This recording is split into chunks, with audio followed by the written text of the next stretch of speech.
Chapter 1. Father, I shall say nothing more, but bow deeply to you. As the ancestors are laid to rest, the filial son kneels in reverence.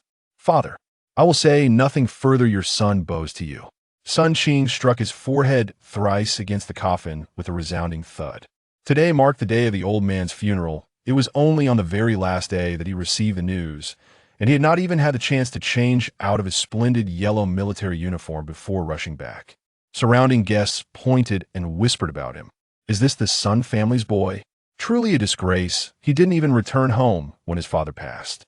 I heard he had a quarrel with old Sun years ago and left home. His mother left early. Old Sun raised him alone. It hasn't been easy for him all these years. Such behavior is unacceptable. Sun Qing suppressed a storm of anger within him, remaining silent. As evening fell and all guests had departed, he could no longer contain the fury boiling inside him. With a kitchen knife in hand, he headed straight for his uncle's house. The ancient bronze double doors, adorned with intricate carvings of dragons and phoenixes, stood before him. He struck the door twice with a loud thud. "Get out here, you scoundrel!" His father, a retired soldier, had always been in excellent health according to his father's words. Had it not been for the fear of his mother's nagging after death, he would have likely had at least 10 or 8 outside the dungeon. A group of 7 or 8 individuals loitered, each cradling a gaunt, emaciated corpse in their grasp. Their laughter and banter reverberated throughout the dimly lit passageway. Another batch has perished. The quality of these blood slaves leaves much to be desired. As one of them passed by Sun Qing, a sinister chuckle escaped his lips. Why not draw some blood from this lad? Are you seeking death? That is the leader's personal possession. Just a suggestion, you know. Their voices gradually faded into the distance. Sun Qing, with eyes aflame like crimson embers, fixated on the solitary skylight above, the only beacon of light in the encroaching darkness. Let me die, he rasped, his cracked lips barely producing a feeble sound. Days turned into weeks, and he slowly lost track of time each morning. The first ordeal he faced was enduring the agony of his lifeblood seeping away. In his cell, the ceiling once bore a dozen iron chains, their ends fashioned into cruel hooks that pierced through his back and emerged from his chest, suspending him like a piece of cured meat now. He was the sole living soul remaining in this forsaken place. On this particular day, the leader made the rare decision to personally collect blood. The sound of his leather boots echoed ominously against the floor. He approached Sun Qing and patted his face after a prolonged silence devoid of reaction. He cursed, "You truly are a fragile plaything." At 6 o'clock, Sun Qing, appearing as though he had one foot in the grave, abruptly opened his eyes. This was an instinctual response. The hour for blood extraction had arrived. Upon seeing the man before him, he was momentarily taken aback. Kill me. I told you, such a precious treasure could never perish." He gestured toward a nearby glass jar. "Just a little more. Once it is filled, you shall be free." A flicker of hope ignited within Sun Qing's dull, lifeless eyes, only to be swiftly extinguished. In the days that followed, Sun Qing emerged from the dank, humid dungeon, greeted by abundant food. All rich in vital essence, he discerned that his blood was being purified, with the impurities expelled from his body. It seemed that in this world, the quality of blood held immense significance. Utilizing his lifeblood, the equipment of this faction visibly improved his status as a slave. Also saw a notable elevation. If each day continued with such sumptuous fare, accompanied by occasional bloodletting, life would not be so unbearable. However, as Sun Qing realized the purification of his blood, the seeds of escape began to take root in his mind. One fateful day, as he pondered his escape, a deafening explosion reverberated through the air. Countless fireballs rained down from the heavens. What in the world? Sun Qing gasped in shock, hurriedly seeking refuge. He dove to the ground, crawling like a caterpillar. With his head bowed, a pair of leather boots blocked his path. Before he could comprehend the situation, he was yanked upright, as if by the scruff of his neck. Who in that moment, panic surged within him. "If you think you can flee, even in death, I will take your corpse with me." Sun Qing's expression faltered. He recognized that voice all too well. It was the relentless specter of his nightly nightmares. Turning to behold the leader's ominous visage, The fleeting desire to escape amidst the chaos plummeted into despair. Leader, why would I dream of fleeing? Following you, life is undoubtedly a splendid affair. At least you know your place. Come with me. In this harrowing scene of pursuit and ambush, Sun Qing had faced countless such encounters over time, yet this was the first instance he witnessed a hint of disarray on the leader's face. He found himself mounted on a horse, alone with the leader, clearly intending to abandon the main force in a bid for survival. What an opportunity, Sun Qing thought to himself. Elated usually, there were throngs of people around, leaving him no chance to escape. After galloping for a while, the horse grew weary and required rest. Go, gather some firewood. Nightfall approaches. Sun Qing felt a firm kick to his backside, yet his expression remained utterly nonchalant. He has come to accept this world, so unlike Blue Star. There is no sun, and during the night, it is best to refrain from venturing outside, for a creature known as the night demon may appear. They feast upon humans. The most prudent course of action is to maintain a sufficient source of light. The crackling glow of the fire illuminated a radius of about 10 meters, thus easily revealing one's position. Yet there was no alternative, for without it, the night demon would strike, leading to a swifter demise. Sun Qing carelessly tossed a piece of green, dry wood into the flames, and instantly, an unpleasant odor wafted into the air. What are you doing? The leader, sensing a sudden wave of weakness, was about to move when he was overcome. What have you done? Sun Qing grinned ominously. The pent-up fury within him finally unleashed. "Oh, it's nothing. Merely a little something mixed into the blood I've given you over time." Sun Qing had long been aware that the blood he had shed was now coursing through the veins of the person before him. With a cold expression, he stepped closer to the leader, now limp and powerless. Out here, in the wild, the night demon would relish your flesh. Sun Qing reveled in the satisfaction of vengeance. Suddenly, with a sharp thud, a chillingly gleaming sword pierced through his back. Emerging from his chest, that I had intended to spare your life. Yet you chose to court death. Sun Qing's eyes widened in disbelief. His face contorted with shock. As he opened his mouth to speak, a spray of blood escaped him. You fool, poisoning an extraordinary being. How naive. Sun Qing forced a bitter smile. Go ahead. Kill me. His gravest mistake had been his ignorance of this world, and his unfamiliarity with the extraordinary. Closing his eyes, he awaited the arrival of death. Strangely, what greeted him was a distant roar, growing nearer. Found you. You cannot escape. The leader, upon hearing the shout, visibly panicked. A long spear, radiating a luminous green light, cut through the air with the force of thunder and wind, piercing him through the heart. Blood poured from his mouth. Don't kill me. I have blood. With a cold glint in his eyes, Sun Qing lunged forward, unhesitatingly severing the leader's throat, ensuring that the latter's final words would never be uttered. In the darkness, a figure slowly emerged, riding a blood-soaked horse, one leg hanging limply and oozing blood. The intense pain in his chest allowed him to recognize the figure before he could no longer hold on and succumb to unconsciousness. Chapter 2. Magic Extraordinary. Sequence. The small wooden house swayed precariously in the wind, uncertain of when it might collapse. After narrowly escaping that ordeal, Sun Qing was brought back by his savior. Tony, I'm back.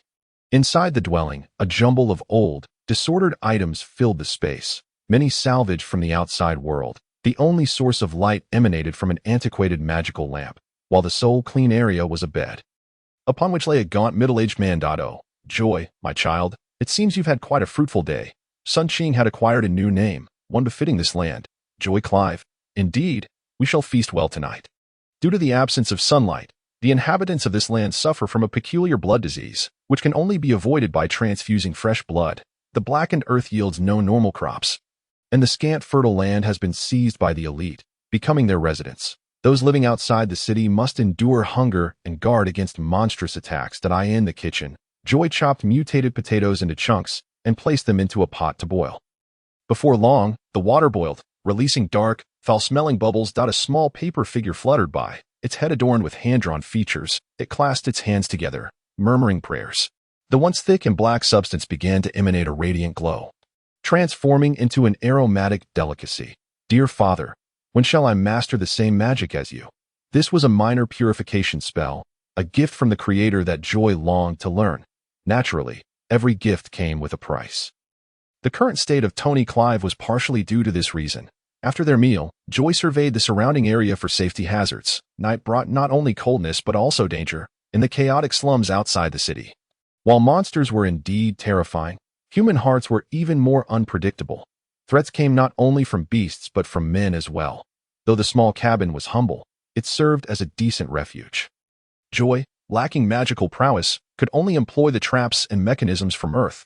While these contraptions were not particularly effective, they could buy him a moment's time in case of danger. Beneath the cabin lay a basement. Shrouded in darkness, he fumbled through the gloom. He rounded a corner, where a faint light began to glimmer. Utilizing the weak illumination, he discerned that the damp, shadowy basement had been cultivated into a small plot of farmland, filled with an assortment of peculiar plants, all sourced from a farmer's seeds. These were the only healthy food available. However, they were still unripe. Prolonged consumption of mutated foods would not only lead to physical deformities, but also affect one's mental state. These were items that Tony had surreptitiously stashed away during his military service, had it not been for the injury sustained during the pursuit of blood slaves, which forced him into retirement. He would have possessed much more. With careful nurturing, it would not be long before ample food would be ready for harvest, a vital resource for both him and Tony through the winter. And thus, it could not be compromised. Suddenly, a series of crackling noises erupted from above. Joy's expression turned fearful. It was the sound of traps being triggered. Without time to ponder, he realized the intruders would be numerous. Cautiously emerging from the basement, he looked outside to find a dozen individuals wielding torches, dismantling the traps he had set. He barely had time to react before the door was violently smashed open, and several men surged inside, pinning Joy to the ground as they began to ransack the place. Food, water, everything of use was taken. In the wasteland, lacking these essentials meant a slow death. Initially, Joy thought they would leave after their plunder. But one of them recognized old Tony, Clive. Who would have thought our esteemed Imperial soldier would end up like this? Once a lowly soldier, Tony had held a higher status in the lawless slums. One of them, who had a grudge against Tony, had come not merely to steal but to confront an old enemy. As he spoke, he began to stab at Tony's disabled leg with a small knife.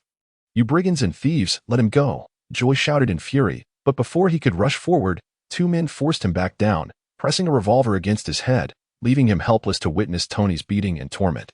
This man had been the first to show him kindness in this world, his only remaining family. Flames of rage ignited within Joy. If this continued, Tony would surely perish. I have seeds. At this juncture, he could only offer his last bargaining chip to ensure Tony's safety. Indeed, as soon as the words left his lips, the apparent leader of the group halted the violence, approaching Joy with a sinister grin. Grabbing his hair, he hoisted him up, while his other hand gently patted Joy's face. "You look decent. If you dare deceive me, you know the consequences." Joy shivered at the unexpected threat. Memories of rumors surrounding noble lords flooded his mind. In 2 lifetimes, this one and the last, he had lived honorably. He could not allow it to be tarnished here.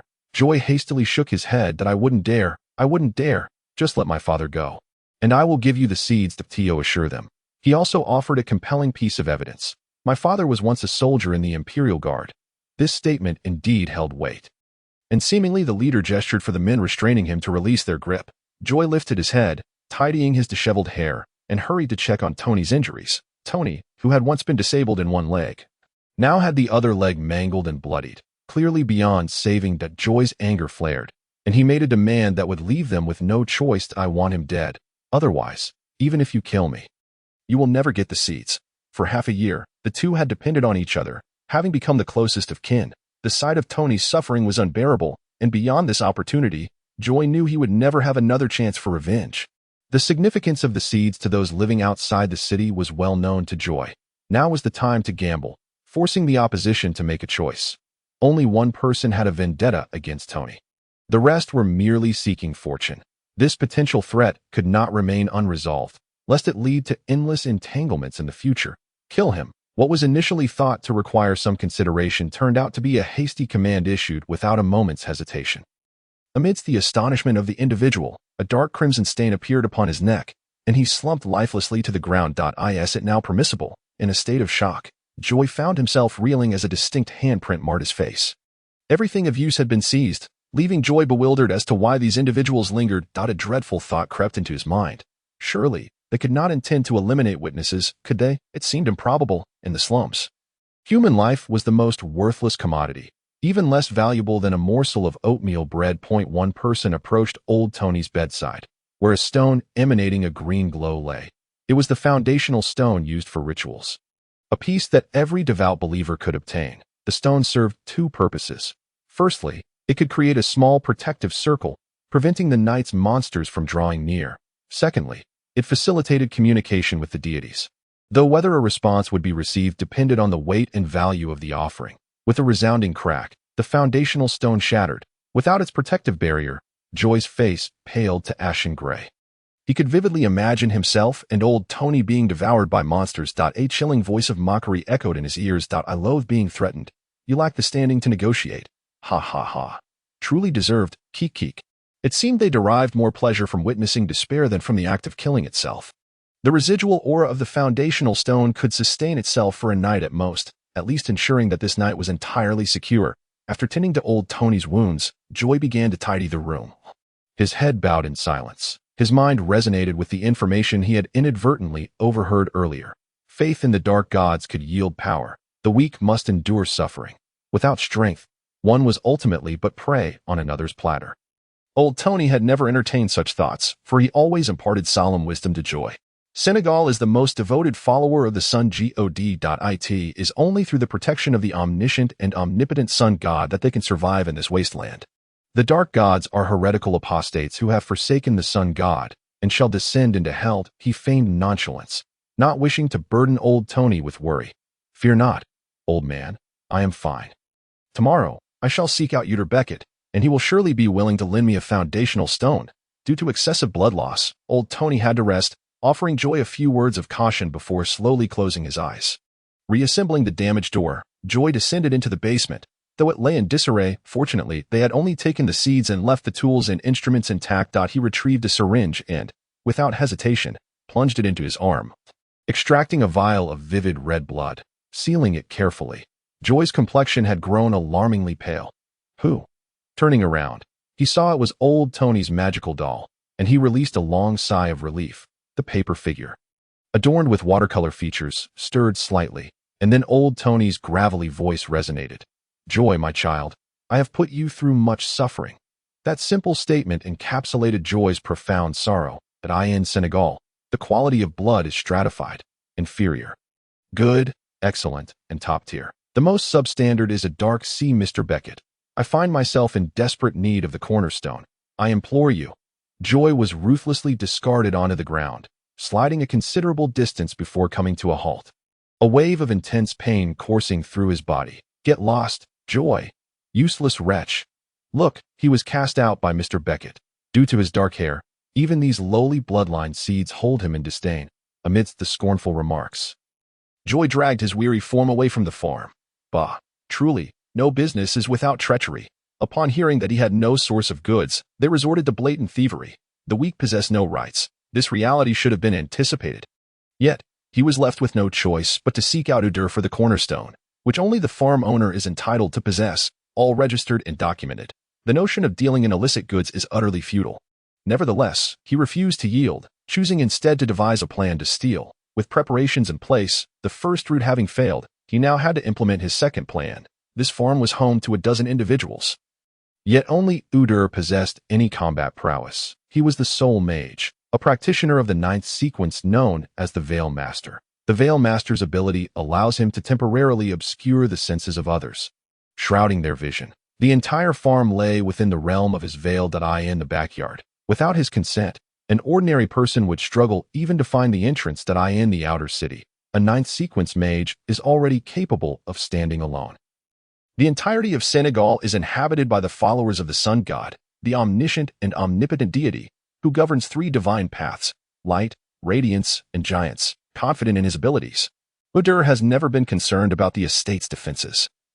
After all, before extraordinary beings, ordinary people are no different than ants, merely larger in size. As he circled to the backyard, Joy halted his steps. Beyond lay Uder's veil. He did not rush in but instead surveyed his surroundings. Finding nothing amiss before steeling himself to step forward, his vision spun, as if he were engulfed in chaos, unable to sense his own limbs. Biting down on his tongue, the pain brought him a measure of clarity. Crimson blood spilling from the corner of his mouth, which he smeared around his eyes. In that moment, The sensation of weightlessness began to dissipate. His sight cleared and illusions faded. Joy exhaled a long sigh of relief. The peculiar nature of his blood was an accidental discovery during a divine sacrifice. It seemed the deity had a certain resonance with it. Following further experiments, he confirmed that his blood indeed possessed unique properties. Upon entering the estate's backyard, he was met with a cacophony of voices, a sound that struck a familiar chord within him. Concealing his presence, he stealthily approached a small cottage, peering through the cracks in the window to observe the scene inside. His expression shifting to one of shock. How could it be them? A group of individuals was reveling within, and at their forefront stood the notorious bandit leader. Chapter 3. The noblewoman, Eliza Daniel, inside the cottage. This hall is quite remarkable. Mr. Beckett was indeed correct. Crivy has hidden some valuable treasures. That is only natural. After all, he was once a soldier of the Empire. Joy clenched his teeth and quietly withdrew, uninterested in their ensuing conversation. Damn Beckett. So it was all his doing. I was puzzled as to how a band of robbers could burst in so suddenly. He and old Tony had coexisted peacefully for over half a year. It turns out, these bandits are in cahoots with Udur. Previously, when old Tony had not been injured and was still a soldier of the Empire, he had some connections with Udur Beckett. The two were the only mages in the small town. Entangled in various interests, it was precisely for this reason that Joy had the fortune of having visited the farm's backyard, aware of where significant items were stored. Though humans have adapted to a world devoid of sunlight, crops have not. Exposed to polluted air, food becomes tainted. Cultivate safe and non-toxic food. One must do so in a sealed, sterile environment. Udur's reserves were contained within a spherical culture dish. After a thorough search, he found no trace of the cornerstone. Aside from seeds and some semi-mature crops, there was nothing else. Taking the risk to enter only to emerge empty-handed left Joy's countenance grim. As time passed, his anxiety mounted. Damn Udur, where on earth has he hidden the items? Ultimately, with no other option, he resorted to stealing some seeds, erasing his traces before making a hasty exit. It wouldn't be long before someone discovered the complete looting of the seeds from the storage room's culture dish. As for the semi-mature crops, he would take what he could and destroy the rest. Though he had not found the cornerstone, Joy felt a profound sense of satisfaction. This could be considered a return of lost property. And he found his steps growing lighter. Upon returning to the cottage, he found old Tony lying on the bed with his eyes tightly shut, surrounded by animated paper figures swirling around him. I smell the fragrance of seeds on you, Joy exclaimed, excitedly revealing his haul, a small woven bag brimming with seed sprouts. The paper figures knitted their brows in disapproval. Joy, you should not steal. The gods despise thieves. Crivy, I did not steal. I merely reclaimed what rightfully belongs to us. Udur is a complete fraud. He deceived you. Old man, those bandits are his minions. He has destroyed our cornerstone. Joy recounted everything he had witnessed on the farm to old Tony. After listening, old Tony merely sighed softly. Joy, Beckett has erred, and naturally, the gods will punish him. That does not justify your choice to steal. That I do not care. I do not understand your lofty principles if there is divine retribution. Why has Udur not been punished? All I see is him exploiting the common folk, living better than any of us. Ultimately, Joy, who had merely been a young man in his 20s before his journey here, found it challenging to accept the constraints of this world. Due to the absence of the cornerstone, the two had no choice but to move to the basement for the night, though the town was plagued by night demons. Thankfully, they were merely lowly beasts. With a bit of caution, the danger was minimal. The following morning, Joy prepared to venture out and gather information. Upon arriving at the farm, he found the scene in utter disarray. Slaves had been gathered together, and Udur, with a face twisted in fury, wielded a whip to strike them. The sounds of their wails echoed from afar. Nearby, several minor farm lords revealed to Joy another piece of news. Udur's guards, betraying their trust, had plundered the entire farm, even destroying the cultivation chamber. Blending into the crowd, he departed quietly. How ruthless! He had only intended to take a few seeds, yet those men had gone so far as to destroy the cultivation room. It seemed they had met their just deserts. The black soil lay barren and desolate. Joy had walked a considerable distance, yet found no trace of food. Suddenly, a roaring sound erupted overhead. A dark object, its shape indistinguishable, plummeted from the sky. What could it be? Looking around, he found himself in a desolate area, devoid of life. Such an occurrence was perplexing, leaving him uncertain whether it was a boon or a bane. After much contemplation, He resolved to investigate further. Following the trail of black smoke, Joy discovered a person in the distance. Golden hair matted with blood adorned a figure clad in a lavish gown. A noble? A noblewoman in the outer city, seemingly gravely injured. Judging by the surrounding signs, it appeared she had fallen from midair, a flying contraption. Perhaps he had never seen such a thing and could not compare it to the aircraft of Blue Star. Roar! The explosion had undoubtedly caught the attention of the beasts. Though he was eager to approach and investigate, he knew he must leave at once. Otherwise, he would be in peril when the beasts converged. Casting a glance at the unconscious maiden, he checked for signs of life. She was still breathing. Carrying her on his back, he swiftly erased all traces and departed. In the basement of the cottage, the paper figures exchanged glances with Joy. Joy, weren't you supposed to be searching for food? What is the meaning of bringing back a living person? Old man, do you think she is a noble? The paper figures circled around, uncertain. Though he had once been a soldier of the Empire, he had never been permitted entry into the inner city, and thus had never encountered a true noble. After tending to the girl's injuries, Joy marveled at her beauty. Placed in Blue Star, she would undoubtedly be a star. Yet in this world, without status or standing, even the most exquisite exterior was merely a plaything for others. After a brief wait, the girl slowly regained consciousness. Her azure eyes resembled a deep, tranquil spring as she gazed around in astonishment, ultimately fixing her gaze upon Joy. It was you who saved me. The voice was soft and delicate. Joy nodded, then inquired, are you of noble birth? If he had indeed rescued a noble, it would prove to be quite intriguing. Perhaps it could even grant him an opportunity to leave the small town and explore the wonders of the inner city. To be honest, having spent over half a year in this world, his impression was rather bleak. It bore little difference to the remote Gobi Desert of the northwest region of Blue Star. The only distinction being that one was strewn with dust while the other was covered in dark earth, both devoid of vitality. Please help me, the girl implored suddenly, grasping Joy's shoulder with a voice tinged with desperation and a face full of yearning. Don't be hasty, speak freely about your concerns. The girl's name was Elisa Daniel, and she was accompanied by another individual. During their journey, their flying vessel had met with an unfortunate mishap, and she wished for Joy to seek out the other person. Truth be told, Joy was reluctant to return. That place was likely already besieged by wild beasts. Seemingly sensing Joy's dilemma, Elisa boldly stated, I can offer a recipe for a rank 9 potion in exchange. Chapter 4. The uncontrolled sorcerer. The night demon was the true ruler of Senegal, where humans occupied only a minuscule portion of the land, with only sorcerers capable of standing against it. The first step to becoming a sorcerer lay in mastering potion recipes, which had long been tightly held by the Imperial Knights. The prospect of obtaining a potion recipe piqued Joy's interest. It was a risk worth taking. Equipped and ready for adventure, he was halted by Old Tony. In Old Tony's eyes, the potion recipe was not of paramount importance. Becoming a sorcerer was not necessarily a blessing, especially as it entailed involvement with powerful nobles. Joy hesitated.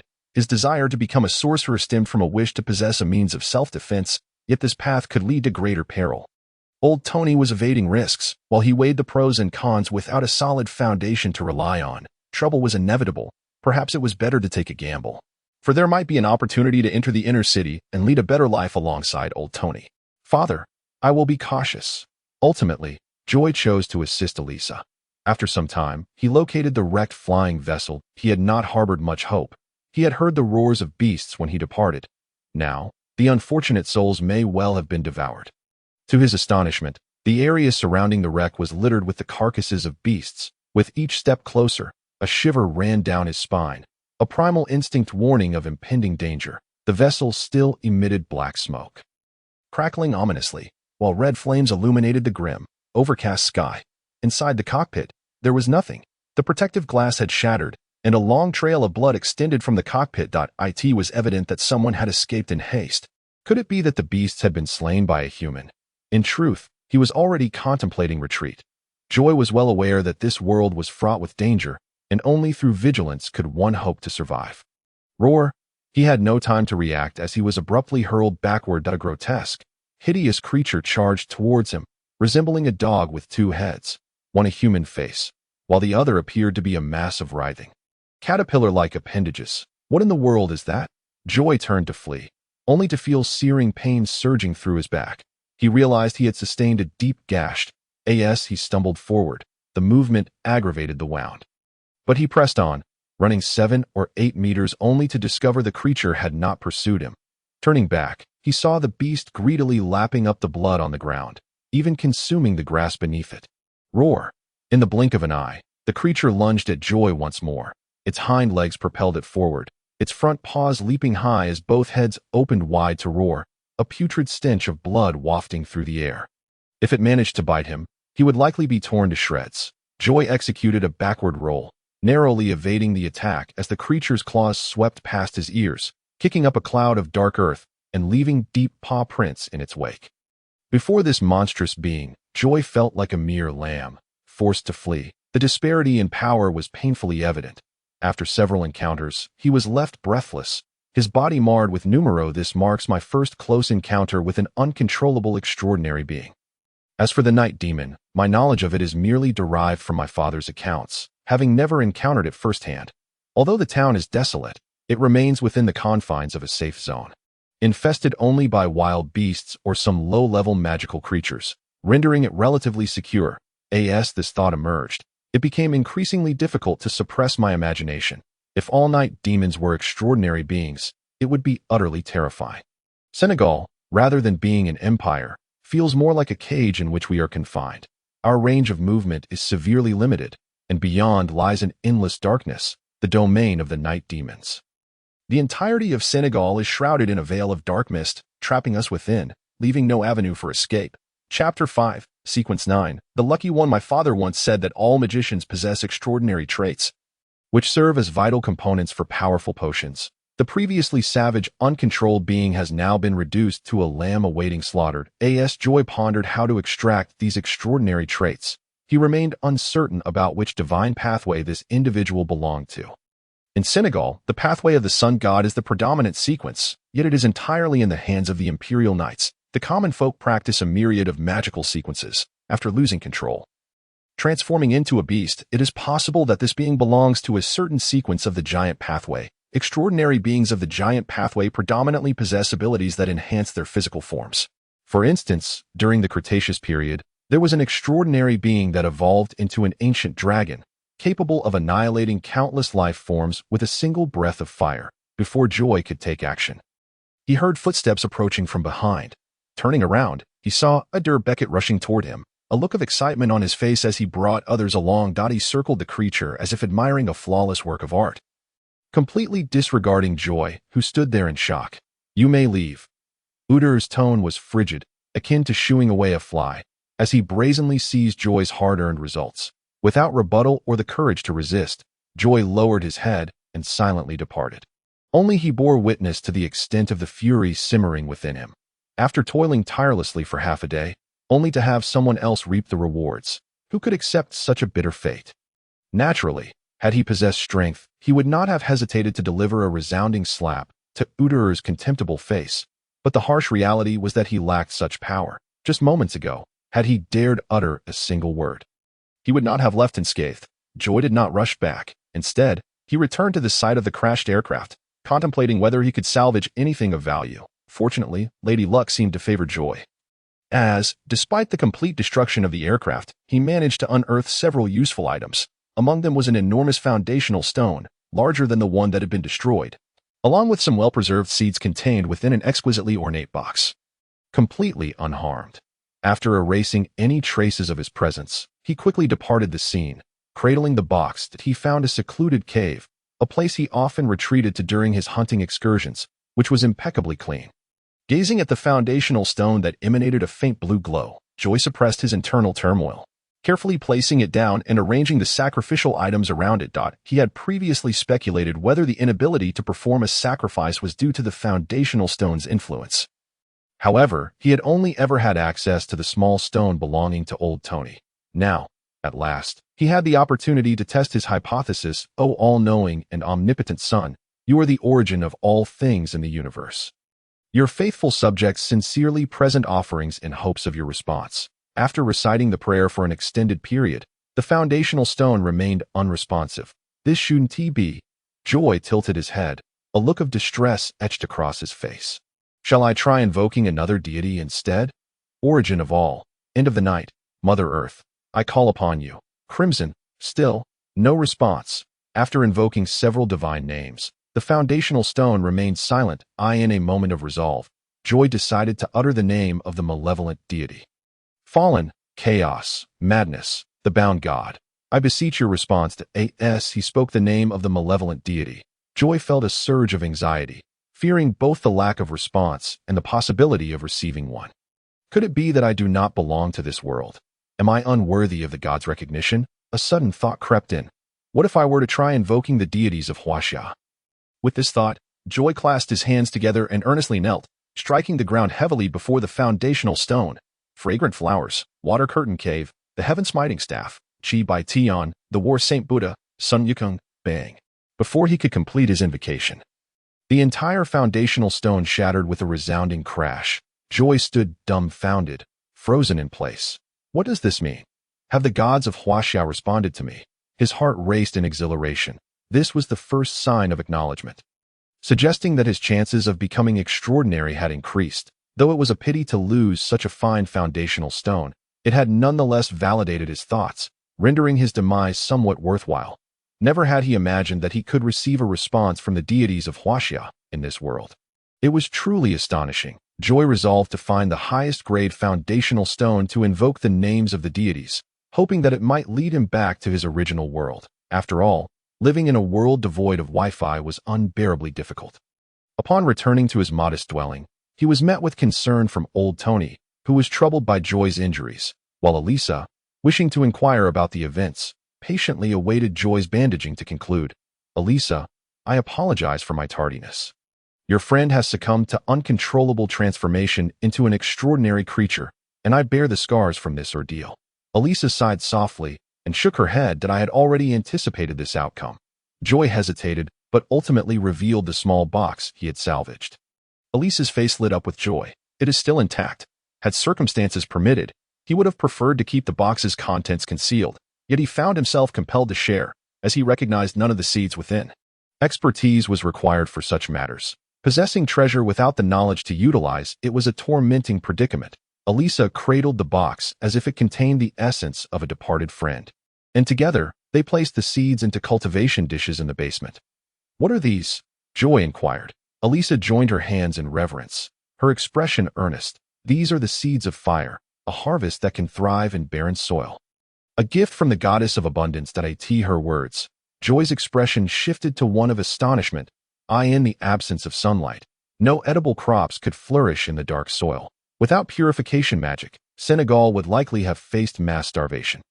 The emergence of such a fruitful harvest would be a monumental blessing for all of Senegal. If that were to occur, there would be no need to toil for mutated potatoes. In the inner city. Had they managed to develop something as remarkable as this, new species do not appear without extensive experimentation. He had heard not a whisper of it. Elisa shook her head, gazing at the seeds as if they were her children. These seeds remain confidential. My current mission involves cultivating them in the outer city, but I never anticipated such unforeseen events. She spoke, her gaze lowered, sorrow evident in her demeanor. Enough of this. We shall discuss it later. Shouldn't it be time to fulfill your promise? They had previously established a condition. Regardless of the outcome, compensation would be provided. In the dimly lit basement, Elisa's face, illuminated by the fluorescent lights, exuded a delicate charm. I shall provide you with the potion formula for Sequence 9, the Lucky One. Chapter 6. Mythical Creatures. The Lucky One is an introductory sequence, granting its bearer a certain degree of luck. Joy felt disappointment wash over him. What he truly desired were the pathways of light or the giant pathway of the Imperial Knights, both of which were formidable combat sequences. However, how should one put it? Better than nothing, I suppose. The potion formula devised by the lucky mage requires the saliva of the agate worm and the blossoms of the silver laurel as its two primary ingredients, along with several minor herbs for harmonization. Joy, I possess a stamen of silver laurel that I can offer you. As for the others, you must seek them out yourself. The silver laurel is an unexpected find. Yet the two primary ingredients are entirely unfamiliar to him, and since it is not the sequence path he desires, Joy's interest is rather tepid. Nevertheless, given the present circumstances, with no access to a high-tier potion formula, he can only give it a try, as it may lead to a different sequence. The matter has reached a temporary pause. Joy buries the previously shattered foundation stone around the cottage, which should also yield some effect.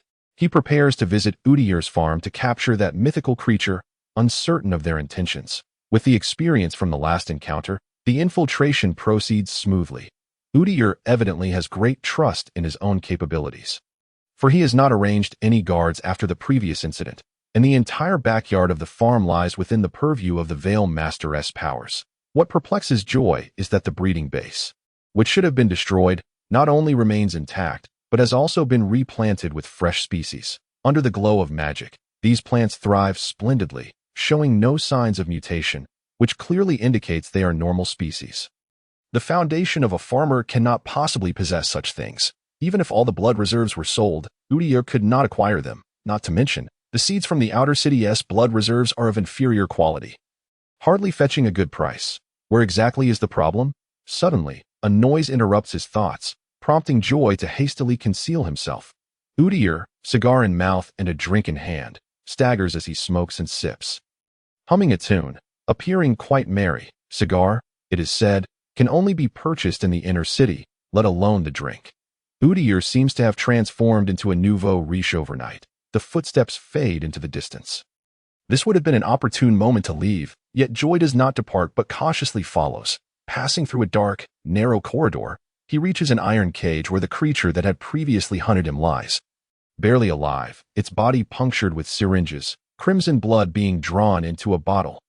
Udyr caresses the creature's fur as if it were a cherished possession. It no longer possesses the strength to resist, only able to whimper softly. Soon, you shall regain your senses. Roar, the creature seems to protest in its own way. However, it cannot even stand. Thanks to the extraordinary traits you provided, I now possess a substantial supply of sustenance. Through the faint glow, Joy can see that one of the creature's two heads, belonging to the divine, has succumbed to complete silence, while the other, a human-faced skull, glares at Udyr with malice. Dizzy, the once mocking Udyr, upon hearing this sound, suddenly becomes alert, the intoxication dissipating significantly. He retrieves a glowing green stone from his pocket. After a flash of light, a faint glow from the stone forms a light curtain, within which a shadowy figure is obscured. The figure's voice resonates with authority. Beckett, our superiors are quite pleased with your recent endeavors, and your application for entry into the city will soon receive approval. Udyr, stooping, exclaims, "Thank you, my lord." Beckett, are you certain they are all dead? I am certain. Elisa Daniel has been burned alive, and the other is in my grasp. The figure on the other side of the curtain clearly expresses displeasure. Rest assured, my lord, he has lost control. Now he is nothing but a mindless mythical creature. Adjusting the projection stone to focus on the iron cage, Udyr warns, you better not deceive me, or the consequences will be beyond your capacity to bear. After their conversation concludes, Udyr sheds his previously humble demeanor, furiously shattering the projection stone. His eyes ablaze with rage. He picks up an iron whip lying nearby, flinging open the cage to begin beating the creature within, venting his pent-up fury. What right does a mere lieutenant have to dictate my actions? Once I enter the inner city, I will ensure your demise. Udyr's expression becomes twisted, his eyes gleaming with joy, incredulously inquired. In his impression, a princess ought to be a figure of majesty and poise, exuding an aura of nobility with every gesture. However, upon closer acquaintance, Elisa struck him as a mere young lady of modest charm. Although he suspected that Elisa's identity in the inner city was far from simple, he could never have fathomed that she was a princess. What a formidable ally she could be. Joy mused. Does Udyr know your identity? Ugh. The moment the words escaped his lips, Joy realized that if Udyr were aware, he would never dare to torment them so. Perhaps due to excessive blood loss, his voice gradually diminished to a mere whisper. Please, take her back. Hey, don't you dare die on me. I still have questions to ask. Shaking his head, he rose and departed from the farm. Upon returning to the cottage, the sky had darkened, and upon pushing the door open, he found a sumptuous feast laid out on the table. Elisa sat at the table, poised and quiet, resembling a devoted wife patiently awaiting her husband's return from work. Joy, you're back. He strode directly past the dining table to Tony's bedside, wearied and complaining. Father, are you really allowing her to waste food like this? The bountiful spread did not elicit praise from Joy. Instead, Elisa's small face puffed up in indignation. Old Tony lay with closed eyes, while the paper figure at the bedside fluttered into the air, its gaze wandering before it too was left aghast. The food on the table, under normal circumstances, could last two people an entire week. It was hard to blame old Tony. Given the circumstances, he was likely unaware. Due to his severe injuries, old Tony occasionally fell into unconsciousness, and their usual communication was conducted through the magical paper figure. Elisa gazed at Joy with a look of grievance, seemingly perplexed as to where she had gone astray. Sighing deeply, Joy could only let his frustrations dissipate into a soft exhalation. After all, she is a princess.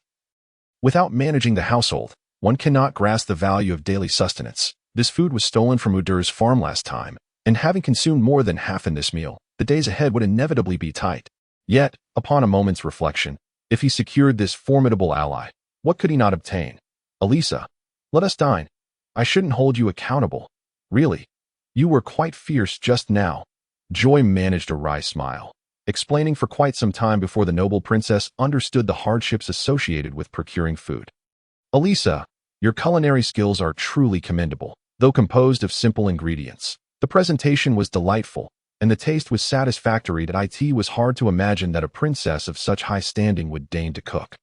It was simply astonishing. Of course, everyone says my cooking is the best. They always ask me to prepare meals. You cook often. Indeed. Is that strange? Don't you cook every day? My cooking isn't strange. Your cooking is what defies logic. You are a princess. After all, shouldn't such tasks be left to the servants? Joy began to subtly steer the conversation towards Elisa, finding her peculiarity intriguing. Her demeanor was not unlike that of a child. While she lacked even a hint of the regal bearing one would expect from a princess, her appearance suggested a mature and beautiful woman. Yet, in reality, her thought processes resembled those of a mere 10-year-old child. Which was quite perplexing. As night fell, Elisa descended into the basement.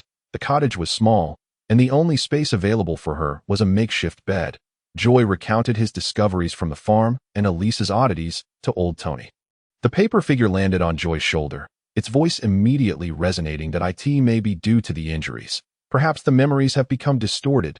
Joy could only entertain this notion. Father, what do you think we should do to send her back? Joy, have you thought this through? It will be quite challenging. Challenging? Of course, it's difficult. Not to mention the vast distance between the inner and outer cities, fraught with peril from wild beasts. Merely getting Elisa's beauty out of the town would be a struggle. However, Joy had no choice. Only the inner city held the potential to heal old Tony's legs. I believe you should first strive to become an extraordinary being, old Tony suggested. Father, you are absolutely right. This spurred Joy to realize that he had never considered this before. It seemed the time had come to prioritize gathering potions. Being at the 9th tier in the realm of the extraordinary was merely the lowest rung. Auxiliary potions were not difficult to find, but the primary ingredient still required the saliva of onyx worms. You might want to try the Adventurers Guild, if the Imperial Knights were an official organization. Then the Adventurers Guild was a private one. It seems this is the only way. Keep an eye on Elisa for me. I have a feeling she is concealing something from us. The Adventurers Guild resembled a bustling tavern. And as Joy found a corner to settle in, he ordered a glass of wine to anyone forming a party for the Carson Mine. Carson Mine. If I'm not mistaken, that's where onyx worms are found. How fortuitous. Joy, with his drink in hand, slowly approached. Chapter 8. The curly-haired baboon. The Carson Mine was no ordinary silver mine. Such low-level adventure spots typically deterred most individuals. Joy was fortunate, however, as he found a group to join. He easily became part of a team of 7, comprising 5 men and 2 women, with plans to set off early the following morning. Time swiftly passed to the next day, and the 7 ventured into the mine. The leader was a burly middle-aged man, who also served as the organizer of this expedition. Keen, a brave hunter, sought to investigate the recent disappearance of his nephew, while the others were largely attracted by his generous rewards. As they journeyed deeper, the atmosphere remained calm, with even some members sharing jokes. Joy, you don't seem like an adventurer. You must be a novice, right? Just remember, if danger strikes, hide behind your sister, chuckled one with fiery red hair. Her form graceful and captivating, reminiscent of the ocean's waves, a true embodiment of the exotic allure of the women from this world. Subtlety was non-existent. If they found someone appealing, they would express their feelings openly. Although Joy was not particularly fond of such overtly forward women, he had no qualms about appreciating them from a distance. Really? Lady Catherine, you truly are someone to rely on, Joy replied, feigning shyness and perfectly embodying the role of the weakling. In truth, he did not need to pretend. Among the 7, he was the youngest and clearly a novice. If it weren't for the utter dearth of candidates, Keen would not have allowed him to join the team. All right, Don't act like a lovesick, curly-haired baboon. We'll soon reach deeper areas where wild beasts may lurk, so stay alert. Understood, Captain. Roger that. My cannon is already itching for action. Joy silently trailed at the back of the group. Internally scoffing, with this ragtag bunch, if danger truly arose, they would likely perish faster than anyone else. The initial stretch of the path was illuminated by torches, but as they proceeded, such light became unnecessary. The cave walls were embedded with glowing crystals, remnants of unrefined silver, possessing no value other than their luminescence. Suddenly, the group came to a halt as a gruff voice commanded, "Joy, you go ahead." Huh. He stood frozen in disbelief. What are you waiting for? Hurry. Clearly, this was ill-intentioned. Seeing the others fixate on him with that entitled gaze, even Catherine, who had been teasing him, wore the same expression. Joy realized he could not evade this. Catherine, weren't you supposed to protect your little brother? Why are you silent now? Another female in the group teased. Catherine turned away, pretending not to hear it. As they moved forward, human traces dwindled on the ground, replaced by paw prints that resembled those of beasts. The safety of the Carson silver mine was assured within certain limits. Although this mine had been discovered for quite some time, its true depth remained unexplored. Adventure and reward must be balanced for anyone to delve deeper, and the value of silver was ultimately limited. Those with capability would never venture into the mine's depths. At that moment, Joy finally understood why he had been allowed to join the group. It became clear that he was merely being used as a sacrificial pawn to pave the way. He foolishly believed that it was his own charm that had drawn her in. But it seems he was merely indulging in fanciful thoughts, for the heartless Catherine was far from impressed. Nevertheless, he harbored no complaints. Such were the rules of the world. Those who are weak must endure bullying. And when faced with adversity, one must stand firm. With extraordinary traits and the law of aggregation, Joy had taken care to carry the silver laurel flower's stamen with him on this expedition. As they ventured deeper, the space expanded, resembling the neck of a gourd, where the entrance could barely accommodate a single person, yet now even 7 stood side by side with room to spare. Above them hung stalactites, and logically, in such depths, the air should be thin and stagnant, devoid of ventilation, and thus quite warm. However, the group was shivering, their bodies trembling from the cold. Joy, clad only in a single layer of clothing, turned to find the others well prepared, while he foolishly had brought nothing. What are you staring at? Hurry up, Keen urged, giving Joy a shove, causing him to stumble nearly to the ground. Yes, Joy acknowledged, fully aware of his status as the weakling. Having not even caught a glimpse of the onyx worm, there was no sense in provoking the others. On equal footing, without a mage, their confrontation would rely on wits and brawn, which was not Joy's style. In truth, it was simply that his fists were no match for theirs. Suddenly, a peculiar sound echoed through the silent cave, causing everyone to heighten their senses and draw their weapons. Goodness, they even had firearms. Joy felt a wave of relief wash over him. He had been playing the role of the good boy, unaware that this group possessed guns, an item not easily acquired by ordinary folk. The Imperial Knights had a strict decree.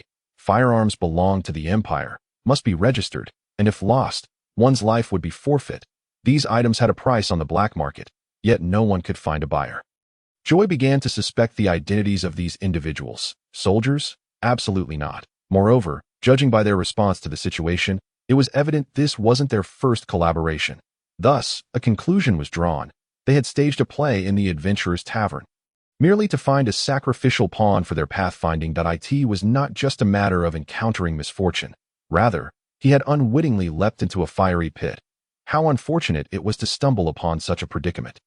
At that moment, Joy wished fervently to ascend to the rank of a rank 9 lucky practitioner. Swish, from the depths of darkness, a swarm of vampiric bats surged forth. Light it up.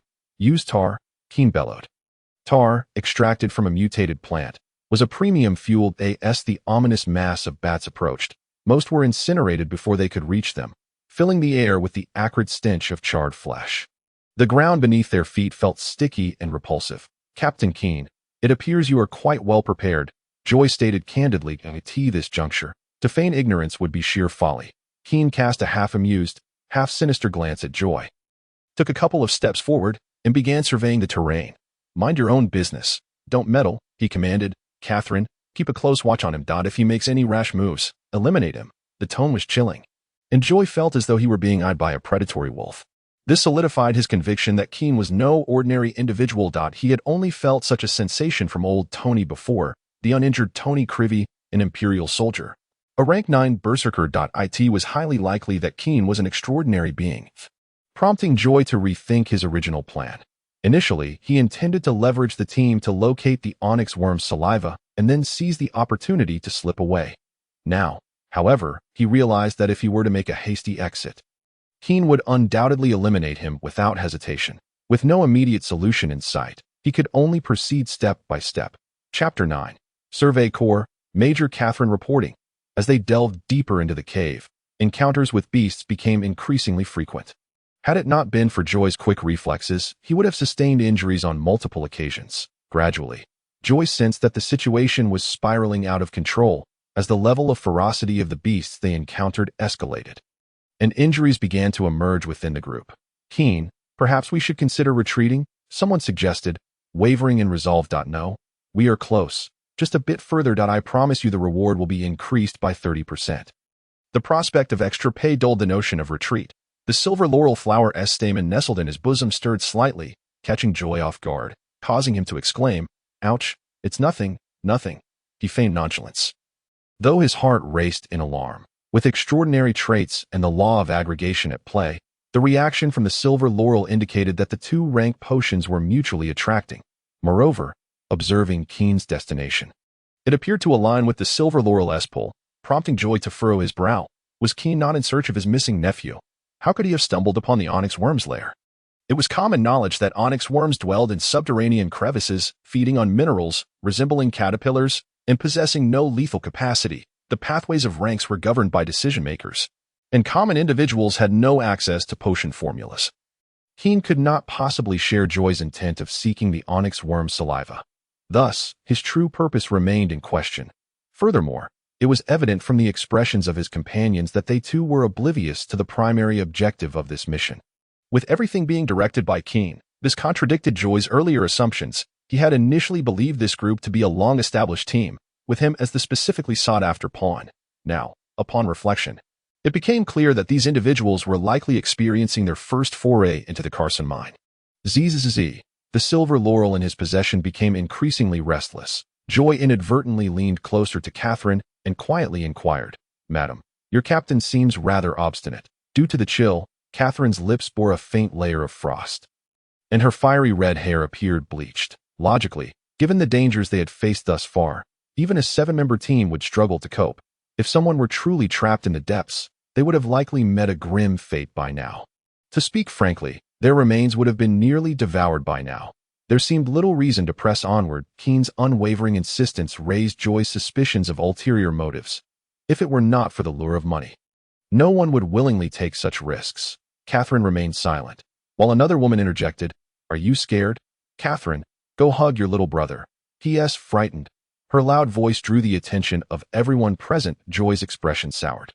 It appeared this woman had been at odds with Catherine from the outset, frequently making snide remarks, and he found himself caught in the middle, subject to ridicule. Amidst the laughter, Joy inadvertently met Keen's hawk-like gaze, which bore a dark and sinister smirk. For reasons unknown, Joy felt a shiver run through him, his body bristling with unease as a sense of foreboding washed over him.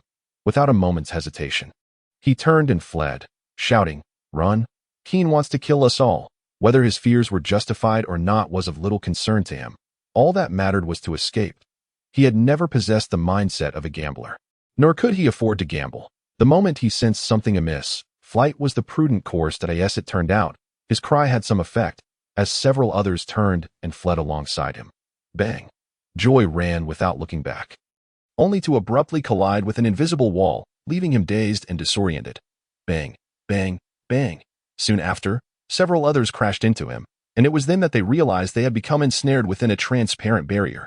A mage? It's a trap. The sudden turn of events threw everyone into disarray. Catherine remained relatively calm, stealthily approaching Joy. "Crivy, you are quite clever, and your vigilance is commendable," Keen remarked mockingly, then shifted his tone. "Without the corresponding strength, employing cunning will only hasten your demise." Joy's brow furrowed deeply. His attention remained fixated on the wall of light, where he discerned countless runes and the essence of foundational stones. This was a sacrificial array. Keen intended to treat them all as offerings.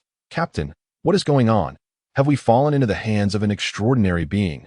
With an exasperated roll of his eyes, Xiao Yi dismissed the foolishness of the imbecile before him. Fool, he stated bluntly, Keen is the extraordinary one. Given the current predicament, having an additional ally would only enhance their chances of survival. No matter how meticulously he had calculated, he had never anticipated that Keen was an extraordinary being. Now he could only hope that his sequence rank was not too high.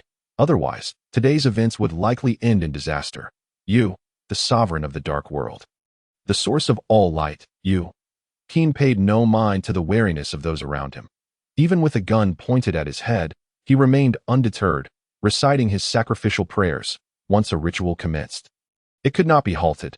That would be the greatest affront to the divine. An invisible magnetic field seemed to envelop the scene, rendering everyone immobile. What kind of power is this? Old Tony had occasionally shared tales of extraordinary abilities, but Keen's power was beyond anything he had heard. There were only two possibilities. Either he was of a high sequence or he followed an alternate path. How could this be? With my body restrained, how can I escape? Beside him, Katerina was persistently signaling him, and after some time, Xiao Yi finally comprehended her intentions. She wanted him to access the backpack on his back. Katerina, positioned to his left front, struggled to turn in the oppressive atmosphere.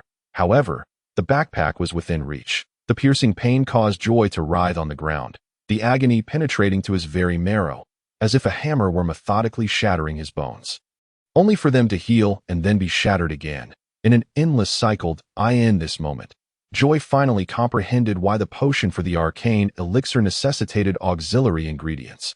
Without the moderation of these adjuncts, the primary components became veritable poison. He could almost feel the elixir he had ingested ferociously gnawing at his innards. At such a time, to consume the arcane potion, my boy, I must commend your audacity.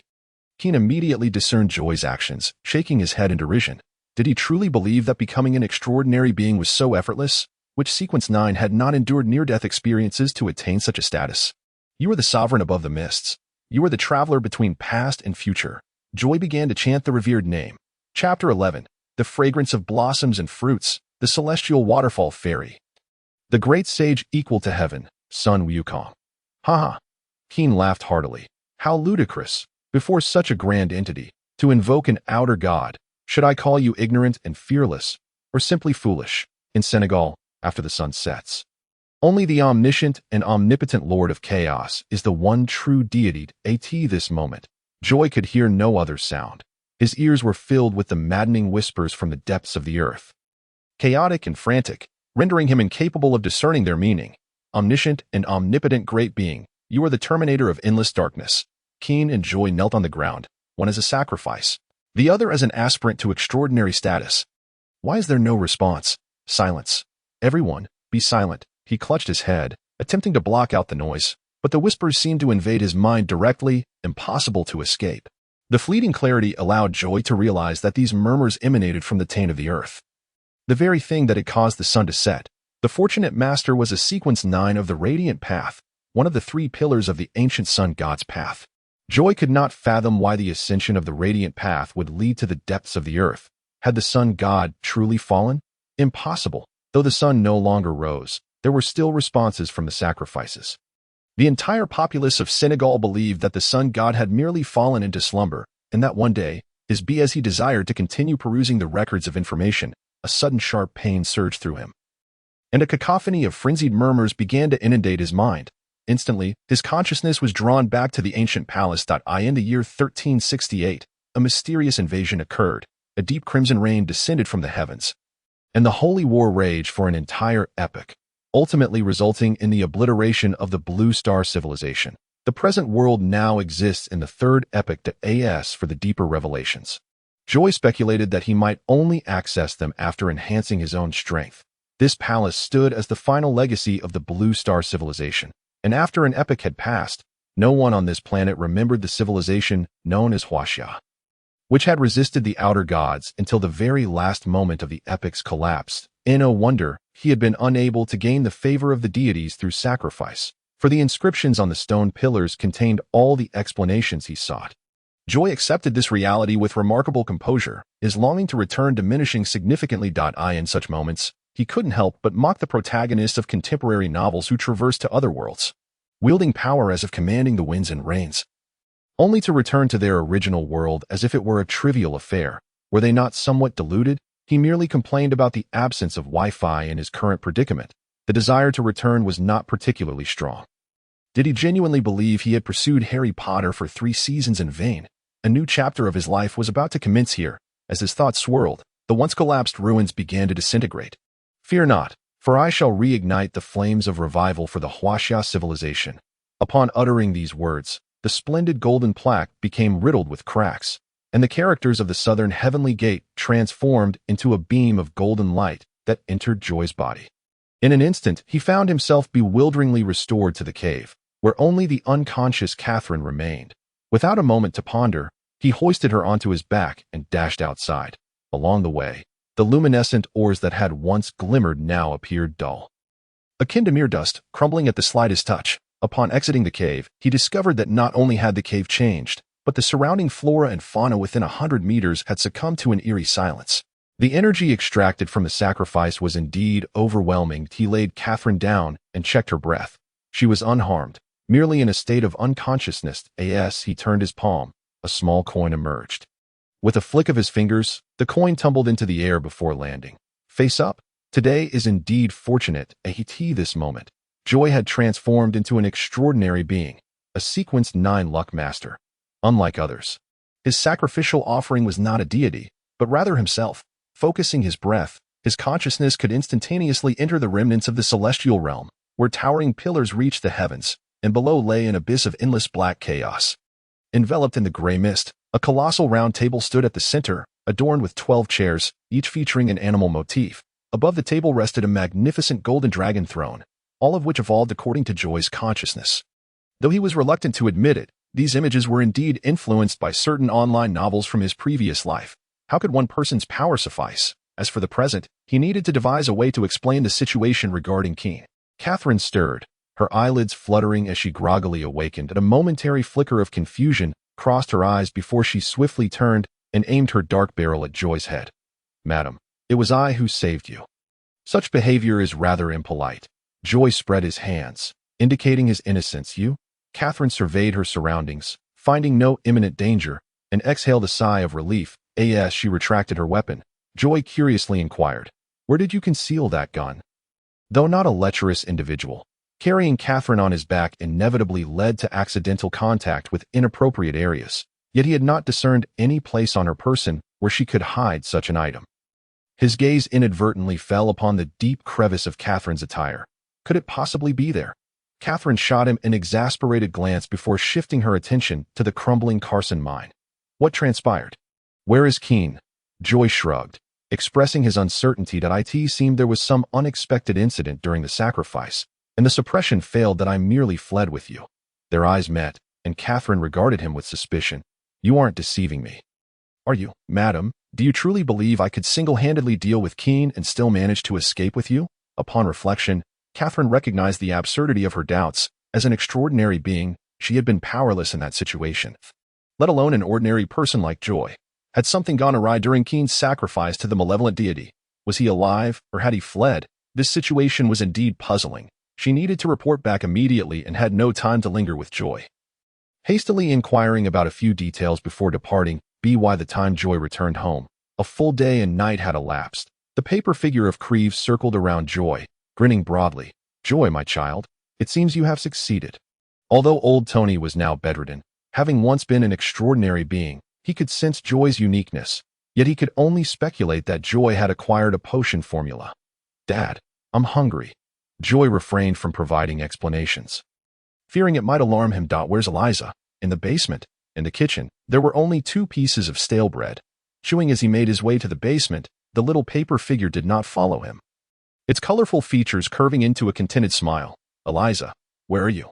Joy was eager to learn about the potion formula for the next sequence. Busy with her tasks, Eliza turned her head, her face smeared with dirt. Upon seeing Joy, she joyfully ran over.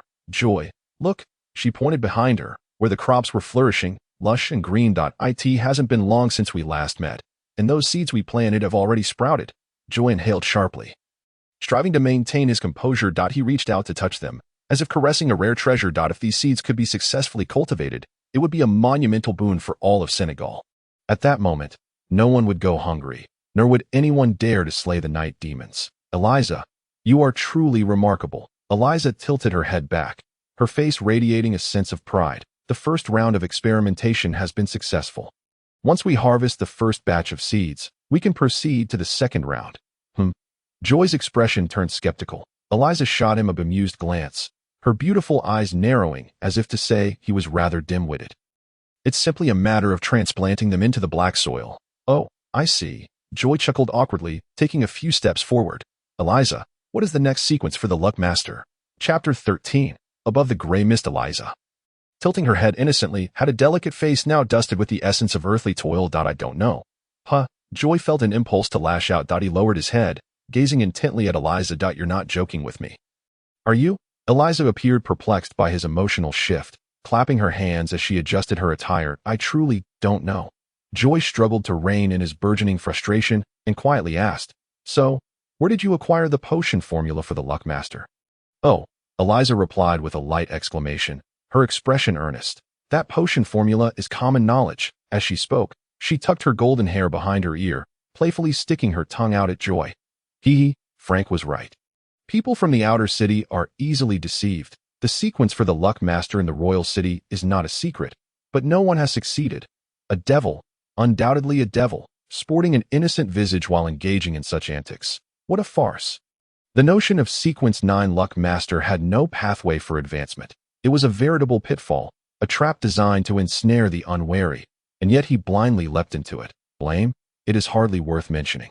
It is simply a sense of frustration. Under those circumstances, Eliza could only adopt such a means to persuade Joy to come to the rescue. Observing Eliza, who had resumed her toil in the fields, Joy could only sigh in resignation and turn away. The night was profoundly desolate, and the dilapidated cottage's windows could not withstand the onslaught of the cold wind, rattling with each gust.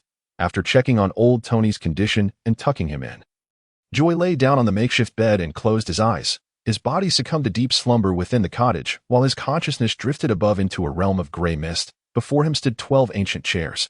Joy stepped forward and gently seated himself in the uppermost position. Beneath him lay an abyss of darkness, with the mist obscuring all that he could see. Leaning back in the chair, Joy began to ponder the path that lay ahead. Who could have anticipated that the path of the fortune seeker was merely a fabrication? To add to the absurdity, he had inadvertently achieved a promotion through it. Perhaps he could glean some clues from the inscriptions. His promotion was not in the traditional sense, but rather a clever deception.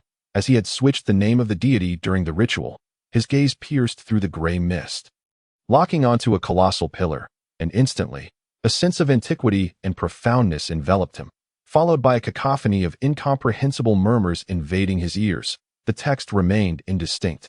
Had it been any other time, Joy would have ceased his reckless pursuit. However, tonight, he resolved to take a chance. Enduring the excruciating pain threatening to burst his head, he fixed his eyes on the inscriptions etched upon the pillar. With a flick of his wrist, he cast a coin into the air, murmuring, Tonight, I am fortunate. The previously elusive text transformed before his eyes into wavering lines, varying in depth and color, swirling around the column. Without a moment's hesitation, Joy reached out to grasp the lines that had once flickered beyond the mist. Astonishingly, they materialized in his hand, writhing like a mischievous serpent, coiling around his palm before vanishing into his body in an instant. Joy's consciousness began to fade gradually. In the capital of Isamort, Ishaland, within an ancient chapel, Helena Roth knelt devoutly before the cross, her hands clasped in prayer. Light of the world, I shall pursue you. In the name of the Rothschild family, I vow to dedicate my life to seeking out the traitor. Blinding sunlight streamed through the stained glass, illuminating Helena's weary and disheartened visage. She recited her prayers repeatedly, extracting a small, translucent stone the size of her palm, adorned with a lightning motif. Holding the stone above her head, she waited for what felt like an eternity, yet received no response. Gazing at the empty chapel, Helena ultimately chose to surrender, weeping despondently as she covered her face. Father, what significance lies in our steadfast guardianship of this broken stone? Once, in the principality of Isamort, a powerful clan, The Rothschilds thrived due to a hidden treasure. Now, only one member remained. She had concealed her identity to pursue the identity of her enemies. Yet she felt woefully inadequate, so fragile that even the slightest breath from her foes could overwhelm her. Helena understood that only by becoming an extraordinary being could she hope for revenge. After a year of relentless effort, she had finally assembled the necessary potion for the Arbiter's path. Today, she was prepared to ascend to the extraordinary under the blessing of the divine. Each ascendant not only had to resist the corruption of the potion but also the maddened whispers emanating from the depths below.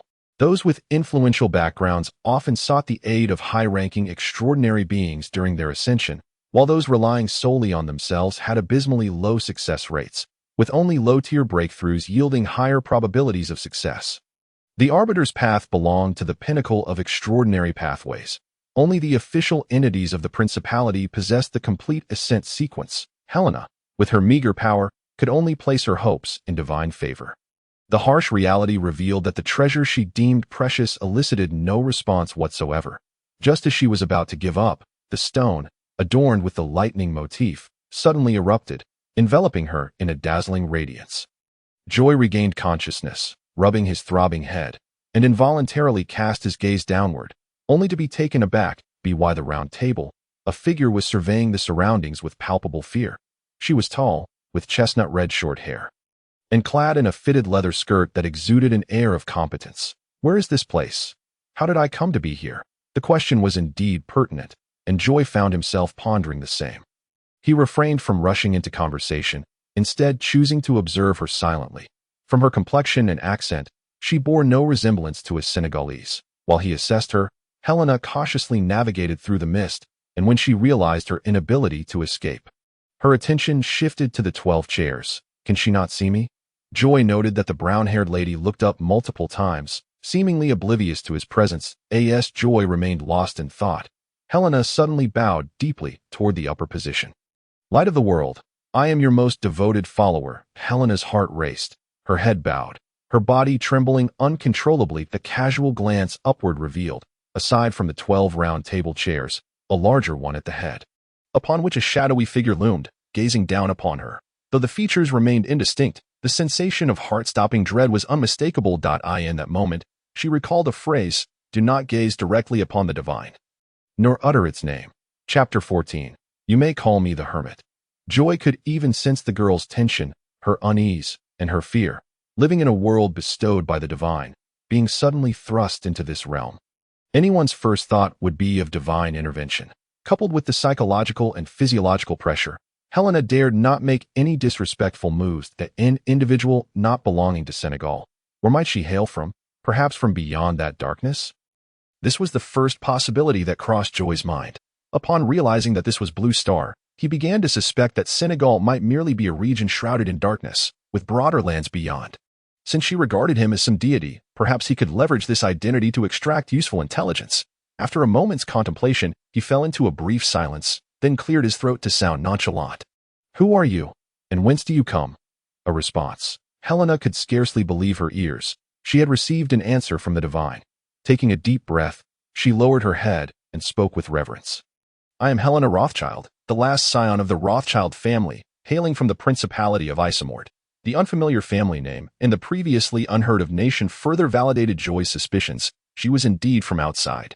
To elicit more useful information, Joy refrained from pressing further. Helena's heart raced with trepidation, and the brief silence allowed her to somewhat calm her thoughts regarding her predicament. The mist, the round table.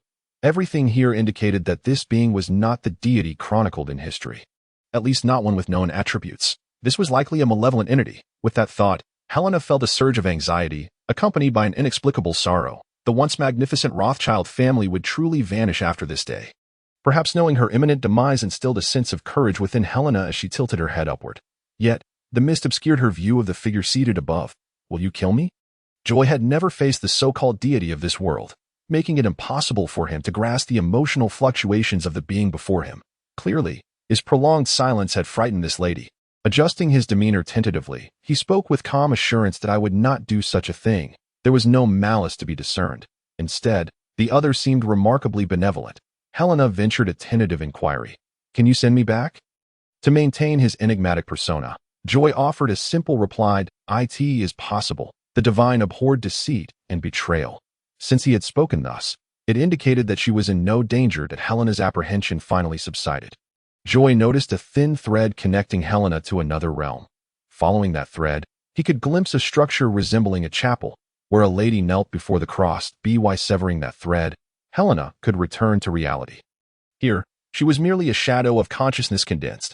How should I address you? Joy hesitated for a moment, then involuntarily gazed into the vast gray mist, considering before responding with a smile. You may call me the Hermit, the wayfarer concealed within the mist. What a splendid title that was. The name of the divine cannot be uttered. The Hermit is clearly a mere title, further affirming Helena's suspicions regarding the deity within her heart.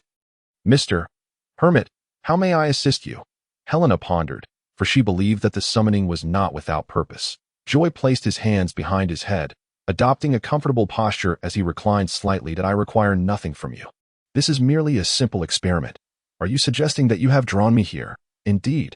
Helena recalled the peculiar predilections of certain malevolent deities, who often engaged in actions that defied logic. Perhaps this being was no different. This individual, unlike those infamous dark gods, might warrant further investigation. Might you bestow upon me a blessing? A blessing?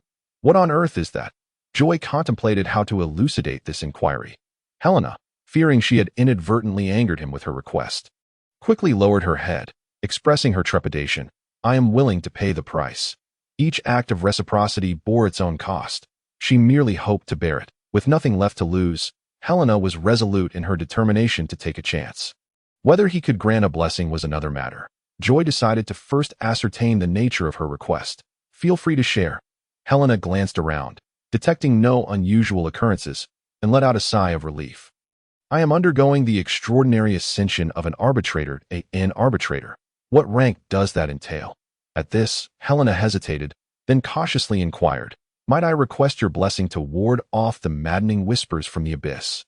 The abyss? Whispers? Is it akin to the endless sea? Of course, I can offer my soul. To Helena, being summoned in a church implied that this being's identity was likely intertwined with a fallen dark god. Joy chuckled, I am not a deity. What would I do with your soul? Moreover, to resist madness is quite simple. Here, one can evade it all. With the leverage of negotiation at hand, Joy began to contemplate what terms he should propose. That's it. I do not require your soul. You may share with me some significant events. At this juncture, Joy paused, nodding in a calm tone. Yes, significant events regarding them. Helena instinctively understood what they referred to and felt a wave of curiosity wash over her. This being seemed to have only recently awakened. Has the sun risen? A seemingly simple question caused Helena to freeze in place. She had considered that this being might have been asleep for a long time. But she never anticipated that it had slumbered for so long, existing since the Second Era. Uneasily, she replied, Mr. Hermit, the sun has indeed illuminated the land that I expected. He hailed from beyond, where the sun still shone. Historical records state that in the Second Era, the ancient sun god fell, plunging the world into a prolonged dark age until the seven gods regained dominion in the Third Era, restoring order and allowing the sun to rise once more. Now, it was the Third Era under the governance of the seven gods. The seven gods? Oh, is Isabella still alive? This was the only high-ranking individual Joy recognized. She had once been the archangel under the ancient sun god's command. Helena, hands clasped in prayer, felt an overwhelming sense of reverence. She is now the goddess of light, one of the seven gods. She dared not speak the names of the seven gods directly, for to utter them was to invite knowledge of their existence. Here, you may speak their names freely. Helena, taken aback, promptly disclosed the true names of the seven gods. Were they not the seven angels once under the original sun god, after the death of the original sun god? They had become the rulers of the new world. This was simply too astonishing. Chapter 15 Greetings. Welcome aboard, Officer Rabbit. Drawing from the historical knowledge imparted by Cravey, during the First Era, there existed but one true deity, the original sun god, who embodied omniscience and omnipotence, serving as the world's light. Madam, I am quite satisfied with your response. Helena was his conduit to the outside world. Joy contemplated how he might retain her. Yet, upon reflection, did deities require explanation? No. In a resplendent display, the gray mist surged vigorously, and Joy's calm voice resonated. Madam, you may select a chair to represent your identity. Helena's gaze involuntarily drifted to the 12 chairs encircling the round table. Is this an invitation to join the church? She mused. An invitation from a deity of the second era. Could she refuse? Dare she refuse? The answer was clear. Helena's beautiful eyes flitted around until they landed on the chair adorned with a rabbit motif. Mr. Hermit, may I choose the rabbit? Strangely, Joy's mind conjured the image of a voluptuous bunny girl. Welcome aboard, Officer Rabbit. You may now return. Helena's cheeks flushed inexplicably as she bowed respectfully. Very well, Mr. Hermit. Joy severed the connection of the red thread, and Helena's figure gradually faded. Ultimately departing the palace, he discovered that even after cutting the thread, he could still sense Helena's presence, a most peculiar sensation. Within the church, Helena was astonished to find herself now a Sequence 9 arbitrator. Her body exhibiting no signs of abnormal change, she clasped her hands together, silently expressing gratitude. Thank you for the gift, Mr. Hermit. Above the gray mist, Joy covered his face with his hands. At last, he had successfully navigated the encounter. Arbitrator, Helena, Isamodi, son, he whispered, reflecting on the day's events, needing time to process it all. His fingers rhythmically tapped on the armrest of his chair. After the sun set, the angels did not vanish immediately. Rather, they lingered long after, implying that Senegal was not a closed-off space, but rather had an exit. Joy furrowed his brow, contemplating the only conceivable escape route. The depths of unending darkness. It appeared he must quickly enhance his strength. Possessing a goal and direction while lacking adequate power was a most distressing predicament. In the midst of his contemplation, Joy suddenly sensed something. Raising his head to fix his gaze upon the towering pillar, in a place previously obscured, a segment of text emerged. Sequence 8, Fortune Weaver.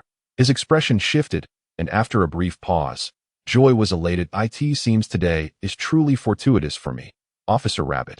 Recording the potion's formula. Joy descended from his high seat, his eyes fixed intently on the chair adorned with the rabbit design. Fortune Weaver. Render oneself sufficiently lucky. Fortune Weaver. Able to influence the luck of others under reasonable circumstances. The lower sequences indeed lacked any combat capability. The moment Helena exited the church, she made her way to the police station, having become a constable. Once a distant aspiration, it was now simply within her grasp. Even now, it felt surreal. That being seemed to have just awakened and displayed considerable interest in the Seven Gods matters. She resolved to gather more information, as it might prove useful in the future. Joy's consciousness, hovering above the gray mist, inexplicably trembled before returning to his corporeal form. Outside, daylight had fully broken. Unbeknownst to him, an entire night had passed. Clearly, lingering in that place was unwise. The rickety wooden door of the cabin was being pounded upon. Who is it? Joy groaned impatiently. Yawning as he rose to glance at the basement entrance revealed Elisa's head peeking out, only to be met with his disapproving glare. Elisa, feeling aggrieved, stuck out her tongue before retreating back into the basement. Cravy's magical paper figure settled onto Joy's shoulder, its expression grave. The voice of Wade Whisk echoed robustly from outside. Wade, who was that? Casting his gaze towards the paper figure on his shoulder, old Tony shook his head, indicating he was unfamiliar with the name. Upon opening the door, he discovered a uniformed constable standing outside. Officer, is there an issue? In the outer city, there were two types of individuals one should never provoke.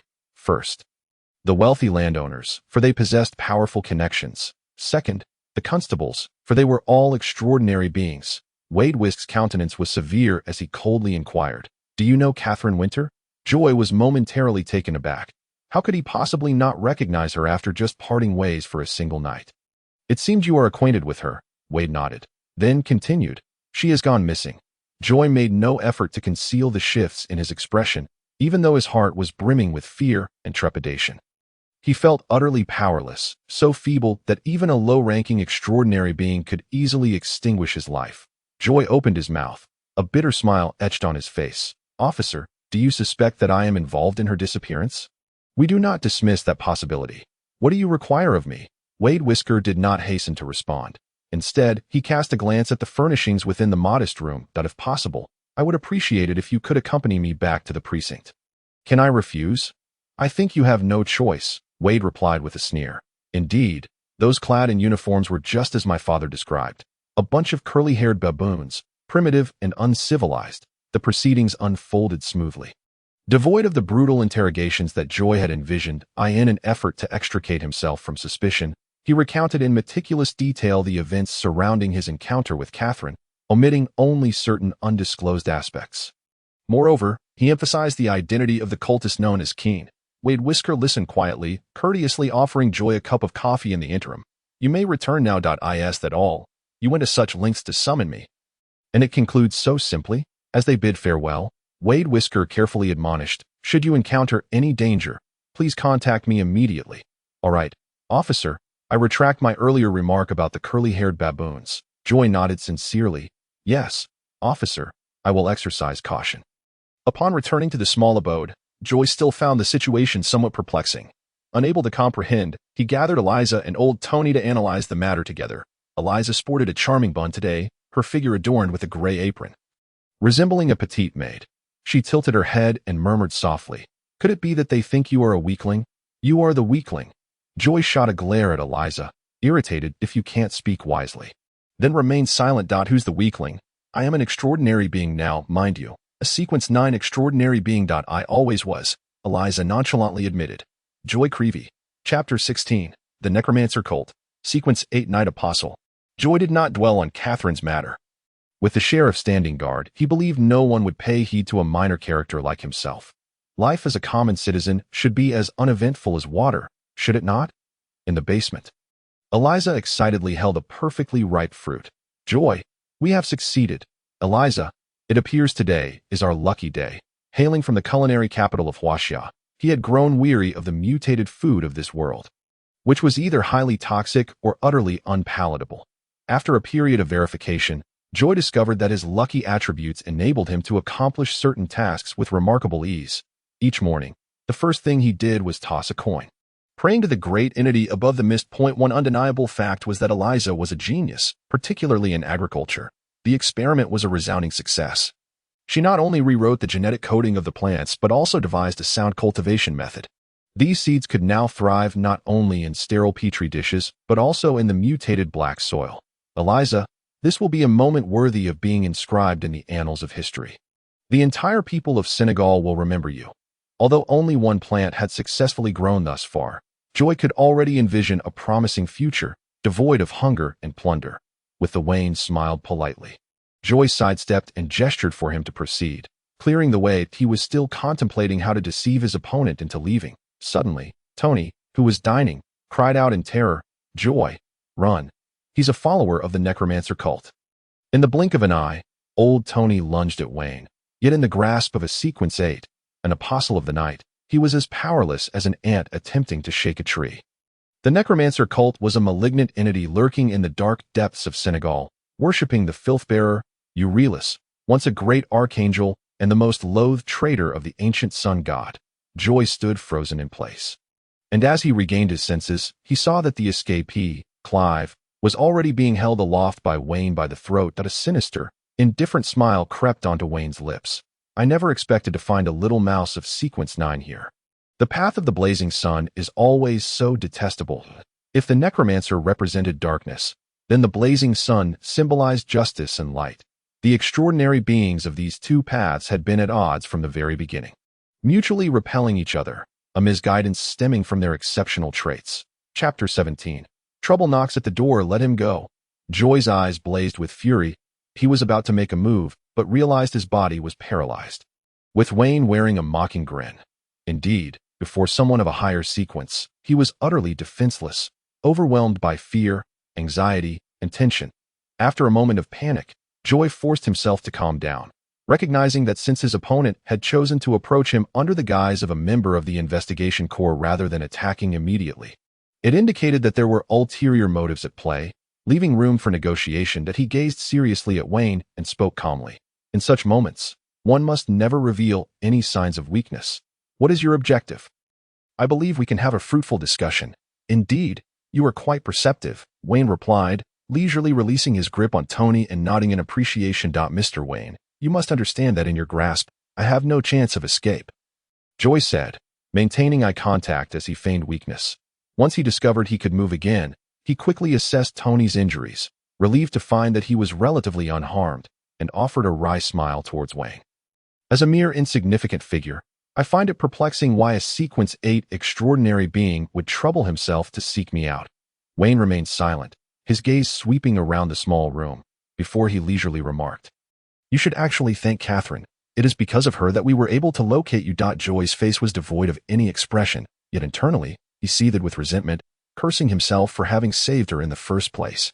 "Very well, Mr. Clive, now tell me, where is Keen?" Indeed, not everyone was as foolish as Catherine. Countless thoughts raced through Joy's mind, only to be dismissed one by one. The individual before him was not an official. They would harbor no reservations, and if he failed to provide the desired answer, the consequences could be dire.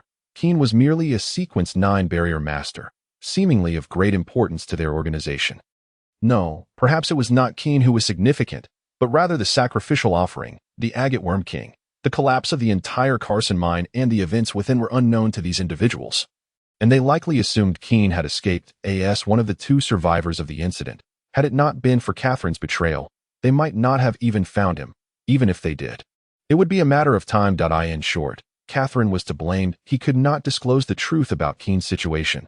With that thought, Joy clenched his right fist against his left chest, bowing his body at a 90-degree angle. "May glory shine upon the earth. May sorrow cease to exist, my lord, amen." "You are one of my congregation," Wayne remarked, astonished, as he gazed at Joy. Indeed, how else could a mere mortal possibly escape the grasp of His Excellency Keen? Joy believed his ruse was flawless. Little did he anticipate that Wayne would respond with a derisive smirk. What a splendid performance. Joy recited the prayer without hesitation and then sincerely replied, "Your Excellency Wayne, I assure you, I have not spoken falsehoods." To further affirm his loyalty, Joy nearly divulged every detail of Keen's sacrifice, omitting the unexpected events that followed, merely stating that after the ritual, Keen seemed to have encountered some issues. From Joy's narrative perspective, he appeared to be in league with Keen, even embellishing the tale. For instance, he claimed that not killing Catherine allowed him to pose as a savior to gain her trust. Wayne listened quietly, a faint smile gracing his lips as he slowly spoke. "These details are of little importance." As he said this, he clapped his hands and rose, retrieving a glass vial from his pocket, which contained a vividly crimson spider. "What matters is that I must report to my superiors. This little darling is called the Nightmare Spider. It can extract the memories from your mind, the most genuine ones." He grinned ominously, his expression peculiar, as if suppressing some form of madness. "Mr. Clive, my lord shall protect you. Do not resist, nor make my task difficult. Understood? Do I have a choice?" Joy retorted, "I would choose to eliminate your entire family unwillingness." Fear, trepidation, emotions shift gradually until they culminate in utter bewilderment. There is neither resistance nor struggle. He feels humbled to his very core. Joy cannot fathom why his adversary ultimately chose to take his life. His consciousness seems to plunge into an abyss of boundless chaos, where, apart from the void, he can sense no other existence, adrift like a wisp of wind, aimlessly floating without purpose. In this realm, there are neither sun nor moon, nor any passage of time, akin to an interminable nightmare from which one cannot awaken. It is unclear how long he has been ensnared in this dream, but eventually he awakens, emerging from his stupor as his pupils gradually focus. The little cabin remains unchanged, yet now it is engulfed in roaring flames, pungent smoke invading his nostrils, rendering his breath labored. He scarcely has time to react before a beam crashes down, pinning him beneath it. An intense searing sensation immediately washes over him, compelling him to struggle desperately. Suddenly, a blinding light pierces through, and the agonizing heat dissipates, the flames extinguishing in their wake. In that moment, he sees Wade Whisker, wielding a staff, murmuring incomprehensible prayers as the gem atop the staff emanates a radiant blue light, snuffing out the flames with a mere touch. With the fire quelled, a carpet of charred remains is left behind, and the burning sensation on Joy's body keeps him painfully alert. "You were still a Wade Whisker was not mistaken. He sought vengeance, not only against the necromancer cult, but also against Catherine Winter. His animosity towards Catherine surpassed even that directed at the cult, for her betrayal had obliterated the very home upon which he relied for survival. Yet reason cautioned him against impulsivity. Catherine's identity was undoubtedly complex, explaining her prolonged disappearance, as even the necromancer cult dared not lay a hand on her. The sole strategy that came to mind was to join the Survey Corps. Revenge was not a matter of mere moments. It was a gradual process, and with patience, opportunities would inevitably arise. Before proceeding, however, he required a full disclosure. Wade's tone was calm, his gaze fervent as it fixed upon Joy. Joy rose and approached the window, opening it to reveal a sunless sky, shrouded in gray, where only endless darkness lay in the distance. After a prolonged silence, he suddenly uttered, "I killed Keen." Wade did not interrupt him. Instead, he savored his tea, awaiting his response with quiet anticipation. Joy turned, lifted his shirt, and pointed to a location over his heart, where a bullet wound marred his flesh. "Here, I was struck by a bullet before you came to rescue me." Wade Whisker spoke up abruptly. "You are an extraordinary being. Only an extraordinary individual could survive after being hit by a bullet." "Indeed, that is correct. During Keen's sacrificial ceremony, I became an extraordinary being. Ranked at sequence 9. The fortunate. Does this imply that while Keen was being sacrificed, you were also in the act of sacrificing a deity?" The simultaneous sacrificial offerings to two deities, one righteous, the other malevolent, could have resulted in unforeseen consequences, culminating in the collapse of the Carson mine. Such an explanation was plausible. Then why did you choose to conceal this when we first met? Joy had rehearsed various responses prior to his arrival. Contemplating as he replied, "The fortunate is not a principal deity sequence. I do not wish to be labeled as a follower of the malevolent gods. Well, were I in your position, I might have made the same choice." Beyond the three principal deity pathways, Senegal had developed numerous auxiliary sequences over the years, many of which were intertwined with the malevolent and bound gods. The fortunate, while unfamiliar as a sequence, assuredly indicated that Joy was no follower of malevolent deities. As their conversation unfolded, it flowed smoothly, with Wade Whisker generously divulging various commonplace occurrences of the extraordinary realm. Joy opened the cabinet in Wade's office. Observing glass jars filled with tea leaves, he casually opened another side, filled to the brim with wine, and uncorked a bottle of red. "Mr. Whisker, such fine treasures. Why hide them?" "Haha, tea is for guests, wine for friends. May I indulge in a glass?" Joy smiled, not waiting for an answer as he poured himself a generous serving. One could not help but remark upon the lackluster quality of the wine. After a single sip, he found no desire to continue. Wade Whisker's heavy brows flickered, revealing a hint of a smile. It was hard to believe that this was a young man who had just lost a loved one. There appeared to be no trace of sorrow on his face. Perhaps a closer examination was warranted to ascertain whether his will had been corroded by the malevolent gods. "Joy, I believe you require the counsel of a psychologist." Joy keenly detected a fleeting peculiarity in Wade's gaze. This might be the final trial. Passing it would grant him entry into the Survey Corps. Without uttering a word, he nodded gently in acknowledgement. Wade Whisker exited the office and shortly returned with an elderly woman clad in a cloak. Her figure was shrouded by the garment, with only a pair of murky eyes visible. Under the watchful gaze of those eyes, Joy felt as though he had plunged into an abyss of eternity. Having learned from his previous encounter with the nightmare spider, he easily navigated this psychological evaluation. Weaving a plausible narrative during the hypnotic session, after a quarter hour, the elderly woman slowly rose to depart. "There is no trace of filth upon you."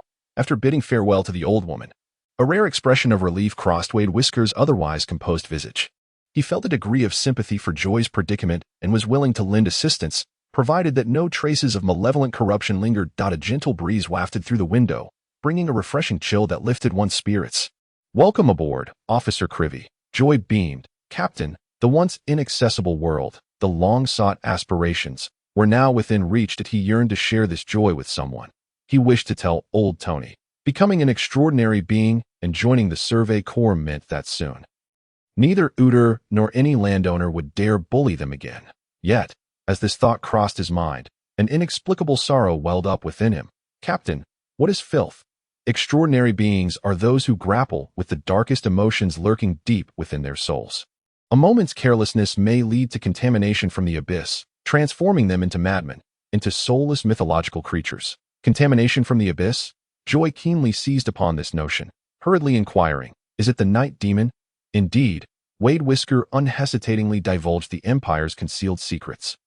If prior suspicions had only been conjectures, they now stood as undeniable truths. What ensnared Senegal was not bloodthirsty monsters, but rather the remnants of humanity from a bygone era. As the sun set, the contamination from the depths besieged the entirety of Senegal. Chapter 19. The hypnosis of the veiled master. We are perpetually resisting the pollution emanating from the depths. Do the commoners of the outer city elicit pity? In truth, we are no different from them, the only distinction being the nature of our adversaries. After an extensive conversation, when Joy departed, It felt as though he had opened a new gateway within his heart. On the streets, pedestrians were sparse, each seemingly engrossed in their own endeavors, striving for survival and sustenance. Upon returning to the dilapidated little house, the sky had darkened as he stepped inside. An involuntary chill coursed through him. It was as if a pair of eyes lurked within the shadows, watching his every move in a place that appeared barren. It felt as though countless beasts had their gaze fixed upon him. Following the completion of the potion's effects, Joy discovered that his heightened senses had significantly sharpened. Something was amiss. Rushing to open the entrance to the basement, his expression shifted dramatically upon witnessing the scene before him. The basement, once meticulously arranged by Eliza, now lay in disarray, with belongings scattered haphazardly. The seeds in the cultivation dishes had been maliciously destroyed, and Eliza was nowhere to be found. A heavy, damp atmosphere pervaded the air. Joy's heart sank as he traversed the chaotic passageway, bearing witness to a heart-wrenching sight. His home, once warm and inviting, had been stripped bare.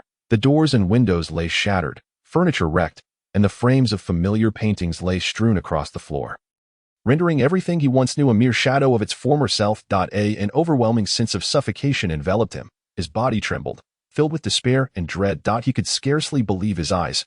All that was familiar had vanished, leaving behind only this grim, terrifying shell. Joy cautiously searched for clues, praying to uncover some trace. Suddenly, he stumbled upon a peculiar piece of paper, adorned with strange symbols and patterns. Confusion and fear surged within him, for he had no inkling as to what these symbols and patterns signified, nor what they heralded. As time passed, he gradually discerned odd traces and items that seemed to conceal some undisclosed secrets. Joy's countenance darkened.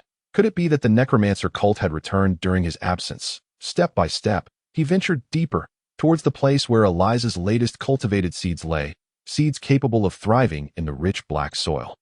Often, what one fears most is precisely what comes to pass. The seeds remain. Thus, there exists another possibility. The one who took Eliza is here for him, and these remnants serve as a warning. Udyr, that damned scoundrel. How dare he? The clues left behind all point unerringly to the West District's most prominent landowner, Udyr Beckett. Just as one wave recedes, another rises. The matters concerning the necromancer cult are far from resolved. And now Udyr has come knocking again. As for the reason, it likely lies with the loose ends from the last encounter. A careful investigation around the site of the aircraft accident would reveal traces of another's presence. This can be attributed to Joey's negligence. Since becoming an extraordinary being, he had dismissed the incident from his mind, not anticipating the current predicament. Udyr, this is your own doing. You have no one to blame but yourself. Gritting his teeth, Joey toyed with the revolver in his hand, a provision from the investigation corps, featuring specially crafted silver bullets capable of inflicting unique harm to the extraordinary, cloaked in the cover of night. He made his way to Udyr's farm. All he could do now was hope that time had not run out. Over the course of their time together, he had come to regard Eliza as family, a bond he cherished even more since old Tony's passing. Joey could scarcely bear to imagine the consequences should Eliza suffer misfortune once more. Udyr's farm was a place Joey had stealthily approached countless times. He was intimately familiar with its defenses, easily reaching the backyard as he stepped inside. The previously enveloping darkness was abruptly pierced by dazzling lights that illuminated the night. A large throng of people emerged, surrounding Joey. He realized too late that this was a trap prepared in advance, waiting for him to leap into its clutches. Udyr, come out, he bellowed, but all that greeted him was a chorus of mocking laughter. Instead of a response from Udyr, he was met with a swarm of blood slaves launching an assault. The silence shattered, and an uneven battle commenced, with Joey destined to fight alone. Although they were merely second-rate civilian blood slaves, their sheer numbers overwhelmed him, forcing him to retreat while he fought. Thanks to the enhanced physique bestowed upon extraordinary beings, he managed to hold his ground for a time, weaving through the crowd, evading countless attacks, and seizing opportunities to bring down his foes. Nevertheless, it was not long before he found himself covered in numerous wounds of varying sizes. At this rate, he would inevitably be worn down. Once upon a time, had it not been for old Tony's assistance, he too would have become a blood slave to some landowner, surviving by selling his blood. He could not bring himself to strike lethally against these foes. Despite the many that lay on the ground, they were merely lightly injured. As he saw Udyr's whereabouts while fending off attacks, Joey began to feel the weight of fatigue pressing upon him. Ultimately, the abilities of a lower-tier sequence practitioner had limited offensive power.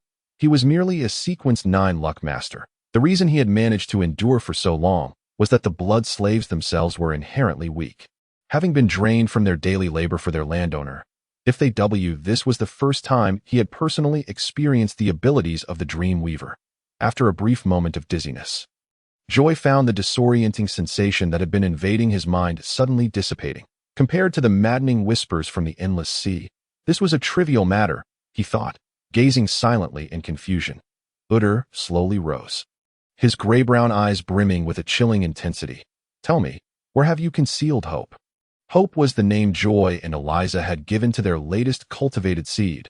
Those under the mental pollution of the Dream Weaver would fall into a subconscious slumber. Often, Udyr utilized this very method to digest the properties of potions, a skill in which he excelled. The moment he captured Eliza, observing her noble, grainy white hair, he knew he was likely entangled in a conflict among the aristocracy. Having boarded a pirate ship, he had no choice but to proceed down this dark path. Wishing to eliminate Eliza to avert future troubles, she revealed the existence of the Hope Seed only when she sensed danger. Human desire is boundless. Previously concerned solely with self-preservation, Udyr soon began to entertain ulterior motives, meticulously preparing everything to welcome Joy.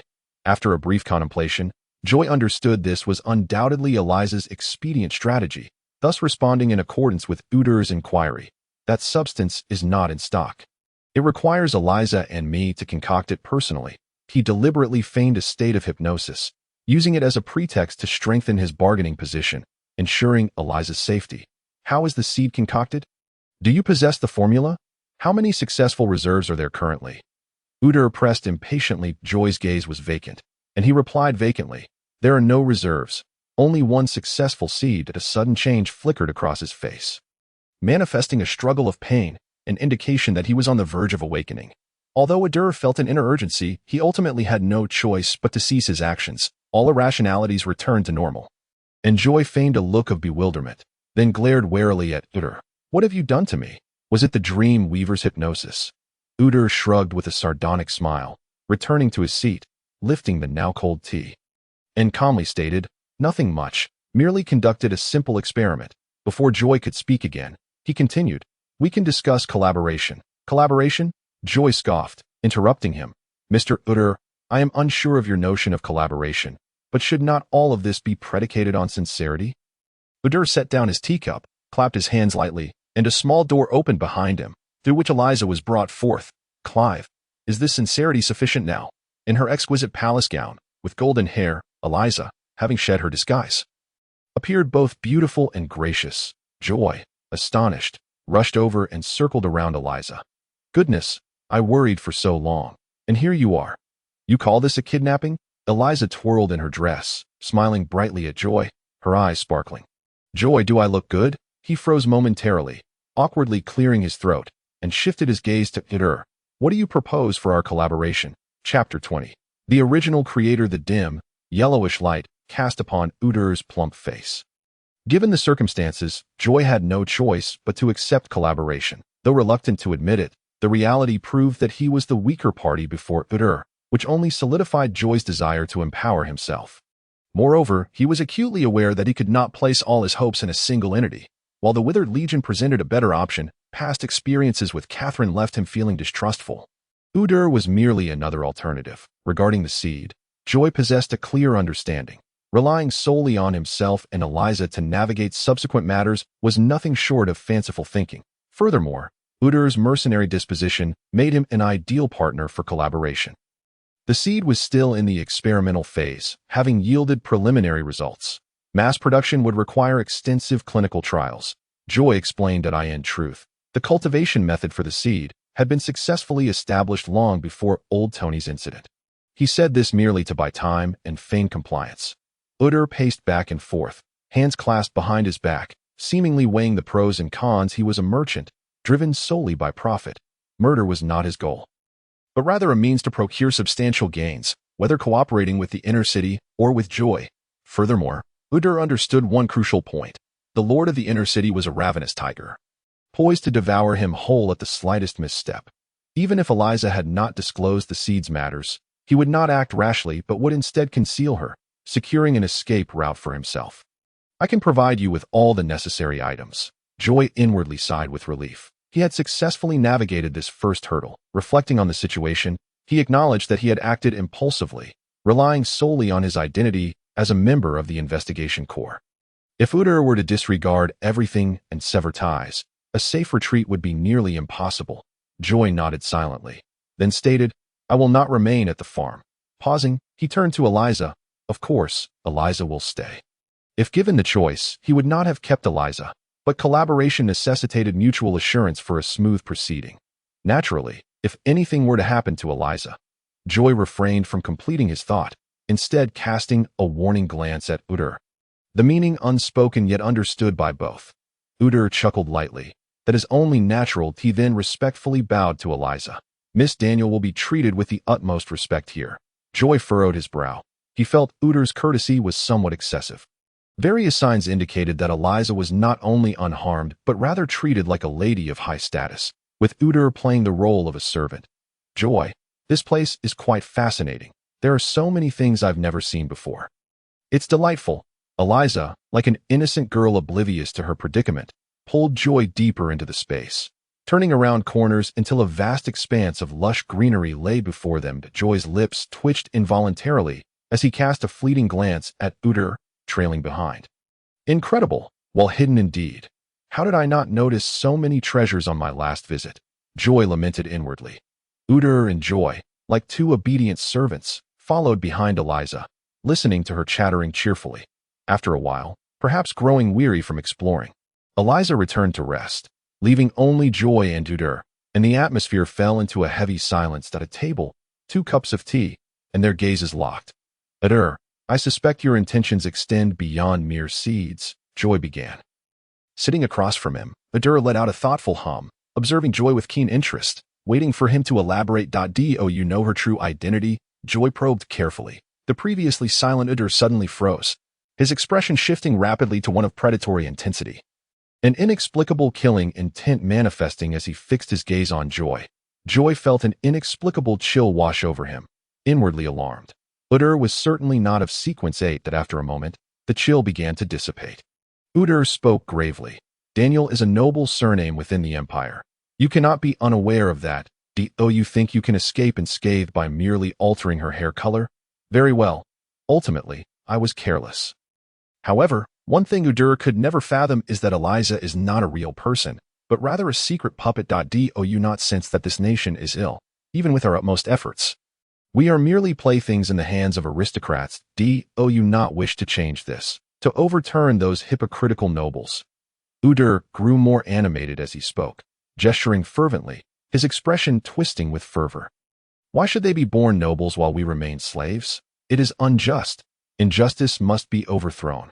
Hope is our opportunity. As long as we gain the support of the people, we can amass a force comparable to the Imperial Knights. Do you not yearn to trample those lofty individuals beneath your feet?" Udyr passionately painted a vivid picture of the future, as if he were on the verge of becoming a noble himself. Seizing power, Joy could not help but admire the insatiable greed of human nature. Transforming a person is indeed a simple task. You do not intend to harm Eliza. Rather, you wish to elevate her as a puppet. Udyr nodded with a sense of inevitability. The people of Senegal were entrenched in their own obsolescence, having endured oppression for so long that they had long since lost the courage to resist. The banner of rebellion could hardly be raised. Joy furrowed his brow in contemplation. The truth was indeed as stark as it appeared, not to mention that the Daniel family had ruled Senegal for countless years. Even the high-ranking extraordinary beings were not something an ordinary person could contend with. Although those esteemed individuals had long ceased to concern themselves with imperial affairs, one matter they would never overlook was legitimacy. "You should return for now and refrain from contacting me in the short term. That I will inform you once I am prepared." He dismissed Joy. Leaning against the plush couch, Udyr fixed his unwavering gaze upon the incandescent light above, pondering how to explain matters to the individual in the inner city. It was not until Joy stepped beyond the confines of the farm that he felt a sense of relief. The issue concerning Eliza seemed resolved, at least for the immediate future, as she would be safe for now. It was time to contemplate his own affairs. The vendetta against old Tony weighed heavily on his mind. The accursed necromancer cult, and likewise, Katerina. If it were not for her, those subsequent events might never have transpired. The difficulty lay in the fact that the necromancer cult was akin to a swarm of rats lurking in the sewers, eluding his grasp, while Katerina's identity and background were shrouded in complexity, leaving him hesitant to take action. Even if he were bold enough, he might not prevail. Was there a method by which they might turn upon one another? Joy pondered deeply. Perhaps I should first investigate Katerina's background. The Adventurer's Tavern had always been the swiftest hub for information. Joy ordered a glass of lemonade, found a seat, and settled down. He was the first to enter a bar without ordering alcohol. In Senegal, liquor was a luxury due to scarce resources, and the beverages circulating in the market were mainly beers, which, in Joy's words, were akin to watered-down drinks at KTV. He found them utterly unpalatable and preferred the refreshing clarity of lemonade. To his surprise, he swiftly gleaned information about the Katerina family.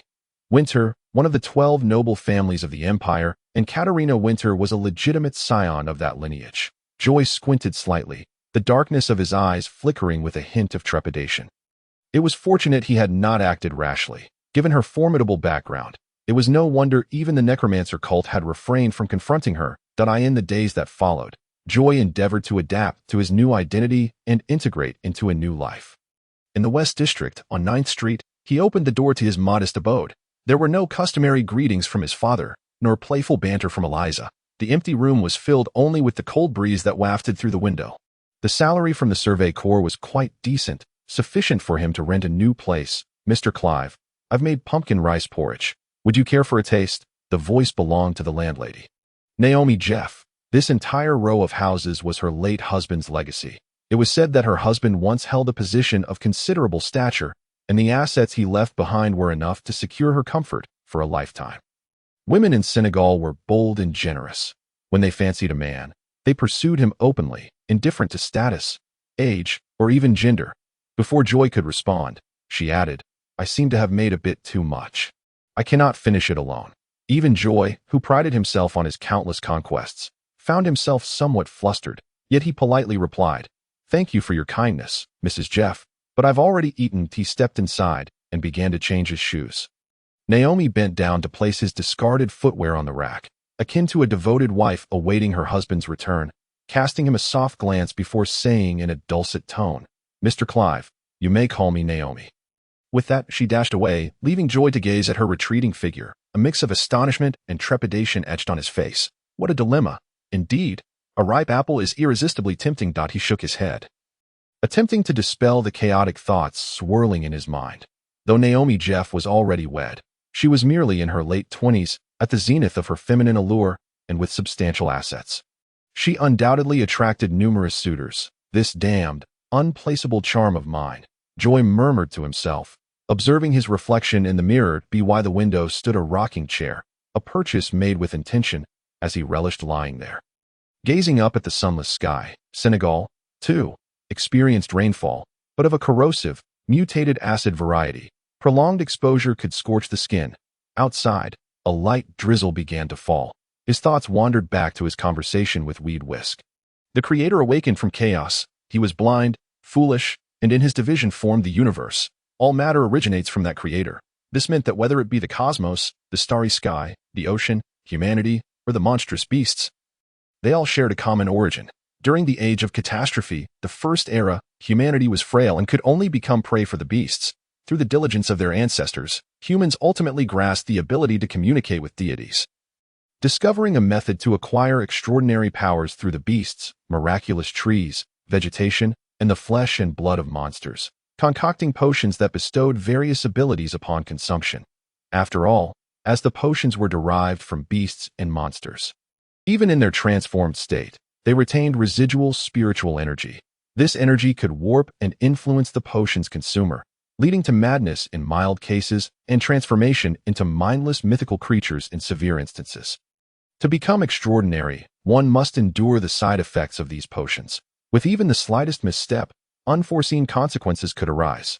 The side effects could only be diminished over time, and one could only advance to the next tier after fully absorbing them. The drizzle persisted, and as twilight descended, the temperature plummeted, causing Joy to shiver unexpectedly. The lucky master, what a remarkable sequence, he mused. Consuming potions, even those without auxiliary ingredients, could lead to death in the lightest of circumstances. While in severe cases, one could become a bloodthirsty, mindless creature. Yet here he was, unscathed, all thanks to a stroke of luck. It was luck that had granted him extraordinary status and luck that had allowed him to evade fatal bullets while fully digesting the potion's side effects. These effects, which could take others 3 to 5 years, or even 1 to 2 years to process, he managed in a fraction of the time. So, they are called the Ancient Gods, after joining the Survey Corps. He gained access to some of Senegal's secret tomes and learned of the title Ancient Gods. The ancient sun god worshipped in Senegal was indeed one such deity, as was the one possessing the power to stabilize the seas. What transpired in the Second Era? He felt as though he were ensnared in a vast fog. Naturally, what he yearned to know most was how to escape Senegal, living in the 21st century. One could reach the farthest corners of the planet in a mere flight, whereas Senegal was decidedly limited in scope, akin to a single tribe's territory as long as one avoided the beasts. Traveling by airship could cover the entire region in no more than a month. This place was simply too small. The lower tiers were too weak. Facing significant matters, they resembled ants, incapable of withstanding firearms. Let alone the aberrant night demons and monsters that he needed to become a mid-tier extraordinary being to venture into the depths of darkness. Joy's thoughts raced as his consciousness ascended above the mist, where he stood within a grand hall, his gaze piercing through layers of gray fog to behold a colossal pillar. The hieroglyphs etched upon it formed a clear potion formula, Fortune Bearer. Analyzing the name, it still appeared to lack combat efficacy. This potion had only manifested following Helena's arrival, implying that as long as he continued to recruit others, he could obtain a complete potion formula for this sequence. The question arose. It was well known that extraordinary beings were categorized into 9 sequences, from 9 to 0. In the hall stood 12 chairs, with 3 additional positions that could not be accounted for. Did this mean there were promotions beyond sequence 0? Joy could only speculate. Why bother considering so much? To confront the necromancer cult and Katerina, sequence 9 was utterly unrealistic. He fixated intently on the pillar, scrutinizing the capabilities associated with the fortune bearer. Transference, shifting a portion of luck. The description was straightforward, seemingly without utility. If one thought so, they would be underestimating the power of sequence 8. Imagine playing with a revolver. Who would ultimately bear the brunt of that last bullet? With proper execution, even a low sequence could potentially eliminate a formidable adversary. Katerina, prepare yourself. I shall soon come for you. The vast, empty hall echoed with the sinister tones of Joy's voice. Chapter 21. New Members. The following day, at the Public Security Bureau. As Joy stepped into the office, he was greeted by a cacophony of noise, the hurried footsteps of many, and the deep timbre of Wade Whisk, all of which hinted at the gravity of the situation at hand. Captain, what is happening? Wade shook his head in silence before solemnly responding. Charles has instigated a coup. The rebels have breached the East City Gate. We must proceed to offer our support. Currently, the ruler of Senegal is Emperor Daniel Tuang, while Charles is the second prince. Joy, puzzled, inquired, has the situation escalated to such a degree? Are even the personnel of the Outer City's Public Security Bureau being mobilized? What of the Imperial Knights? What about the Council of Legion Elders? Are there no other high-ranking extraordinary individuals available? There's no time for explanations. Equip yourself and come with me, Wade commanded, directing the security personnel in their operational preparations. In the West 9th District. The Inner City Guard. It was Joy Clive's first encounter with the Inner City, which did not exude the grandeur and refinement he had anticipated. Instead, it bore a profound historical simplicity, with blue bricks and glazed tiles that seemed to narrate the craftsmanship of a bygone era. A month had elapsed since Charles initiated the coup. The rebels had infiltrated the East City Gate, seizing half of the imperial capital and creating a standoff with the Royal Legion led by Ng during a brief ceasefire. Joy now served as a city guard soldier within the Imperial Knights. After a day of patrolling, fatigue weighed heavily upon him. The onset of this war was inexplicable, and even now, no one truly understood the circumstances that had unfolded. Ng Daniel had ruled for 60 years. Although he had not achieved notable accomplishments, he had committed no transgressions, and Charles's coup arrived without warning. According to the line of succession, while Charles was the second prince, he was still subordinate to only one elder princess, ensuring that even without a coup, the throne would remain his. The sudden thick fog enveloped all of Senegal, obscuring everything, leaving no one aware of when the war would conclude or when the fog would dissipate. Due to the high-intensity patrolling tasks, soldiers were granted appropriate rest periods after a day's work. The continuous 24-hour patrols strained their mental acuity, making it exceedingly difficult to remain alert, which underscored the necessity for extraordinary individuals. Reports from the front lines indicated that the ceasefire had emerged due to the fog. Within it lurked an unknown entity that had assaulted soldiers on both sides to varying extents in the rest area.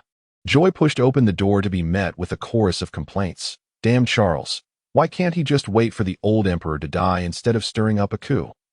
It's exhausting. Another voice chimed in. Isn't that the truth? Olding is 70. He won't last much longer. Damn it. Is it already time to switch shifts? Joy. How time flies. Joy nodded, dragging his weary body as he collapsed onto the bed, exclaiming, I agree with both of you, but don't expect me to cover for you. The two grumbled as they exited the rest area. With his eyes closed, Joy did not succumb to sleep. Rather, he projected his consciousness onto the fog-shrouded round table hall. Helena Ross, now a competent Imperial security officer, sat before her desk piled high with case files awaiting her attention. The last bloodline of the Rothschilds. She understood her desires well. Only by climbing the ranks could she seek revenge, which necessitated achievements. Helena sifted through the documents, one of which was a decree issued by the Empire's highest counselor. The constellation of Prey shall soon return to the northern gate of Shermin, potentially causing unforeseen magnetic field fluctuations. If traces of the cult of the Dark God are discovered, they must be reported immediately. The official name for the constellation of Prey was merely a facade. Among high-ranking extraordinary beings, it was known as Stars Colored. It was an indescribable entity from the depths of the cosmos, which would wander aimlessly whenever the seven stars aligned, the timing of its return unknown. However, one certainty remained. Every time it returned, it would bring about some incredible change, either externally or intrinsically. A century had passed since the last record of Stars Color, during which it claimed countless lives. As the clock struck 5, Helena suddenly felt a compulsion. Rising from the bureau to return to her residence, she secured the doors and windows before lying quietly on her bed. An invisible energy surged through her body, as if a pair of hands gently caressed her soul, accompanied by a red light racing through her eyes. Helena found herself in the round table hall, seated upon her designated rabbit chair. More than half a year had elapsed since her last visit, yet the anxiety and tension remained palpable. She quietly rose and bowed her head towards the highest seat. Greeting, good evening, Mr. Hermit. In his presence, Joy had to consistently maintain his dignified persona. After receiving a response, Helena began to curiously survey the remaining seats at the round table. What are you looking at? Joy spoke coldly. Helena Ross, she mused, since my accidental entrance here 6 months ago, I have been secretly investigating information regarding the fog, seeking to uncover the identity of this he. Although I have not unearthed any useful clues, I have indirectly confirmed certain matters. This being is not a traditional evil god, but is likely an ancient deity awakening from the First Era, according to the historical records of Isomort. Ancient gods were benevolent towards humanity, having fought alongside them against evil gods and ultimately sealing them underground. Since this being was not an evil god, she need not fear the corruption of her heart or the seduction of her spirit. If she could become a favored one of this being, her hopes for vengeance would be significantly enhanced. Respected Mr. Hermit, am I the only summoner present? Given there were 12 chairs, it stood to reason there should be more than one individual. Or was the summoning conducted in solitude? Would such a summoning go undetected by certain entities? After all, she was currently in the capital of Isomort, Eschland, which housed not only high-ranking extraordinary beings, but also the church, and even the possibility of angelic beings descending. How would I know if it would be discovered? I am merely a rank 9 amateur, lacking any offensive capabilities, Joy replied. However, even the endless or the mad murmurs can be obstructed. Blocking some high-ranking extraordinary beings should not pose a problem. Such circumstances do not exist, he declared. However, certain extraordinary items may possess unique effects. Helena recalled the peculiar stone passed down through her family for generations. It was the very reason she had been drawn and summoned here. Joy seemed to ponder this issue, furrowing his brows for a moment before leisurely speaking. Are such items abundant? If those things could be mass-produced, wouldn't anyone be able to pinpoint this location, potentially inviting a true god or a high-ranking angel to devour them? Helena shook her head, revealing no secrets as she disclosed her family's hidden truths. Concluding with, in Isomort, No second stone has been discovered. He represented omniscience and omnipotence, perceiving all before him. One should not attempt to conceal or deceive. This was a prayer encompassing a divine being. Miss Rabbit seems rather reserved. Joy observed from his elevated position, quietly watching Helena below. In a temple with only two individuals, the atmosphere felt somewhat desolate. Tio maintained his dignity. He could only speak sparingly, yet this limitation was evident, preventing him from acquiring information from the outside world. It appeared he would need to attempt to increase the number of participants. Joy gazed at the remaining 11 chairs, pondering. The space around him seemed to shift and transform in tandem with his thoughts. As soon as an idea arose, the long-dormant gray mist began to writhe and roll. Towering above an endless sea stood a colossal pillar, with a slender, pale golden thread spiraling along its surface.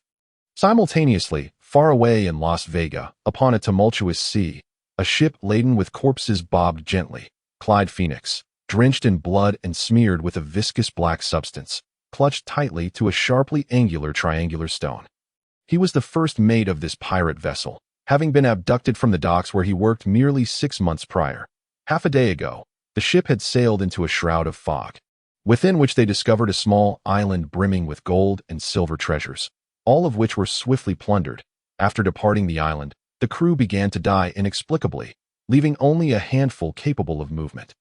Clyde realized that his condition was considerably better than that of the others. Instinctively, he tightened his grip on the peculiar stone, placing his hopes of survival upon this artifact retrieved from the island. The wails and cries of despair echoed incessantly in his ears, and he felt an unseen force draining the strength from his body.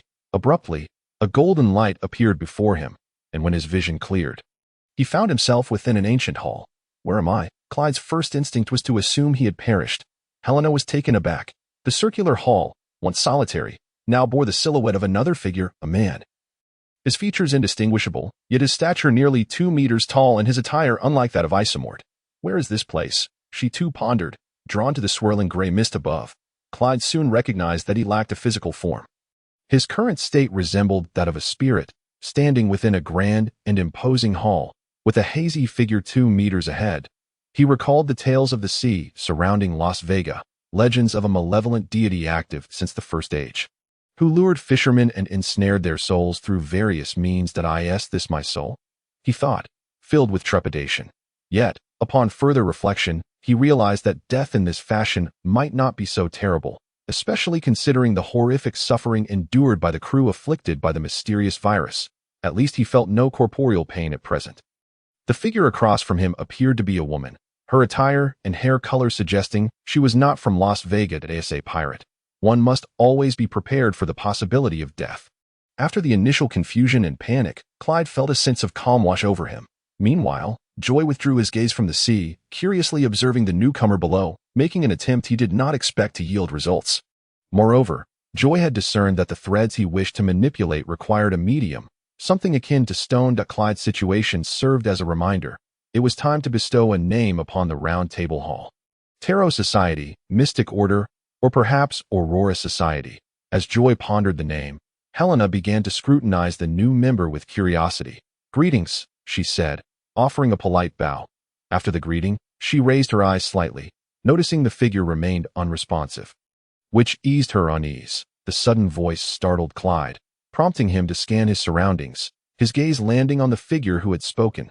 "Greetings, lady from Isomort." Helena was unsurprised that the other could deduce her identity, for she too could glean some insight into the other's origins. This realization only heightened her trepidation regarding the figure seated at the head of the table. Isomort lay far from Las Vegas. How could he transcend the vast ocean to bring these two together? Among the deities she was familiar with, only one possessed such power, and it was evident that this being was not the same. The one among the gods who could rival the seven was a force to be reckoned with. Thus, this newly awakened entity might possess a strength comparable to that of the seven. It was unfathomable to consider the extent of its power upon full restoration. We are fortunate to be favored by a great existence. Welcome to our assembly. Great existence? Fortunate? Clyde mused in confusion. "Madam, what do you mean by great existence?" Helena turned to face the endless gray mist, bowing deeply. "Mr. Hermit, please allow me to extol your revered name." "Hermit?" Clyde furrowed his brow, scouring his memory for any information about this entity. Was it a deity, or perhaps an angel? Unlike Helena's initial entry into this realm, he was a bona fide transcendent being. As a Sequence 9 deep diver, he possessed the ability to breathe underwater and see clearly, endowed with extraordinary capabilities. Following Helena's line of sight, he lifted his gaze to find nothing but mist obstructing his view. The being above, curiosity is a trait inherent in all. He silently activated his abilities, a flash of golden light glimmering in his eyes. Joy quickly sensed the anomaly, a cold smirk creeping across his lips. The mist that veiled the endless sea parted slightly, allowing a cacophony of maddening whispers to seep through, colliding with the gaze Clyde cast. Instantly, a heart-wrenching scream echoed within the round table hall. Clyde clutched his eyes, writhing on the ground in agony. Only after what felt like an eternity, accompanied by a disdainful scoff, did his torment cease. Humph! Helena trembled, witnessing the extent of his power for the first time. One must not look upon a god. One must not utter their name. Clyde, gripped by fear, knelt upon the ground. Forgive my ignorant offense. Chapter 22. The great existence above the ashes. The gray mist churned and writhed, reconstituting as a barrier, while Clyde trembled and prostrated himself upon the ground. That I do not wish to see a repeat of this. Joy's voice resonated coldly from all corners of the hall. Imbued with sanctity and authority, we shall heed your command. The two replied in unison. As the mental assault from the maddening whispers dissipated, Clyde finally breathed a sigh of relief. In this state, he dared not engage in any further reckless acts. With his curiosity unfulfilled, he could only shift his focus to Helena. Mr. Hermit, I wish to know the swiftest method to assimilate the potion, she began, pausing cautiously before continuing. What must I offer in return? She was acutely aware that every gift from the divine bore a price. Deities could be capricious, sometimes resembling mischievous children, and at other times transforming into ruthless, bloodthirsty tyrants, merciless in their judgment. Such knowledge was common among the Senegalians. Had the outside world been deprived of this information? Why would the seven gods seek to suppress such knowledge? Joy found himself perplexed. Yet, upon further contemplation, he comprehended the rationale. The Senegalian population was already sparse, and to venture beyond required a multitude of transcendents. In contrast, the outside world teemed with countless individuals. Without regulation, the outcome would not be a proliferation of transcendents, but rather an uncontrollable horde of mythical creatures. Miss Rabbit, that is an astute inquiry, Joy thought inwardly, elated. Should he broach matters beyond his capacity, he risked losing his standing. He remained silent, allowing time to pass before finally speaking. As a deity, is it not customary to make one's devotees wait? To enact, assimilate, and integrate. Helena savored these three words, pausing for a moment before experiencing a moment of clarity. Clyde bore a similar expression. So this is the crux of advancement. I believe I have stumbled upon the secret that the seven gods have sought to conceal. This hermit is likely an entity on par with the seven. She was, after all, an astute woman, quickly grasping the essence of enactment. As a constable, one must fully embody the role, immersing oneself within it. No wonder I have felt the potion within me depleting at an alarming rate. It seems to stem from the enactment method. At this rate, I might digest the potion's side effects in less than 3 years. Mr. Hermit, what must I sacrifice? The rabbit officer appeared quite anxious. Am I truly that daunting? Joy contemplated for a moment before softly responding. You might share with me some insights regarding the hidden events following the First Age. Such as, the Great Fog, hidden events following the First Age. Was this individual a remnant from the ancient cataclysmic era? Clyde maintained an impassive facade, internally brimming with anxiety. The seven gods only emerged during the Second Age. In the cataclysmic era, they were naught but lesser deities. Clyde could hardly fathom the extent of this entity's terror. He had a penchant for listening to clandestine events. Perhaps, through this, I could seek assistance to rid myself of the viral onslaught. Clyde resolved to remain silent for the moment, patiently awaiting the right opportunity to speak. Helena, momentarily perplexed by the notion of clandestine events, soon experienced a flash of inspiration. Regarding the fog, was there not a recent incident linked to it? She then gathered her thoughts and began to articulate. The star's radiance emerges from the unfathomable depths of the cosmos. It is said to have descended upon Chernobyl at the end of the first epoch, corrupting vast swathes of land, causing vegetation to wither, and resulting in the mutation of all living beings. The civilians residing in Chernobyl were affected, succumbing to madness, their bodies transforming, their health deteriorating. ultimately meeting a mysterious demise. That night, the branches of all trees reached for the starry sky, the indescribable hues drawing upwards towards the celestial bodies, vanishing into the heavens. Its manifestation was that of an irregular mist. At this juncture, Helena felt a wave of trepidation. She was uncertain whether this entity would take a liking to her disclosure and recognized her knowledge was rather limited. This intelligence is quite intriguing, Joy responded with an outward calm. Though internally he was a tempest of thoughts. Senegal could very well be the Chernobyl Helena had mentioned, polluting the earth, draining vitality, and stunting plant growth, all correlating perfectly.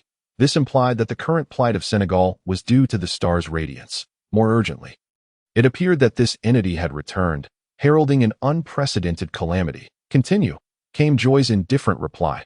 Helena, her head bowed in anxiety, responded with a quiver in her voice. I apologize, Mr. Recluse, my knowledge is scant. I hope you might grant me an opportunity. I will gather information on the star's radiance upon my return. Return? Could one truly return?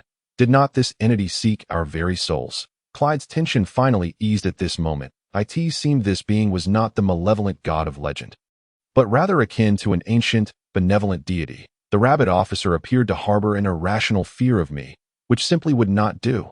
Joy mused. It was time to alter their perception of divinities. You may regard this place as a... He paused, then continued, story symposium. You are free to speak your mind. I enjoy being a listener and will not impose any influence upon you. That he nearly uttered that he would not take any action against them, urging them to divulge their information. New friend, you should introduce yourself. Of course, you may choose your own code name, just like this lady, the rabbit. Codename? Clyde felt a surge of glee for those pirates who were wanted by the authorities. The greatest fear was exposure. It was then that he noticed a charming rabbit carved into Helena's seat. His gaze drifted before finally settling upon a chair adorned with a snake. Helena smirked. It suits you perfectly, Viper. Clyde bowed respectfully. Mr. Recluse, I have a secret that you may find intriguing. Proceed.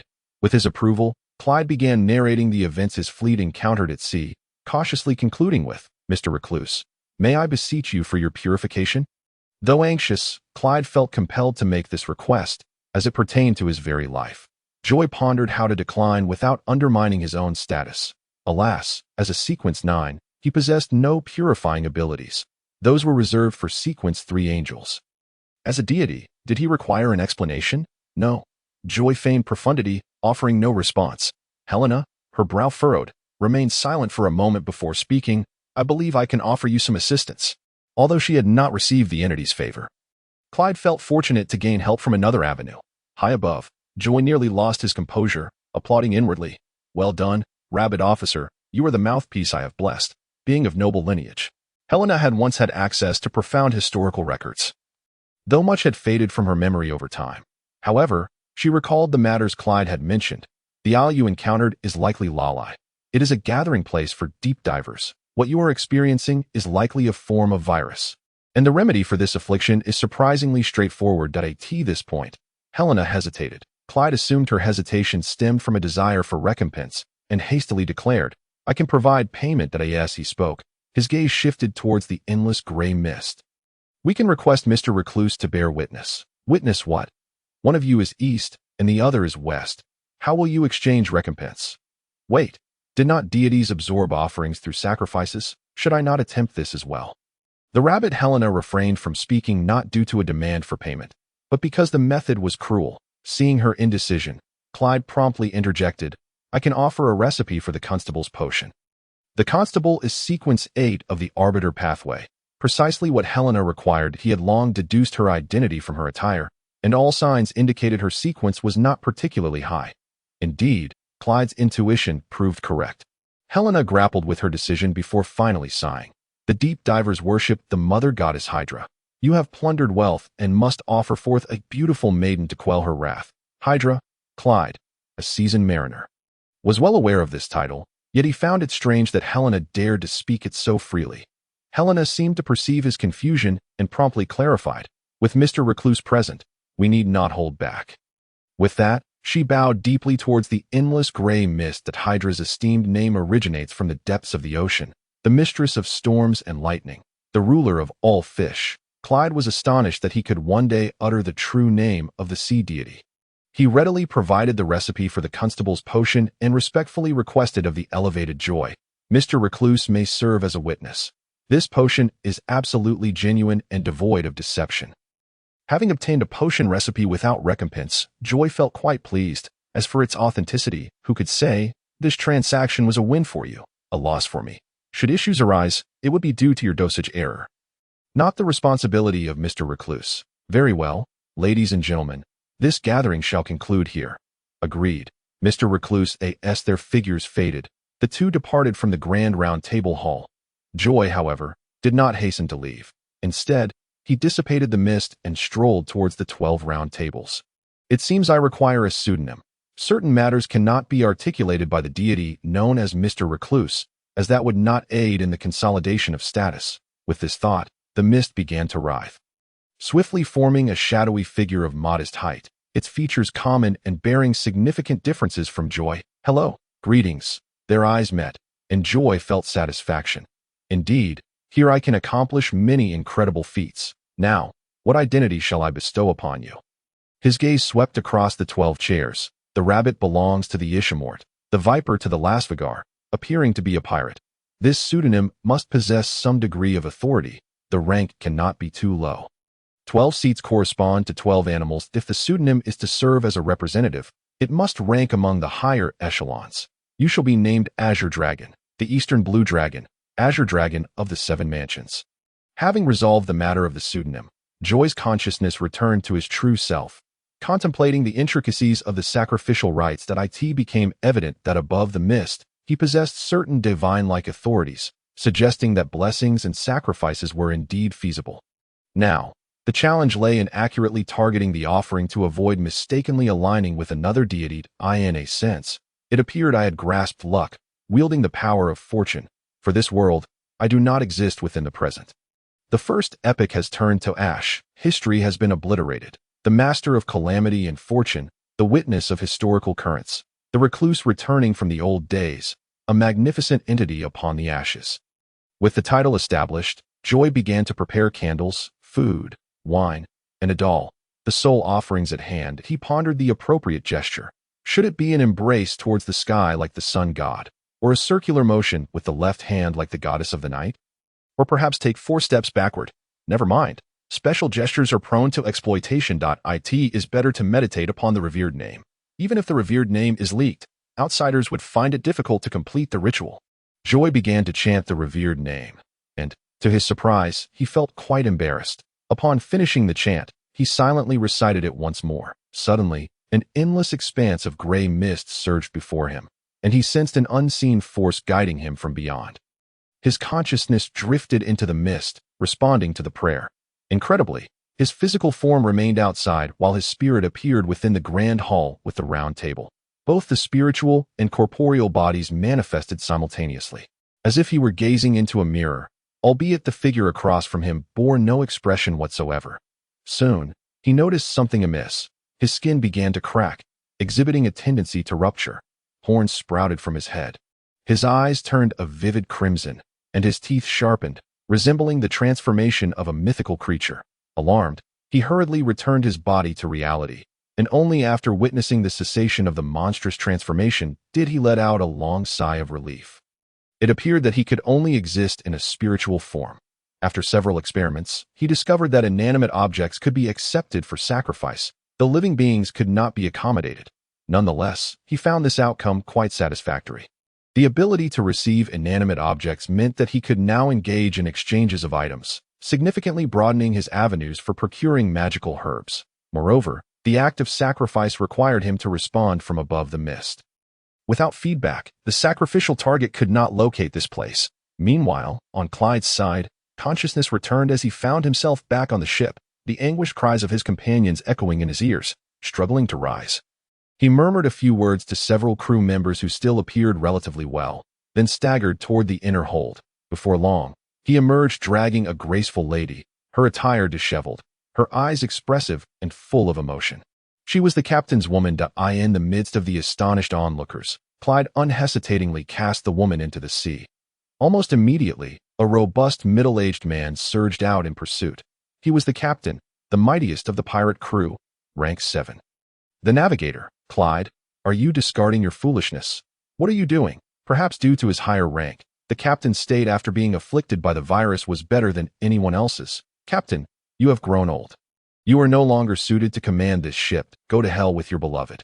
Having made his decision, he resolved to act decisively, like a venomous serpent revealing its fangs. Either the enemy perishes or he himself does. Attack. At Clyde's command, all those still capable of action sprang into motion. The rank 7 navigator, a pirate who could rampage across the seas. He met his end in a most inscrutable manner. The body was cast into the ocean, quickly devoured by sharks. A gaunt crew member quietly inquired, Clyde, will this truly work? Clyde raised his voice, proclaiming, I have received a warning from the deity. That woman has offended the sea. Only by sacrificing her can we quell its wrath. The crew, recalling that their landing on the island was indeed due to that woman's influence over the captain, began to believe Clyde's words as the afflictions they had suffered gradually dissipated. Clyde Phoenix successfully took control of the pirate ship, albeit through the fictitious identity of a deity's vessel. Although he was reluctant to admit it, there were no innocents at sea. The woman, despite appearing to have been abducted and brought aboard, had secretly harmed many, eventually resorting to boarding the ship out of desperation. For individuals like her, had it not been for the constraints of status, she would have long since met her demise. Chapter 23. A new gathering on the streets of the West Ninth District. The foggy sky concealed countless untold secrets. Joy suddenly recalled a matter. The disaster of Chernobyl stemmed from the color of the stars. By its grace, Senegal had become a god-forsaken land. According to Lady Rabbit, he should have returned to the starry skies long ago during the First Era. What, then, was the current situation as a rank 9 fortunate one? Still devoid of offensive capabilities, he found himself utterly incapable of accessing the clandestine documents of the higher echelons. Perhaps he could attempt to seek out Captain Wade? No, he quickly dismissed the thought. The risks were too great. Regarding the secrets of the deities, his status precluded him from knowing anything. The only way to gain knowledge was to join a cult of the malevolent gods. Moreover, having barely survived under the scrutiny of the necromancer's extraordinary beings, he was already in a phase of investigation. Any misstep would likely result in Wade taking his life, without needing to intervene from outsiders. It appeared he must wait until the next gathering to procure more information from Lady Rabbit. By the grace of Charles, there was now no distinction between the inner and outer city, and one could encounter a myriad of common folk on the streets. That moment, he pondered how Eliza was faring on the farm. The sudden upheaval had thoroughly disrupted Joy's life trajectory. Lost in thought, he unknowingly returned to his rented abode in Senegal. Only those with legal status could reside here. By chance, he encountered the landlady, who was dressed in an evening gown, her makeup impeccable, seemingly preparing to attend a gathering. Mr. Clive, it is a pleasure to see you again. Naomi, originally tidying her hair, hurriedly approached Joy, lifting her skirt and greeting him politely. Faced with the exuberant landlady, Joy typically sought to avoid her presence. However, since fate had brought them together, he smiled and said, Mrs. Jeff, are you off to a ball? You look exceptionally lovely today. This was the truth. She was indeed beautiful. Naomi blushed as she shyly regarded Joy, murmuring, I am not attending a ball. Alida's husband perished in the riot, and I must attend his funeral in Senegal. Whether for weddings or funerals, elaborate attire was customary to express respect. Her eyes betrayed a hint of panic, as if fearing misunderstanding. And she recounted the fears she had endured these past days. Finally, she looked at Joy with concern. I am terrified of seeing yet another life lost. May the gods bless Senegal. The calamity shall pass, and peace shall be with us. After providing comfort for quite some time, he finally bid farewell to the landlady. Having been away for several days, the room was filled with the scent of decayed wood. He opened the windows to let the breeze in. The conflict between the two factions seemed to have reached a stalemate. Rumors began to circulate that Senegal would be divided into two powers, and negotiations for a ceasefire were underway. What lay ahead was a political game among politicians. Armed conflict would no longer erupt, and those of his rank in the extraordinary realm were being dismissed. On the surface, tranquility reigned, yet Joy knew this was merely the calm before the storm. The dense fog enveloping the inner city had begun to spread outward. No one paid heed to these details. The previously rumored monsters within the mist were ultimately revealed to be the work of the enemy, leading both factions to underestimate the fog, believing it merely an extreme weather phenomenon. During these idle days, Joy had been collecting materials for the rank 8 potion. The formula for the rank 8 transporter potion required a portion of the skull of a deep-sea fish, several shells of antenna worms, a portion of 5-colored turtle sand, a piece of a lucky item, and various auxiliary herbs. The primary ingredient alone could not be obtained in Senegal, for there was no sea here. The only lead he had was the antenna worm, a subterranean creature akin to an agate worm, thriving in damp, dark environments. Calculating the time since the last gathering, Joy secured the doors and windows. As his thoughts shifted, he ascended above the gray mist, his gaze fixing upon the towering pillar that stood amidst the endless ocean, entwined with 2 threads, one gold and one red. At his will, he could summon the corresponding individuals at any moment. It seemed he needed to establish a time for the gathering. Retracting his gaze, he first conjured a doppelganger, then returned to his elevated seat, the gray mist concealing him once more, and began the summoning. Helena, who had been attending to a case, suddenly felt a sensation and promptly informed her colleagues, "I apologize. As a woman, there are certain days each month when I am not entirely in control." After dismissing her colleagues, she swiftly returned to her residence. As the mist spread and engulfed her, she found herself within the grand hall encased in gray fog. Not far from her stood 2 other indistinct figures. 2 figures? Wait. Could it be that besides Viper, there was yet another new member? Moreover, the newly emerged individual exudes a formidable aura. Mr. Viper also appears to possess similar strength, while I find myself at a lower tier. Simultaneously, Clyde the Viper has noticed an additional presence, an individual of modest height and slender build, whose attire offers no clues to their origin. Clyde, experienced in traversing the vast seas and the customs of various nations and great churches, is nonetheless perplexed by the newcomer's background, which eludes his discerning eye. "Good evening, Mr. Hermit." Helena gently lifts the specially crafted leather skirt of the sheriff as a gesture of greeting.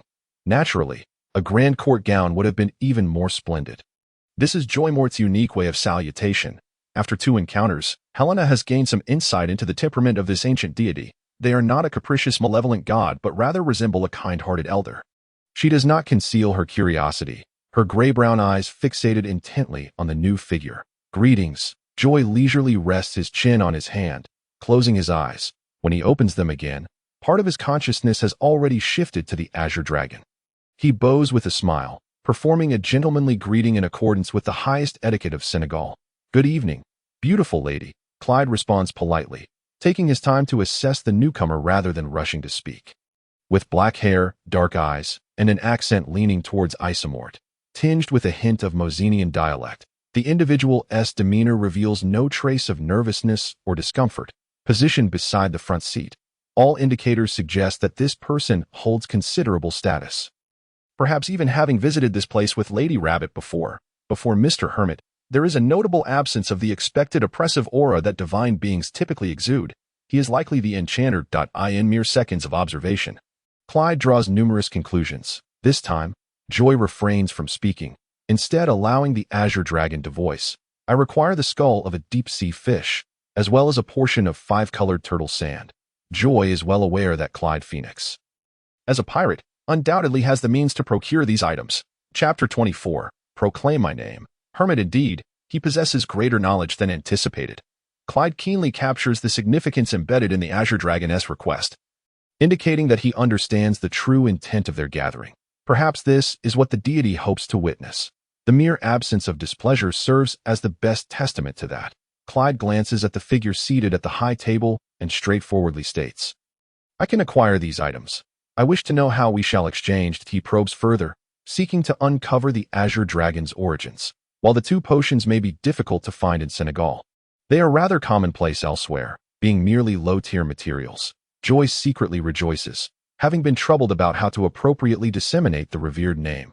Clyde's inquiry is nothing short of perfect. "You may proclaim the esteemed name of Mr. Hermit and offer it to me as a sacrifice." As the 2 converse, Helena stands nearby, astonished to traverse such vast distances and convey items. Could this not be the ability of the King of Angels? As a mere sequence 9, am I truly participating in matters concerning the King of Angels? Will I no longer need to pay exorbitant shipping fees in the future? Helena, how can you entertain such thoughts? This is utterly insane. As the Azure Dragon, Joy respectfully bows towards the high table. Once he receives acknowledgement, he solemnly proclaims, "You are the master of calamity and fortune, the witness of the torrents of history." The hermit returned from the magnificent being upon the ashes. The sacrificial rite requires incense and candles, the preparation of food and drink, and a finely crafted doll, with sincere recitation of the revered name. One shall receive a response from Mr. Hermit. Helena covers her mouth, her heart racing. Calamity and fortune, are those not the dominion of the goddess of night? It seems I have unwittingly placed my faith in a deity of considerable power. Helena's gaze remains locked on the azure dragon. He must surely be a favored one of Mr. Hermit. Clyde trembles inwardly. Each segment of the revered name embodies the deity's authority. He had contemplated the ancient god's might, but never anticipated it to this extent. If he possesses even the authority of the goddess of night, he is undeniably one of the 7 gods who rule the world. Very well, Viper, what price must I pay? In truth, as he speaks these words, Joy feels a flutter of anxiety. Should Clyde request something unattainable, it would pose a challenge. Yet Clyde believes he has already gleaned substantial rewards from today's encounter. With thoughts of the azure dragon's true identity in mind, he is prepared to extend a favor. These items are not particularly precious. I am willing to offer them freely. Well done, Viper. You are my stroke of luck today. Joy revels within, maintaining the facade of reluctance. Let us do this. I cannot allow you to suffer a loss that I can exchange information with you, specifically, intelligence regarding the path of the deep divers. You may choose to discuss it here directly or in private. The path of the deep divers. Is there some secret that the churches are unaware of? Can we converse in private? After a moment's contemplation regarding the hidden intricacies of his own path, he ultimately decides on a private discussion. I choose to converse privately. Joy envelopes the two in mist, creating a barrier. Meanwhile, Helena's eyes convey her disappointment. She longs to hear the discussion. How can they exclude her from the promised dialogue? In frustration, she stamps her foot. Joy recalls information he stumbled upon in Senegal, organizes his thoughts, and then speaks. Hydra is not the sea god. He is merely a thief who has usurped power. The true sea god is the ancient city of Lali. To corroborate the authenticity of this information, the azure dragon reveals another astonishing revelation. I hail from Chernobyl, the so-called land abandoned by the gods. We possess the complete history of the Age of Calamity. Clyde is momentarily rendered speechless, taken aback by the revelation. After a long pause, he responds in a hushed tone. Thank you. This information is of utmost importance to me. Perhaps I should offer you something in return? The commonplace information of Senegal unexpectedly yields such profound effects. Joy's interest peaks. After a brief pause, he continues, perhaps you could gather some intelligence about the sun god for me. The ancient sun god, also one of the most powerful deities of the Calamity Age, has had information concerning him tightly sealed by the 7 gods. Nonetheless, Clyde nods in agreement. The world is vast. The 7 gods cannot oversee every matter, and there will always be those who slip through the cracks. Upon concluding their private discourse, both express their gratitude to Mr. Hermit, seeing their conversation come to an end. Helena finally has her turn to Mr. Hermit. I have gathered some intelligence regarding the star's radiance. The main event has arrived. Joy has not forgotten the primary purpose of the gathering. You may proceed, if it proves intriguing. I shall be quite pleased, Mr. Hermit replies in a calm tone. You may speak. Can I apply for a private discussion? Clyde the pirate remarks. I am unworthy of such knowledge. The azure dragon adds. The proud rabbit lady is indeed amusing. Of course, as the gray mist surged, Helena found herself isolated. His power was to induce a form of mental illness, where the infected would be drawn forth into the dark recesses of their own malevolent thoughts. These sinister emotions could nurture his growth, allowing him to siphon enough vitality and negative spiritual energy, ultimately returning him to the starlit void. Joy, resting his chin on his hand, slowly inquired. It seems quite intriguing. What is its weakness? Helena pondered the information she had gathered with great care.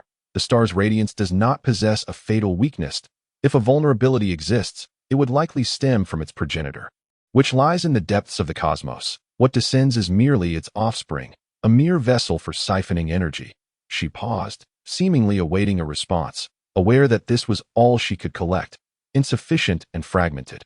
She could only hope that Mr. Hermit would not be displeased. Although there was no lethal flaw, the 7 deities had discovered a method to counter him. They aimed to locate the star's radiance while it was still in its developmental stage and expel it. In its juvenile phase, the star's radiance would disguise itself as a mere stone. As for how to find it, I regret to say that I could not uncover relevant intelligence. This information was already of great significance to Joy. If this entity were to manifest externally, it could be akin to searching for a needle in a haystack.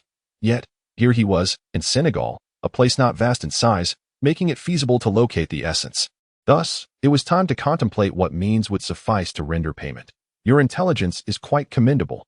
Helena nodded with delight and continued, May I request a celestial blessing when I ascend to the position of constable? Lady Rabbit, you have always been my fortunate officer. This proposal is splendid, Joy thought to himself, considering whether he should disclose this ability, as it could prove immensely profitable. You have my heartfelt gratitude, Mr. Hermit. Unlike other avenues, the Arbiter's path required contending with far more severe tainted whispers, as it corresponded with the light opposing darkness. The descent into depravity is all too easy, yet to maintain a heart inclined towards the light is a formidable challenge. Each elevation within the Empire's Order of the Radiant Knights necessitates the assistance of high-ranking transcendent beings from the Council of Elders. For her, a low-tier individual seeking sanctuary, it was akin to a fool's dream. She could only bear the burden alone, and failure would mean death.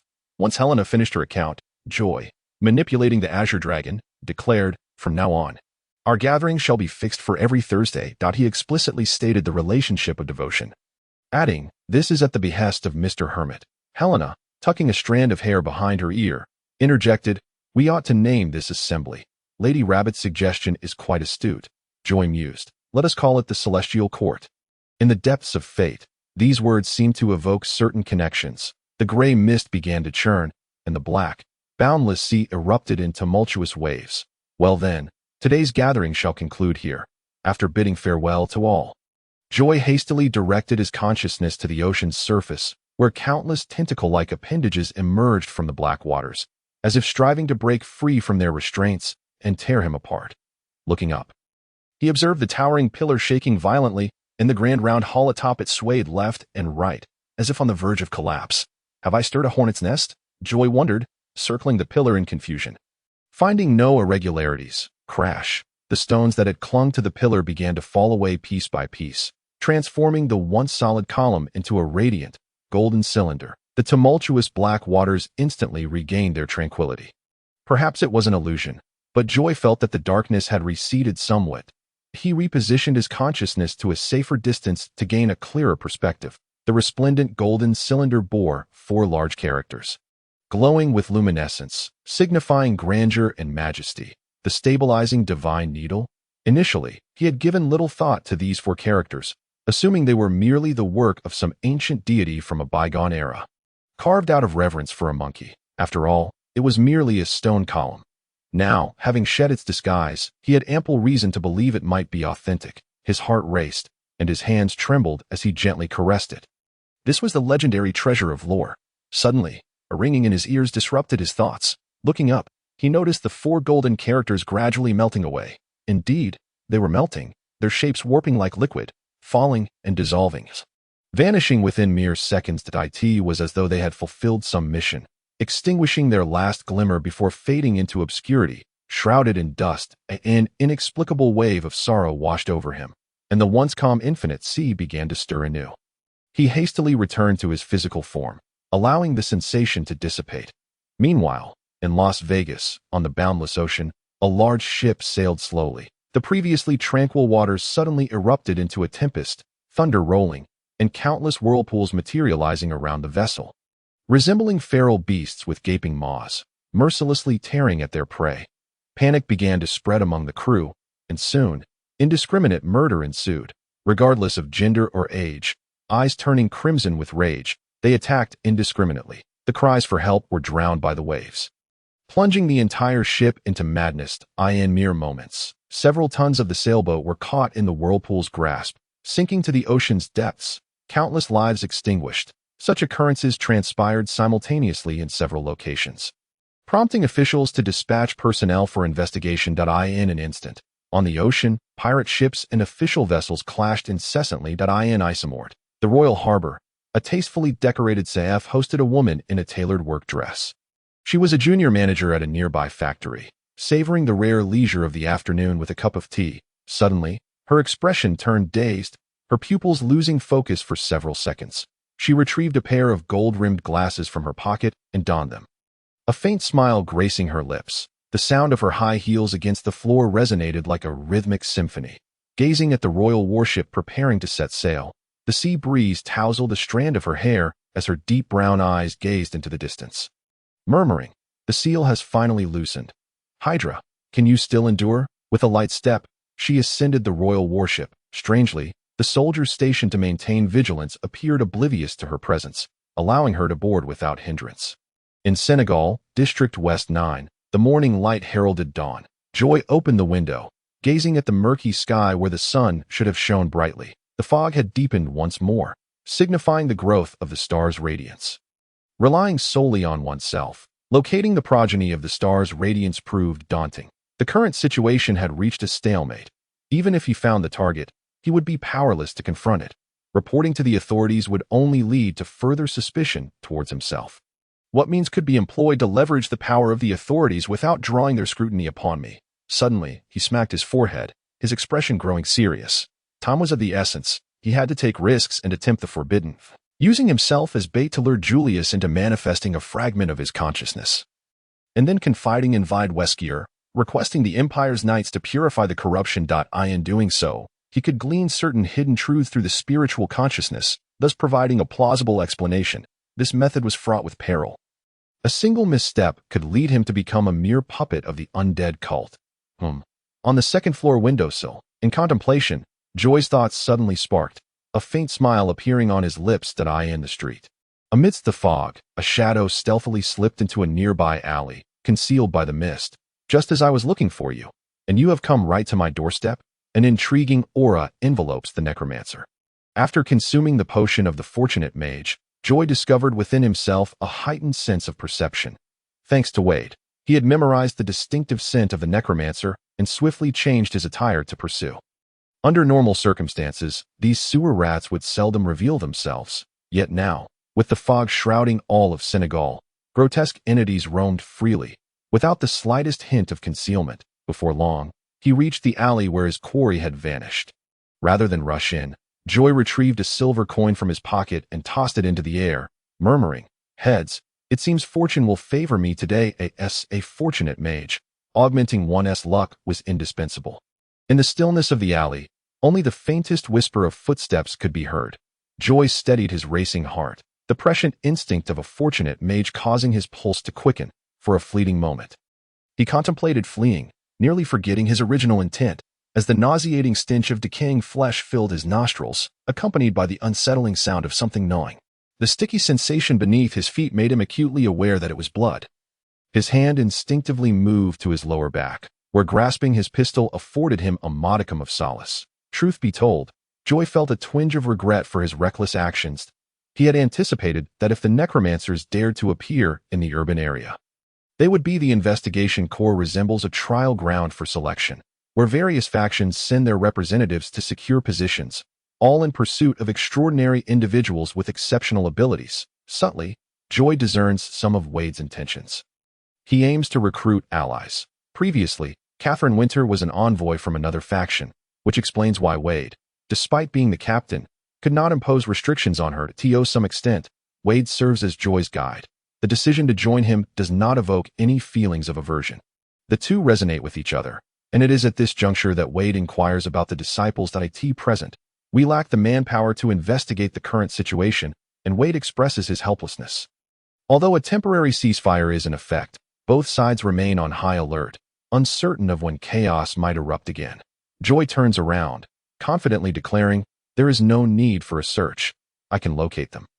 Wade is initially taken aback, then smiles, remarking, "The path of the fortunate one truly is a remarkable sequence that I have long heard that this path can attract fortune while averting calamity, possessing an extraordinary sense of perception. And it seems to be no exaggeration." Joy, feeling somewhat awkward, scratches his head, uncertain of Wade's intent behind his praise. Initially, he was unaware of the particulars regarding the path of the fortunate one, but he later learned that in Senegal, it is regarded as a joke, lacking any offensive capabilities, and even proving ineffective as support.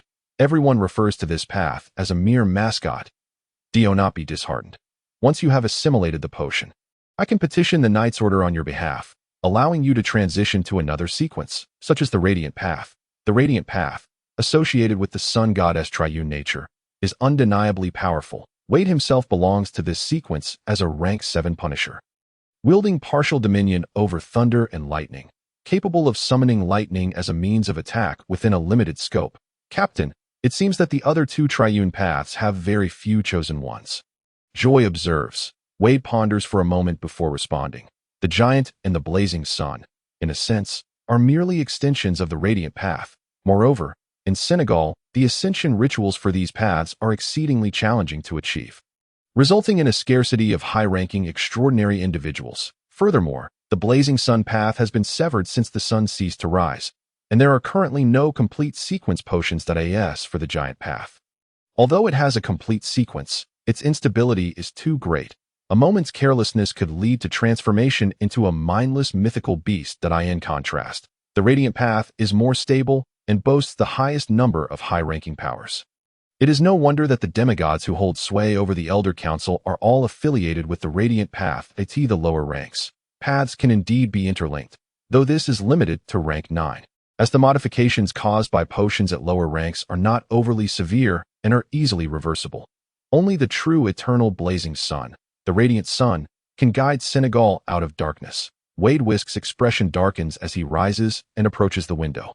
The endless fog seems to shroud all his emotions, for only light can illuminate the earth and bring forth abundance. He appears rather fond of the Radiant Path, subtly enticing Joy towards this sequence. The sun sounds quite appealing, though it is ill-suited for me. Joy muses quietly. His disposition leans more towards that of the common folk, content with modest prosperity, 3 meals a day and seasonal wealth, believing that a simple life is the essence of existence.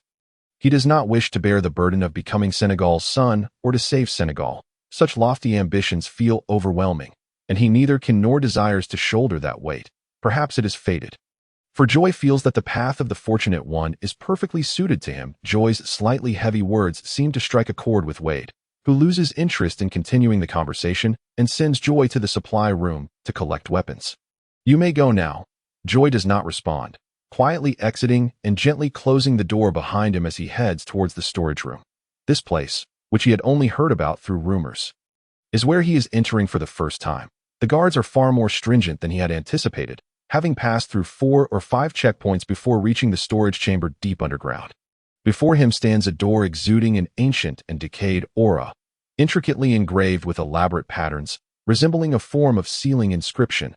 The dim, cold lighting evokes a sense of foreboding. Taking a deep breath, he politely bows and states, "I am here to select extraordinary items." The design upon the door depicts a creature resembling an octopus, its body adorned with countless eyes and barbed tentacles. As he finishes speaking, one of the eyes suddenly snaps open, and Joy feels a chilling, piercing gaze that strikes his heart. That he feels as though he is frozen in place, his body rigid and immobile until that eye closes again, allowing him to regain his senses. With a creaking sound, the door swings open, and the oppressive feeling of being watched dissipates. Behind the door lies a pitch-black corridor, and as he steps inside, flickering lights ignite, illuminating shelves lined with a plethora of items. At the far end stands another grand door, similarly adorned with the octopus motif. That door must lead to the second level. Having gathered some information about the storage room on his way, he recalls that the Abyssal Gate is a portal existing between reality and dreams, serving as a guide for travelers. It also houses extraordinary forbidden artifacts, categorized from 0 to 09. No one knows why it exists in Senegal, nor is its true form known. Is it watching me? Joy suddenly turns his head, catching sight of a half-closed eye, which quickly shuts as their gazes meet. This sensation is unsettling, causing him to shiver unexpectedly. The shelves are filled with extraordinary items, including various blades and polearms. Drawing upon his intuition, Joy realizes that these items are merely of low rank. The truly valuable treasures are unlikely to be within reach of someone ranked 9. Ultimately, he selects a small knife, as it is the item that evokes the strongest surge of inspiration from this level. The Weeping Blade, a cursed dagger also known as Quench, possesses the extraordinary ability to release a mental toxin that induces paralysis in foes, with potency fluctuating according to the wielder's strength. However, its side effect is rather inconvenient. It causes diarrhea. It is often said that extraordinary items come with peculiar side effects, and this certainly holds true. Yet it provides a certain assurance, as Joy, being a fortunate one, feels quite apprehensive as he prepares to leave. The tightly closed abyssal gate opens on its own before he even arrives, the eyes upon it spinning restlessly, exuding an aura of excitement and eagerness. In a daze, he thinks he hears the sound of a baby giggling. Chapter 26. Sealed Item 0-013. Director's ability. Joy takes a deep breath, shaking his head. Convinced it must be his imagination that he repeatedly shakes his head until he exits the underground passage, the disconcerting feeling finally fading. Glancing at the wall clock, he realizes only half an hour has passed. It feels as though he has been underground for an eternity. The disorientation regarding time is quite unsettling. Can a door affect time? How terrifying, Joy thinks to himself, glancing back one last time, sensing that an eye watches him from the shadows. Wade Whisk approaches with a serious demeanor, his deep voice resonating. Joy, you have become a competent warrior. I now require your assistance in executing a task. An extraordinary incident has occurred at Count Allen's residence. Likely instigated by necromancer disciples. I need your intuition. Just as he begins to savor the taste of success, he is thrust into peril. Reluctantly, Joy nods and replies, "Very well, Captain." Internally, he protests, "Please. I am merely a lowly rank 9. Count Allen, being a noble, typically belongs to the royal elite or close kin, wielding military power within his domain, often accompanied by high-ranking extraordinary individuals. Joy cannot fathom why a noble would draw upon the resources of the Public Security Office. Given that nobles have their own dedicated guards, his expression betrays unease. But seeing Wade's grave countenance, he dares not inquire further and silently follows that in this atmosphere of silence. The two board a carriage. And as they travel a certain distance, it becomes evident that the closer they draw to the palace, the more opulent and exquisite the surrounding architecture becomes. In terms of social standing, Joy knows he would never cross paths with the noble class. Before long, the carriage halts in front of a lavish and expansive manor, resembling a castle. It is likely that ancient emperors resided in such splendor. How many people must have lived here? Joy suppressed his disdain as the two waited outside the door. Soon, a man clad in a tailcoat approached to open it. In Senegal, the presence of a butler is a symbol of status, and within the estate, numerous maids and servants busily attended to their tasks. Their long, fair legs captivating the eye. "Listen to me," he urged, regardless of what transpires next. Remain silent and motionless. Repeatedly chant your name in your mind without pause. Joy felt a perplexing sense of unease, but chose to trust Wade. Beginning to silently recite his name over and over again, the distance from the gate to the castle was considerable, and as they walked, Wade quietly remarked, "The Earl of Allen possesses an extraordinary artifact. 0-013. The necromancer's objective likely revolves around it. Among the many sealed objects, 0-013 is particularly perilous. It possesses the power to erase all. With time of the essence," Wade continued, "I only discovered that 0-013 had spiraled out of control upon entering here. Remember, do not forget your own existence." Joy gazed at Wade in confusion, feeling increasingly agitated. "I thought we were merely here to observe, and now you tell me it's dangerous? Why not flee?" Although his time with the Survey Corps had been brief, he understood that artifacts beginning with 0 are exceedingly hazardous. "It's too late," Wade replied gravely, shaking his head. 0-013 has already taken notice of us since we accepted this mission. "What?" Joy exclaimed in astonishment, his voice inadvertently rising before he quickly covered his mouth and whispered, 0-013, is that terrifying? Remember, do not heed the director's commands. You are yourself, not an actor." Despite the multitude of questions swirling in his mind, the two had now arrived at the castle's entrance, where the grand door creaked open as if revealing the gaping maw of an abyss, ready to consume those who dared to enter. An instinctive warning from the fortune-teller echoed incessantly. Should we escape? He felt a compelling urge to abandon Wade and flee alone. Yet, after contemplating, he decided against it. Having recently acquired a legitimate identity, he preferred to let Wade bear the brunt of any calamity. Attempting to ease his restless spirit by twisting his neck, Joy suddenly found his body stiffening, realizing he could scarcely move. His eyes could blink, but his body involuntarily bent forward, crawling on the ground as if wiping it. Despite his hands being empty, since entering the castle, Wade had stood tall and straight, his gait transforming into a military march as he chanted 121. It was Wade's resounding voice that snapped Joy from his stupor, prompting him to repeat his name once more. After reciting it a dozen times, the rigidity and numbness enveloping his body began to dissipate. He looked at Wade, opening his mouth, yet refrained from uttering a sound. Suddenly, Wade's voice rose a few pitches to, "O Creator of light, darkness is dispelled by your presence. Your warmth illuminates the earth. The sun shall scorch your skin, and the night shall consume your warmth." Joy noticed that with Wade's words, the uncomfortable sensation of being bound diminished significantly. "Captain, was that 0-013's ability just now?" Wade solemnly nodded, his voice grave. "Joy, you do not seem to have taken my words to heart." Wade cautiously stepped deeper into the castle, his demeanor tense, reminiscent of their previous encounter with the rebellious militia. One misstep could jeopardize the lives of hostages. Following closely behind, Joy mimicked Wade's movements as if wary of hidden traps beneath their feet. Before long, they ascended to the second floor and pushed open a small door. In the center, upon an opulent leather chair, sat a middle-aged man. The Earl of Allen. He was adorned in a lavish robe, crowned with a noble hat, and wielded a golden scepter, signifying his supreme status. With a pronounced nose and deep-set eyes, he exuded an air of calm confidence. Behind him trailed a cadre of elegantly dressed maidservants, their graceful postures and refined manners exuding nobility. Each step they took was light, yet purposeful, compelling one to stand at attention and reverence. Aside from the Earl, the other maidservants appeared akin to marionettes, their faces devoid of expression, wooden and rigid. Wade approached slowly, bowing deeply. "Allen, I apologize for my tardiness." The Earl forced a smile, taking a deep breath. "It is not too late. I am delighted to see you, my friend." Wade whisked. His gaze then shifted to Joy. "Joy Clive, I am the captain's."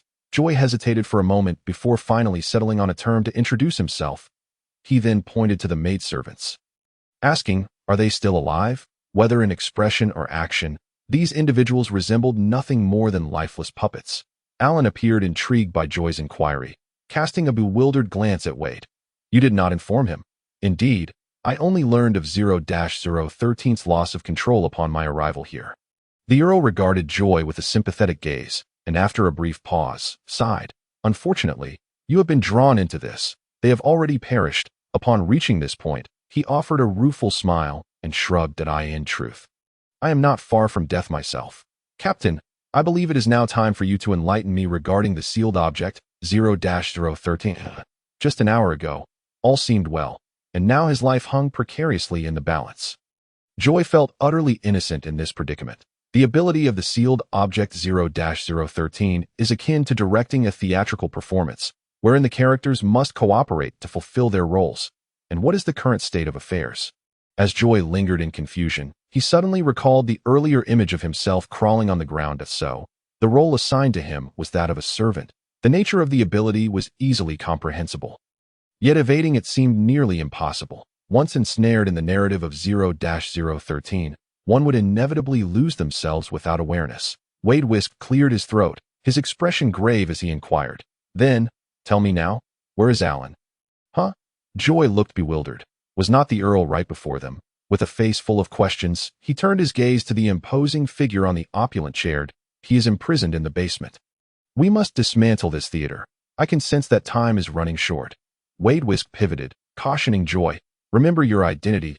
He meant to maintain his true self and resist the influence of 0-013. "Now tell me, what is the title of this play?" A hint of discomfort flickered across the Earl's face, and after a prolonged pause, he gradually replied, "The Substitute Lover of the False Earl."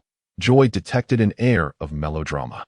The premise suggested that the noble Earl, indulging in vice and weariness of aristocratic women, sought a substitute to replace himself, descending into the common folk to establish a family. Yet, upon tiring of the toils of the lower class, he desired to reclaim his title, only to find his identity entirely supplanted, leading to a convoluted tale of love and betrayal. He questioned whether 0-013 was penned by a romantic enthusiast, for who would forsake wealth for love, embracing hardship instead? The notion seemed absurdly romantic. A princess's companion could only be a prince. A beggar belonged to the realm of myth, not fairy tales. Where do we stand in the narrative now? As they exited the side hall towards the basement, Wade Whisk slowed his pace, his gaze darting around, always on high alert. His words could only be taken with a grain of salt. They could not ascertain whether this was merely a facet of the script. Dong, dong, dong. The wall clock chimed the hour, its sound resonating through the empty castle with remarkable clarity. It felt more like a signal, or perhaps a switch. With the tolling of the bell, the previously silent castle seemed to spring into life. The maidservants began their cleaning, the butler patrolled, and the chef prepared dinner. A.S. Joy stood in shock. He witnessed his captain saunter towards the side, picking up a bucket and brush to commence cleaning. Captain, has he been affected? This should not be the case. Why did he feel nothing? Joy, remember your identity. While playing your part in the script, do not lose yourself, for to lose oneself is to invite death. So, it was all an act, but what was the current situation? Who could enlighten him on what his role entailed? Soon after, a butler in a tailcoat approached, providing the answer. He came over and, with an ominous kick, admonished Joy, Clive, has your brain been stuffed with horse manure? Go tend to the horses. In the castle's estate stables, Joy pinched his nose as he prepared feed for the horses. What role did horses play in this drama? Were they merely horses? The white steed heads west. On a fine sunny morning, the Black Prince meets his white snow frog. He could only divert his attention through aimless musings, with the slightest lapse. He could lose consciousness, and by the time he regained his senses, he would already be engaged in the duties of a stable hand. Joy understood that under such subtle influences, he would ultimately lose his identity, completely transforming into a character from the drama. Within the noble estate, there existed a stark class disparity. Each individual had their designated sphere of activity, and transgressing these boundaries was forbidden.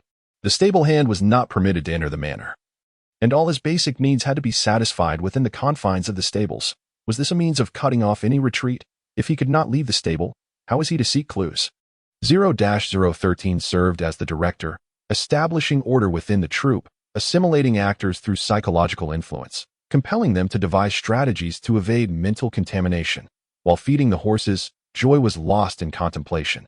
Mental assimilation, in a certain sense, resembled the ravings of madness. Could the gray mist that obstructed the delirium also sever the ties of mental assimilation? Drawing from his experience in crafting a small trumpet, the notion of splitting consciousness swiftly emerged in his mind. He subsequently divided a portion of his awareness to the round table hall, coalescing his form under the guise of Azure Dragon. Upon connecting his consciousness to the round table hall, Joy was astonished to discover that his control over his body had become significantly more agile, filling him with elation. Indeed, it was effective. In this current state, he had, in a sense, liberated himself from the mental assimilation imposed by 0-013, as a fragment of his awareness was perpetually maintaining a state of alertness. The first step had been successfully accomplished. Now, he needed to locate Wade Weskier. Stepping around the stable, he made his way to the opposite side of the castle, initially cautious in evading the maid and gardener. However, he soon realized that these individuals, while appearing to be ordinary, were merely pre-programmed puppets. They repeated the same actions, performing predetermined tasks, oblivious to his unexpected presence. Thus, Joy strode confidently through the castle grounds, moving through the throng without a single soul acknowledging him. The lumberjack brandished his axe, chopping at non-existent trees, while the gardener wielded his shears, pruning barren potted plants. As the ground was littered with withered leaves and twigs, numerous peculiarities abounded, and as he continued his search, he found no trace of Wade, causing a twinge of worry to gnaw at him. Passing through a garden, he caught sight of a shadowy figure lurking in the distance. An action outside the script. From a theatrical perspective, this would likely be the protagonist. Treading carefully, he concealed himself within the flower bed, straining to eavesdrop. What a sight! What a sight! In his line of vision, two figures had embraced and kissed. Captain, what on earth are you doing? In the garden, Wade Weskier gazed intently at the woman before him.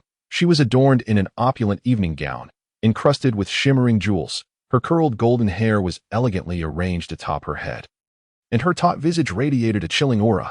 Yet, when she smiled, that haughtiness vanished in an instant, replaced by a softness that seemed to exude a mysterious and alluring charm. Her sapphire blue eyes had a captivating quality that drew one in. Joy gritted his teeth, envious flames nearly bursting forth from his gaze. He looked skyward, pursed his lips, and muttered, "Director, I demand a change of cast." By what right? By what right? Chapter 27. The Book of Ebola Joy felt as though he were watching a stage play, experiencing an uncanny sense of immersion. Should he intervene, or should he not?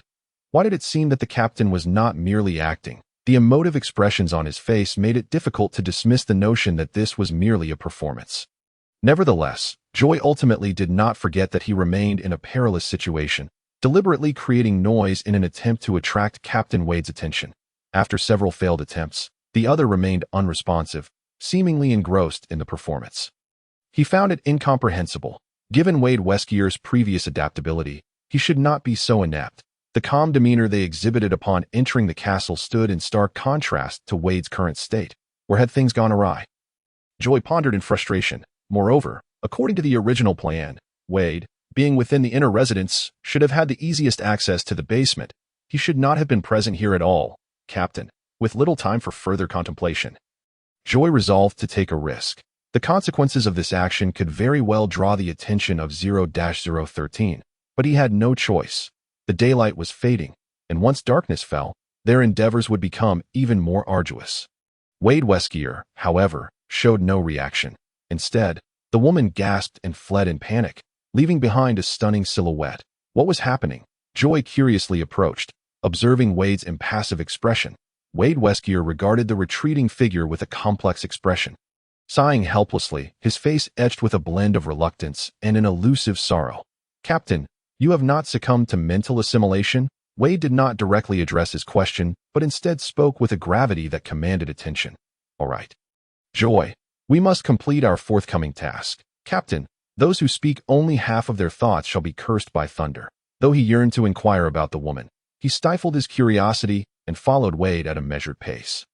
The entire castle seemed to have fallen into a chilling silence, as if the woman's scream had pressed the pause button on reality. The butler, servants, and gardeners had all vanished. The vast estate echoed only with the sound of their footsteps. The rhythmic thud of their steps resonated, amplified with each heartbeat that as they passed a window. Joy caught a glimpse in the reflection, noticing Wade's expression becoming increasingly rigid, a transformation reminiscent of the maids he had seen before. He abruptly shoved Wade, who finally snapped back to reality. Wade shook his head, adopting a slightly grave demeanor as he addressed Joy. 0-013's abilities have intensified. Someone is undoubtedly unraveling its seal. Joy feigned indifference, asking, why don't I feel anything? Wade paused thoughtfully, then replied, it could be that your psychic awareness as a lucky master is stronger than that of other sequences, or perhaps it is due to your lower sequence. Captain, that remark is rather hurtful, Joy retorted, expressing his disagreement with the assertion. Well, you are already far superior to most sequence 8s. Perhaps due to proximity to the castle, Wade's body began to exhibit signs of disarray, leaning towards the rigidness of a mechanical puppet. Captain, why do you think the disciples are fixated on this particular sealed object? Throughout the following stretch, Joy intermittently posed questions, attempting to mitigate 0-013's influence. Although these inquiries bore no real effect on him, they served to placate Wade Weskier. Should Wade discover that he, a Sequence 7, could not withstand the sealed object while a Sequence 9 remained unscathed, it would undoubtedly raise suspicions about his identity. The unrelenting barrage of questions, though irksome to Wade, prompted him to respond with care, thus aiding his own vigilance. Some of Joy's queries could even be deemed nonsensical. Yet he interspersed them with genuine inquiries he wished to explore. For instance, Captain, theoretically speaking, as an earl with a certain status, one could easily seek assistance from the Empire's extraordinary individuals. Why mobilize a mere local constabulary? Wade Weskier's countenance darkened, revealing a clear struggle with hesitation. The royal family was currently embroiled in turbulent currents. The second Prince Charles's betrayal had resulted in various factions warily observing one another. As no one knew who would ultimately prevail, both sides were vying for allegiances, and many chose to avoid contact for their own protection. Earl Allen is my friend. A solitary oil lamp flickered, casting a weak glow that barely illuminated what appeared to be a study filled with books. Upon abruptly opening a notebook on the desk, a line of text gradually materialized on the blank pages. Earl Allen, caught in an affair, was discovered by a stable hand. Assassins were dispatched to eliminate him, with the condition that Wade Weskier must not be harmed. Meanwhile, on Joy's side, they had successfully infiltrated the castle. The closer they drew, the more the intuition bestowed by the lucky master incessantly warned of impending danger. He could only regulate his emotions through controlled breathing, I am Joy, an intern officer with the Senegal West District Constabulary. I am Joy. I reside in. My landlady is Naomi Jeff, a mature woman who has lost her husband. Joy, you need not speak aloud. Meditation will suffice. Captain, do you not think this might better divert attention? I do not perceive Wade Whisker cautiously advancing, a gas lamp in hand. Captain, this is rather dull. A beautiful lady would not appreciate such behavior. As they journeyed, events unfolded too smoothly, prompting Joy to suspect that a more formidable storm might be brewing in the shadows. He had witnessed the cruelty of the disciples. It was indeed unfortunate that Count Allen had attracted their attention. Suddenly, Wade halted, causing Joy to nearly stumble forward. Joy, wait for me here, if I fail to return in due time. You must flee, he gravely cautioned. The dim light of the gas lamp illuminated his profound gaze, conveying an imperative that must be obeyed. George nodded gently, retrieving a coin from his pocket, tossing it into the air, allowing it to fall freely before catching it with his palm. Today's fortune. Guess whether it's heads or tails.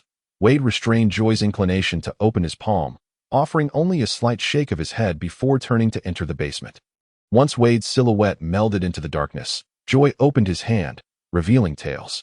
This signified danger. He closed his eyes and tried again several times, yet the outcome remained the same. Tails, should I depart? Two paths lay before him, to escape or to wait. He tossed the coin once more, this time for himself. Today, I shall be fortunate. Tails. Try again. Tails. He seldom repeated the toss, but today was an exception. Both of them had received ominous revelations. Suddenly, a cacophony of footsteps echoed nearby, causing Joy's heart to tighten as he bitterly remarked, how truly unfortunate. No sooner had he spoken than a blade glimmering with a chilling sheen expanded in his line of sight, its target being his head. The strike was rapid, reaching him in an instant. Even before the attack had manifested, Joy had sensed the impending peril through instinct. Though he was still a few seconds too late, the blade barely grazed his scalp, severing a significant amount of hair, transforming his once lustrous black locks into a premature balding. When the second strike came, he belatedly rolled away to evade it. Damn curly baboon. Even with his heightened intuition, he could not avoid the assault. Was it due to the mental assimilation of 0-013? He had felt his body stiffen for a moment, which was precisely why he had lost his hair. Only then did he seize the opportunity to assess his assailant. Cloaked in darkness, the figure was unmistakably a disciple of the necromancer cult. An extraordinary aura emanated from them. They were likely mere foot soldiers, though a few faint presences of murderous intent lurked nearby, suggesting a total of 6 or 7 opponents. Such peripheral disciples hardly warranted concern.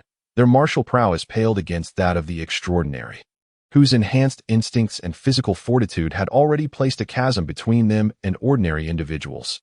Yet now, due to the interference of 0-013, the situation had turned perilous. The adversaries were no longer merely the necromancer disciples, but the unpredictable threat of 0-013, which could disrupt his mental faculties at any moment. In a contest of equal strength, life and death often hinge on a fleeting instant.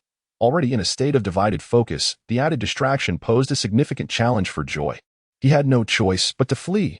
There was no time to lament the loss of his hair. He turned and ran, not toward the basement, but in the opposite direction. It was not that he did not wish to regroup with Wade, but as he had approached the basement, his instincts had frantically warned him of greater danger ahead.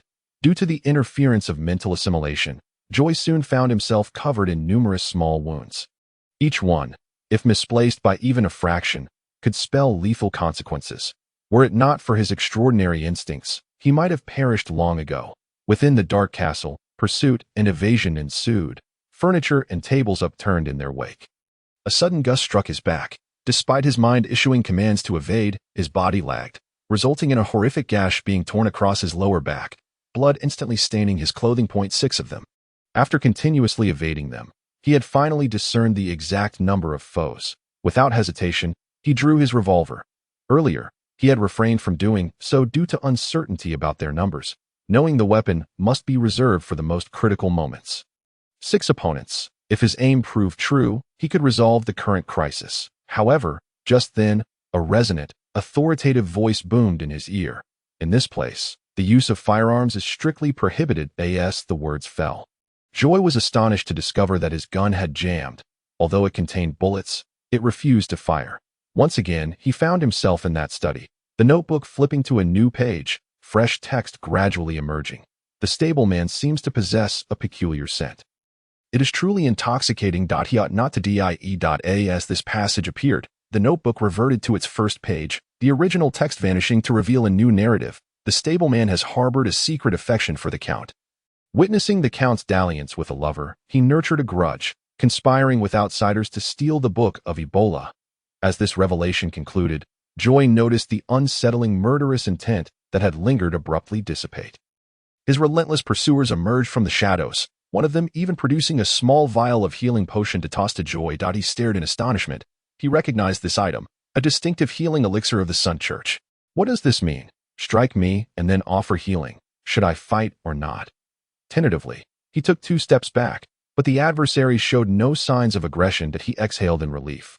Although he was uncertain of what had transpired, he was grateful for the favorable outcome. Had events continued as they had been, he would have been in grave danger. So, what role have I been assigned now? This sudden shift could only be attributed to the directing influence of 0-013. What was the current situation? The fact that they had not attacked indicated a change in roles. They were no longer foes. The black-cloaked disciple who had just clashed with Joy spoke in a cold voice. Things have proceeded smoothly. We have located the Book of Ebola, but only Count Allen knows how to access it. The Book of Ebola? It must be the sealed object 0-013. Does this mean I have become one of them? The sensation was peculiar. Mere moments ago, they had been engaged in a life-and-death struggle, and now they were allies. Who is leading this operation? Such inquiries would typically be too bold to voice in front of ordinary individuals. Yet in this context, it was an opportunity to extract information. Under the influence of 0-013, they would not suspect his identity. Priest Wayne is in charge of this operation. Upon hearing that name, Joy took a few seconds to process the information. Struggling to believe it, the night messenger, Wayne, he tentatively inquired. The black-cloaked figure shot Joy a surprised glance before replying. Priest Wayne is a living dead of Sequence 6, not the night messenger. How could it be that so little time had passed? And Wayne had ascended from Sequence 8 to Sequence 6.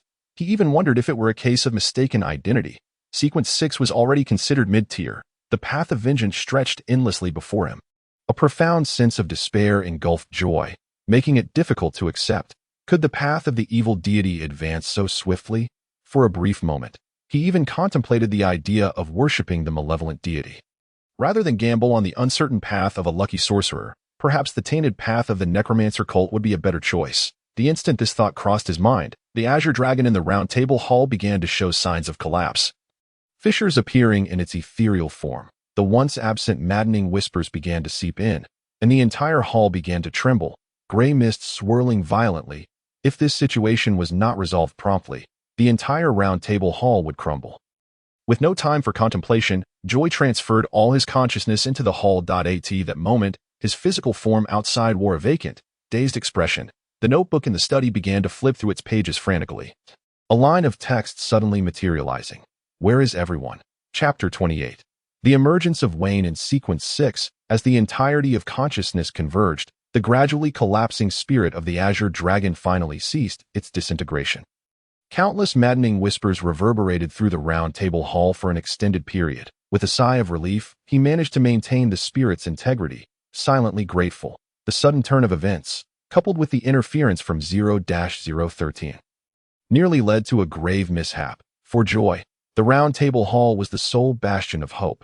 This place could not afford to falter. With his consciousness asserting dominion over the azure dragon, his gaze flickered, and the gray mist surged and swirled, effectively isolating the murmurs beyond. After confirming that his spirit was intact, he returned to his corporeal form. The formerly vacant expression of Joy revived, his dulled pupils sharpening into focus once more. Unbeknownst to him, a black hood had appeared on his person, allowing him to blend seamlessly into the crowd behind him. The sound of synchronized footsteps echoed, a group of 6 or 7 individuals moving in unison, resembling puppets programmed by some unseen hand. Suddenly, the sharp crack of a gunshot erupted, reverberating through the air. The glass ceiling overhead shattered explosively, shards cascading like rain. Joy executed a roll on the ground, narrowly evading the lethal debris. A direct hit to the face would mar his visage. Firearms were standard issue for the enforcers. Why the disciples provided it? Yet I remain oblivious to what the so-called Book of Ebola has scripted for me. I seem to be one of the disciples now. How do you know this name? Wade excitedly grasped Joey's shoulder.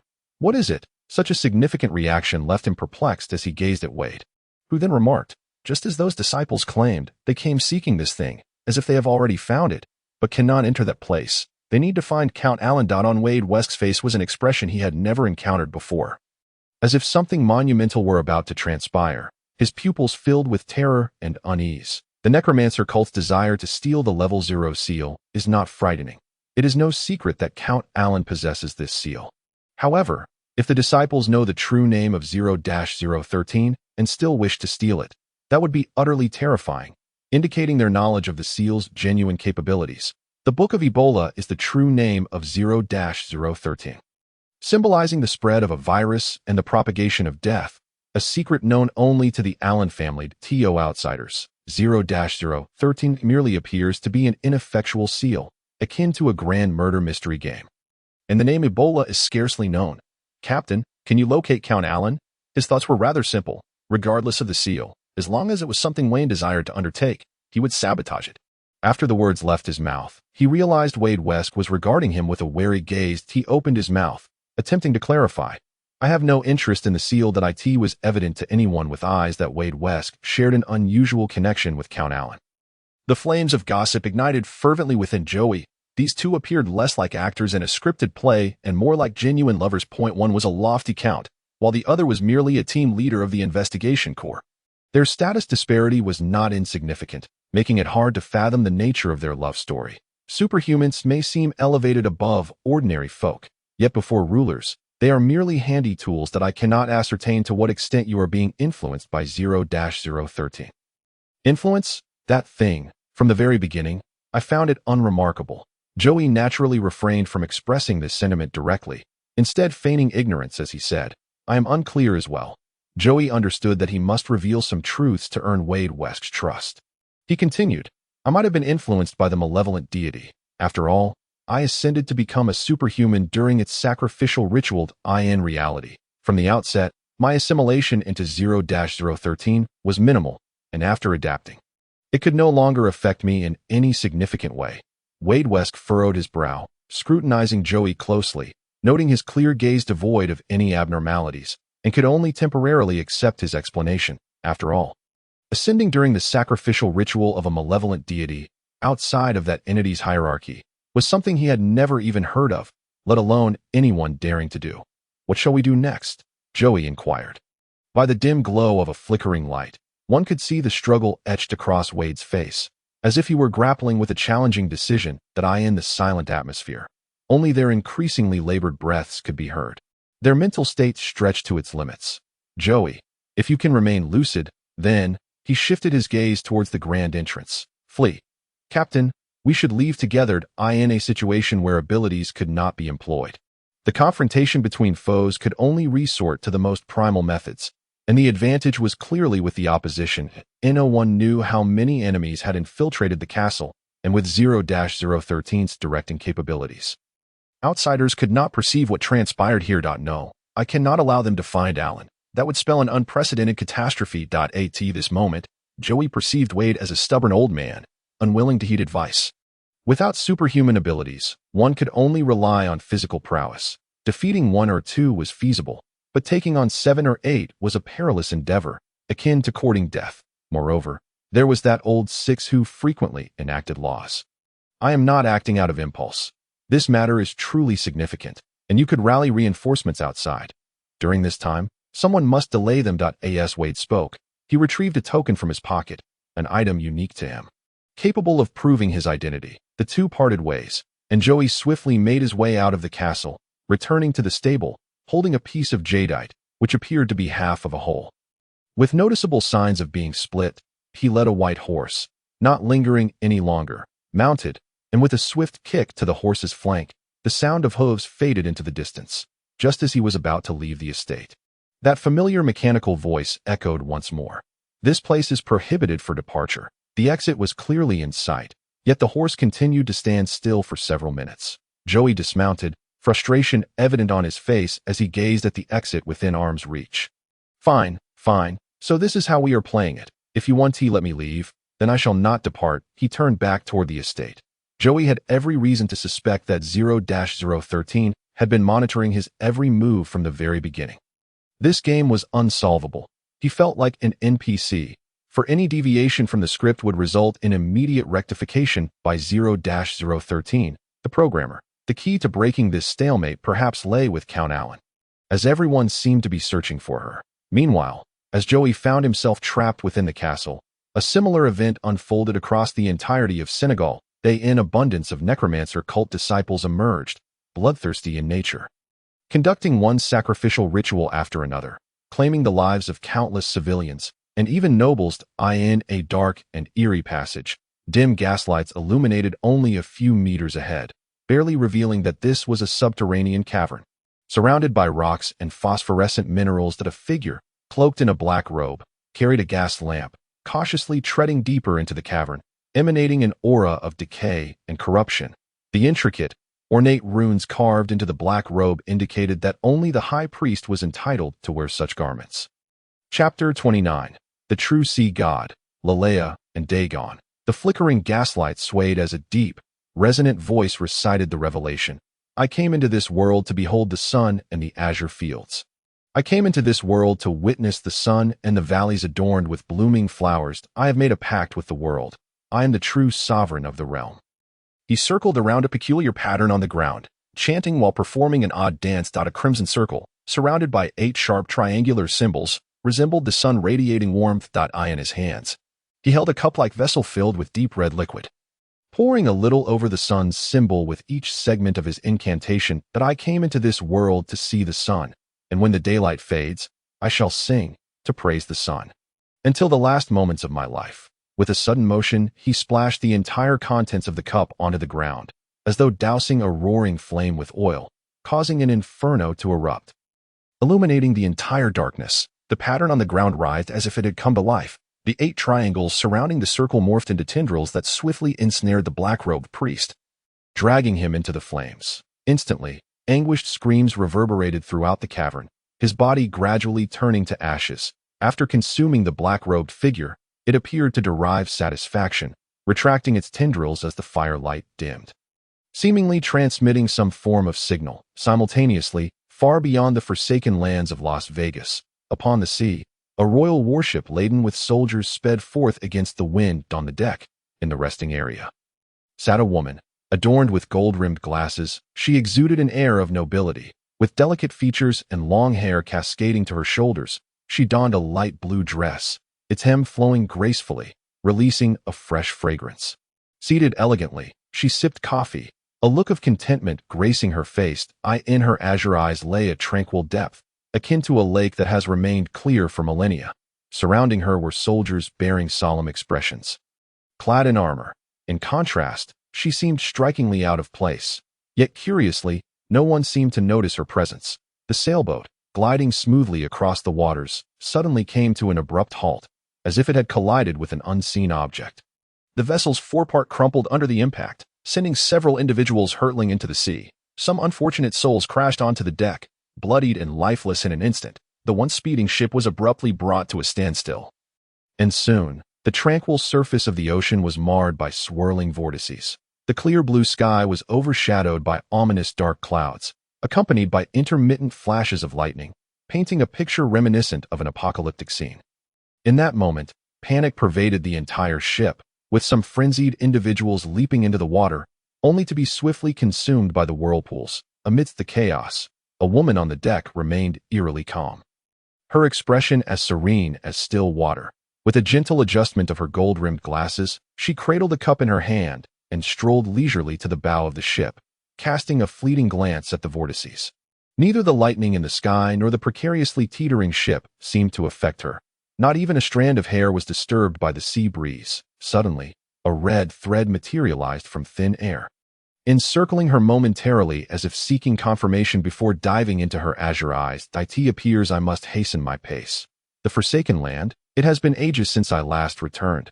Her gaze, vacant yet intent, shifted towards the southwest, where, beyond the boundless ocean, something seemed to linger. The cacophony of frantic voices drew a slight frown from her, yet she quickly regained her composure. retreating to her seat like an observer, quietly witnessing the unfolding drama. A middle-aged man, resembling a soldier, brandished a staff before the sea, its crimson hue radiating a blinding light. The waves roar to rage, blood flows to spill, the unyielding glimmer of freedom. You are the master of storms and lightning. Quell your fury. His incantation, however, bore no fruit. Instead, the tumultuous sea appeared further incensed, its waves crashing with renewed ferocity. From within the whirlpool emerged countless tentacles, ensnaring the ship in an attempt to drag it into the depths. Beneath the darkened clouds, an island gradually materialized, approaching the sailboat with an almost sentient speed. A voice, imbued with wrath, thundered forth. Hydra, you have betrayed me, Hydra. The utterance was laden with myriad negative emotions, plunging all who heard it into madness. Chaos erupted aboard the ship as individuals turned upon one another. Gunfire rained down, and when ammunition ran dry, they resorted to brutal hand-to-hand combat, blood quickly saturating the vessel, mingling with the sea, attracting swarms of fish. The fish, tainted by the madness, began to slaughter one another, and soon, the waters were awash in crimson, the whirlpools resembling gaping maws, voraciously devouring nourishment. Relia, the island of death, how could it manifest here? Sea God, have you forsaken your subjects?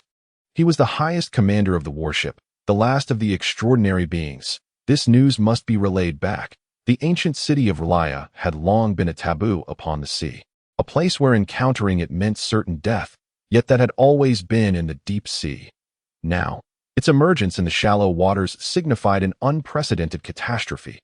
If this message were not disseminated, the scale of loss could be unimaginable. To At that moment, he finally comprehended why there had been so many reports of missing vessels and personnel lately.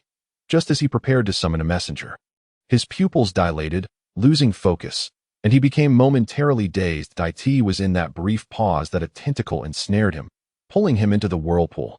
The woman, holding her teacup, cast a casual glance and murmured, "The fish have finally taken the bait. I mustn't let those barbaric zealots from the church catch wind of this. In no time, the living aboard the warship were dragged off one by the writhing tentacles." Relia drew nearer, its surface strewn with jagged stones and peculiar flora, yet it appeared diminutive compared to the legendary city of Relia, resembling more of a miniature version. The extraordinary beings, compelled by a mysterious force, began to emerge from the depths of the ocean, possessing human bodies with fish heads, their bulging eyes adorned with scales. They moved as if drawn towards a singular destination. Somewhere within the ocean lay an underwater city, complete with its own self-sustaining system, distinct from that of humanity, a hidden metropolis where its inhabitants, resembling humans, lived their lives. Among them were fish-headed beings and others with human forms. An entire society thriving beneath the waves. Atop the tallest edifice stood a strikingly handsome blond man. His brow furrowed in concern, he gazed out from the floor-to-ceiling windows, taking in the entirety of the island. Beyond lay the cerulean waters, where he could see countless fish hastening towards a singular direction. What could be unfolding? An inexplicable unease crept into his heart, signaling an impending crisis. Suddenly, a rapid knocking resounded. "Come in." His thoughts were abruptly interrupted, and his expression turned grave. It's bad. Lord Herman, many have gone mad. A thunderous roar echoed. Without needing to be informed, he had already witnessed the chaos on the island, where many had succumbed to bloodlust, their eyes glowing crimson as they indiscriminately attacked one another. Seal off the entire island. His calm demeanor struck fear into the messenger. "Lord Herman, many individuals are still outside and have not returned. If we seal the island," his command bore the weight of authority, causing the messenger to tremble. Before long, the entire island was enveloped in a pale blue barrier, completely isolating it from the outside world. Consequently, those who had descended into madness gradually regained their senses, bewildered and frozen in place. Unsure of what had transpired, Simons Herman, known as the Sea King, was the supreme leader of the island of Merfolk. A high-ranking extraordinary being traversing the depths, devoted to the mother goddess Hydra. Since ascending to his position as Sea King, this was the first time he felt a pang of panic and unease. What exactly was happening? Simon sensed an inexplicable connection between the tumult and the sea god, yet for the sake of maintaining the stability of the island of Merfolk, he dared not leave hastily.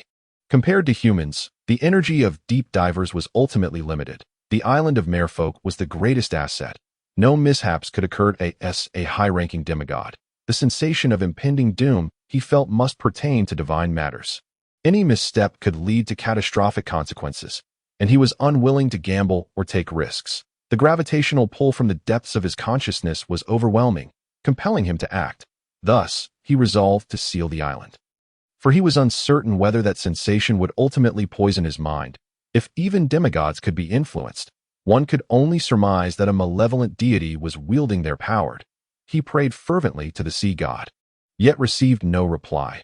Above the ocean, fierce winds whipped the dark clouds into a frenzy. Between the clouds and the sea, a mass of writhing flesh slowly moved, resembling an irregular amalgamation that it was a new being, formed from the bodies of various species, with tentacles extending from its core. As it surfaced, the island of Relia followed closely behind, the two entities merging seamlessly, the mass enveloping Relia as if draping it in a shroud.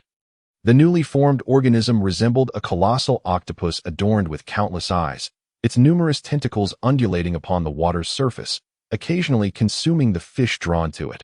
Meanwhile, the fish-headed deep divers, with vacant expressions, drew closer, their presence intensifying the energy turmoil of Relia. The tentacles, having found their targets, swiftly ensnared the deep divers, and before long, they were consumed entirely. Hydra, Hydra, you have betrayed me, accursed woman. I shall find you, Hydra. Where are you? The deep, resonant voice echoed across the vast ocean, reverberating from all directions. Suddenly, another voice emerged, starkly contrasting the first. This voice, gentle and melodious, brought forth a sense of calm amidst the chaos.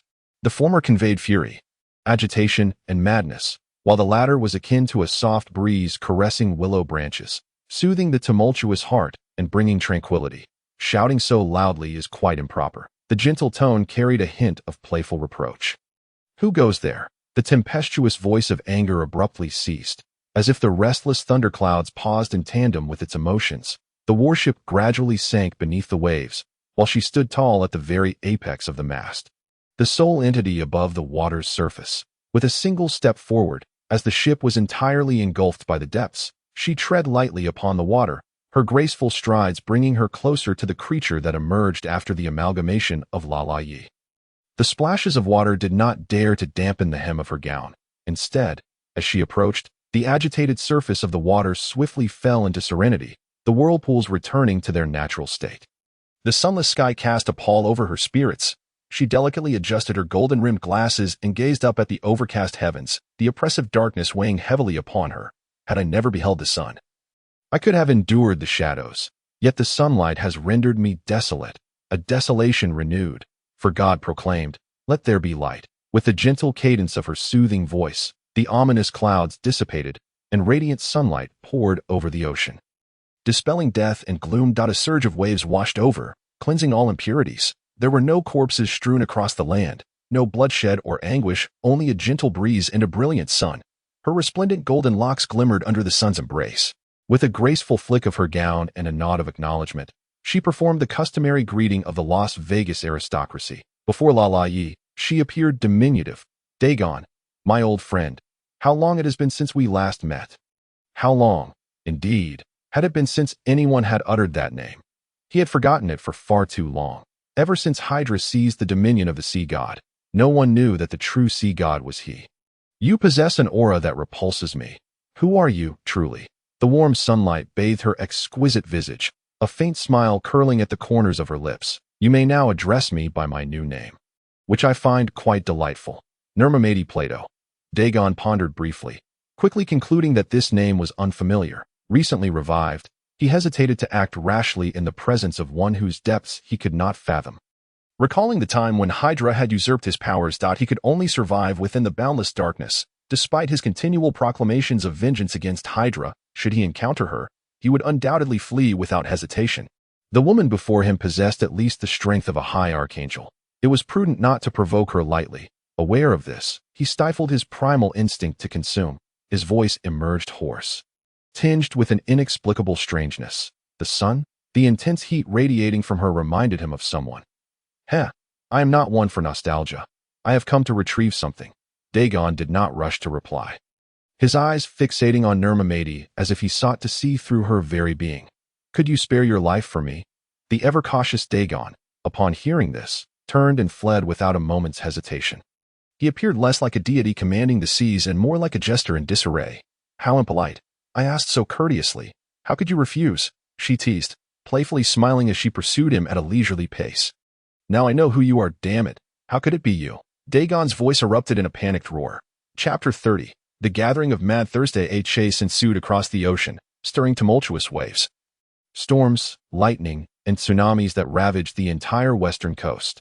A day forever marked as the wrath of the sea. It was after this day that the sea gods' believers discovered their prayers met with naught but silence. Senegal, the central district, Count Alan's estate. Joy emerged from the restroom clutching his stomach, having suffered his 5th bout of diarrhea. Damn it, the side effects of extraordinary items. He regretted using quenching to ambush Wayne. Not only did it fail to yield the desired effect, but he was now plagued by its repercussions. Staggering as he walked, gazing around, the estate was eerily silent, no one aware that 0-013 was orchestrating a drama. To outsiders, everything seemed normal, which was precisely what made 0-013 so terrifying. It could silently infiltrate an area, subtly influencing it with extraordinary abilities, and by the time one realized, they were already ensnared. In a daze, he casually opened a door, only to find himself in an office upon regaining his senses. The sight before him was filled with ancient, yellowed tomes, and a dim gas lamp flickered on the desk. He surveyed his surroundings with vigilance, wary of letting his guard down. Under 0-013's influence, danger could manifest at any moment. Suddenly, the sound of rustling paper startled Joy, who, though weakened from his ailment, he quickly drew his weapon, tense and alert. A warm, mechanical voice suddenly permeated the air. You seem quite anxious. Who's speaking? Joy queried, perplexed. The office was small, allowing him to see its entirety at a glance. There was no one else present. This realization only heightened his sense of dread. Rustle, the sound of pages turning again. Joy's focus sharpened as he cautiously approached a book on the table. On the blank pages, words began to materialize. Interesting fellow, you possess a scent that intoxicates me, akin to a vintage wine that ensnares my senses. As the words appeared, the mechanized voice echoed in tandem. Even the dimmest of minds would surmise the identity of the speaker in this moment. And staring at the nondescript notebook, he gasped, the Book of Ebola. An intriguing human. You have indeed heard my name. Joy stood frozen in shock, rooted to the spot. This was astonishing. He had merely stepped into the restroom and had encountered 0-013. Could someone please explain the current situation? He furrowed his brow, deep in contemplation, struggling to comprehend. Finally, he tentatively asked, You seek me? The only conclusion he could draw was that, within 0-013's orchestrated abilities, even the most high-ranking extraordinary individuals found it challenging to navigate. Wayne, a Sequence 6, could only reach him through Count Alan. How had he unwittingly met the original? He could only surmise that it was part of the other's design. If you view a sentient sealing object as an extraordinary item, believe me, you will meet a grim fate. Joy remained cautious, ready to escape at the slightest misalignment. Human, can you tell me how you achieved resurrection?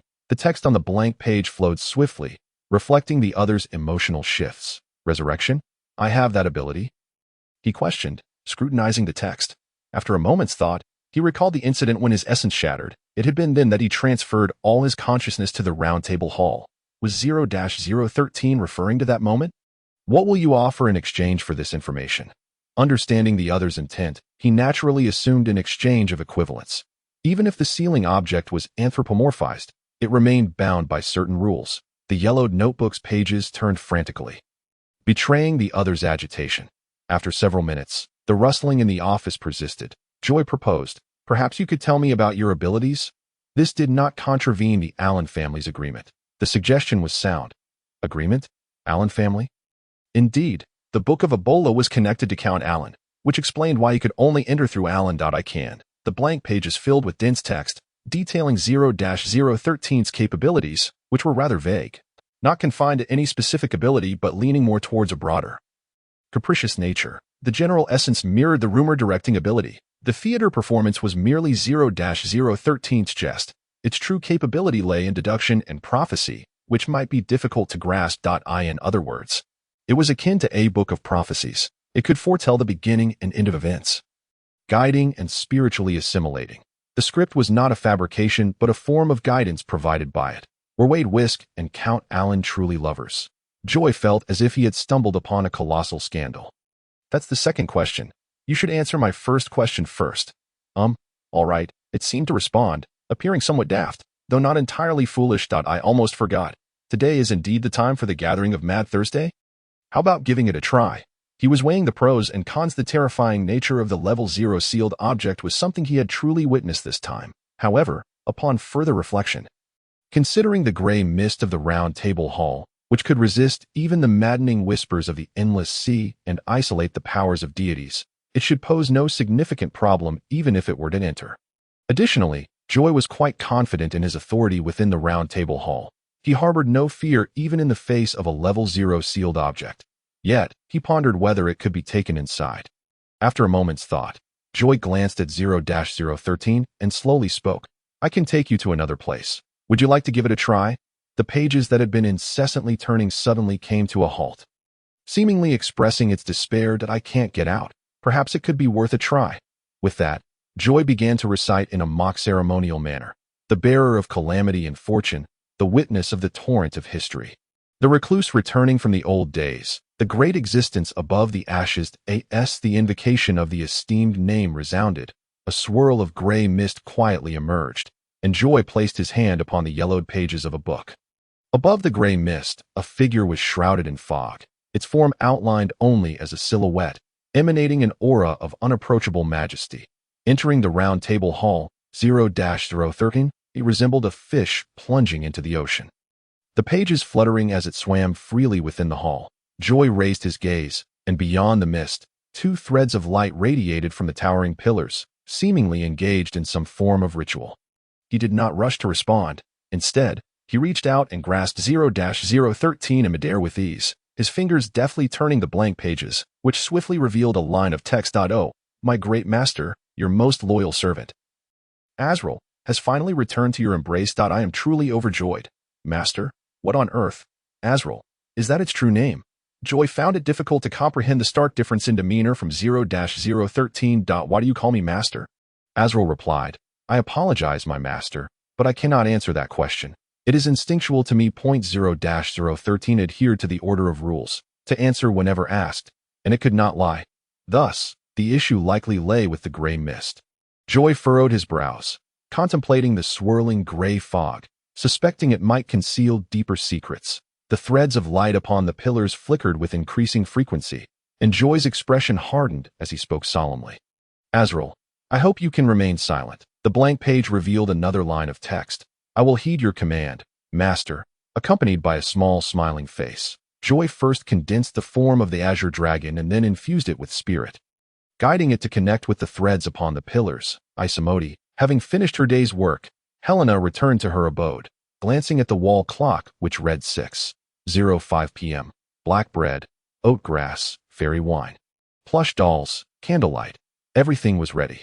This was her first preparation for a sacrificial ceremony, and she felt quite nervous. With everything in place, Helena began to chant the esteemed names, the witness of the torrent of history. Suddenly, within the void, a gray mist enveloped her entire being, her consciousness gradually fading. Meanwhile, on an island somewhere off the west coast of Las Vegas, a group of people was gathered around a bonfire, celebrating with roasted chickens and sheep, dancing a dance unique to pirates. Clyde Phoenix held a wine jug, downing its contents, his brow furrowed as he gazed at the crackling flames. Recently, for some unknown reasons, many ships had gone missing at sea, including several official naval vessels that had been destroyed. In this climate of fear and uncertainty, he had no choice but to temporarily hide with his fleet. As an adventurer of the sea, nothing felt more stifling than being unable to set sail. Perhaps I could gather some information from that gathering. After bidding farewell to a group of companions urging him to drink, Clyde returned to his quarters aboard the ship, lighting the items he had prepared and beginning to chant the esteemed names. This feeling was peculiar. As a pirate, he usually invoked the names of sea deities.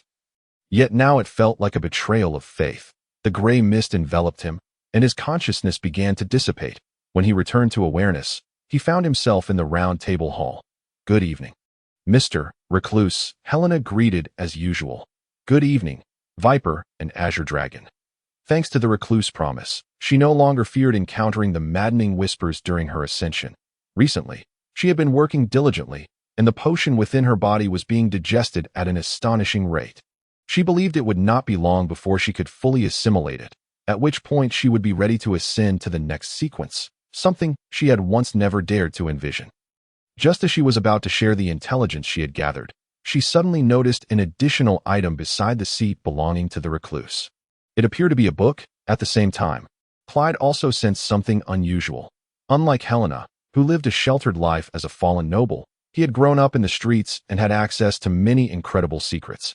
This book resembled a rumor he had heard before. Mr. Recluse, I recently discovered a type of writing from the Old Era. I am unsure how to present it to you, though. The Old Era? Joy understood that Clyde's reference to the Old Era was, in fact, the previous epoch, or even an era further back. He pondered for a moment, ideas flashing through his mind, and then paper appeared in Clyde's seat. You can inscribe the memories within your mind onto this. It can do that. Clyde marveled slightly, taking the paper in hand as lines of text swiftly appeared upon it. The script was not the common writing of the continent, but rather peculiar. He could not even confirm if it was text or illustrations, resembling a collection of little tadpoles intertwined. Originally, Joy had no particular interest, but upon seeing the first character, he could not help but pause that he recognized this writing. It belonged to the unique civilization of his own. He did not hasten to read further, but instead took a moment to compose his emotions before speaking slowly. This manuscript is quite remarkable. In the future, you should gather more information on this subject. I will provide you with corresponding rewards in accordance with the principle of equivalent exchange. Clyde felt elated, satisfied with his adventurous endeavor. Indeed, he had encountered an ancient deity from the Old Era, who possessed a keen interest in such antiquities. Though he also wished to exchange for a heavenly tribute, there was another matter he was most eager to inquire about. Thus, he humbly stated, Mr. Recluse, I wish to know about matters concerning the sea. Enveloped in gray mist, Joy frowned slightly, resting his chin on his hand while holding the paper. To others, it appeared as though he was intently studying it. In truth, he felt quite anxious within. The sea? What about the sea? How would I know? Prompting a deity. Even another god would hesitate to undertake such an unreasonable act. Clyde could only wait in silence. Helena was curious about what was inscribed on the papers that could pique the interest of the recluse. Her previously prepared information about mysterious events lost its appeal to express. The recluse seemed to favor Clyde's findings. Joy was now quite flustered when, abruptly, the pages of 0-013 began to flutter, as if it found these inscriptions intriguing. Indeed, unable to resolve the issue, he could cast the question outward. As for whether the question could be addressed, it was no concern of the recluse. Deities were capricious beings. With a thought, Joy responded in a low voice. This question, perhaps, you could ask him. Indeed, that book was the very object of legends. I have encountered the fabled book of prophecies, truly remarkable. Praises to the recluse. Clyde managed to contain his excitement, then respectfully bowed, softly stating, Praise you. Mr. Recluse. 0-013 floated before Clyde. I wish to know what significant events have transpired recently upon the sea. Tap, tap, tap. Soon, a passage of text appeared on the pages of 0-013 that a mermaid princess has been born in Siberia. Chapter 31. Information from a distant ER8 this concerning the sea. Clyde thought helplessly. Well, indeed it is, but this is not what I wanted to know. Enveloped in dense fog, Joy cast a slightly astonished glance at 0-013 here. It seemed capable of uncovering certain information beyond the realm of Senegal. Perhaps this was another manifestation of the recluse authority. Joy has begun to contemplate how to cunningly incorporate 0-013 into the mix. The pages rustle, revealing a brand new passage. Now it is my turn to pose a question. Do you believe the chicken came first, or the egg? Songlong covers his forehead, wearing a look of schadenfreude. Such an expression should not be displayed by one who embodies the hermit. Songlong remarks, I misjudged you. I did not anticipate that you would be such a peculiar tone. Helena, adjusting her long hair to deftly conceal her emotions, says, This joke is hardly amusing.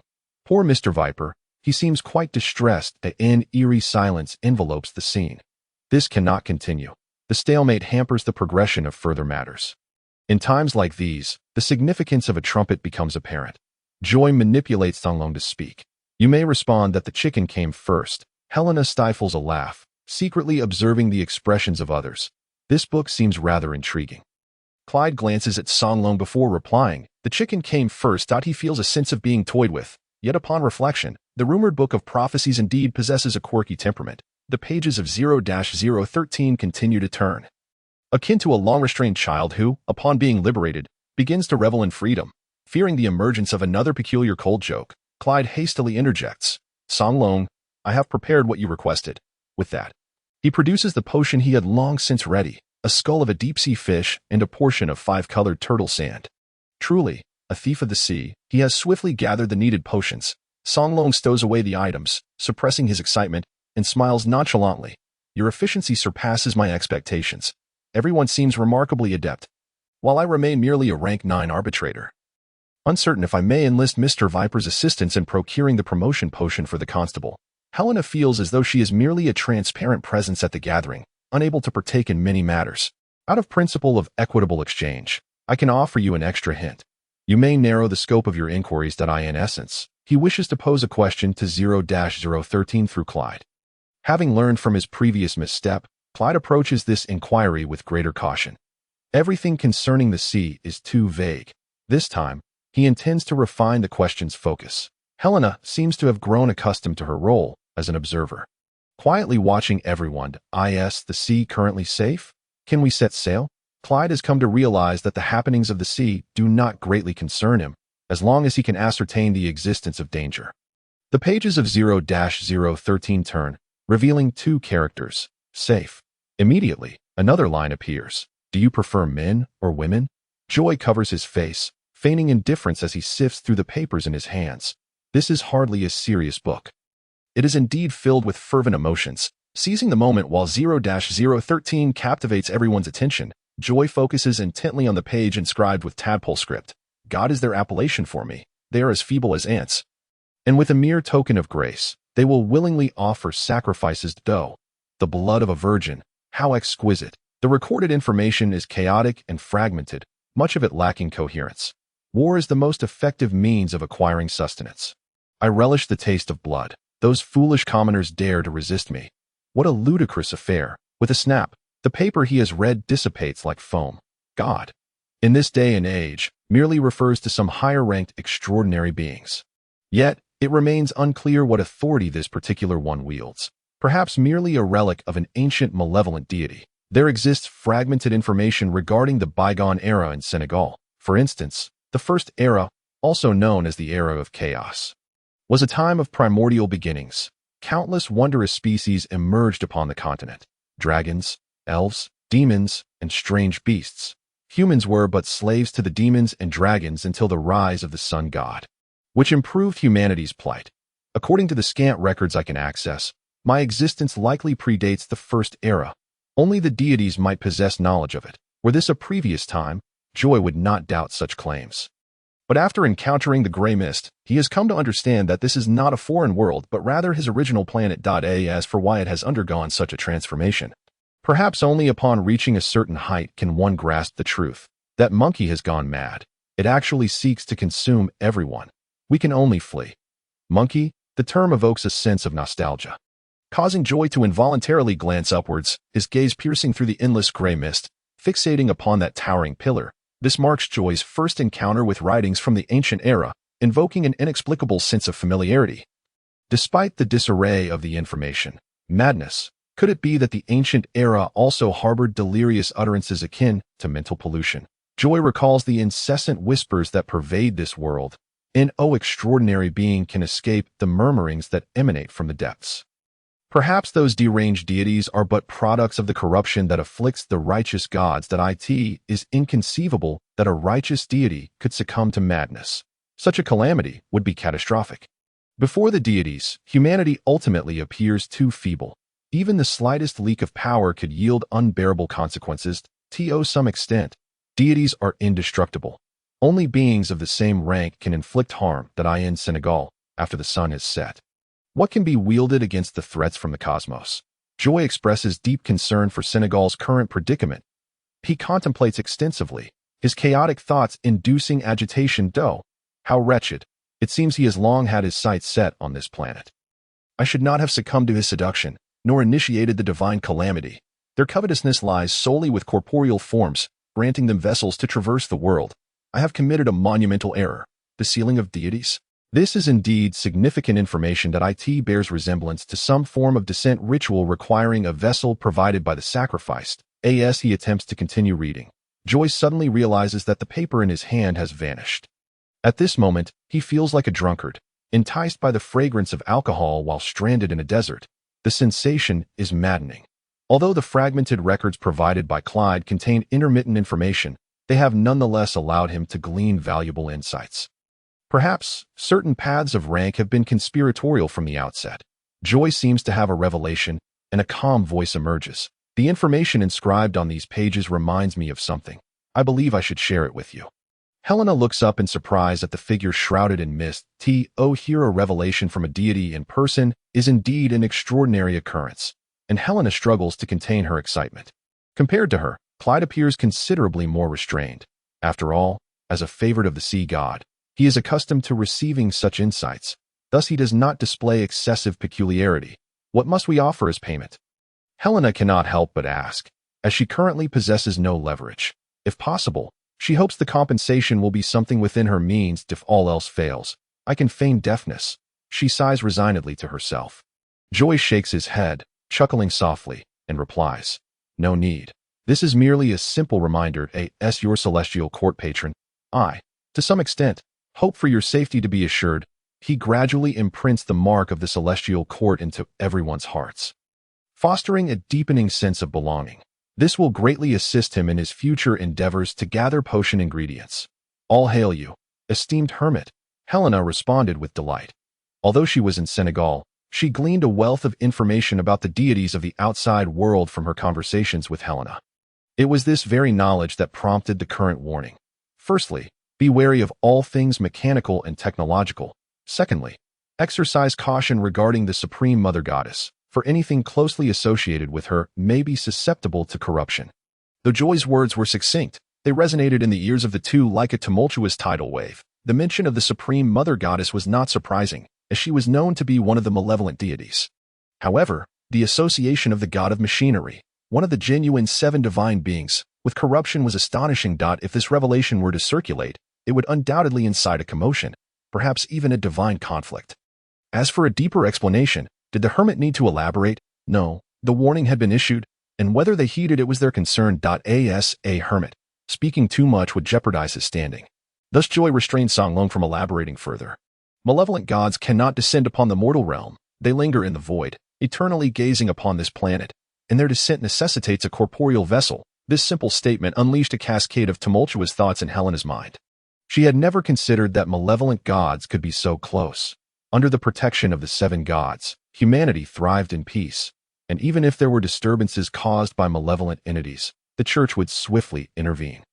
Now, she was suddenly informed that even the divine could potentially become corrupted. Did this imply that once a benevolent god succumbed to corruption, they would transform into a malevolent one? What then, she pondered, was the essence of the justice she had been pursuing? It was time for Helena to awaken. She had entered the realm of the extraordinary. Perhaps this was indeed the true visage of the extraordinary world. She observed Clyde and Songlong, both appearing unfazed by the hermit's revelations, reacting with remarkable composure. Perhaps, after ascending to a higher echelon, she too could maintain such equanimity. Joy had anticipated Helena's expression, as an extraordinary being traversing the path of an arbiter. It was crucial to uphold one's beliefs and sense of justice. This world is not merely black and white. The righteous can also harbor malevolence. Ladies and gentlemen, this gathering concludes here. He added with a reminder. For the next meeting, I shall notify you. No sacrifices are required, as sacrifices are merely a means of communication. The hermit seemed to be in a hurry this time. Had something occurred? Helena curiously scrutinized the high seat. Yet she could hardly contain her eagerness to depart. With a respectful smile, she said, "Farewell, esteemed hermit." Upon returning to her residence, Helena tidied her belongings and approached her study, where she commenced her research on the records of ancient texts. Clyde, upon returning to the cabin, immediately rejoined the campfire gathering. Unlike before, he felt an authentic sense of joy this time. "Gentlemen, prepare to set sail tomorrow." The campfire illuminated the night sky with its crimson glow, and cheers resounded through the darkness. After bidding farewell to everyone, Joy dispersed the mist enveloping him and descended from the high seat. Clutching 0-013 in his hand, gently flipping through its pages. Great master. Your most loyal servant Azrael is at your service. How may I assist you? The principle of equivalent exchange dictated that 0-013 could only answer questions if a question was posed in return. Joy furrowed his brow, instinctively closing the book and gently caressing its cover, which bore a scarlet eye that darted about. Did the power of divination stem from this eye? Joy felt an overwhelming urge to possess it. Would you wish to remain by my side? An object sealed at level 0, possessing divination abilities. Such a possession would be invaluable to him now, enabling him to evade numerous dangers, judging by 0-013's demeanor. Joy believed it would be amenable to the idea. However, reality often diverges from expectation. As the pages turned, a small crying face materialized on the blank sheet, followed by a segment of text. I am truly sorry. My master, although Azrael yearns to accompany you, it is beyond my capability. It due to the contract with the Allen family. Indeed, my master, this posed a problem. A contract symbolizes an unyielding law, certain principles that even deities cannot circumvent. This meant that as long as this law existed, he could not take 0-013 away. After a brief silence, Joy glanced at 0-013 before enveloping both in mist. Returning to the ancient feeling study, Joy contemplated his next course of action. He sat at the desk, the dim glow of the gas lamp casting shadows upon his face, reminiscent of a scholar immersed in research. Suddenly, a cacophony of chaotic sounds erupted within the silent castle. Vadewisk's garments were stained with crimson blood, and several figures trailed behind him. He dared not pause, for a moment's inattention could result in a new wound. His speed was remarkable, leaving behind mere afterimages in his wake. Fortunately, Wayne was not among the pursuers. Lacking extraordinary powers and weaponry, he could only rely on sheer numbers for survival. The relentless pursuit left Vade's expression grim. He was anxious. Time was of the essence. And he had to locate Count Allen. If Wayne found him first, the consequences would be dire. Unbeknownst to Vade, the very Allen he feared was seated calmly in an opulent room, savoring coffee. Opposite her sat a man, Wayne. Fairy or oatmeal, this was a popular vintage wine among the upper echelons of society. Wayne politely nodded in acknowledgement. No, thank you. Their dialogue bore no semblance to that of adversaries, but rather resembled a reunion of old friends. Allen poured herself a glass of oatmeal wine, preferring its fervor over the gentleness of fairy wine, as it invigorated her spirit. I had thought this day would never come. She gazed at Wayne. Seemingly reminiscing about distant memories, Wayne gently lifted the hood obscuring his face, revealing a gaunt visage, dark, waxy, devoid of vitality, a characteristic of a sequence 6 living dead. Miss Layla, we have long awaited your return. Layla Allen, the heir of the Allen family, was also its last remaining scion. Had Vadewisk been present, he would have been utterly astonished. The Count Allen, whom he believed to be in peril, now appeared as an exalted figure. Her gaze was profound as she stood and regarded Wayne from an elevated position. What is your name? As a disciple, my code name is 9. You may also call me Wayne, though I am not fond of that name. A sudden, jarring sound interrupted their conversation.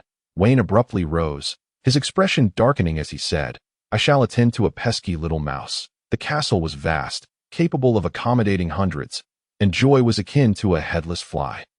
Darting about aimlessly, his labored breath signaled the depletion of his stamina.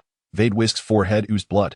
A consequence of a surprise attack. It was hard to fathom that the captain of the extraordinary survey corps could be cornered by a group of mere disciples. With a loud crash, a wooden door nearby exploded, sending splinters flying in all directions. Followed closely by a sharp blade, Vade's gaze momentarily faltered as he beheld the figure he had tirelessly sought, Wayne.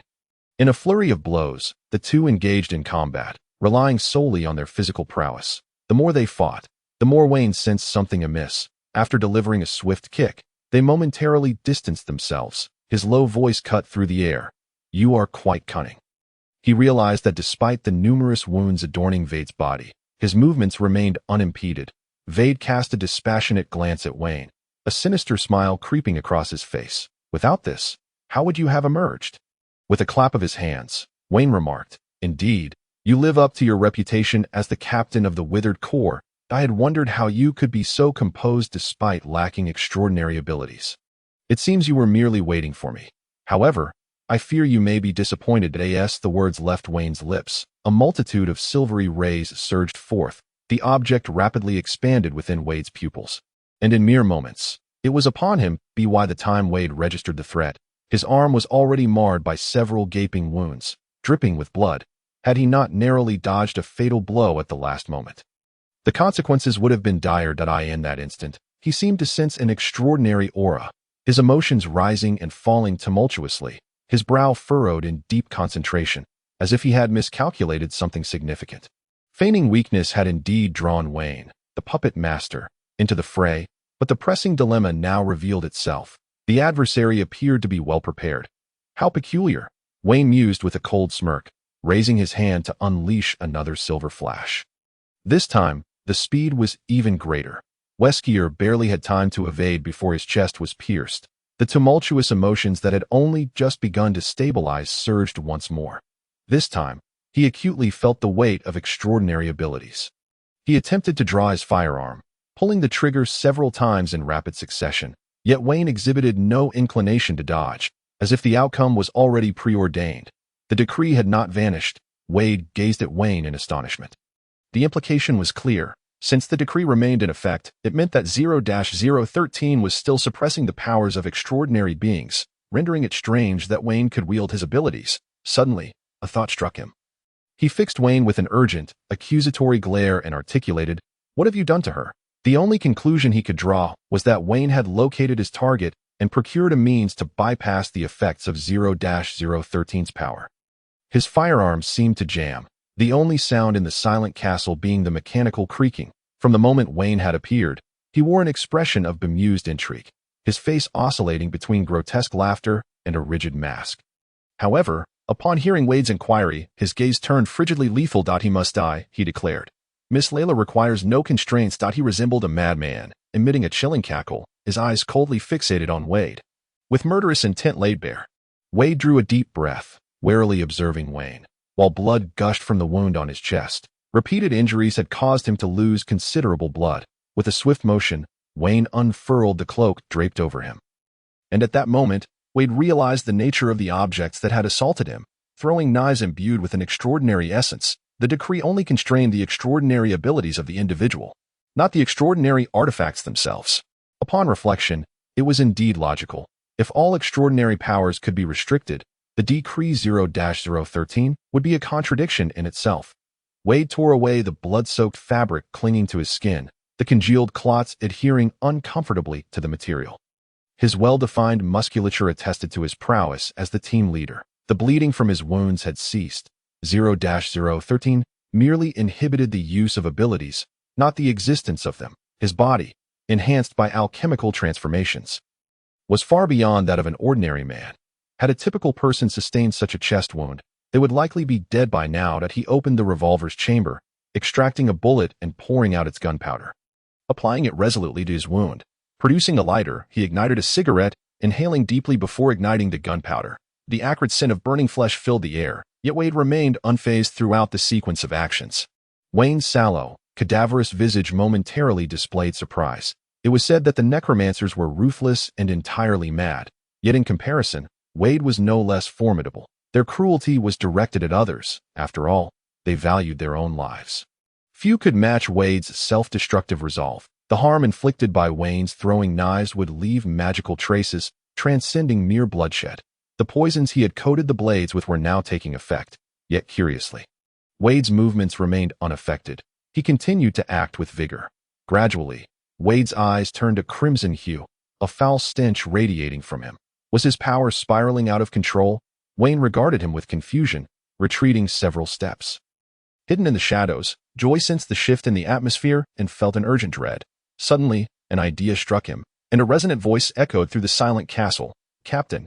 As he uttered this, he whispered urgently, "Azrael, lift the ban on firearm use." Having lost considerable blood, Wade was beginning to feel disoriented. At the sound of Joy's call, he instinctively drew his revolver, a testament to his training as a team leader.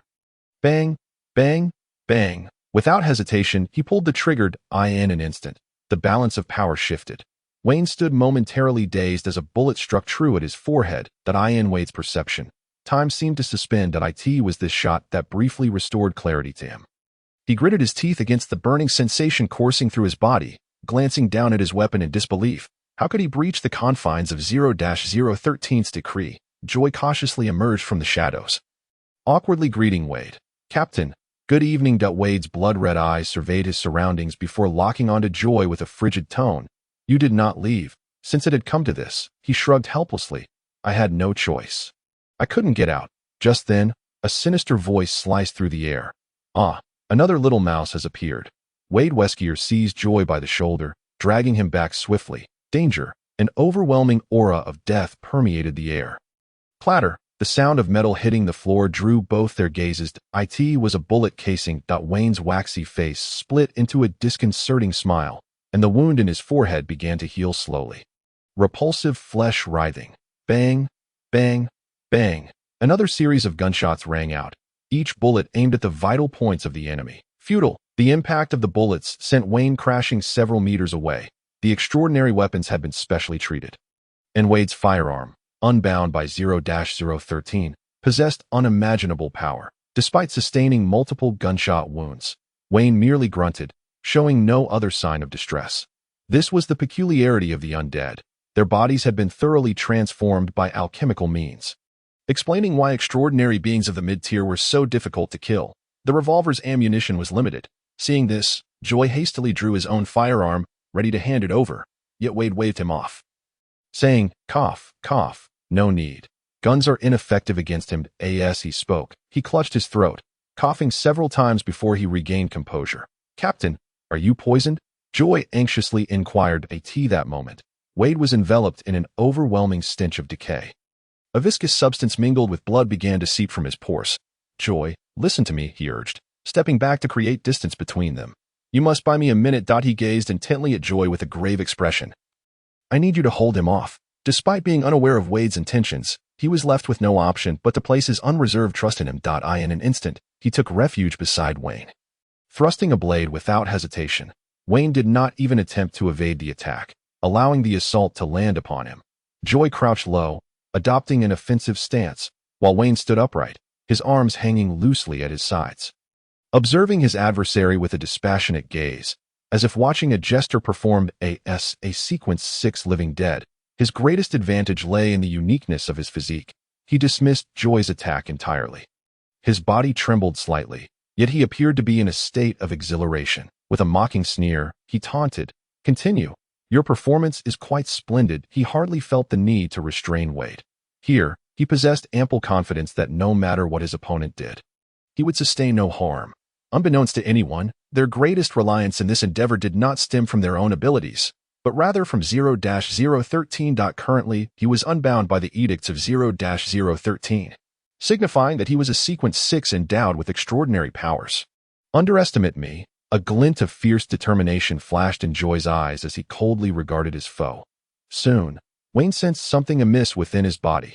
Lowering his gaze, he discovered that the discomfort originated from a minuscule wound, no larger than a fingernail. The searing pain of quenching began to take effect. "You know how to poison. How unfortunate for you. I can do that as well."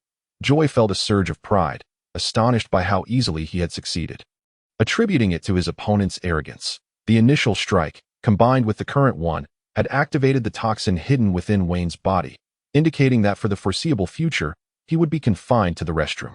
With a sudden, shocking motion, Wayne forcibly removed 2 chunks of flesh from his own body, discarding them along with the wound. Is it even possible to do that? Just the sight of it is painful. Chapter 33. The tremors of the demigod. This act could only be described in 2 words: madness. The sound of flesh tearing was utterly chilling. In stark contrast to the madman across from him, Wade was curled up on the ground, clutching his head and writhing in agony, his cries piercing and mournful. Joy had little time to spare for Wade, for before him, Wayne was staring at him with blood-red eyes. With a thud, he barely registered Wayne's movement before he was sent flying, colliding violently with the wall, the intense pain leaving him dazed, struggling to rise. His vision swam in a haze. The metallic taste filled his mouth as he spat out saliva mixed with blood. Glancing at the now silent Wade, Joy secretly exhaled in relief. At last, time had been bought. Just as he began to relax, an overwhelming sense of dread surged from the depths of his soul, causing his body to tremble instinctively. Yet this feeling of impending doom did not emanate from Wayne ahead, but rather from behind him. His neck stiffened as he turned his head, his gaze fixated on Wade, and his mind exploded with realization. At that moment, Wade Whisker was enveloped in a pitch-black substance. His features had vanished, devoid of eyes, ears, mouth, or nose, leaving only a dark void in place of his face that a mere glance threatened to draw one into its depths. As Joy's gaze shifted away, his thoughts abruptly halted, leaving him frozen in place. Turn back. Wade's voice surged into his mind, echoing from all directions. Joy snapped back to reality, quickly twisting his head, unwilling to look at Wade again. How terrifying. What on earth is that? Joy breathed, suppressing his racing heart. Wait, something's amiss. The edicts of 0-013 prohibit the extraordinary here. Wade's condition was unmistakably a manifestation of power. How had he managed this? Observing Wayne, who seemed equally entranced, Joy's mind raced, suddenly alighting upon a possibility. Only deities could oppose deities. Only the extraordinary could withstand the extraordinary. Before the godlike 0-013, only beings of comparable stature could contend with it. A demigod? Sequence 4? Good heavens, what identity does the captain hold? The more he speculated, the louder his heart pounded. It was utterly insane. Even having witnessed it firsthand, he still found it hard to believe the squad leader of the Survey Corps was, in fact, a high-ranking demigod. He had no concept of demigods. All his knowledge was derived from hearsay. What was a demigod of the light path called? The tremors of the black hole. Yes, that seemed to be the name. He shuddered at the thought of the void that had replaced Wade's features. A demigod. He had already possessed certain divine traits, making direct observation impossible. Crack. Wayne, trapped in a stupor, forcibly twisted his neck. The bones throughout his body emitted eerie sounds, contorting into a grotesque shape. His head turned 180 degrees backward, while his limbs were pulled in the opposite direction, exploiting the characteristics of the living dead to free himself from Wade's constraints. You cannot escape. Wade's voice resonated from all directions, laced with authority. Though there were no footsteps, Joy could distinctly sense Wade drawing closer. Tell me, where is she? In his line of sight, only Wade's imposing silhouette remained, while Wayne appeared in a state of disarray before him. Wayne, too, dared not look directly, yet Joy noticed the telltale signs. The surrounding light was gradually fading, the flame of the gas lamp flickering dimly. The once pale hue of Wayne's skin was rapidly diminishing, losing its luster at an alarming rate that a fierce instinct for survival drove him to crawl forward relentlessly. Was this the terror of a demigod? For the first time witnessing a demigod, Joy felt a yearning stir within him. That moment, a mechanical voice suddenly echoed through the empty castle. Killing is prohibited here. Fighting is prohibited here. Wade Whisker froze, his faceless head slightly raised, gazing into the depths of darkness where footsteps could be heard approaching. Joy turned to look as well. From within the shadows came the crisp sound of high heels striking the floor. A woman? Who could it be? If his memory served him correctly, that direction led to the study, he thought, placing a hand on his forehead as the figure drew nearer. Wade's voice trembled with barely contained emotion. Layla. Though her face was hidden, the quiver in his voice revealed his excitement. With flowing golden hair and striking blue eyes, adorned in a gown embedded with glimmering jewels, she approached gracefully, her serene smile contrasting sharply with the scene. Akin to a princess amidst a din of beggars, evoking a sense of shame in those who beheld her, she extended her delicate arms, gently caressing Wade's featureless face. Whisker, I brought you misfortune. You should not have come. Joy's curiosity ignited, imagining the rugged Wade Whisker, towering at nearly 6 feet tall, entangled with such a delicate woman. 0-013. You are quite the director. Wade's body trembled as he recoiled, and another furious shout erupted. Who are you? As he spoke, he raised his hand, reaching out towards Wayne, who was still sprawled on the ground. Wayne felt as if ensnared by an invisible force, yanked backward against his will, with his throat in a vice grip. He could only struggle desperately. Tell me, what have you done to her? In stark contrast to his furious outburst, another voice radiated warmth and gentleness akin to sunlight. She gently raised her hand, her lips pressed together slightly, and spoke slowly. Here, time is forbidden. Joy's astonishment. He realized that everything around him seemed to be ensnared in a state of suspension. The gaslight's flickering flame ceased its dance, as if the play button had been pressed. His eyes widened in disbelief, his pupils constricting suddenly, and as he attempted to move, he discovered that he had lost control over his own body. Everything was frozen in time, save for that woman, who continued to advance step by step, She approached Wade, embracing him from behind, maintaining this state for several seconds before gradually releasing him. Her delicate, pale hand rested on Wade's, and the grip that had once held Wayne began to loosen. Only then did the stagnant time resume its flow. Joy gasped for breath, overwhelmed. What is this? The decree of 0-013. Is it truly so terrifying? His heart raced as he patted his chest, still shaken. Joy realized that he may have underestimated 0-013. A weapon can only unleash its full potential when wielded by the right hands. Who would have thought that the 0-013, under the ownership of a master, would possess such fearsome power? Wayne, having narrowly escaped with his life, knelt on the ground, crawling forward, his voice trembling as he uttered, "I shall forever follow you, Bishop Layla." This sudden address left both Wade and Joy momentarily stunned. Bishop, a title belonging to the necromancer sect, where the hierarchy consists of disciples, priests, high priests, and finally, bishops. Disciples are the most numerous, akin to maggots, lurking in every corner of Senegal. While there are 13 priests, the number of high priests is uncertain, and the bishop has always been the most enigmatic figure. Some officials even suspect that this person does not exist at all. The bishop is merely a fabricated strong figure to attract followers to the necromancer sect. That Wayne's declaration was like a thunderclap, casting a stone into a tranquil lake, stirring up tremendous waves. Bishop, how can this be? How can this be? Wade's trembling voice echoed from all directions, causing a painful ringing in people's ears point one after another. These extraordinary beings, so thoughtless in their display of power, left Joy exasperated. Did they not consider that there was a sequence 9 fortune teller present? To preserve his sanity from the impending shock, Joy quietly meditated on the revered name of the hermit, dispersing a fragment of his consciousness, which alleviated his tense mental state somewhat. Suddenly, a gentle voice reached his ears. There is nothing impossible here, and no one would have guessed that the captain of the Survey Corps is, in fact, a sequence 4 demigod. In truth, just yesterday, I was merely Layla Allen, an ordinary count, and the Layla who loves you dearly. Wade turned his head, seemingly unable to face Layla's beautiful and exquisite visage. What are you afraid of? Why do you not dare to confront me, to confront your true feelings? Tell me, you love me, do you not? Layla's voice pressed on, as if seeking the answer she desired from Wade. At that moment, Wayne's ill-timed voice intruded. Bishop, do not forget your identity. Layla replied coolly, are you instructing me on how to conduct myself? Frankly speaking, Joy found the events of this evening far more captivating than anything he had previously encountered, filled with twists and turns. First, Wade's identity as a demigod, then the revelation that Count Allen was actually the Grand Bishop of the necromancer sect, and most astonishingly, that the two seemed to have once been lovers. After a prolonged silence, Wade's deep voice finally emerged, tinged with a hint of sorrow. Layla, you are the only light in my dark world. You should dance joyfully on sunlit meadows, sing freely upon the tumultuous seas. I wish to take you away, to lead you out of Senegal, to show you the world beyond. Layla's cheerful voice chimed in quickly. We shall build a thatched cottage, raise a brood of children, and I will fill the yard with blooming flowers. The two seemed to be sketching a unique and enchanting tapestry of their own. Wade's featureless face began to form its eyes, ears, mouth, and nose once more.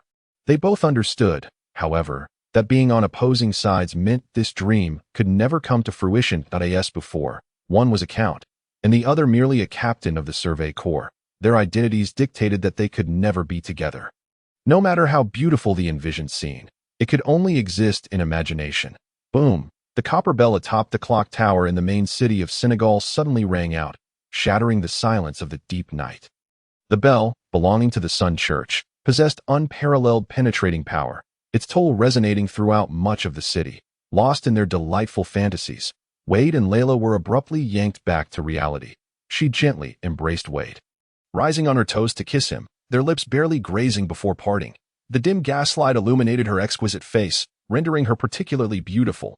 She pressed her lips together, revealing a faint smile, with dimples adorning her cheeks, showcasing her playfulness. Her deep-set eyes brimmed with love for Wade, mingled with profound reluctance. She parted her lips, yet no sound emerged, gazing at Wade with longing. Suddenly, a chilling dagger pierced through Layla's back, penetrating her heart and emerging from the other side.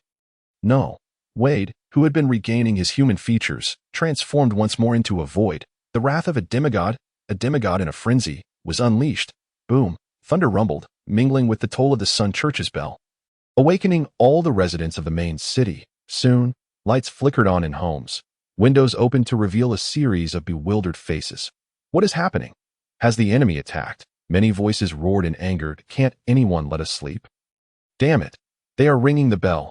It was the Imperial Knights. What on earth had transpired? Where were they rushing off to? Before long, people noticed orderly ranks of soldiers riding swiftly through the streets.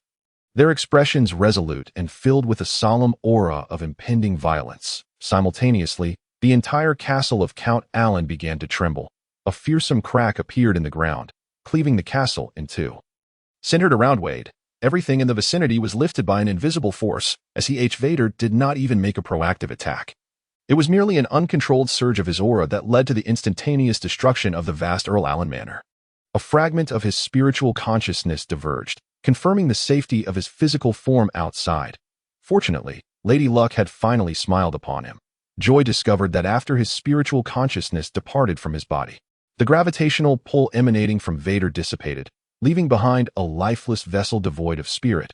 Much like before, the inherent aggregation properties between extraordinary beings seemed to have temporarily lost their efficacy on him. In the desolate round table hall, Joy paced back and forth, his brow furrowed in deep concern. The disparity in strength between the two parties was far too great. Such a chasm could not be bridged by ordinary means. Even if hiding within the round table hall offered some semblance of safety, it could not be a permanent solution. Although he had yet to test how long he could remain here, he dared not gamble. Should his body sustain damage and he be unable to return, it would spell trouble. He had heard tales from the bygone era about a sequence of death that entailed relinquishing the body to master the soul. Yet this sequence did not exist in Senegal, and he could not afford to act recklessly, lest he truly become a wandering soul. He pondered the current circumstances outside. Would Wayne be astonished to see him? Surely he must appear more like a living dead than ever. Perhaps Wayne had already been drained of his vitality as well. Joy realized that in this ethereal form, his thoughts flowed freely, birthing many peculiar ideas. Details previously overlooked were now vividly clear in his mind. Why had Captain Vader concealed his identity? In Senegal, a demigod was at least the head of a council, a status second only to imperial authority, and, in certain respects, even superior to it. Furthermore, how had a noble duke devolved into the archbishop rumored among necromantic cults, and so easily met his demise? It was less a matter of simplicity and more reflection of her apparent desire for death. Without directly employing 0-013, he had wielded its authoritative power, at the very least on par with the captain's demigod status. It seemed that beneath the fog of this coup, many concealed truths were emerging. Whether this was a blessing or a curse remained uncertain. Joy's mind was awash with worries as his thoughts drifted further. The fragment of consciousness lingering outside transmitted a message indicating that the situation beyond was currently secure, impatiently waiting. Joy's eyes brightened as the dense gray mist swiftly enveloped his spiritual form, returning him to the realm of reality. Sensations began to return, accompanied by a slight discomfort, and amid the haze, a deep voice resonated. "Captain, we have discovered a survivor." The survivor. Who could that be? Was it referring to me? It seemed someone was calling out to him, yet the voice was unfamiliar. Joy struggled to open his eyes, only to find his eyelids weighed down. At that moment, the voice continued. "Bring the holy water of the church." Holy water? Wasn't that something exclusively provided for the Imperial Knights by the church? Joy had contemplated various possibilities, yet he had never anticipated official intervention. This was peculiar. With 0-013's involvement, outsiders should not have detected the incident at Allen Manor. Could it be due to the tolling bell? Search the vicinity. See if there are any other survivors. After the command was issued, another voice quickly responded, "Captain, we have searched everywhere. This is the only one." Could it be that my spirit had been absent from my body for an extended period? That shouldn't be the case, should it? If memory served, there were over 100 people in the manor. Did this imply they had all perished? Should I awaken now or continue feigning death? For a moment, Joy found himself caught in a dilemma. Just then, as he contemplated, the side effects of the extraordinary weapon quenching began to manifest, causing a tumultuous churn within his abdomen. No, I cannot pretend any longer. I might embarrass myself. He could no longer maintain the ruse. Abruptly, he opened his eyes, and the first sight that greeted him was a group of knights clad in silver armor surrounding him. His mind raced, and Joy awkwardly clutched his abdomen, exclaiming, "Ouch, my stomach hurts." "Excuse me. Coming through." He attempted to make his escape. However, after only a few steps, he felt the cold steel of several gleaming halberds at his neck. "Wait, let's talk this over. There's no need for hostility." He raised his hands, managing to utter a couple of sentences before his stomach protested again that I truly cannot hold it any longer. It was only then that one of the apparent leaders of the soldiers pinched his nose and waved his hand. "Keep an eye on him." Having resolved his bodily issue, Joy felt a sense of relief as he rubbed his stomach, internally musing, "It seems I must be more cautious in the future. These side effects are indeed troublesome." Inflicting more harm upon oneself than upon the enemy. Observing the two soldiers flanking him, Joy jested, "Gentlemen, there is no need for such vigilance. We are all on the same side. To some extent, the investigation corps and the knights were indeed allies, both under the auspices of the Council of Elders, differing only in leadership. Having alleviated the side effects of quenching, he was astonished to discover that the myriad wounds on his body had healed significantly. He marveled, "Truly, the Church's holy water is remarkable in its healing efficacy. I must find a way to acquire some." The soldiers' armor clanked rhythmically as they moved. It was only at this point that Joy took note of his surroundings. His expression one of astonishment. The castle had collapsed. The once resplendent structure now lay in ruins, the entire estate resembling a battlefield, with the ground riddled with gaping fissures akin to a spider's web. Before long, Joy was escorted back to his original location by two soldiers, where the commanding officer scrutinized him with a discerning gaze. "You do not seem to exhibit even a hint of fear." Joy adjusted his disheveled hair and dusted off his clothes, calmly responding, "Should I be afraid?" The vast Earl's estate, with hundreds in attendance, had seen no one survive. Only he remained alive in such a moment. Any display of inappropriate behavior would likely lead to him being branded a heretic without hesitation. He turned to survey the surrounding ruins, finding the place where Captain Vader had once stood utterly vacant. "Perhaps it is merely my good fortune," he paused, then fixed his gaze upon the soldier's face. "Or perhaps due to your timely arrival." The commanding officer frowned slightly, not dismissing the possibility. "Then now, you may tell me what exactly transpired here." As he spoke, Joy noticed an individual stepping forward from among the soldiers, holding a crystal orb, an object he recognized from the security bureau, a magical crystal ball used for lie detection. He was not foolish enough to believe he could deceive the knights. After pondering for a few moments, he prepared to divulge details that did not infringe upon his privacy. "I am a member of the investigation corps from the West 9th District." He then recounted the general sequence of events. Upon mentioning that Vader was a demigod, Joy observed the leader's expression shift dramatically. Joy could understand the gravity of the situation. In all of Senegal, there were only two publicly acknowledged demigods, and Vader's exhibited abilities did not align with those two. That the sudden emergence of a new demigod could drastically alter the entire imperial landscape. Joy was secretly transported to the military's intelligence department, where he was detained for several days. Though well-fed and cared for, the feeling of uncertainty gnawed at him, as he had no idea what the intentions of his captors were. On the third day, he was brought to a room filled with crystal orbs, where a white-bearded elder in a felt hat sat at the center. The wrinkles on his face bunched together, and his eyes revealed only the slightest slit, giving the impression that he was asleep. Another interrogation? This was a familiar routine for him. Vader had subjected him to something similar once before. It resembled a form of hypnosis, plunging individuals into the depths of their consciousness, where many hidden secrets would be revealed. Regardless, this technique was ineffective against him. As long as he maintained a fragment of his spirit in the Round Table Hall, he would remain alert. "Are you one of Vader's chosen?" However, the question posed was rather peculiar. Joy wore a bewildered expression, utterly at a loss for what the other party meant. "Is the captain still alive? Where is he now?" At this moment, Joy was consumed by a singular desire for knowledge. While demigods were notoriously difficult to kill, a demigod stripped of their humanity was an entirely different matter. In that state, Vader had been clearly spiraling into a frenzied rage, at any moment poised to transform into a mindless mythic beast. While he could not ascertain Vader's current whereabouts, one thing was certain. He was still alive. "When did you join the investigation corps?" Unbeknownst to him, Joy had unconsciously fallen into the rhythm of the conversation, meticulously recounting every detail of his encounters since meeting Wade. Aside from a few secrets concerning himself, he divulged everything about Wade. Rumors, speculations, and even playful jests, without reservation. "All right, You may leave now. It was only after he exited the room filled with crystal orbs that he suddenly regained awareness. Breaking into a cold sweat. He had unwittingly succumbed to the other's rhetoric. This was terrifying, more so than hypnosis. A soldier beside him gently patted his shoulder, offering a reassuring smile. You're quite fortunate. You've passed the test. Passed the test? Was this a trial? Joy inquired, perplexed. Who is he? Shoo. You should leave quickly. Some matters are best left undisturbed. Though the soldier did not provide a direct answer, he gestured towards a towering structure in the distance. Joy understood and fell silent. There were only 2 such towers in the main city. One housed the bronze bell of the Sun Church from the bygone era, while the other symbolized the highest authority of Senegal. The council convened there, deciding the fate of each new imperial reign. Joy speculated that the elderly gentleman he had just encountered might be a significant figure. However, Joy soon sensed something amiss. The visage of the white-bearded elder began to blur in his mind. Something was wrong.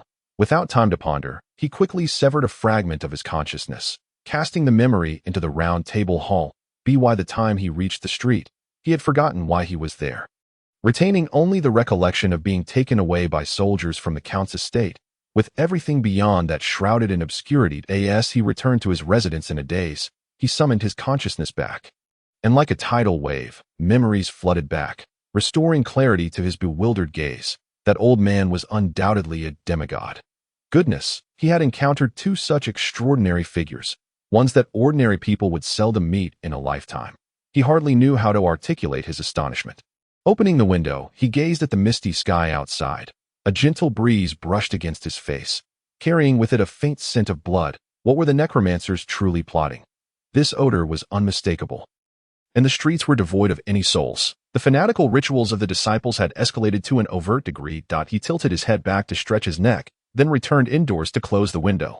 It was not until nightfall that he quietly emerged from his room. He cautiously made his way to Count Allen's estate. This time, the estate was surrounded by caution tape. A quick scan revealed no one lying in wait, allowing Joy to slip inside. Aside from the ruins of collapsed buildings, there was nothing left. The authorities had cleaned up so thoroughly. After a thorough search yielded no anomalies, he sighed in disappointment. He had hoped for a stroke of luck. But the officials had eradicated all traces of the extraordinary. Suddenly, his heart raced. It felt as though something was beckoning him. Following this instinct, Joy approached the center of the estate step by step. The collapsed fountain, which he had once joked about, recalling the fish inside that could fetch a good price if caught, was now merely a murky puddle. The exquisite statue of a woman holding a watering can lay shattered in pieces. The source of the sensation was beneath the water's surface. He bent down, slightly kneeling, and reached into the water. Quickly retrieving a yellowed page, a line of text began to emerge. Great Master, your most loyal servant, Azrael, awaits you. The flowers have all withered. 0-013. It's still here. Joy stared in shock at the fragile, yellowed page in his hand. Master, I miss you so much. He carefully considered his words, pausing for a few seconds before asking, where are you? Wait, don't answer yet. He felt it was inappropriate to pose a question that might stray into trivial matters. Given the law of conservation of the extraordinary, Master, I can answer all your questions. This is merely a part of me, and the law of conservation need not apply. However, in doing so, I relinquish some of my authority. All right, you may pose your question. The page still dripped with water. And another line appeared. Master, you may ask first, and afterward, I will inquire. Joy glanced around, contemplating for a moment, and decided to return home to devise a plan, ensuring to erase any traces of his visit. He carefully avoided the patrolling knights on his way back, arriving at his residence in the early hours of the morning. The corridor on the 2nd floor was shrouded in darkness. In fact, this row house was not devoid of occupants, as the recent turmoil had made the main city unsafe, making early slumber quite normal. Is the landlady's room still lit? Chapter 35. Have you ever seen the sun? Joy was filled with countless questions, uncertain which to ask first. As he leaned back on the sofa in silence, he had initially believed that joining the Survey Corps was part of his own plan, something he could control. However, reflecting on it now, he could not ignore the deliberate guidance of Wade Wisk. Wade Wisk, Catherine Winter, the Necromancer cult, the Imperial Knights, the Second Prince. It seemed he had been unwittingly drawn into an incredible entanglement. Joy pondered anxiously, though he was reluctant to admit it. His situation was indeed precarious. He was weak and entangled in the vortex of demigod affairs, where a single misstep could cost him his life. The yellowed page of Azrael floated in the air, circling around Joy. "Great Master, what may I do for you?" The words on the page were imbued with flattery. Joy sighed. 0-013. What do you think they truly desire? This thick fog concealed too much, leaving him feeling constrained. War. Joy raised his gaze, squinting at the words on the page. This answer was evidently unexpected. Since the divine war, the sun had extinguished, and darkness enveloped Senegal. To survive, humanity could only cling to life in this land. But what purpose did waging war serve? To seize resources. No, the most vital resources in this land were blood and populace. War would only deplete them. Every event should possess purpose and reciprocity. Thus far, he had seen no tangible benefits arising from this turmoil. "Master, when will you take me away?" "Is that a question?" "Indeed, my master." Joy narrowed his eyes at the words on the page. A faint smile playing on his lips. "How can I find you?" He realized that framing his inquiries in this manner effectively circumvented the conservation law that bound 0-013. Layla, my contractor, left me with a task. Once completed, I shall be free. You need only appear at the scene during the task, and I will find you. My master. A task. But Layla is dead. The director's book, the necromancer cult, and the demigod Wade Whisk. What connection did these hold? Puzzled and indifferent, Joy chose not to contemplate further. In the vastness of the world, sleep now reigns supreme. After a night of relentless toil, his body was utterly exhausted. Meanwhile, in the dark recesses of the Senegalese border, where the thick fog could not reach, the air was filled with the thunderous sounds of thunder and lightning, reverberating painfully against the eardrums. Cloaked figures were assaulting a horde of night demons with sharp beaks and vicious fangs. The ground lay strewn with the corpses of aberrant beasts. The number of night demons was overwhelming, while the black-robed assailants, barely a dozen, were pitifully outnumbered, though the lower-tier night demons were driven solely by bloodlust. The higher-tier ones had begun to exhibit a flicker of intelligence. After suffering considerable losses, one such creature, with its cold, crimson gaze, fixed its stare upon a black-robed figure. After several failed attempts at ambush, realizing they were no match, it led its kin into the shadows. Only then did the black-robed individuals exhale deeply, some collapsing to the ground in exhaustion. The fierce battle had drained much of their strength. They needed to pause and recuperate, swiftly organizing into groups to stand guard, patrol, and prepare sustenance, each fulfilling their respective roles. No wonder the whereabouts of your necromancer sect remained elusive. It turns out you have taken refuge here. One of the black-robed figures pulled back the hood shrouding his head, revealing a middle-aged visage adorned with a scruffy beard. Indeed, it was Wade Whisk, the one who had mysteriously vanished from the main city. The figure opposite him also unveiled his cloak, revealing a face as wrinkled and pallid as ever, a visage that could only belong to Wayne. Who would have thought that they would find themselves entangled together? Wayne, with a pointed tone, derisively commented, "In truth, the continued activity of the necromancer sect is not merely due to our hidden sanctum, but rather," he extended a hand towards Wade, "the existence of individuals like you." Wade's rugged countenance twitched, and with an incredulous gaze, he turned to Wayne and demanded, "The Empire? Is there someone covertly supporting you?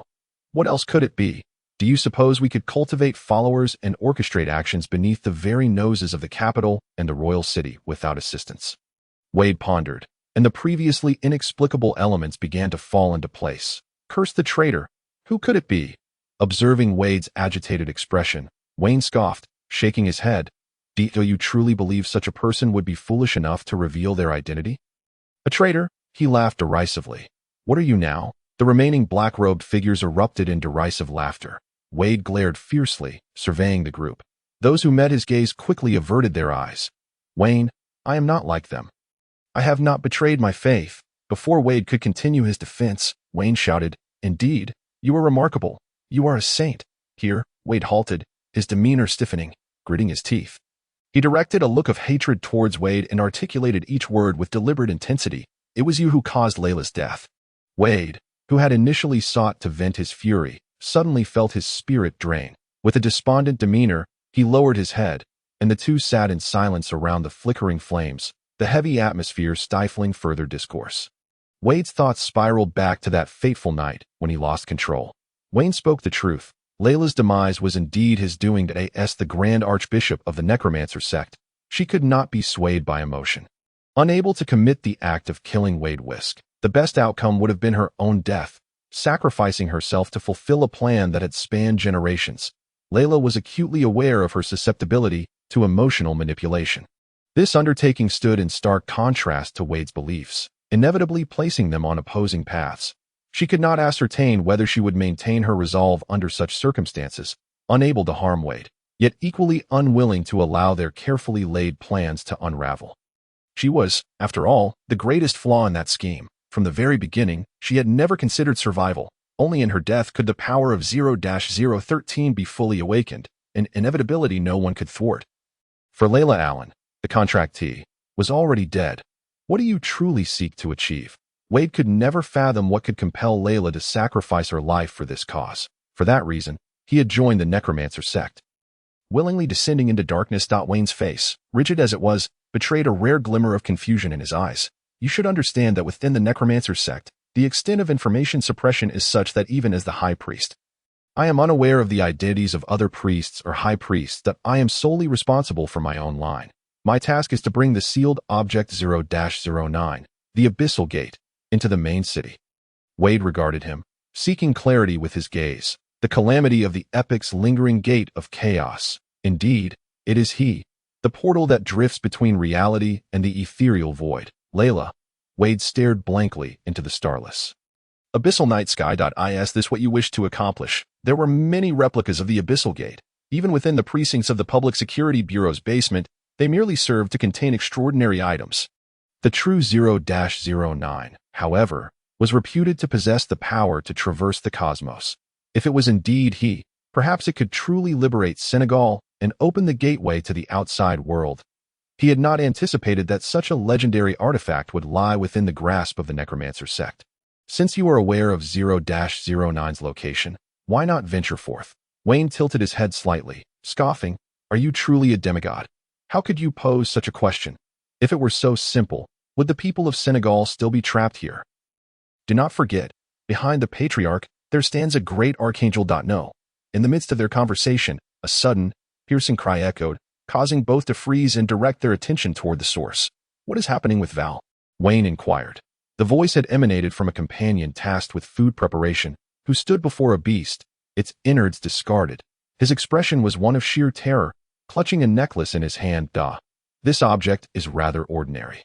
Wayne did not perceive any issues with it. Val fixed Wayne with a gaze filled with resentment, gritting his teeth as he said, "This is the wedding gift I presented to my wife. Did you not say she was sent to the church for treatment? Did you abandon her, leaving her to be consumed by the night demon? Is that not so?" Wayne bowed his head in silence. In Senegal, the consequences of contamination and the truth behind it are known only to a select few. Wade could deeply empathize with Val's feelings, having dealt with similar matters numerous times. Although this situation was cruel, he chose to reveal the truth to Val. The church is incapable of healing those afflicted by contamination. In a sunless Senegal, humanity is left to subsist on mutated food, leading to blood mutations, shortened lifespans, and a significantly increased likelihood of physical aberrations. The night demon is but a product of human contamination. Wayne murmured with shame. In the church, there is but one fate for the contaminated, which is to be sent to the incinerator. Your wife escaped en route. He was also troubled by the cruel twist of fate that led to Val's wife transforming into a night demon and being unwittingly treated as prey. Many present were hearing the truth about the night demon for the first time. Some began to retch in the area under the watchful eyes of the night demons. The sole source of sustenance came from these aberrant creatures. Now that it was revealed that most of these beings were once human, it was a reality few could accept in such an environment. It is no wonder that the followers of the necromancer sect would go mad. Anyone would react similarly. Perhaps it was merely the night demon that killed your wife, not necessarily one that she had transformed into. Val began to rummage through the corpse of the night demon. No one knew what he found, but ultimately he embraced the body and vanished into the darkness, never to return. The remaining individuals lowered their heads, each face reflecting a grim expression. Wade, what do you think is the meaning of our existence in such a world? Why do we even persist? Wayne added another log to the fire, the flames crackling as his words sounded despondent and powerless. Senegal, devoid of sunlight, had languished in darkness for a millennium. Wade, you are a demigod. Have you ever beheld the sun? Is it truly as warm as described in the annals of history? In 1,000 years, only the saints could boast such longevity. Many born after the divine war lived their entire lives shrouded in darkness. Wade Wisk extended his hand towards the blazing flames, allowing the fire to sear his skin. That it was akin to a distant light that provided warmth, yet drew near to scorch the flesh. Wayne imitated him, thrusting his hand into the flames. The burning did not inflict pain upon them. Was this the sensation of the sun? In the endless darkness, only this meager campfire offered a glimmer of light. Once they had gathered their strength, the group resumed their journey. With Wade's reckless unleashing of lightning, the surrounding aberrant creatures dared not approach. They soon arrived before a colossal bronze door, towering over 10 meters. With an octopus intricately carved upon it, its tentacles and head adorned with countless eyeballs, the closed door resembled the mouth of the octopus, and standing before it, one felt exceedingly insignificant. Surrounding the bronze door was nothingness. It stood isolated in the open fields, akin to a barrier separating two worlds. What lies beyond the door? Wade inquired as he attempted to bypass it to glimpse what lay behind. He quickly discovered that while the area seemed devoid of anything, a formless barrier obstructed their progress. Upon closer inspection, we have attempted countless methods to breach it, from above and below, but to no avail. Wade furrowed his brow, his expression grave. Could it be that we did not fly high enough? In his mind, the capabilities of these individuals were rather limited. Wayne shook his head, letting out a soft sigh. Even the bishop attempted to ascend, only to be met with lightning, and digging beneath led to the same barrier. For that reason, we have sacrificed more than one demigod. Upon hearing Wayne's words, Wade's expression turned astonished. He had not anticipated such depth within the necromancer sect, although in the early days, there had been numerous demigods and angels. With the passage of time, only a handful remained in Senegal. Reflecting back, it seemed the necromancer sect had emerged following the disappearance of one such figure. The bound one, the king of angels beneath the sun god, was also a traitor. His betrayal had shifted the course of the holy war. Wade's expression grew increasingly somber. Having paid such a steep price, and still not relenting, it seemed Layla was pursuing something substantial, even at the cost of her own life. How shall we take this? Wayne, unhurried, produced an ancient, yellowed tome. 0-013. Does it possess other abilities? Scouring his memories, Wade found no related records, his gaze fixed intently on Wayne's every move. Fearful of missing a detail, the eye on the cover of the tome suddenly opened, gazing longingly at the eye upon the abyssal gate. Before closing once more, Wade stared in disbelief. The pages of 0-013 began to turn, and the abyssal gate in the distance abruptly transformed into a stream of light, burrowing into the pages of the book, revealing the image of a portal on the blank leaf. Is this merely my illusion? It seems they share some form of connection. Chapter 36. Seeking Alicia. In the outer city at the edge where the fog could not reach, countless figures clad in black robes began to gather, their faces obscured by hoods. Wade Wisk sensed their presence, noting that among them were many with formidable auras. This time, Wayne had summoned all the strength of the necromancer sect without reservation. The low-ranking members were countless, with over 100 of the 7th rank, known as the Hateful Butchered, in terms of high-ranking members, alongside Wayne. There were 13, but no demigods. Such a force in Senegal could rival a knightly order. If allowed to develop unchecked, it would not be far-fetched to envision a takeover. The individuals holed up in their ivory towers had long since forgotten the essence of blood and had grown complacent in their existence, dulling their edges. This was also one of the reasons Wade Wisk had concealed his identity to venture into the outer city. He needed to select and cultivate a new generation, rather than waste time on a bunch of cowards. He preferred to personally nurture those with the spirit of a true extraordinary being. That moment, a slender youth approached Wayne, bowing respectfully as he spoke. High Priest, all disciples and sealed objects have been gathered. Observing the throngs of people, Wade's brow furrowed. Clearly, preparations were underway for a significant undertaking. The royal city, the second prince, and now the necromancer sect, Senegal was indeed in turmoil. They even possessed several level 0 sealed objects, which, if utilized effectively, could unleash destruction comparable to high-ranking extraordinary beings. We shall penetrate the royal city and overthrow Daniel. We must seize our destiny, Wayne bellowed passionately. Most of the followers of the necromancer sect were commoners forced into dire circumstances, suffocated by the oppressive noble class. It was precisely for this reason that the sect had attracted a multitude of recruits. Soon, their rallying cries echoed like a tsunami. In the darkness, soft footsteps were first heard. followed by the flickering glow of a gas lamp swaying as it approached. As the light drew nearer, it became evident that it was the graceful figure of a woman, her golden hair styled in an elegant updo. Adorned in a lavishly patterned gown, the hem embellished with dazzling gemstones. Sporting golden-rimmed glasses, her serene countenance paused intermittently as she examined the withered, mutated plants, a faint smile gracing her lips upon discovering something intriguing. In a moment of silence, she lifted her beautiful eyes, adjusted her glasses, and chuckled softly. They are quite swift. It seems I must quicken my pace. She scrunched her nose in mild reluctance, quickening her steps slightly. In the depths of slumber, Joy was abruptly awakened by a frantic knocking at the door. Upon opening it, he found his landlady, Naomi, beaming at him, carrying a steaming plate of food. There was rice porridge, bread, and milk, luxuries that only those in the inner city could afford. Rubbing his sleepy eyes, he greeted, "Good morning, Mrs. Jeff." This was not the first time such a situation had occurred, ever since he moved in. Whenever he was home, his landlady would find various excuses to strike up a conversation. "Good morning, Joy. It seems I may have made too much breakfast." Joy slightly shifted to allow her entry, sleepily making his way to the washroom. "Just a moment." Naomi served the food to the table. Much like a dutiful young bride, if age were not a factor, she would be a most suitable wife. However, Joy found himself more inclined towards those with golden hair and blue eyes. Although Naomi possessed an alluring figure, her curly hair and dull complexion were somewhat difficult for him to accept. The coolness of the water splashed upon his face brought him a measure of clarity. Joy pondered that it was time to leave this place. Continuing to be entangled in this situation would likely lead to mistakes. The primary reason he hesitated to reject Naomi's affections was his lack of funds. He feared that if things soured, he might find himself homeless, thereby giving Naomi a false impression. "Joy, recently, this area seems rather unsettled, and I am quite worried about you," Naomi remarked. Hearing her words, Joy paused while pouring milk. And, feigning calmness, replied, "It's nothing serious.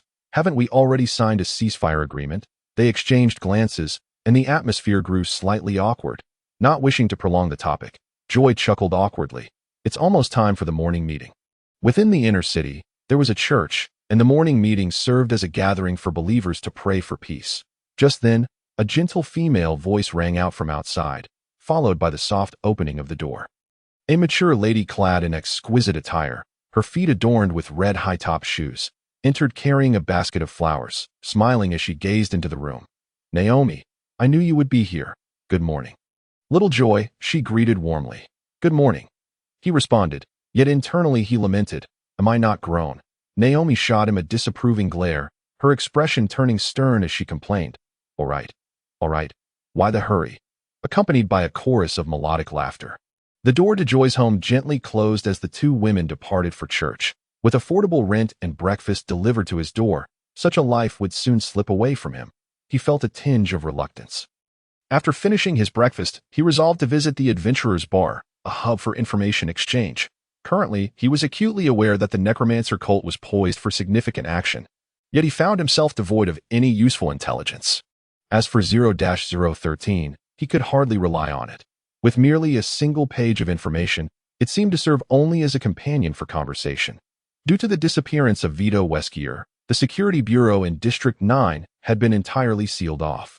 Only once higher authorities dispatched a new captain would operations resume. The Security Bureau was merely a facade. The true investigative team consisted of only a few individuals, led by a captain. Without the strongest captain, the lesser members could not accomplish their tasks independently. Tasks dictated salaries, and with work halted, he could hardly rely on a base salary to sustain himself. He aspired to relocate, but that would scarcely suffice. The Adventurer's Bar also occasionally posted mercenary jobs, and given his abilities, taking on simple tasks was not difficult. At the bar, Joy ordered a cold beer and settled at the counter. After a few moments of contemplation, he casually inquired, "Has anything unusual happened recently?" The young bartender's brows quivered slightly, and with a furtive glance, he whispered, "Sir, what do you wish to know? District 9, District 3, or the royal family?" It was evident that no fool could work at the Adventurer's Bar. Joy could see the glint of mischief in the young man's shifting eyes. Handing over a gold coin, the young man eagerly accepted it, and, with a conspiratorial tone, divulged, "Recently, there are whispers suggesting that the second prince is not actually the biological son of Emperor Ng. This, The tales of royalty, regardless of the world, are often rife with melodrama, and he listened with keen interest to the gossip. The rumor mill had reached such a magnitude, it seemed a storm was brewing. To solidify a regime, one requires not only strength but also legitimacy. The Daniel royal family had ruled Senegal for a millennium, and their political ideologies were deeply entrenched. To shake them would be nearly impossible. If it were confirmed that the second prince, Charles, was not Emperor Eng's offspring, he would lose his legitimacy in the eyes of the public. What initially appeared to be mere political rivalry among royals would become a matter of treason if substantiated. The intrigues among royals mattered little to the common people of Senegal. Regardless of who held power, their lives would not be significantly impacted in Senegal. There existed an unwritten rule against slaughtering the populace due to the prevalence of blood disorders leading to shortened lifespans.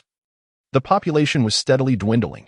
Should the commoners be slaughtered, even without external enemies, Senegal would eventually vanish from the face of the earth. Betrayers, however, were a different matter.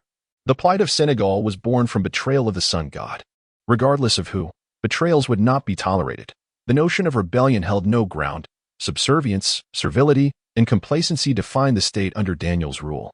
The ruling elite controlled the scant resources and wielded the power of distribution. Fostering a sense of inertia among the oppressed populace, they did not contemplate rebellion. They merely accepted their fates. As Joy exited the adventurer's bar, he gleaned another piece of news that a peculiar mental illness had emerged in the outer city, causing many to inexplicably go mad and attack passers-by. This revelation compelled Joy to alter his plans and return to the outer city, for Eliza remained there. In recent times, events had unfolded at a dizzying pace, leaving him little opportunity to address matters concerning Eliza. Now that his work had come to a halt, he intended to return for a visit. The journey was fraught with checkpoints, and without the security bureau's credentials, he would not have been able to venture forth. As he moved further out, he noted that the once bustling streets had turned eerily desolate, with not a soul in sight. Moreover, many buildings appeared as though they had been ransacked, and a foul odor permeated the air. "Hey there, where are you headed?" "Don't go. Night is fast approaching." "Why not stay and rest for the night?" "Just 2 silver coins," a voice called from a dilapidated street as a heavily made-up woman leaned out of a second-floor window. Casting flirtatious glances his way, 2 silver coins could scarcely buy a loaf of bread in the inner city. Ironically, in the outer city, one could afford not only a comfortable abode, but also companionship. Joy did not look back, his mood heavy as he pressed onward, still able to hear the woman's curses behind him. Another poor fool rushing to his doom. Did such a Senegal truly warrant existence? He could see no glimmer of hope ahead, only an expanse of darkness. Over a millennium of internal strife had reduced the population to a pitiful number, even with the separation of inner and outer cities.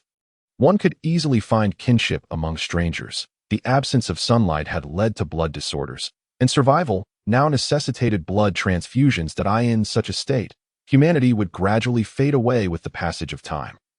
Initially, the aberrant monsters and night demons were not so numerous. The present siege of Senegal by night demons stemmed primarily from a lack of normal sustenance, forcing people to consume mutated species, leading to their own afflictions. Many, upon realizing something was amiss with their bodies, would retreat into the shadows. Rather than live in fear, they preferred to become the harbingers of that fear. Such behaviors were uncontainable and unpreventable. Ultimately, the land would shrink little by little, leaving only 2 districts, beyond which lay the realm of the aberrant beasts. By the time Joy arrived at the Uter farm, it was already late at night. The place had long been deserted. The buildings were in ruins, and the ground was marked with chaotic footprints, resembling a scene of plunder. An ominous premonition crept over him as he sprinted into the basement, only to find it utterly vacant. No sign of life remained. Eliza's room had been ransacked, a chaotic mess. He leaned against the wall in a daze. If only he had a cigarette, he thought he would savor a puff. A profound sense of helplessness weighed upon him. Old Tony Cleve was dead, and the only person he could consider a friend, Eliza, was also gone. Perhaps, without a body to confirm her fate, she might still be alive. If he had not left the city, a glimmer of hope might still linger within him. However, as he journeyed onward, his heart steadily sank deeper. The madness had spread, many had succumbed to insanity, and he encountered several along the way.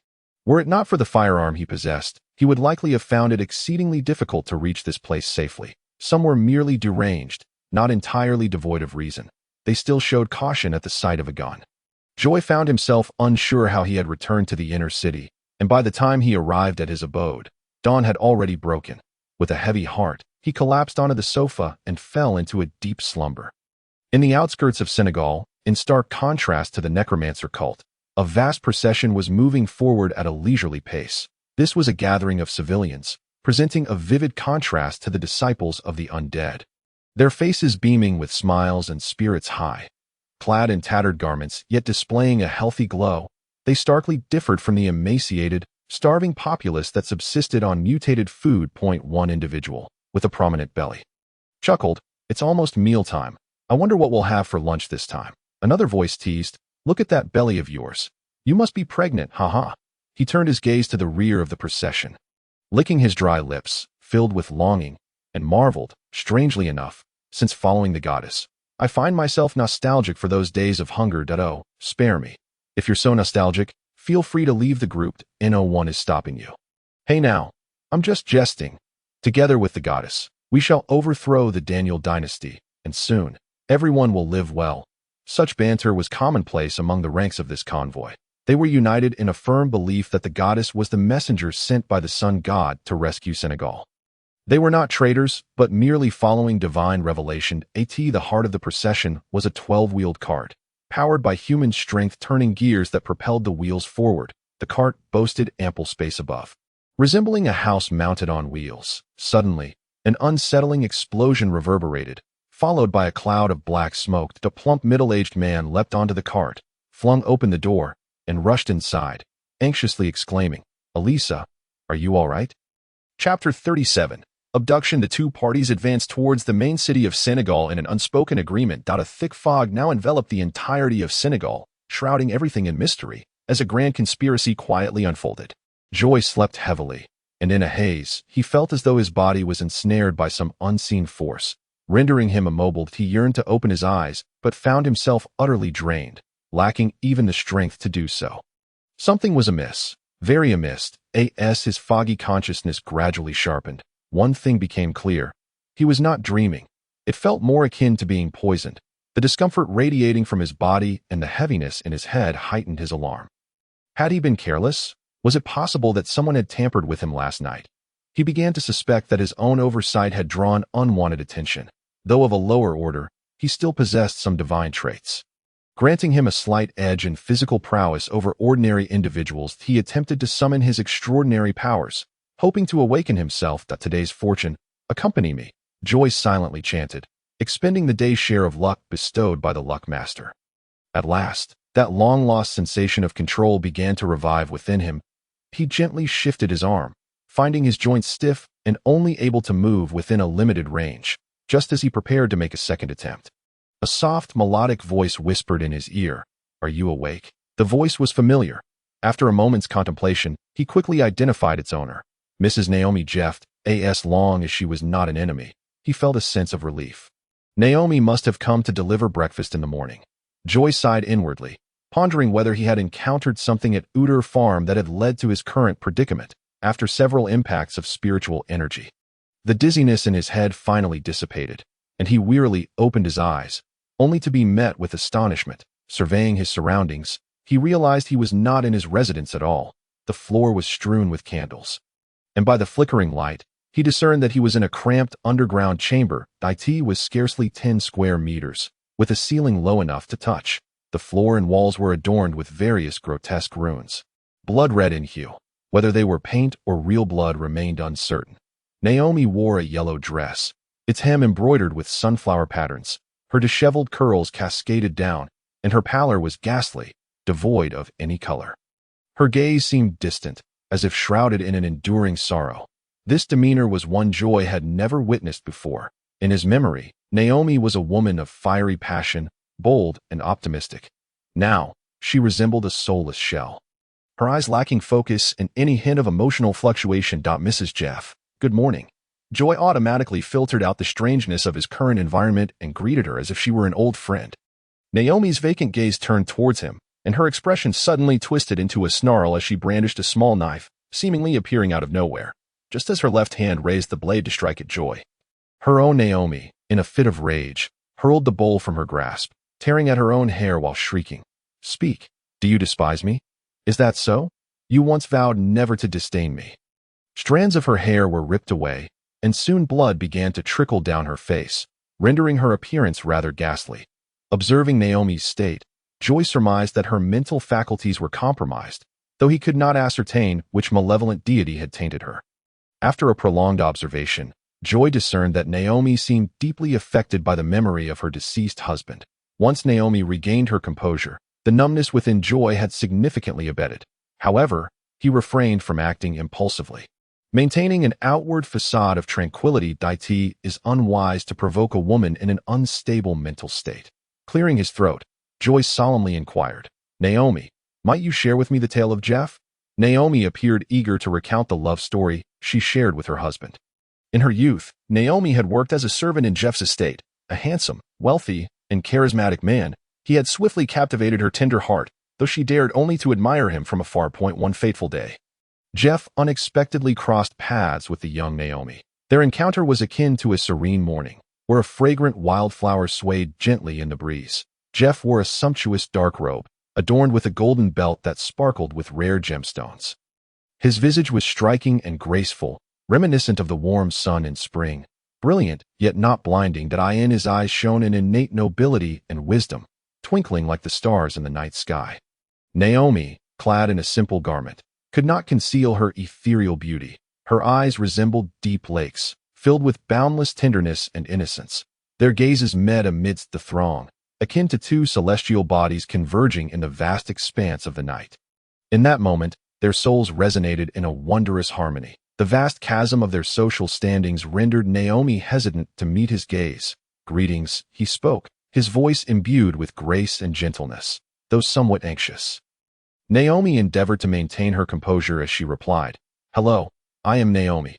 Her voice, though faint, resonated with a unique beauty and warmth. From that instant, their fates intertwined like two entwined vines, inseparable. Are you new here? I do not recall having seen you before, Jeff inquired softly. Naomi, lowering her gaze, responded, I am merely an ordinary person, working here, her eyes reflecting a steadfast resolve that was impossible to overlook. Jeff inhaled deeply, his gaze growing more resolute. I wish to know more about you, he proclaimed, his words conveying a sincere yearning and determination. Naomi smiled gently, that smile akin to the morning breeze gracing Jeff's world. Then let us endeavor to know one another. Her reply exuded courage. Joy played the role of a competent listener, occasionally offering praise in the damp basement, bound by ropes. Joy remained observant as Naomi nostalgically recounted her love story with her husband, her hands ceaselessly inscribing strange symbols upon the ground. Grasping a ring tightly, she kissed it, as if bestowing affection upon her departed husband, her eyes shimmering with warmth. Naomi placed the ring upon Joy's finger, speaking with profound emotion, Soon, you will return to my side. Joy's brow furrowed. Though he was uncertain of Naomi's intentions, his instincts warned him that this boded ill for him. He attempted to redirect Naomi's attention, aware that a person in a fragile mental state could easily be provoked. However, the inherent risk lay in misjudging the balance. Should he err, Naomi might resort to violence. Naomi's narrative was too perfect, bordering on the unrealistic. The affair between Wade West and Layla Allen served as a prime example. Class prejudice rendered true love nearly impossible. Perhaps it was feasible in other realms, but in Senegal, such possibilities seemed remote. The stifled and oppressive atmosphere of Senegal had solidified ideologies, viewing commoners as mere vessels of blood in the eyes of the nobility. It was unrealistic to expect them to fall for someone of lower stature. Furthermore, based on Joy's aesthetic sensibilities, he found Naomi lacking in beauty, her only notable attribute being her alluring figure. In her portrayal, a nobleman falling for a commoner appeared more as a figment of her imagination. Joy even questioned the existence of Jeff himself. Naomi, I suspect your husband would be utterly disheartened upon witnessing your current state. As a noble's wife, you have betrayed your lord and embraced a malevolent deity. The words betrayal and malevolent deity quickly stirred a tempest of emotions within Naomi. She screamed in a tone bordering on madness. I have not betrayed. Everything I do is to resurrect Jeff. Joy raised his eyelids slightly, scoffing. Look at your current state. Observe what you hold in your hands. Naomi's fingers were drenched in blood as she inscribed patterns with it. Resurrection? Joy keenly grasped the key information. The realm of death was one only true deities could traverse. Such matters could not possibly manifest in a forsaken land. Why did Naomi firmly believe she could bring Jeff back? In her unwavering gaze, Joy perceived only madness, devoid of any trace of love. To resurrect the deceased through ritual? Why then, do you require my involvement, to make me a vessel for the descent of a malevolent deity? Is the one being resurrected Jeff, or the malevolent one?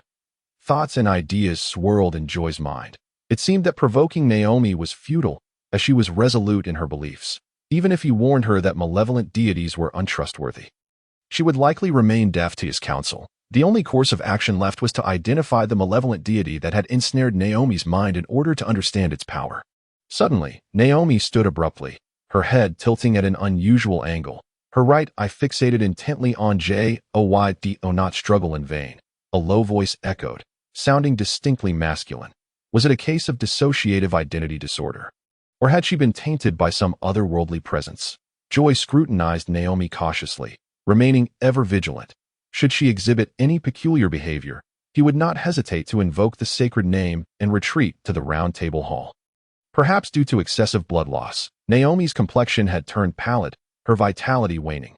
Based on the usual blood volume in a person, Naomi's continued use of her blood to draw symbols could only lead to one outcome: death.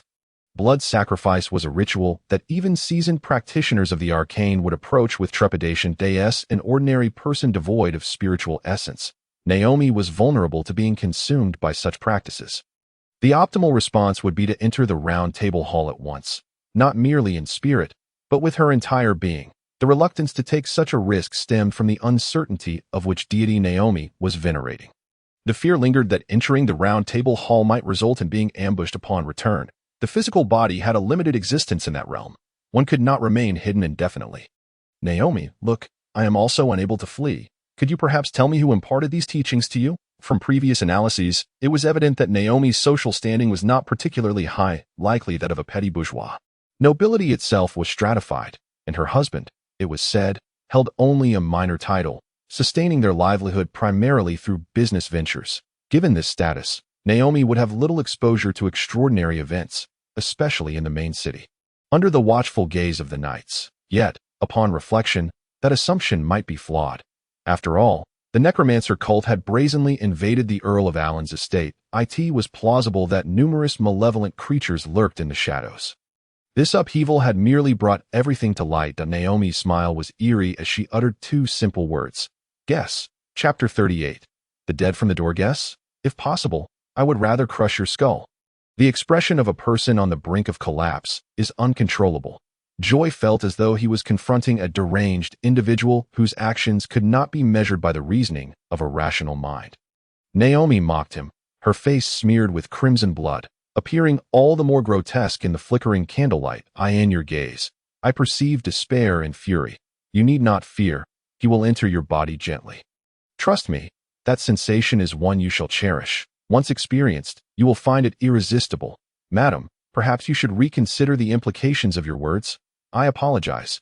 This may come across as rather unbecoming of me. Yet the sensation is truly maddening. Naomi, akin to a seasoned seductress, jested with Joy. Your current demeanor is utterly repulsive to me. After several attempts to probe with words, Joy became convinced that Naomi was nothing more than a foolish and ignorant woman. Extracting any information regarding the dark deity from her lips seemed nearly impossible. She appeared akin to a deranged lunatic, her words riddled with contradictions. Given this, there was no need for further pretense. Joy gradually rose to his feet, brushing off the dust from his attire, and regarded Naomi with a gaze tinged with pity. Curiously, he did not perceive even a hint of anxiety on her countenance. She continued to immerse herself in painting symbols with her own blood. Aren't you afraid I might kill you? In the name of the dark deity, I possess the right to execute you immediately. And the royal family and the church would bestow upon me a generous reward. Joy attempted to incite Naomi's emotions through intimidation. No one can remain indifferent when confronted with the specter of death. A commendable thought. The reality often diverges. Naomi raised her pallid face, her crimson eyes fixed intently on Joy. At this moment, the lovely dress she wore was stained a deep red. She extended a finger, pointing towards a colossal painting behind Joy. It resembled a door, standing silently, unique and enigmatic in shape. The door presented a profound blackness, akin to a cosmos harboring innumerable secrets hidden within the night sky, or a chasm brimming with unfathomable terrors. Its surface was adorned with intricate patterns, reminiscent of ancient runes, seemingly whispering unsolvable mysteries. Atop the door loomed a pair of enormous eyes, akin to two deep black voids, consuming all light and warmth. It silently scrutinized everything in its vicinity, exuding a chilling aura. To meet the gaze of those eyes was to feel an overwhelming fear, as if one's inner being were laid bare, the soul thoroughly dissected by their penetrating stare. It is about to open the door that traverses the starry expanse, the guardian of death and rebirth. A door? How could there be a door here? Gazing at the eyes upon the door, Joy instinctively retreated several steps, striving to distance himself. Its form bore a striking resemblance to the abyssal gate he encountered beneath the precinct. Was there a connection between the two? The guardian of death and rebirth, to which deity does this dominion belong? In moments like these, Joy lamented not being reborn into an aristocratic family, for then he could have received 9 years of compulsory education, and he would not find himself utterly bewildered by a mysterious event. The symbols Naomi inscribed upon the ground seemed to come alive with the appearance of this door, like tadpoles writhing together in a singular direction. She braced herself against the ground, struggling to rise, wobbling as she approached the door. Joy took 2 steps back, his focus honing in on Naomi. Naomi reached the door, clasped her hands together, and began to fervently chant, "O gate of all doors, most exalted traveler of the starry skies, open for me the path to death. I vow in the name of the sun to offer you all." After a series of fervent invocations, Naomi removed a ring from her finger and placed it on the ground, pushing it towards the door. In mere seconds, the door, which had only just been a painting, began to slowly part. Naomi, exhilarated by the sight of the opening door, attempted to rush inside, only to be forcefully repelled back. Crashing to the ground, the wax from the candle flames igniting the hem of her dress, the searing pain of burning skin elicited a cry of anguish from Naomi as she rolled on the ground, struggling to extinguish the flames, leaving much of her skin exposed. Darkness, chaos, abyss. All the adjectives Joy could muster seemed to apply to this door. The ajar door revealed an abyss of darkness. Naomi, carrying a ceramic jar, staggered towards the doorway, her frail body nearly losing its grip on the jar several times, threatening to spill its contents. A viscous, red substance, a product of blood frozen in time, that I beseech the gaze of the Grim Reaper. I implore the summoning of souls that I seek the favor of the gate of all doors, O abyssal gate from the starry expanse. Please open for me the path to death, traveler of the starry skies. Convey my affection. Return. Eric Jeff. Joy was inadvertently reminded of the summoning rituals spoken of by the elders in his past life. The two bore a striking resemblance. He observed closely, not wishing to miss a single detail. This marked his second encounter with ritualistic magic. The first had been at the Carson Silver Mine, when Keen summoned the Dark Deity, an event that had elevated him to the rank of Sequence 9 Luck Practitioner. The souls of the deceased, neither in his previous life nor in this one, had he ever encountered. What might a soul after death resemble? Would it take on the form of a translucent refractive entity?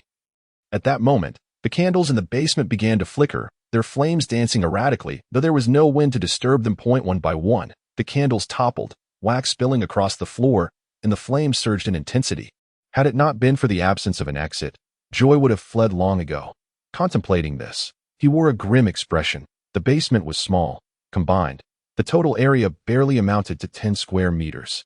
The most perplexing aspect was the complete lack of doors or exits. He could hardly fathom how Naomi had brought him to this place. Eric Jeff. Return. Return. Naomi repeated her incantations fervently. Suddenly, a faint breeze wafted through the hollow door, extinguishing the previously flickering flames, leaving only the dim light of the gas lamp on the wall. After a moment, the extinguished candles reignited. Naomi turned, her eyes brimming with joy as she gazed at Joy. Upon seeing her face clearly, Joy took a sharp intake of breath. The Naomi he had known, with two contrasting expressions on either side of her face, now bore a singular, complete visage, a man's face. Had the summoning succeeded? Had the soul of the summoned entity descended upon Naomi? What role did he play in this? Joy stood in bewilderment, attempting to recollect the fleeting seconds when the candle flames had extinguished. It seemed as though something had indeed surged forth from the door, circling around him before vanishing. Eric, you still hold it against me. I truly loved you too much to have done those things. Did she believe he was the resurrected Eric Jeff? Joy did not rush to respond. Instead, he stepped closer to the door. Curiously, as he approached, a singular eye abruptly emerged from the doorframe. The pupil darted about, expressing a sense of delight and excitement. This sensation mirrored that of the abyssal gate he had encountered in the precinct's basement. The gate of all doors. Could it be the sealed object 0-09? You are Naomi now? Joy inquired cautiously. Or should I call you Eric Jeff? What are you saying? I am certainly Naomi. Naomi's defense faltered, only to erupt into a frenzied outburst. You are not him. You are not Jeff. You are Joy. Why? Why has he not returned? Why has everyone deceived me? This has nothing to do with me. You need to seek out the one who taught you this method. Joy replied, raising his hands in resignation. Damn the necromancers. They have deceived me. Naomi's expression twisted into a snarl as she overturned the altar and its offerings. Joy was tempted to say, Sister, why not seek trouble with the cult and leave me? The innocent party, out of it. His attention was fixated on Naomi's face, that male visage. The resurrection ritual may have indeed succeeded, yet it appeared that whatever had descended had taken possession of Naomi. The necromancers and he were entangled in a web of complications. He had not anticipated that this matter would have ties to the cult. In truth, Joy was unaware that the situation he faced was unfolding across various districts throughout Senegal. The words escaping Naomi's lips bore no resemblance to the expressions on her face. For instance, while she raged in fury, her countenance was one of delight and exhilaration.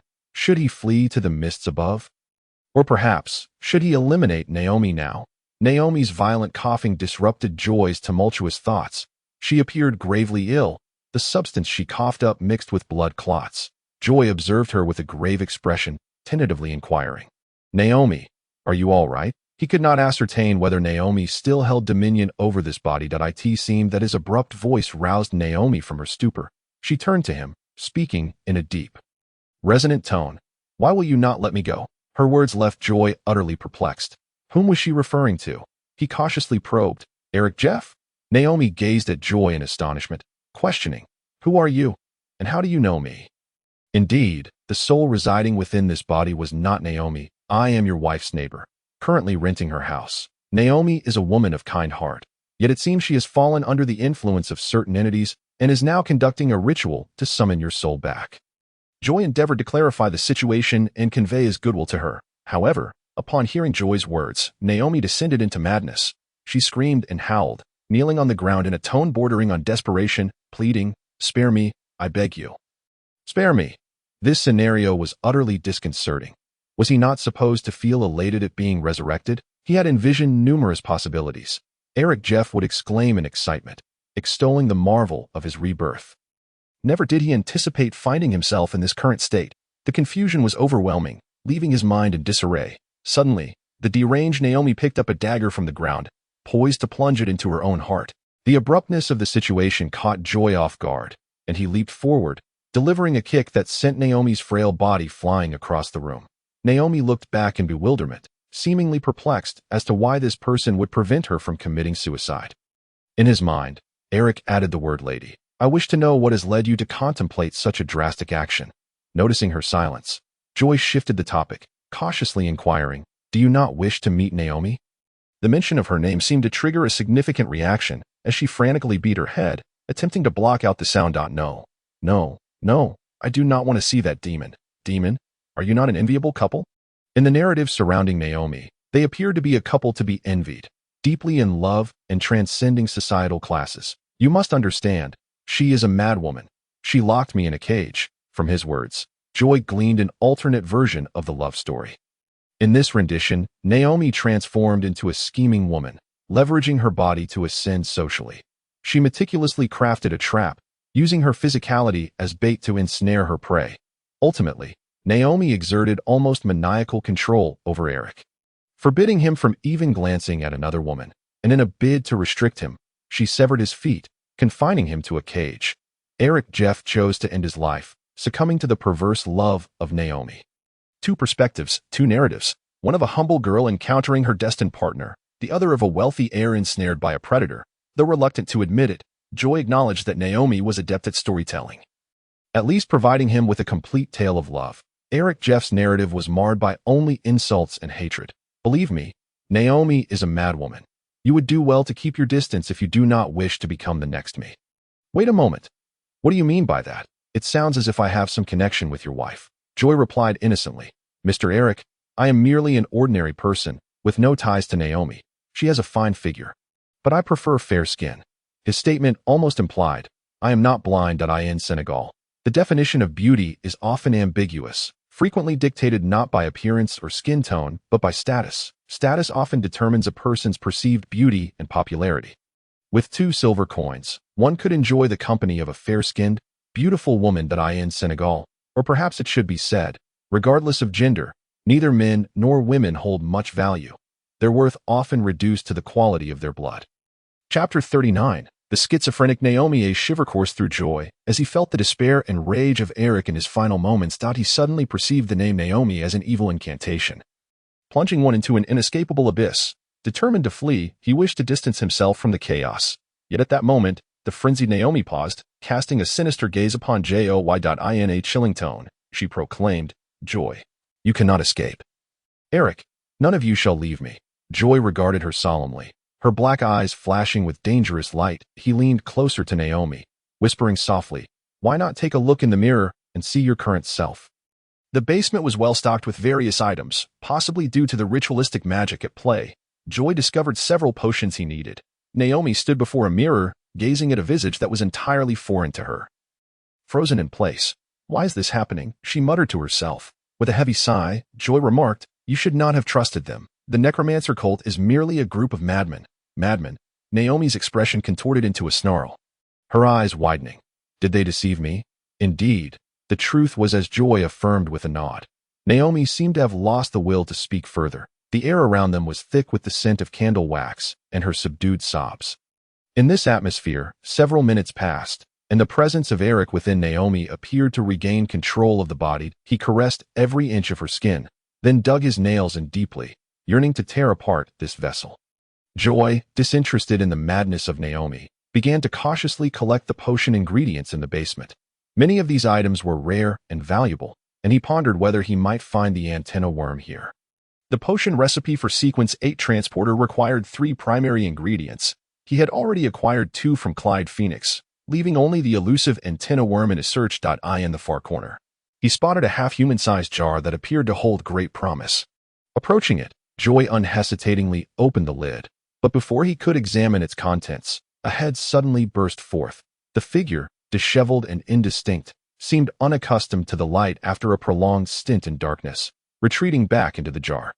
After a few minutes of waiting, Joy grew impatient and, in a moment of resolve, seized a nearby hard object and smashed it against the jar, shattering it. The viscous black substance poured forth, accompanied by a soaked woman. Upon recognizing her face, Joy was taken aback. If memory served him correctly, this woman was named Sarah, the wife of a prominent businessman in the main city. What was she doing here, sealed within a jar?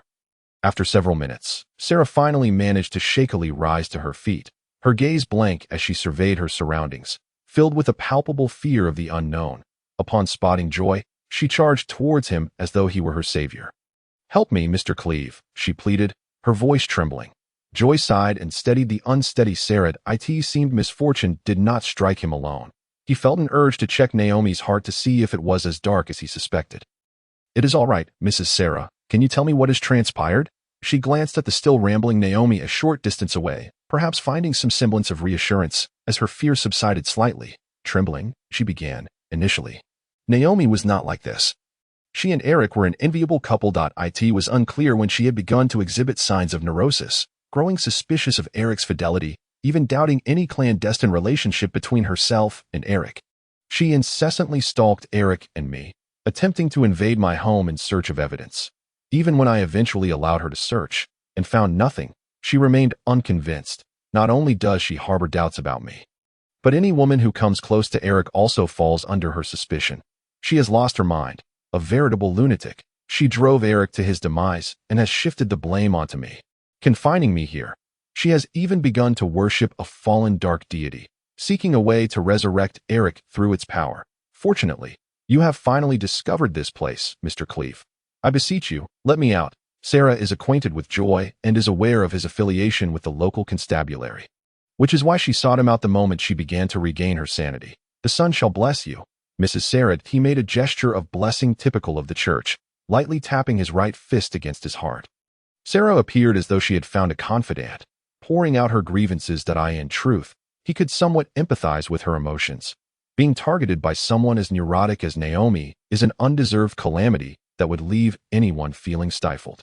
In the parlance of a past life, she is a woman profoundly lacking in security, only able to quell her suspicions through mental manipulation. Joy supported Sarah, guiding her to a safer distance before cautiously approaching Naomi. His gaze remained fixed on Naomi as he gripped a wooden stick he had picked up from the ground.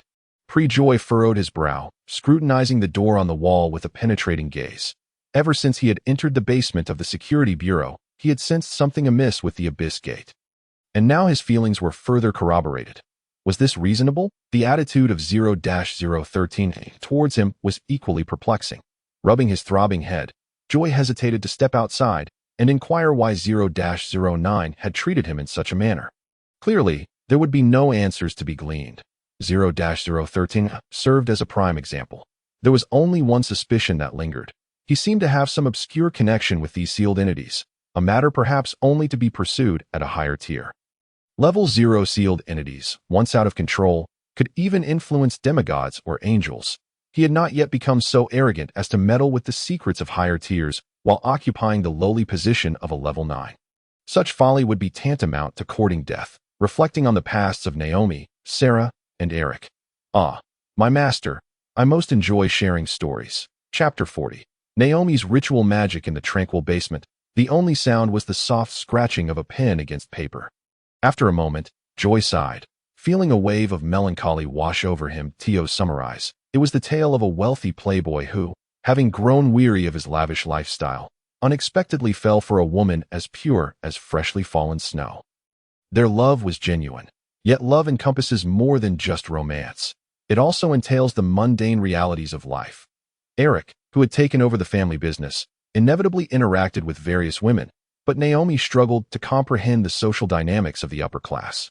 Already plagued by feelings of inferiority due to her status, she gradually descended into madness, attempting to obliterate everything Eric held dear, hoping to reduce him to the status of a commoner, thus allowing them to exist as equals. Both were not at fault.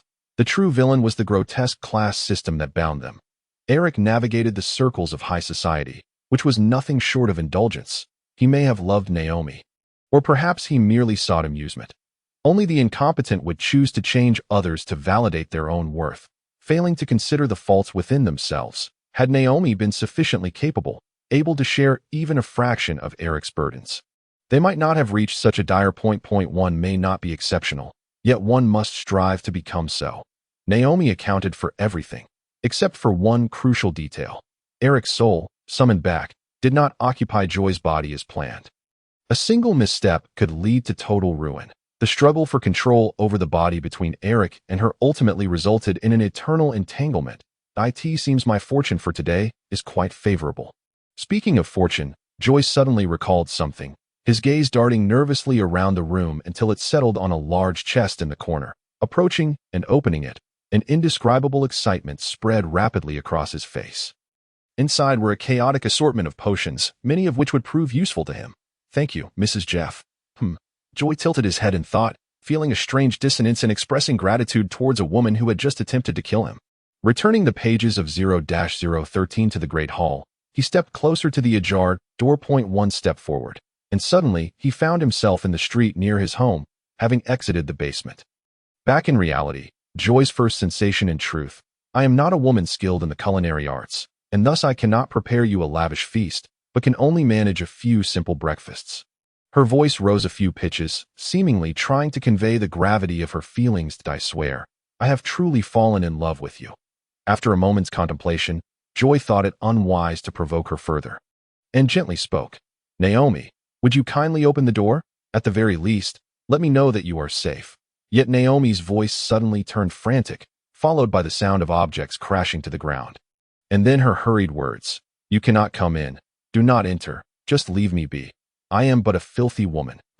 Joy was somewhat bewildered, unable to comprehend the meaning behind her words. I was once a dancer, a mere plaything for the nobility. It was Eric who illuminated my life, pulling me from that wretched abyss.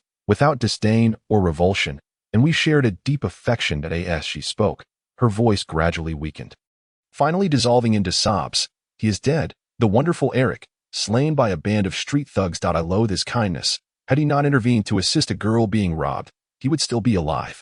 Blood seeped from beneath the door, growing ever more abundant, even staining Joy's shoes. I detest his goodness, for it saved me, yet it also led to his departure from my life. Joy lowered his voice and asked gravely, "So you have been seduced?" Attempting to resurrect Eric through some ritual, Naomi's voice became sharp. "No, I have not. My heart belongs solely to you now that I merely desire a pure, youthful, beautiful body, so that I may be worthy of you. Youth is irreversible for the common folk. To acquire it, one must pay a price. I know you do not favor my complexion. A flicker of embarrassment crossed Joy's face as he cleared his throat and replied, "I harbor no discriminatory thoughts against you. You know well that dark hair and eyes are not favored in Senegal. A darker complexion is often the result of prolonged exposure to the altered air. The upper classes, royalty, and dukes enjoy wholesome food and warm shelters, which render their skin appealing, their hair and eyes markedly different from those of the commoners. Mr. Clive, please leave. Naomi's voice, nearly pleading, came through the crack in the door. I do not wish for anyone to see me in my current state. This is my punishment for my disloyalty to Eric. Naomi, no one should be condemned to dwell in the past. Eric has passed on, and you will meet new people and fall in love anew. This is not an act of betrayal." Joy took a half step back, poised to break down the door at any moment. The worth of a person is not solely determined by their appearance. Naomi, in my eyes, you are a kind-hearted young woman, and this has nothing to do with your skin color. Naomi's voice hesitated for a long moment before finally emerging softly. Really? I come from the outer city. Once, I fought wild dogs for a scrap of potato. Because of my complexion, I have endured much unfair treatment. How could I ever disdain yours? Very well. Naomi's voice was timid, laced with an unnameable emotion. Filled with contrition. I am sorry, I did not know your past. The door creaked open gently, and Joy quickly stepped back, ensuring he remained at a safe distance, ready to flee at the slightest sign of danger. A foul stench assaulted him, and the room was shrouded in darkness, all the windows tightly sealed. With the faint light filtering through the doorway, he could barely. Joy was taken aback. Naomi's sharp voice rang out with laughter. Clivy, you cannot deceive me. You intend to report to the church, and they will bind me to a cross and burn me with fire. Am I correct? It's futile. I have long seen through your scheme. And I shall not allow you to succeed. The tendrils that bound her morphed from one into several, ensnaring him tightly. The sensation of suffocation gradually crept from his chest, rendering him breathless. The lack of oxygen blurred his vision. Naomi's face appeared as a series of overlapping images, swaying before him. Joy felt himself being dragged into the room. He summoned the last remnants of his strength to cry out for help. This house is located at the heart of the inner city. Ordinarily, any unusual movement would alert those nearby or the patrolling knights. Yet now, it is peculiar, as if the entire world has descended into silence, and no matter how desperately I call for aid, no one seems to notice. He even began to suspect that this place might not be the true royal city, that he could still be trapped in that basement. Frustration boiled within him at his own carelessness, at his utter lack of vigilance. Why had he assumed that the sealed entities lacked advanced consciousness? The sensation of suffocation diminished his cries for help, and it felt as though everything around him had frozen in time. His thoughts becoming increasingly sluggish. With the last flicker of awareness, he strained to shift his gaze toward a particular direction, as if trying to grasp something in his final moments. A door away. It felt like an insurmountable chasm. Suddenly, a refined female voice pierced through the silence. How strange. Shouldn't you be invoking the aid of that one? From the ashes, a spark ignites. Through the torrents of history it traverses. The hermit of old returns. I believe that is the segment of the revered name. If you do not beseech, you may soon meet your demise. Who? 0-09. He thought, startled. It was as if this entity possessed a complete consciousness, influencing him all along. Why act in such a manner? Did it seek to use him to find that place? The voice reverberated in his ears, causing Joy to be utterly astonished. A sealed entity capable of speech was simply unfathomable. According to the historical records, sealed entities were merely extraordinary phenomena, bound by their own laws and rules, unable to think independently. Much like 0-013, which, despite its flattering demeanor toward Joy, could only exert its abilities within the confines of these rules. It could not act autonomously, relying instead on contracts or principles of equivalent exchange. Ultimately, sealed entities resembled a form of coding, easily spiraling out of control if mishandled. That moment, the voice spoke again. How curious. Am I misreading something? Let me take a look. This must be quite entertaining. Lucky master, what a delightful avenue indeed that I seem to know someone who wields the authority of fortune. Oh no, should I now refer to it as he? Not 0-09? Absolutely not. Joy speculated with conviction. Strangely, since the emergence of this voice, the tendrils binding him appeared to lose their strength, granting him a momentary respite. 0-09 had always existed in the Forsaken Realm. He could surmise which figure wielded fortune, as Helena had mentioned it before, the goddess of light, Isabella. She symbolized fortune and well-being. These powers were acquired only after her ascension to true divinity, during her time in the Forsaken Realm. Isabella was merely an archangel, and 0-09 would not refer to her as he.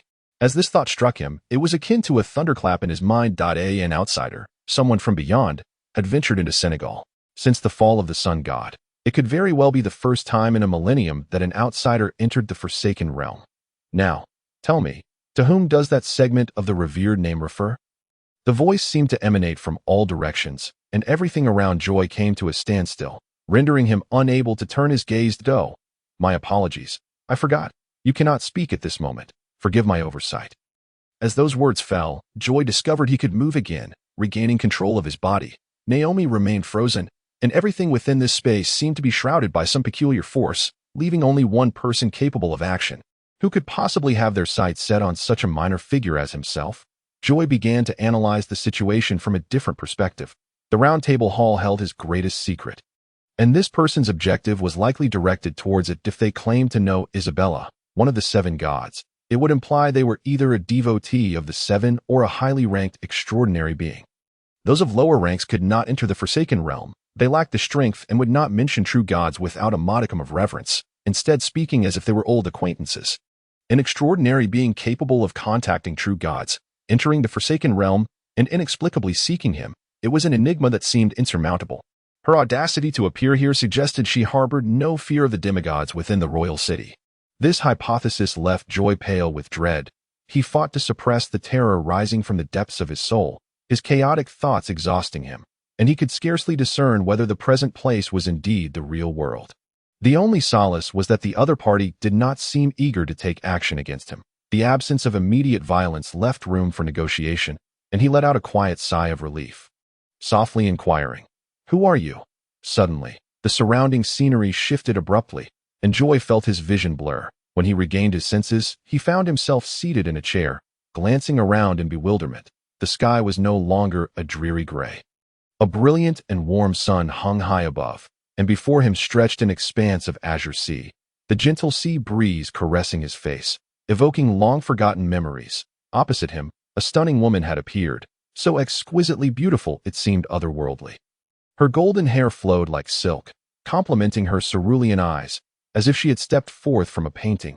Adorned with golden-rimmed glasses, she exuded an air of elegance, clad in a simple long dress. She radiated a noble aura. With a warm smile, she gazed upon Joy, holding a steaming cup that emitted a delightful aroma, presumably coffee. In a past life, a Western noblewoman must have resembled her. In an instant, he found himself in an unfamiliar setting. It was not frightening, but rather chilling, for this place was not Senegal. Confronted by the warm woman, Joy's heart raced uncontrollably. He cautiously ventured, "Are you Starry Color?"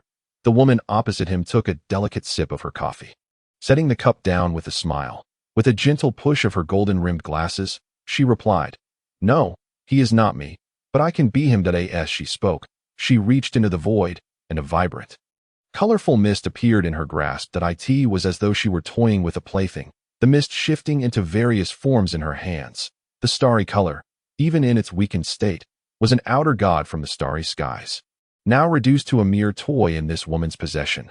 Joy struggled to maintain his composure, his gaze fixed on her with a blend of fear and astonishment. "There is no need to be so frightened. This is quite simple. I merely allow him to believe I am of his kind. Allow me to introduce myself. Nurmamedi Plato." Joy opened his mouth, overwhelmed with frustration. "Is it time for introductions now?" Before he could respond, she smiled and continued, "Joy K. Livy. Do not be anxious. I have merely captured a fragment of your thoughts, It felt akin to a psychological doctor's inducement. The only difference was that she did not require him to answer, merely posing questions to extract the answers from him. Joy was shaken to his core, his pupils dilating as an overwhelming sense of helplessness gripped him. Nurmamati adjusted her glasses, tilting her head to regard him with a faint smile. True God. Angel, one of the seven. Are you curious about my identity? Joy realized that any thought that crossed his mind was instantly intercepted by her, leaving him feeling utterly exposed. Devoid of any barriers, he struggled to suppress thoughts pertaining to the Round Table Hall and the Lord of Ashes.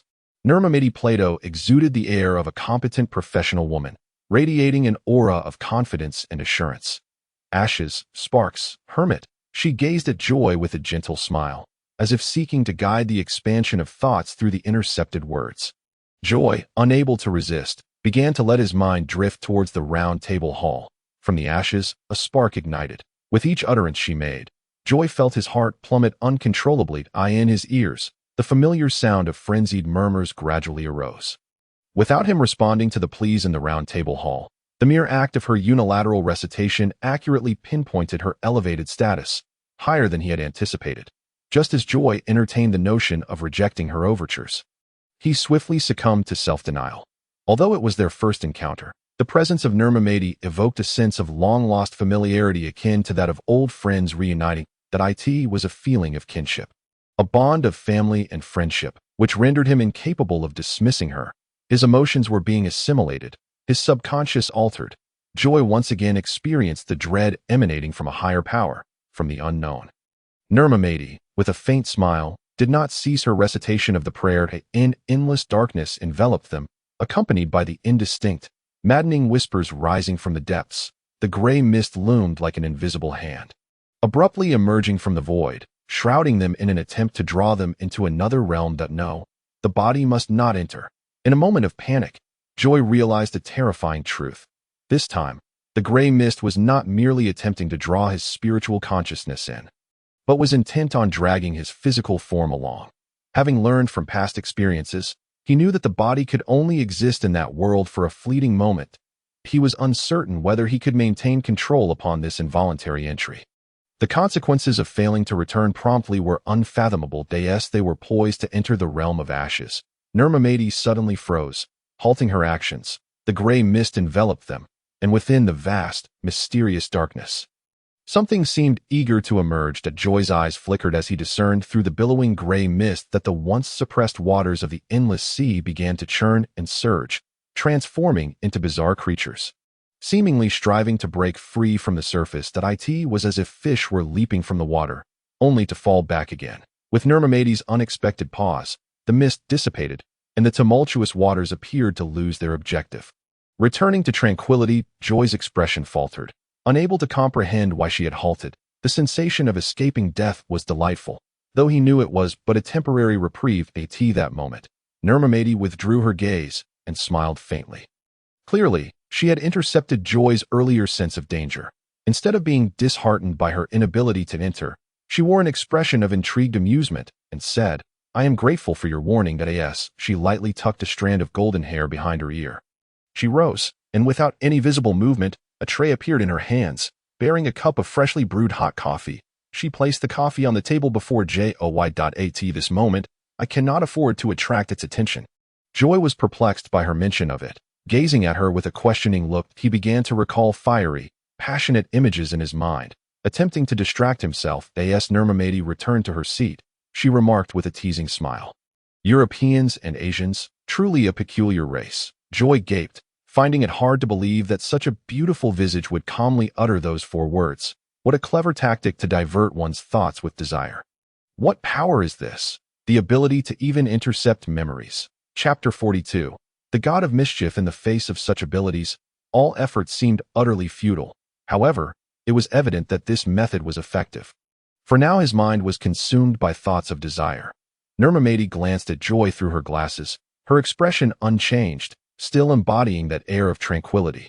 This notion is rather amusing, yet as a gentleman, it is rather impolite to engage in such discussions in the presence of a lovely lady.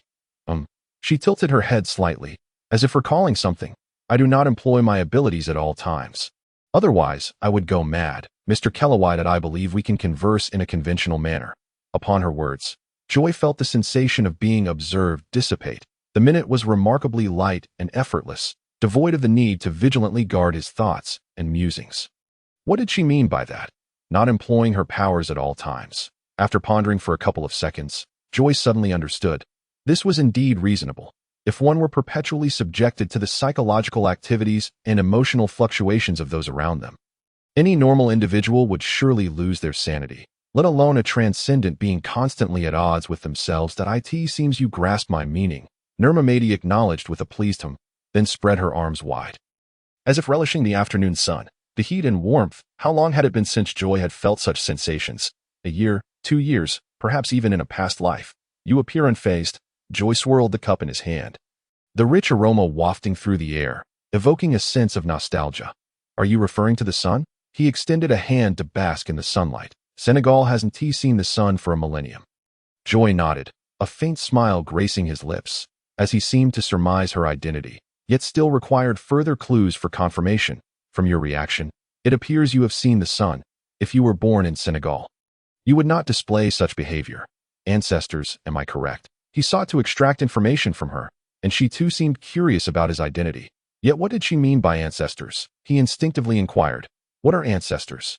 Indeed, she was not in a state of activating her abilities, at least for now. Joy did not feel the sensation of being scrutinized. Nirmamati took a gentle sip of her coffee, tilting her head slightly, as if reminiscing about long-forgotten memories. After several seconds of silence, she finally spoke. People nowadays should refer to them as the remnants of the old era, she said, clicking her tongue. Humans from before the age of catastrophe. The era of blank history. As soon as the words left her lips, Joy sensed something amiss. He hadn't intended to speak, merely conjuring a fleeting thought in his mind, yet his mouth had acted of its own accord. He regarded the woman across from him with a wary gaze. Somehow, a saying sprang to mind. It is better to believe in ghosts than in the words of women. She had promised not to employ her powers. Yet here we are. Dealing with such high-ranking transcendent beings truly required caution. One misstep could lead to dire consequences. Their gazes locked, and Nirmamati shook her head, saying, I have not deceived you. You should know that as a high-ranking individual, my extraordinary nature comes with its own thoughts. Nirmamati leaned back slightly, adopting a comfortable posture. For instance, many times I find myself unable to resist playing tricks or making small jokes. That is not my intention, but rather an uncontrollable trait. Her words entirely confirmed Joy's suspicions. The woman before him was undeniably the daughter of the ancient sun god, the goddess of mischief. Nirmamati suddenly stood, the sea breeze playfully tousling her golden hair as she gazed out at the azure ocean. Could you tell me what that world is like? Her eyes were deep, imbued with a profound yearning and curiosity. Her inquiry pulled Joy's thoughts back to a distant past life, where memories flooded him, leaving him momentarily at a loss for words. Nirmamati did not rush him, patiently awaiting his response. I harbor no malice towards you. Consider me a girl yearning for the unknown. A girl who has lived at least 1,000 years. Joy could not help but internally scoff. For the sake of fairness, I can first offer you a gift. As she spoke, a beautifully carved box adorned with intricate patterns appeared on the table before Joy, opening of its own accord. Inside were slender, elongated worms, which at first glance resembled strands of hair. Antenna worms, one of the essential potions required for ascending to Sequence 8. The very items he had searched for in vain now lay before him. I can also share with you the potion formula for Sequence 7, the Lucky Master. It can be said that this is an immense advantage. As long as he nods, he could swiftly ascend to a level 8, merely by providing some trivial information. Had he not discerned the identity of the other party, he would have readily agreed without hesitation. The most cherished progeny of the sun god. Her greatest delight lay in mischief and pranks. A saying once circulated, it is better to believe that the sun will be destroyed than to trust the words of Plato. In a moment of contemplation, Joy seemed to recall something. A smile subtly gracing his lips, he remembered the recent events. My matey appeared to harbor a certain trepidation towards the gray mist. Since it was impossible to resolve the immediate dilemma, he would expand the magnitude of the difficulty, allowing those capable of resolution to tackle it.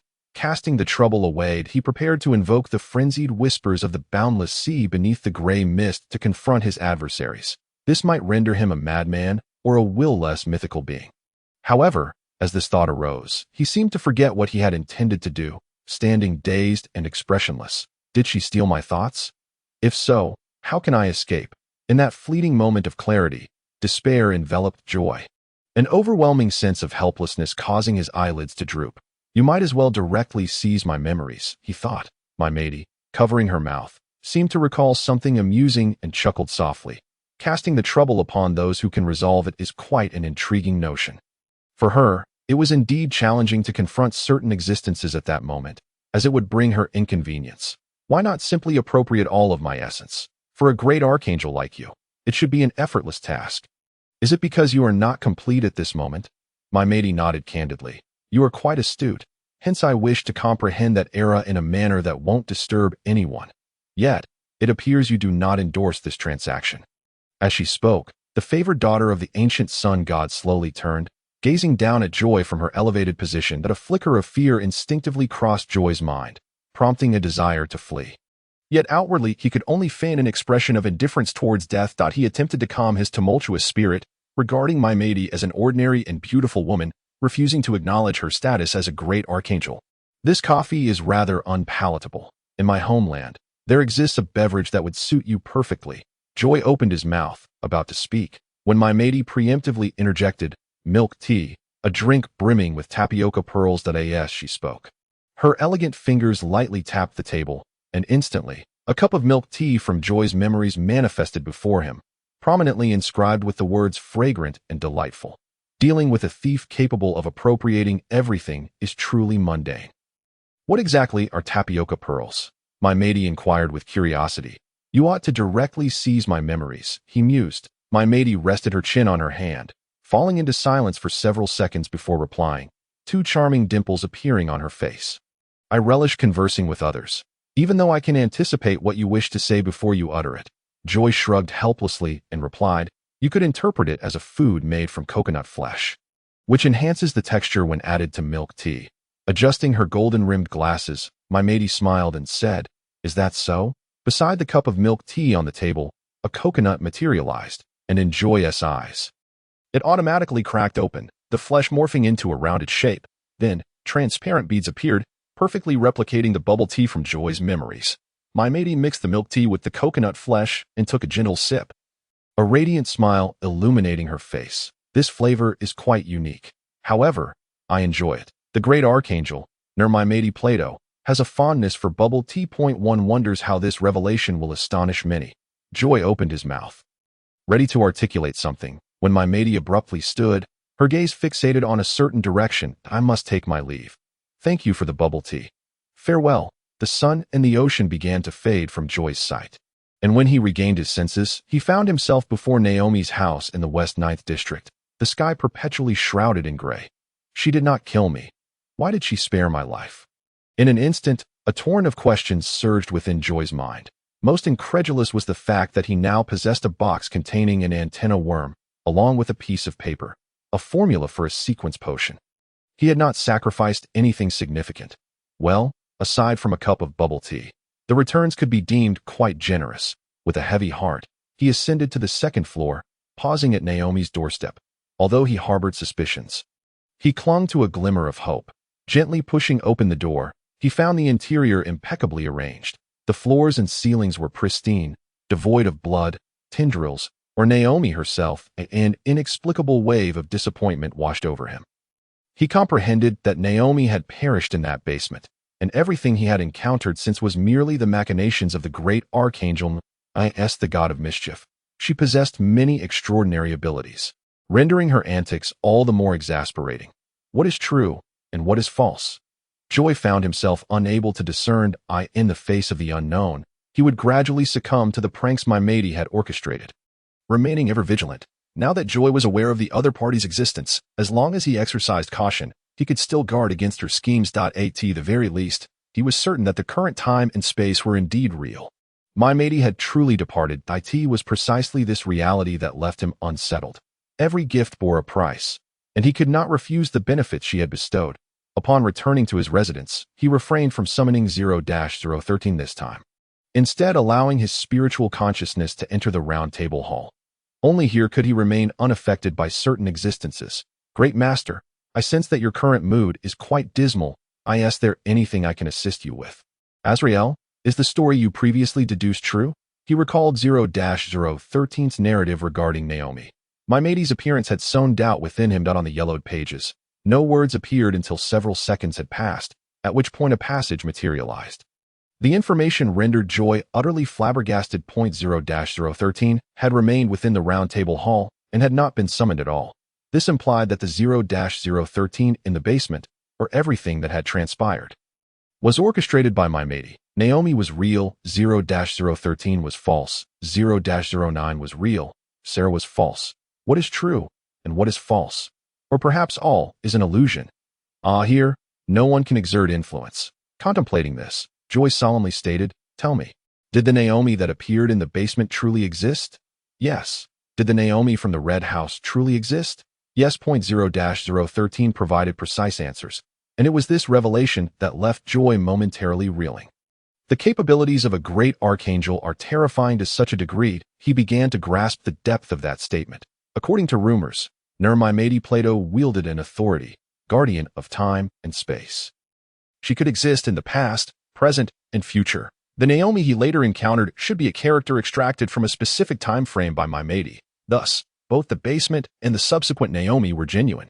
The 0-013 that appeared in the basement was likely a simulation crafted after memory theft, leading Joy to mistakenly believe it was real. My matey could not allow Joy to summon her in truth, for that would alert certain existences to her presence. Both could be real. Why the disparity? This was a conundrum Joy could not unravel, and he promptly posed the question to 0-013, though it currently lacked the authority of an O-level sealed entity.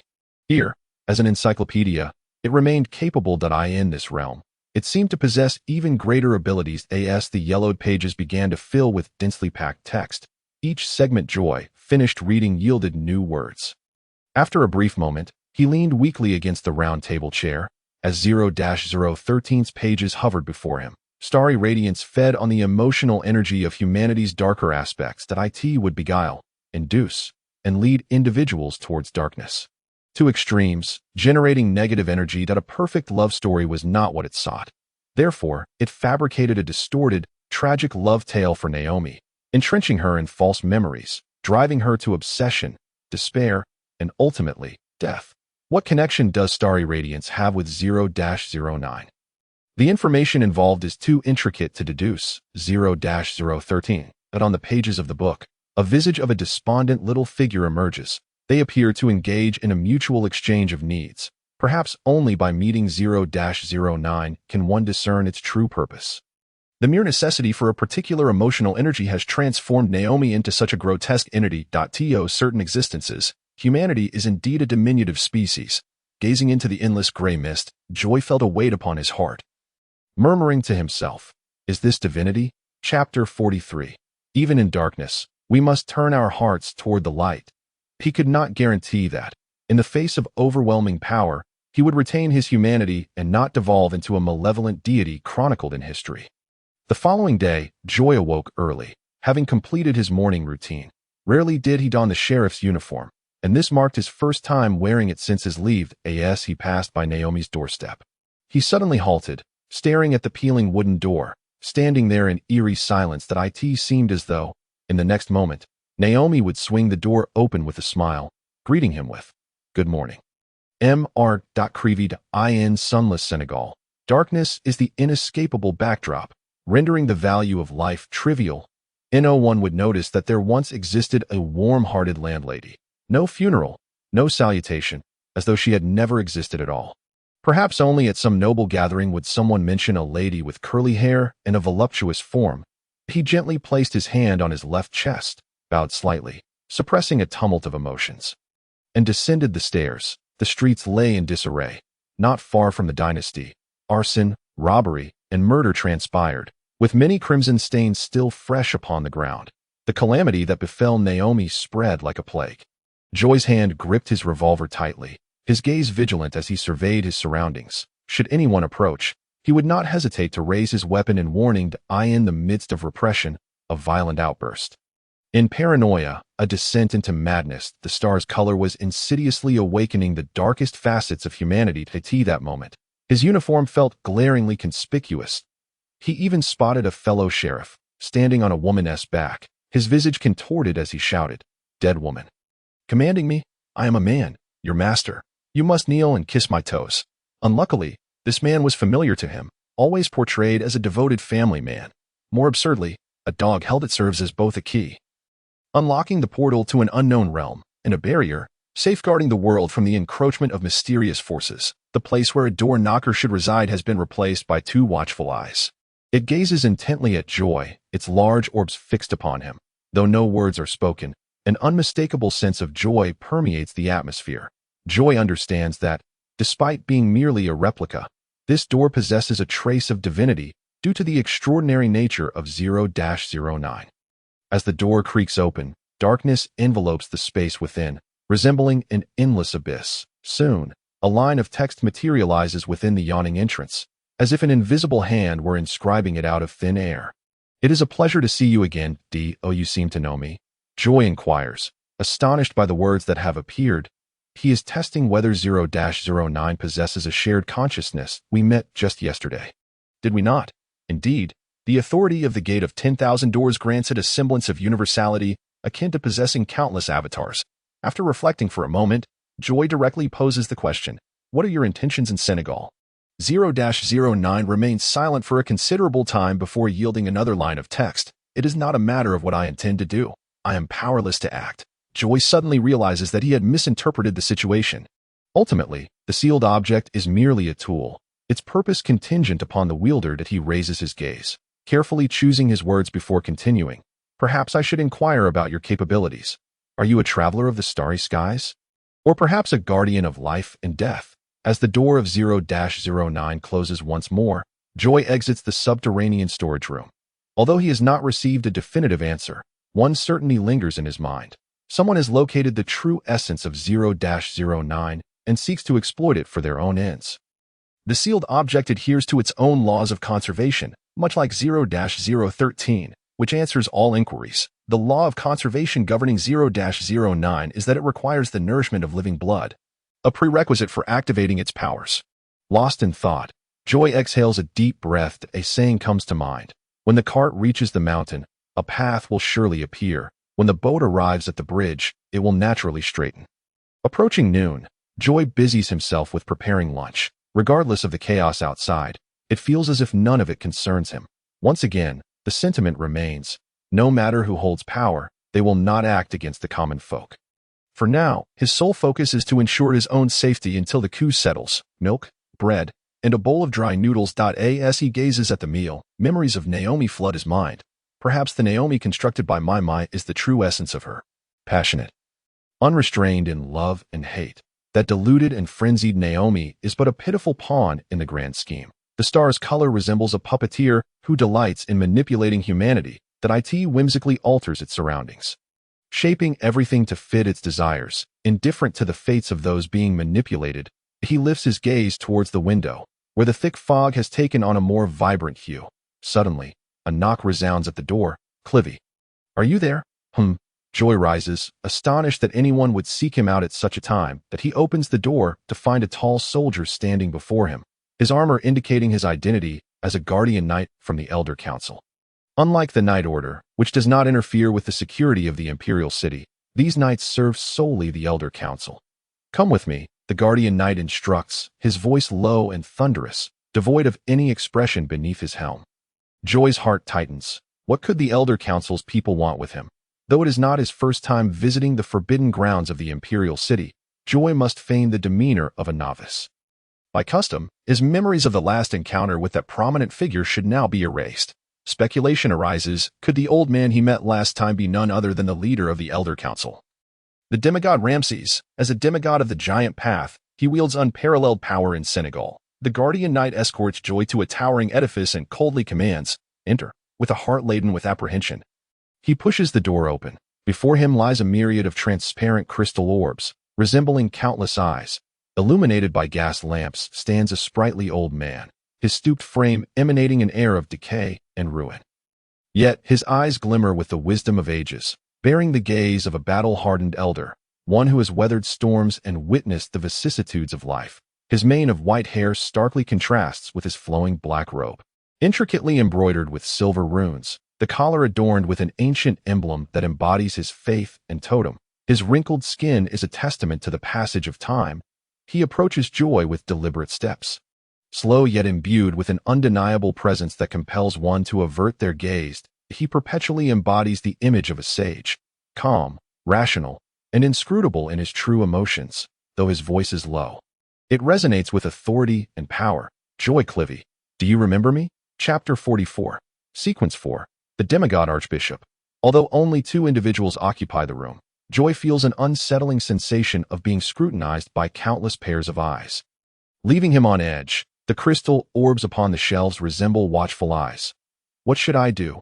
Pretend ignorance or confront the truth? He hardly has time to deliberate when the old man scrutinizes him with an all-seeing gaze. Indeed, in the eyes of one who has lived for centuries, indecision is the gravest flaw. Clothed yet feeling utterly exposed, he contemplates. Your gaze has already revealed the answer to me, just as Joy's thoughts spiral in confusion. The old man's warm voice resonates once more. Do not be alarmed. We are not adversaries. In fact, we share the same objective. The same objective. Joy's expression reflects utter astonishment. As the supreme authority of the kingdom, one would typically consider their thoughts to be matters of imperial secrecy, irrelevant to a mere commoner like him. To speak of the soul entanglement, it could only be Captain Wade Whisk. With this thought, Joy blurted out, Wade Whisk. This was the only connection he could think of that linked him to the esteemed council. You may call me Gorith. The elder before him appeared amiable, yet an uncontrollable tremor of anxiety coursed through Joy's entire being. Gorith, one of the 2 publicly acknowledged demigods of the council, was titled Beast of the Tempest, for he was the last remaining high-tier giant path. After the fall of the sun god, the extraordinary traits split into 3 primal essences: light, radiance, and giant. Relying on these 3 essences, Senegal birthed the current tier. After millennia of calculations, they had formed a complete promotion system, though these predictive abilities were limited. Thus far, no predictions had been made for Tier 3. That of the Saint, demigods remained the highest attainable limit, with conditions constraining development. Light, radiance, and giant were merely Senegal's designations for these 3 paths, beyond the land abandoned by the gods. Others had fully developed the tiers. This was why Joy heard some familiar tier abilities during the celestial gatherings. For instance, the fairy tier frequently mentioned by Helena bore striking similarities to certain abilities of the light path, such as controlling elemental energy. It was difficult for him to reconcile the irascible light priest of rumors with the wrinkled old man before him. The tier promotion in Senegal was a flawed progression method. Many potion formulas appeared in the form of substitutes, coupled with mutated food, leading not only to blood diseases, but also to a cadre of mentally unstable extraordinary beings. The paths of Giant and Radiance had the most frequent mishaps. The Radiance path, at present, had only the lower 3 tiers. Any chance of promotion beyond that was fraught with trepidation. Hence, the kingdom predominantly witnessed Tier 9 soldiers, the Berserkers. Greetings to you, my Lord Bishop. Gorith was a demigod, and presently the Bishop of the Sun Church. The light shall warm your every day. Gorith spread his arms wide, tilting his head at a 45-degree angle, performing a gesture of embracing the sun, a unique prayer posture of the Sun Church. Joy mirrored his actions. Gorith gestured toward the sofa opposite him, indicating he could take a seat to the right of the sofa. There lay a silver box adorned with exquisite patterns. After Joy sat down, Gorith retrieved a crystal ball from the shelf, treating it like a treasure, gently caressing it. After a few moments of contemplation, he turned to Joy and said, I require your spiritual essence. This will enable me to accurately locate Wade Whisk. Spiritual essence? Joy exclaimed, somewhat taken aback. This was akin to Wade's previous intention of using him to find Wang. Indeed, spiritual essence, as a luck master, you possess insights that transcend all, akin to a guiding light in the darkness. Joy found it perplexing that whether it was Wade, my matey, or now Gorith, they all seemed to hold great regard for the luckmaster tier, expressing nothing but goodwill. Such unfounded benevolence often instills more apprehension than overt malice. Do you know, you are the only successfully promoted luckmaster I have encountered. You seem quite concerned about this tier. Gorith exclaimed with fervor, 800 years, an entire 8 centuries. We once thought that divine revelation was unattainable. Your emergence has rekindled hope within me. Joy regarded Gorith with astonishment, silently wondering, is it truly divine revelation and not the ramblings of an evil god? You need not doubt. Gorth replied with unwavering confidence. That is the revelation from the Mother Earth. She has not perished, and she will ultimately guide us out of the darkness. In truth, Senegal truly worshipped the goddess of harvest. The sun god was merely a ruler. It was indeed a shocking secret to hear. Could it be that the last remaining lands thrived under the protection of the harvest goddess Demeter? Suddenly, Joy felt the atmosphere around him chill slightly. An overwhelming sense of being manipulated by fate enveloping him. The luck master path seemed to be a formidable one. He became acutely vigilant, his hand instinctively reaching for the revolver at his hip. Do not be alarmed. I have stated before, I am not your enemy. On the contrary, I can assist you in ascending to the next tier more swiftly. As he spoke, he pointed to the silver box to Joy's left, gesturing for him to open it. For a fleeting moment, Joy found himself somewhat absurd. Did he truly contemplate drawing a weapon in front of a demigod? He gently opened the box, and a wave of foul, decaying odor assaulted his senses. Excellent. Gorth's voice was laden with magnetic allure. I shall concoct these ingredients into a potion. Once you consume it, you will ascend to Tier 8. Of course, we must first ascertain whether you have fully digested the Tier 9 potion. Deep-sea fish, antenna worms, turtle sand. Joy's eyes widened in astonishment, his mind racing. The foundational materials for the potion he had painstakingly gathered were already prepared by the other party. Most importantly, Senegal had no ocean, which implied that this potion had existed for an exceedingly long time, at least 8 centuries, when oceans still thrived, unlike the present, where they were confined to a small corner. What exactly do you intend to do? He asked warily. Gorth paid no heed to Joy's changing expression, instead looking at him with a beaming smile. His murky eyes conveyed a profound sense of historical gravitas. Whatever I intend to do. You cannot resist, can you? Gorth approached Joy step by step, holding the crystal ball. Though his body was hunched and bent, he emanated an inexorable sense of pressure. Joy sat while he stood, maintaining this elevated dynamic for an extended period. Both locking eyes, the invisible pressure ultimately led Joy to choose compromise. There was no recourse, for he was outmatched. He shrugged. Resigned. I suppose you have waited for this moment for quite some time, have you not? You are quite right. Gorth chuckled softly, then handed the crystal ball to Joy while bending down to lift the box. Without looking back, he proceeded toward a small door, his voice resonating with a somber timbre. Red signifies that you have completely digested the potion. Suddenly, Joy felt a burning sensation emanating from the crystal ball in his hand. The once transparent glass began to gradually turn red. Simultaneously, it felt as though something within him was being extracted. Flowing from his palm into the crystal ball, a cacophony of indistinct sounds assailed his ears, unclear and incomprehensible, resembling the low growls of beasts or someone speaking. In that moment, his senses heightened to their utmost acuity. He could even perceive the wing beats of a small insect fluttering past his vision with crystal clarity. Indeed, you bring me surprises. Gorth glanced back at Joy as he stepped through the small door, observing with satisfaction as the crystal ball turned red. Time seemed to stretch indefinitely before Joy emerged from that state. The crystal ball reverted to its transparent form. This was a test passed. The crystal ball used by the church to assess the mental state of extraordinary beings. He had heard of it, yet never anticipated it would originate from Gorth's hand. The next step was to consume the potion for ascending to Tier 8.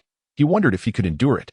Gazing at the closed small door, a fleeting shadow of melancholy crossed Joy's eyes. Perhaps, at that moment, he could once again chant the name of the monkey. Without waiting long, Gorth soon emerged holding a vial of ink-black potion.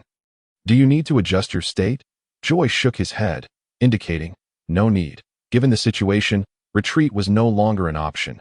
Gorth would not allow him to leave. Taking a deep breath, he accepted the vial from Gorth's hand and, tilting his head back, drank it in one gulp. Gorth remained silent, his smile fixed upon Joy. The instant the potion coursed through his system, Joy felt a powerful surge of stimulation. The source of this stimulation arises from the chemical constituents of the elixir, which provoke a reaction in the digestive tract, causing the innate power within the potion to awaken within his body. This sensation compelled him to shudder uncontrollably, akin to insects gnawing at his skin. Subsequently, the power within the elixir surged through him, cascading down from his throat.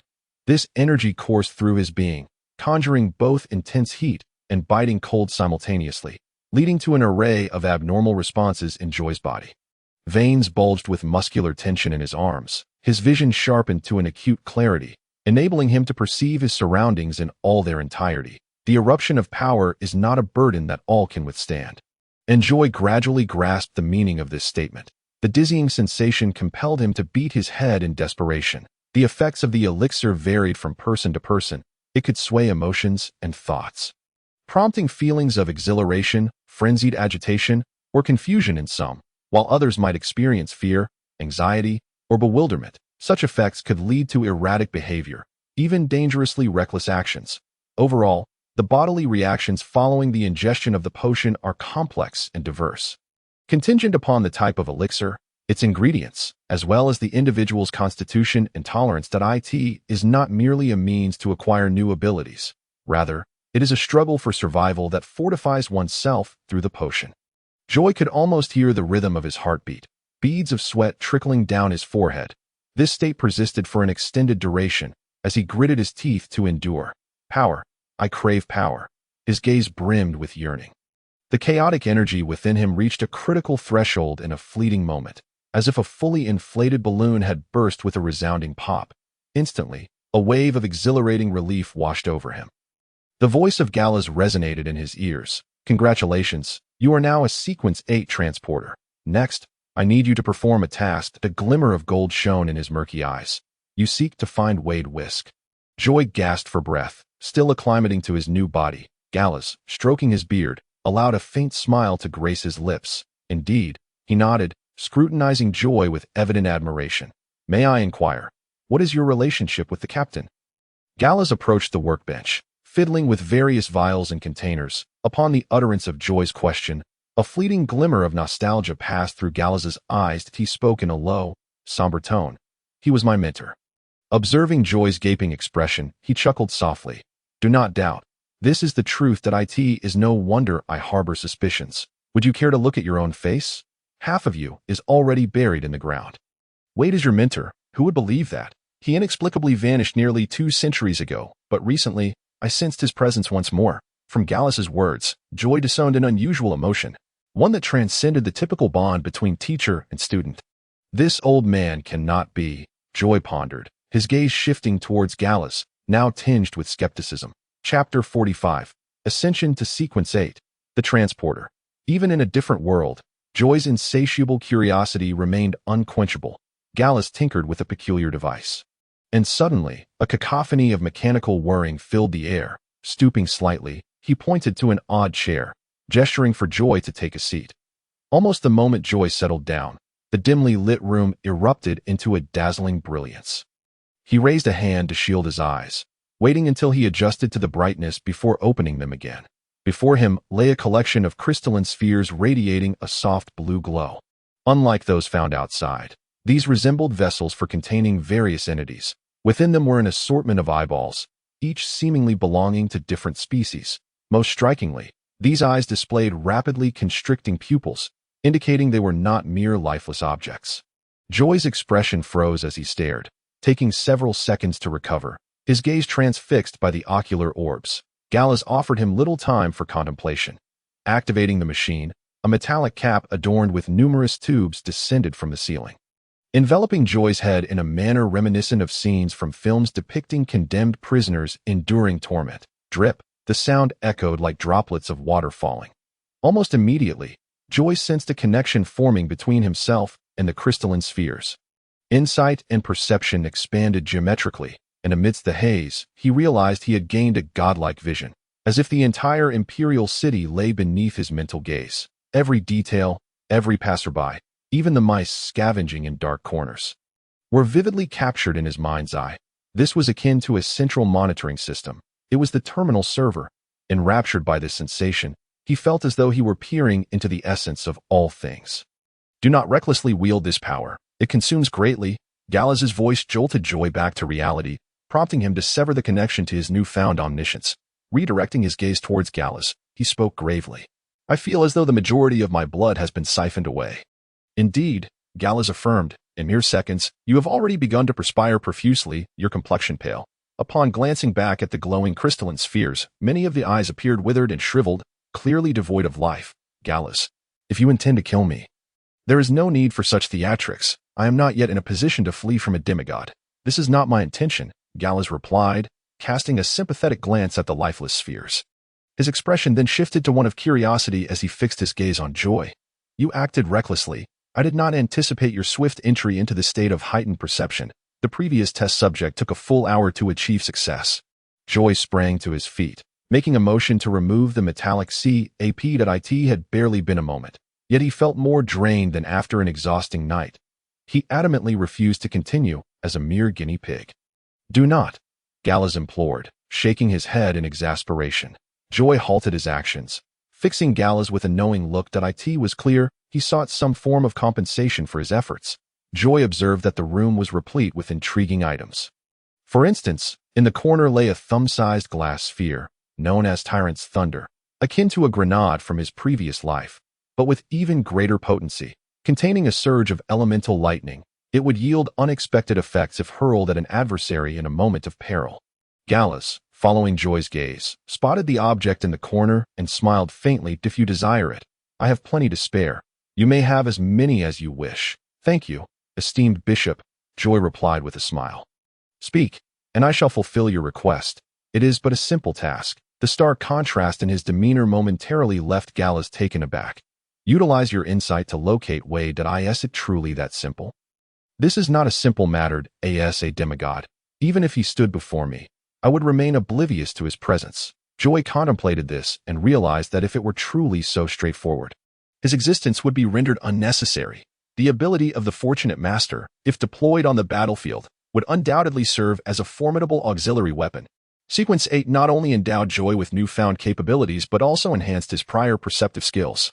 You have only 3 minutes. That is your current limit, Gallas cautioned. Once more, Joy closed his eyes, yet this time he refrained from hastily entering the state of spiritual sight. In the depths of his mind, he seemed to catch a faint thread of guiding energy. It resembled the method of gathering members for a meeting in the heavenly realm.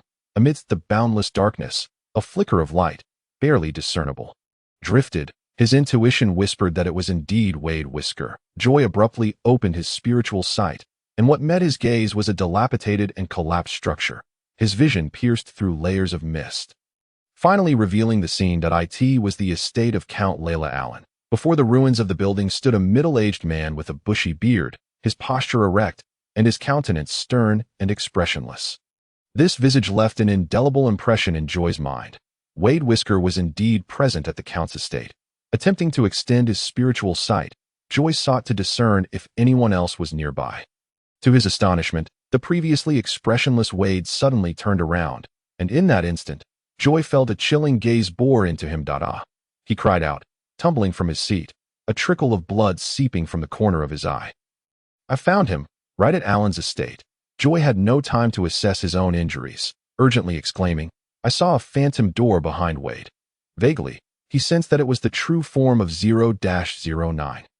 And it was the sight of the 2 eyes on the door that had severed his state of spiritual sight. He felt an ominous premonition that if he continued to stare, he would meet his demise. Good child. Well done. The light of the Master will dispel your pain. Gallas smiled, then turned to leave. Despite the unbearable pain in his eyes, Joy wore a wicked grin as he gathered all the Tyrant Thunder into his embrace before departing. Naturally, he would not be courteous to leave behind any valuable treasures. Suffering losses was simply not in his character. As the Archbishop of the Sun God sect, he was well equipped with healing potions.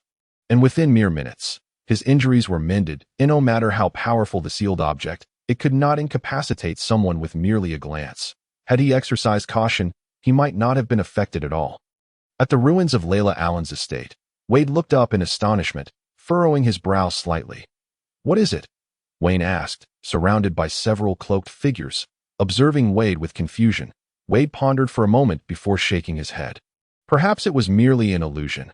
Wayne regarded Wade, who appeared deep in thought, opened his mouth, sighed, and finally spoke. I do not understand why you chose to unveil him here. This is a secret of the sun. I am under no obligation to divulge it to you. Furthermore, do not forget your position. I could easily snap your neck. Wade replied coldly. I am not a defiler. I am not like you, he added. As the rightful Archbishop of the Sun God sect, he remained steadfast in his beliefs, even surrounded by the followers of the Necromancer sect, while Wayne directed his subordinates to prepare the site. He scoffed, Wade, who do you think you are? If it weren't for you, would she still be alive? The weight of this topic rendered both men silent, choosing not to continue. Exiting the royal city, Joy gazed at the towering spires, still feeling a sense of unreality, as if he had awakened from a vivid dream. Just hours ago, he had been a Sequence 9. Now, he had ascended to Sequence 8. Initially, Joy had anticipated that his promotion would occur once the political situation stabilized. Partly because he wished to procure a certain item from the antenna worm provided by MIT, which he had been hesitant to utilize. He had thought it was merely another session of interrogation by a hypnotist. Yet unexpectedly, he had reaped substantial benefits. Confirming his direction, Joy leisurely made his way towards the side of the Allen estate. He deliberately slowed his pace, both to acclimate to his new abilities and due to a lingering sense of trepidation. That place, at the very least, harbored two demigods, and should conflict arise, there would be nowhere to flee. Enhanced intuition allowed him to evade most dangers.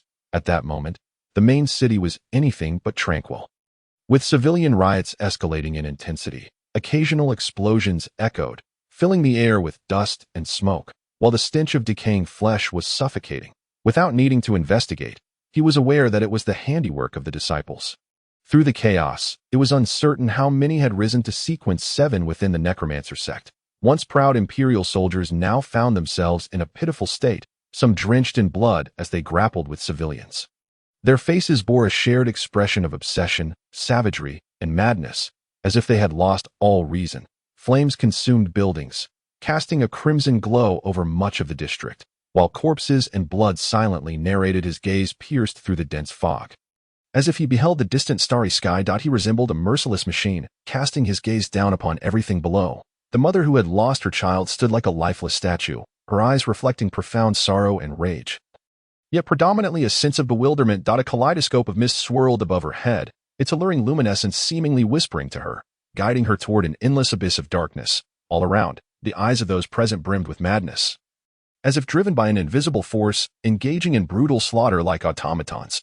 Soldiers, civilians, women, and children, they discarded weapons, resorting to primal methods of combat, biting with their mouths, crashing with their bodies. Each impact resonated with violence and bloodshed. The air was thick with the pungent scent of blood, mingled with sweat and the acrid smell of gunpowder. Shouts, screams, and cries intermingled, creating a chaotic tableau where everyone fought, engaged in bloodshed, yet none would comprehend.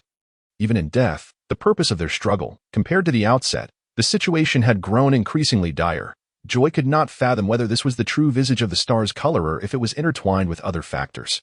At the very least, he perceived a glimmer of the authority wielded by 0-013. Viewed from another perspective, was this not akin to a grand theatrical performance? The deteriorating circumstances had arisen subsequent to the necromancer cult seizing 0-013.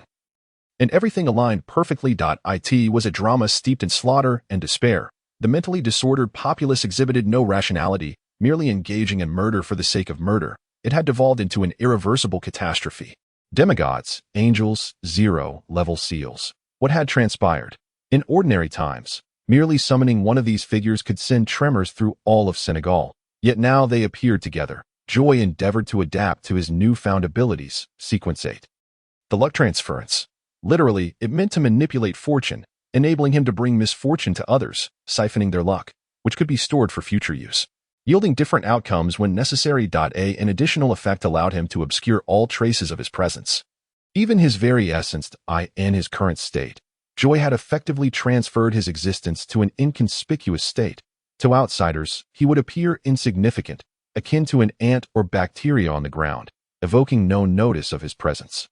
He still existed, merely overlooked. Observing two individuals grappling not far away, their garments were in tatters, revealing bulging muscles and protruding veins. The visceral sensation of fists meeting flesh filled Joy with envy. This was merely Sequence 9 of the giant pathway. Yet such physical prowess was exhibited. In contrast, his own Sequence 8 seemed feeble, with no abilities pertaining to combat. The only capability he possessed was to deplete an enemy's luck, perhaps causing them to trip on a banana peel while walking. Now, more astonishingly, it was an escape skill. What would the next sequence entail? Joy lamented the bleakness of his future. Perhaps I could transfer to another sequence. A killer, if endowed with this ability, might eliminate targets without a sound. As Joy made his way to the Earl's mansion, the previously silent Eastern District began to gather forces. At the forefront stood a valiant figure, none other than the Second Prince, Daniel Charles's. Chapter 46. the long-expected Catherine Winter. Throughout the journey, Joy tread cautiously, lingering for over 10 minutes before finally arriving at Earl Allen's estate, which had suffered further devastation from the previous incident involving Wade's loss of control that he held his breath. Concealing himself in the shadows, quietly observing the scene at the conflict point, beneath the vibrant haze, two figures stood facing each other, like two insurmountable mountains intertwined, forming a storm-like energy field around them. One figure was tall and upright, with sharp features adorned by a full beard.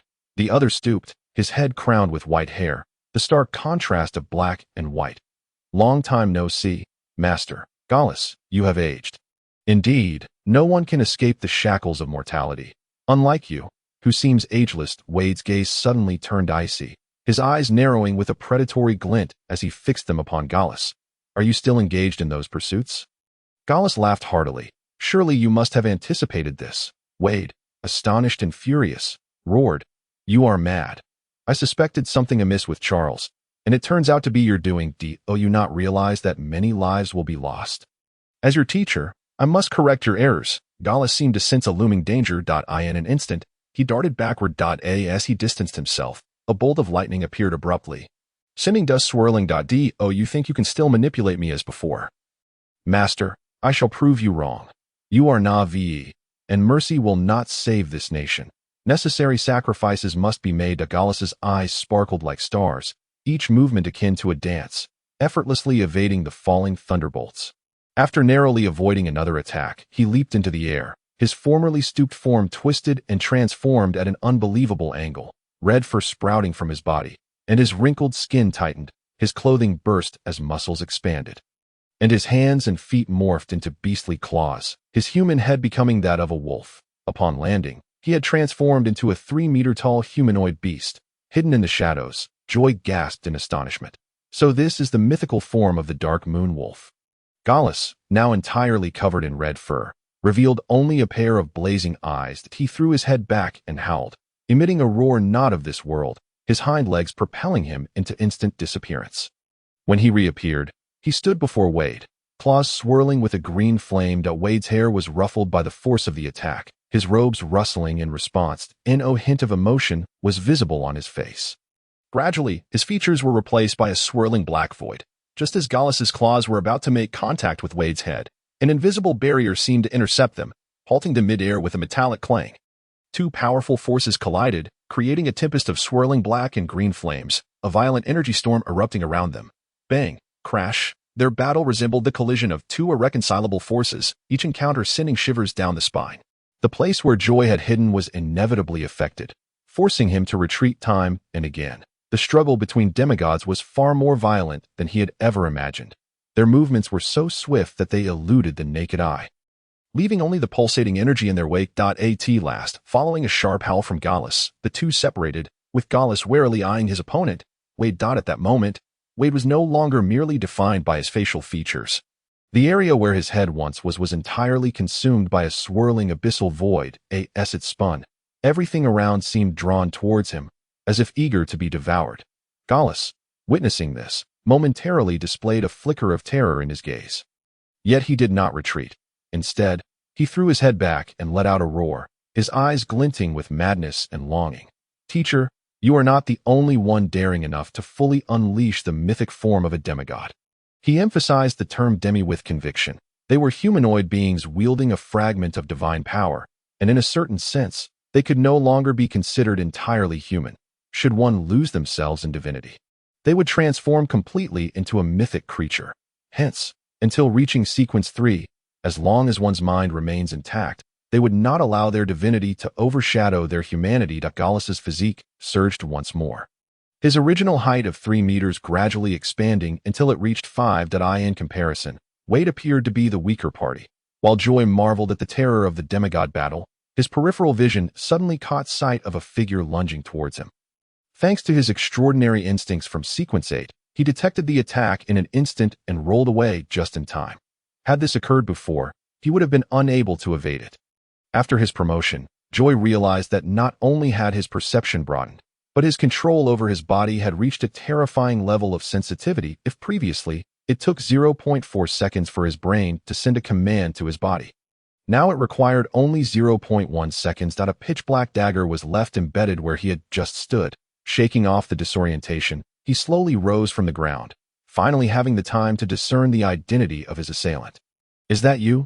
Two voices echoed in unison. Joy was utterly astonished to encounter a familiar face here. Catherine Winter, clad in a form-fitting leather skirt, stared at him with a look of disbelief. This was their first meeting since parting ways at Carson's silver mine. Mere months ago, yet their statuses had undergone a complete transformation. "Are you all right? I never expected it to be you. I thought it was a disciple of the necromancer sect," Catherine said, rushing towards him with genuine concern etched on her face. Joy forcibly suppressed the tumult of emotions within, striving to maintain an outward appearance of composure. From their brief skirmish, he had already discerned that Catherine was no longer a foe he could contend with. She had likely ascended to a sequence he was unfamiliar with. "I'm fine. I am now also a member of the investigation corps." After joining the corps, Joy had discreetly inquired about Catherine's whereabouts. Rumors suggested she had secluded herself to train with powerful family members. Joy scrutinized her clear, beautiful eyes, noting no signs of corruption. Were it not for this, he might have suspected that Catherine had also fallen under the sway of the starry color. After all, judging by her earlier attack, there was no hint of restraint. It had aimed straight for his vital points. Had he not evaded swiftly, that blade would have surely struck him, but he stood firm, ensuring a safe distance between them. Catherine looked at Joy's face, suddenly bowed her head, and softly said, "I'm sorry." Joy understood the meaning behind her words. It was an apology for the involvement of his family, which had led to his father's demise. Though fury simmered within him, he could not allow it to surface. The experiences of the past few months had tempered his impulsiveness. He was no longer the reckless youth he once was. Without sufficient power, one must not reveal anything, for such actions could lead to a swifter demise than others. He could easily control his own muscles as an extraordinary being. "That it's not your fault." He wished to avoid entanglement with Catherine. The more he spoke, the greater the chance she would perceive his true feelings. Joy then shifted his gaze back to the ongoing battle between Wade and Gallus. "Joy, actually, after that, I sought you out, but I didn't expect you had already left." Joy had no desire to refute her. Instead, he found Catherine's demeanor hypocritical. His joining the Public Security Bureau was no secret. A little attention would reveal it easily. The reason for her months of silence was likely that, in the eyes of someone like Catherine, a noble of high standing, even a savior could be seen as merely a commoner. Just like a stray dog on the street, it might receive a meal from a passerby, but if not seen again, it wouldn't be sought after. His eyes remained fixed, and without turning his head, he inquired, "How many of you came?" He aimed to glean information about the current situation in the royal city through Catherine. After all, she belonged to the esteemed Winter family and undoubtedly had access to more information than he, a mere constable. Additionally, he was puzzled as to why everyone seemed to conspicuously ignore the existence of the Great Fog. No one appeared to attribute the chaos in the main city to the Great Fog. Ordinary people could not access high positions. Had the kingdom's upper echelons also failed to notice? Why had no measures been taken thus far? There were things he could not voice. Doing so would easily land him in the role of a test subject. As a low-sequence individual speaking of deities, not only would he be disregarded, but they might even consider him insane. Several times, Joy had contemplated reporting the matters concerning the starry color to higher authorities. Yet, upon recalling that image, he ultimately abandoned the thought. Was he to walk down the street, pointing at the fog overhead and proclaiming, "Be cautious, that is a deity, it will ensnare you"? Catherine noticed Joy's lack of the expected fury, and her anxious heart eased considerably. This time, a squad from the Knights Templar has arrived, comprising 8 holy knights. Hearing that there were holy knights sent, Joy was genuinely taken aback. He had not anticipated that the kingdom would dispatch 8 extraordinary beings of Sequence 6. It seemed they were not entirely neglecting the unrest. He wondered why. Even with the second prince taking away a significant portion of their forces, the kingdom could not maintain control over the main city situation. Now, it appeared they had been allowing things to unfold, likely hoping to lure out their enemies. From the perspective of those in power, this was not without merit, yet Joy found it unsettling. Using the madness of an entire city to draw out the higher-ups of the necromancer sect felt like a long-term strategic gamble. Stabilizing the situation, eliminating disciples, and clearing the rear of enemies would enable them to concentrate all their forces. However, what of those abandoned and treated as bait? Were their lives worth so little? They preferred to send a squad to lie in wait rather than quell the chaos in the main city. Catherine seemed to harbor no wariness towards Joy. Whatever he asked, she answered candidly. Meanwhile, the battle between the two mythic beings had reached a fever pitch. Within the same rank, there were numerous factors determining victory. Yet Joy could clearly see that the captain was not exerting his full strength, with Gallus continuously on the offensive. The two had differing abilities. Gallus resembled a warrior, while Wade appeared more akin to a mage. A warrior could not breach a mage's magic and could only exhaust their stamina in vain. It seemed Wade was banking on this strategy. The fight had dragged on for quite some time. With both combatants utterly fatigued, yet neither was willing to fall first, Gallus ceased his reckless assaults, resulting in a stalemate. It became a battle of endurance, determining who could maintain their mythic form longer and who would lose control first. Gradually, Joy sensed something amiss. After so long, why did the energy around him feel increasingly dense? It was as if it were purposefully converging here. That he paid little heed to Catherine beside him, quietly activating his spiritual sight. Scanning back and forth until his gaze fixed upon the ground beneath the two fighters. There, a hazy shadow appeared as if conjured, resembling the outline of a door. The gathered energy particles were slowly coalescing into it. Was 0-09 absorbing the energy generated by the demigod battle? If 0-09 had appeared, then what of 0-013 and Wayne? Until that moment, Joy suddenly realized that he had attracted too much attention from Wade. He had never considered that Wade might be alone here, clearly possessing the strength to crush Gallus, yet he continued to delay. Reflecting on this, Joy turned his head to look at Catherine and said anxiously, "Hurry, we must join the knights. They are setting up formations, and capturing a demigod is exceedingly difficult." Joy gasped in disbelief. It was utterly insane to attempt to capture a demigod. The difficulty of apprehension was at least doubled compared to killing the opponent. When Catherine uttered these words, her expression was one of calm indifference, which led Joy to feel a strange illusion that a demigod was not so formidable after all, allowing the chaos in the capital to unfold. Even neglecting the necromancer cult's ascension ceremony, and now attempting to capture a demigod. Where did they derive their confidence? Saints? No. Under the conditions of Senegal, there was no way to support the foundation required for a saint. Sequence 3 saints, sequence 2 angels, sequence 1 archangels. When the sun set, initially there were saints, angels traversing the world to preach. No one knew what happened afterward. All high-ranking individuals vanished. Wait, that's not right. Suddenly, Joy's pupils constricted as he seemed to recall something. Nurmamati Plato was indeed a high-ranking individual. Following Catherine, they soon arrived at their ambush point. For this operation, the royal family had brought out their most treasured items. What could it be? Joy was curious about what could give them the confidence to capture a demigod. Catherine did not speak, but returned a cryptic smile. At that moment, their footsteps abruptly halted. The knights who should have been stationed here lay sprawled on the ground, blood soaking the entire area. How could this be? Chapter 47. Dark matter. Joy was stunned for 2 seconds before grabbing Catherine and darting into the nearby woods, cautiously observing their surroundings. Simultaneously, the corpses on the ground visibly transformed into a thick, red sludge, as if their bones had been stripped away, their bodies becoming soft and malleable. A chilling sensation crept up Joy's spine, spreading throughout his body. Although he had encountered such scenes before, never on such a large scale. Sensing the intense stench of blood surrounding them, Joy's instincts kicked in, and indeed, as he had suspected, there were no other life forms present. Joy exhaled deeply, striving to calm his restless heart, and with an expression tinged with self-mockery. He spoke. "At that time, I should not have saved you. Because of you, I lost my only family."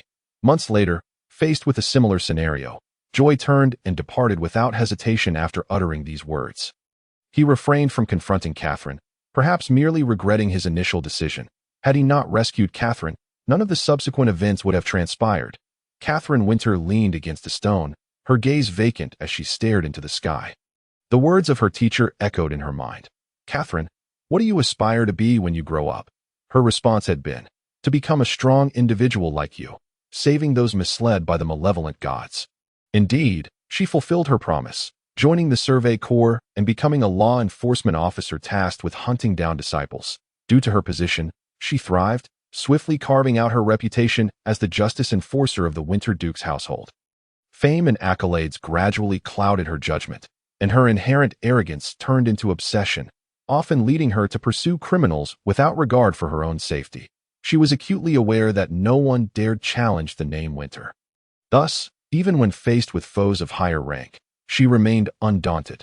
During her encounter with Wayne, she unreservedly divulged everything, including her identity as was customary. She emerged unscathed, suffering only from a mere 2 days of hunger.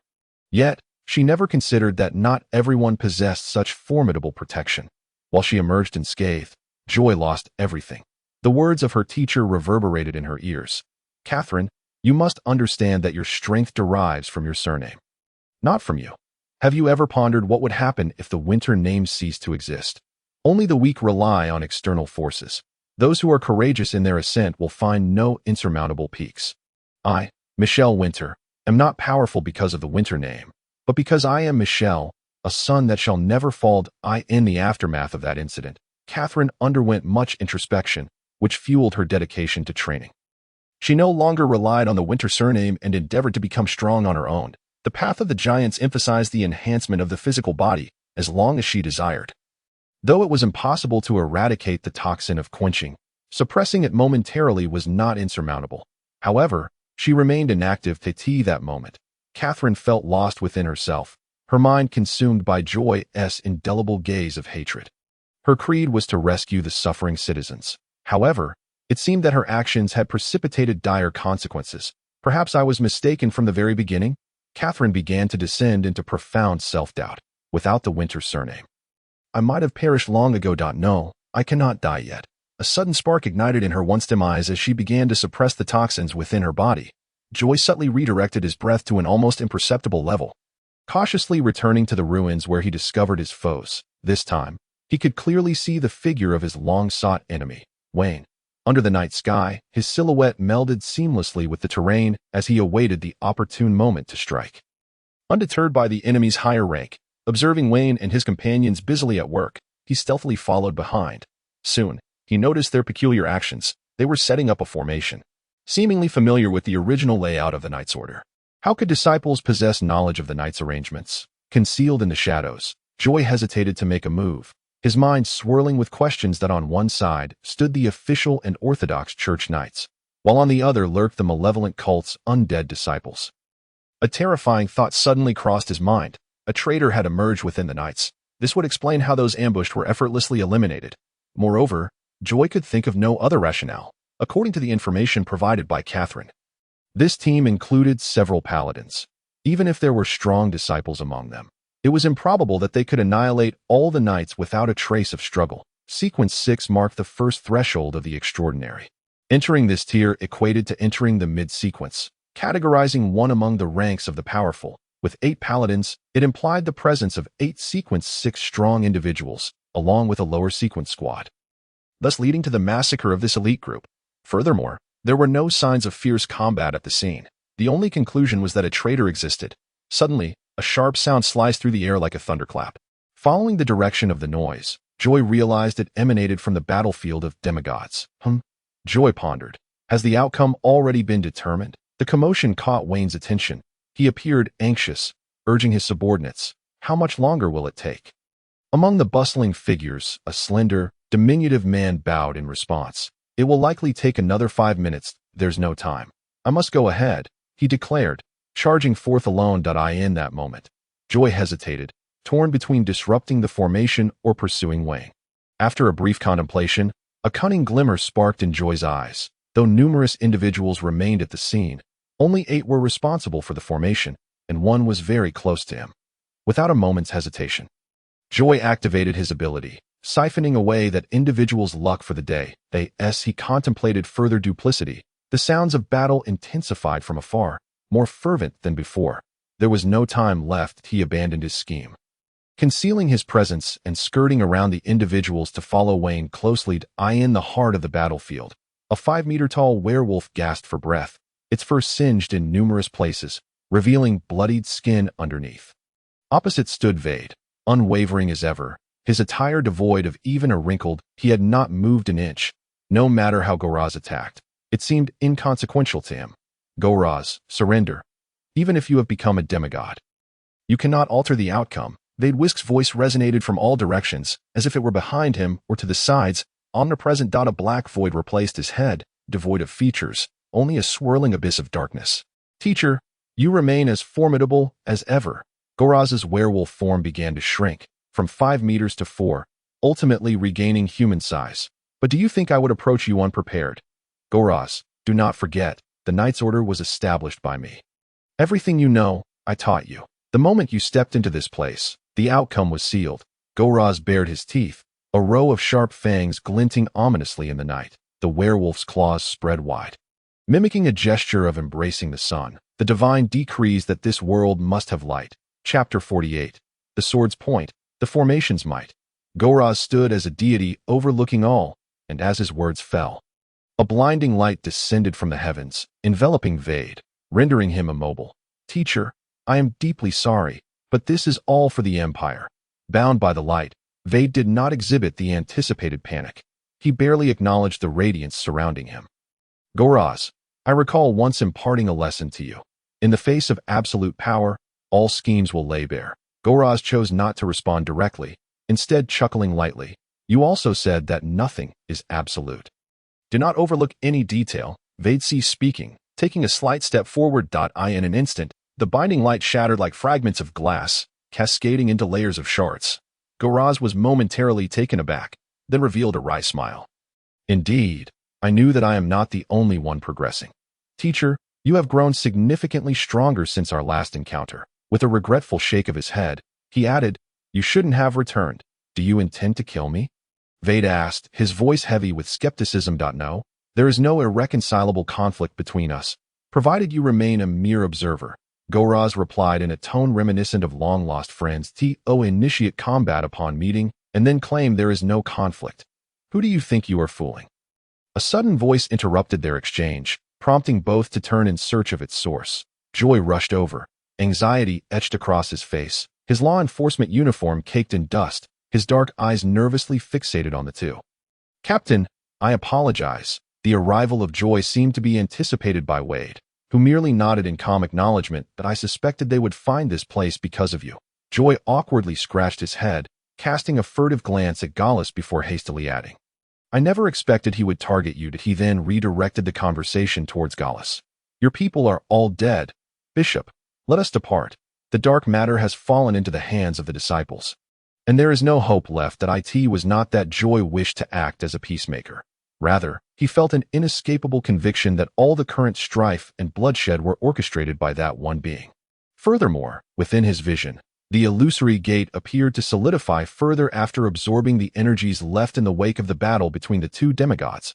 Although the consequences remained uncertain, stopping him was paramount. From their previous conversations, Joy had gleaned much insight. As Gallus had stated, there were indeed no irreconcilable conflicts. It was beneficial to sit down and converse rather than resort to violence. Wait, why is there still a continuous influx of energy accumulating here? Puzzled, Joy expanded his spiritual sight to its fullest capacity, striving to locate the source. Are you referring to this? Gallus's gaze turned ominously towards a specific direction. Emerging was a figure cloaked in black, who walked slowly with deliberate steps, cradling an exquisitely carved box in his hands. Strangely, Wayne, who should have been with Wade's group, approached Gallus with a malevolent grin. Joy felt his mouth twitch involuntarily as he stared in astonishment at the scene. What is going on? Is he one of Gallus's men? Then why has he slaughtered those from the knightly order? The atmosphere grew eerily silent. In his mythic state, Wade lacked a face, rendering it impossible to discern his expression. However, his voice betrayed that he, too, was unaware of Wayne's intentions. You have been deceiving me from the very beginning, luring me here. Indeed, Wayne unabashedly admitted, casting a chilling glare at Wade, his gaunt features accentuated by protruding veins as he gritted his teeth and proclaimed, if it were not for you, Layla would still be alive. Joy observed the two parties, a barely noticeable smirk playing on his lips as he internally scoffed. Is there a love triangle brewing here? Judging by their respective ranks, is this a love affair or a twilight romance? The extraordinary truly lead tumultuous lives. Wade remained silent for an extended period before his deep, resonant voice finally broke the tension. What are your true intentions? He deliberately skirted the issue of Layla. Joy took a step closer to Wade, opting to place his trust in Captain Wade West over Bishop Gallus. Captain, as a high-ranking demigod, you are being toyed with by a disciple of rank 6th, and indeed, Women merely serve to hinder one's readiness to draw steel. With a wry smile, Joy continued, they seek to unseal Object 0-09, that Wade scoffed derisively. You are still indulging in those foolish dreams. A demigod who had lived for centuries. He was well aware of Object 0-09's capabilities, the wanderer of the cosmos, the master of the gates of all realms. In a certain sense, he did possess the ability to transcend the forsaken lands of the gods. However, let us not forget that he bore the unstable characteristics of the extraordinary. Perhaps what would open was not a gateway to the outside world, but another door to the abyss. Object 0-09 was also known as the Abyssal Gate, potentially leading to the realm of demons. This notion had long been advocated by some, yet none could ascertain the true essence of Object 0-09 or validate the feasibility of this method. No, this is not a dream, Gallus interjected, baring a row of sharp canine teeth as he pointed at Joy, his excitement palpable that I have received the Lord's revelation. The prophesied one has appeared, and we shall ultimately stride towards the light. Joy gave a soft tch of disdain. What does that have to do with me? Prophecy? What nonsense. Gallus, I recall teaching you that extraordinary beings are but a group of mentally unstable individuals, forever on the brink of losing control due to the uncontrollable nature of potions. Do not trust those delirious utterances. Potions, derived from magical beasts, aberrant creatures, and extraordinary flora, not only possessed magical properties, but also carried their inherent traits of instability. Can you be certain that the revelation originates from a true deity and not from the machinations of a demon? Gallus fell into contemplation, and after a lengthy pause, he replied, I have experienced it. He guided me to successfully ascend to the status of a demigod. Wow, vouch for me. It is that one. I, too, wish to ascend to demigod status. Joy gazed at Gallus with unabashed envy. Before Wade could question him, Joy lowered his gaze to his wolf-like hands, excitement coursing through him as he exclaimed, he did not deceive me. Teacher, look at me now. I am powerful enough to contend with you. Each bestowal of power came with a price. Gallus, you have lost your mind. The grace of demigod status comes with a cost that is utterly unfathomable. Observing Gallus's body, the once red fur gradually darkening to black, it was evident that such strength was not obtained through conventional means. The power of certain malevolent deities, while formidable, often bore their dark attributes. Any slight taint would plunge the recipient into an abyss of despair. That it is highly likely that it is Starlight. Joy mused casually. Bishop, can you currently name him? Gallus's previously fervent expression instantly crumbled into confusion. Who is he? Joy cast a sideways glance at Wayne, who had remained silent, now holding the box with a dazed yet exhilarated expression. Wayne slowly opened the box, murmuring, the thief of the universe's shadow. The source of all filth. You are a being darker than the abyss. Light shall cease to exist because of you. The moment Wayne intoned the name, Gallus's previously bewildered demeanor shifted abruptly to one of terror as he shrieked. No, he is the Filthbringer. How can he be the Filthbringer? Looking at the seemingly deranged Gallus, Joy softly inquired, Captain, what shall we do now? Avoiding Wade's faceless visage, he felt as if he might be drawn in, and thus deliberately averted his gaze. Wade's laughter echoed ominously from all directions. Joy, let us depart. We must not become entangled in the royal conflict. His voice faltered before he added in a hushed tone. At least not until you possess sufficient strength to ensure your own safety. Captain, where else can I flee?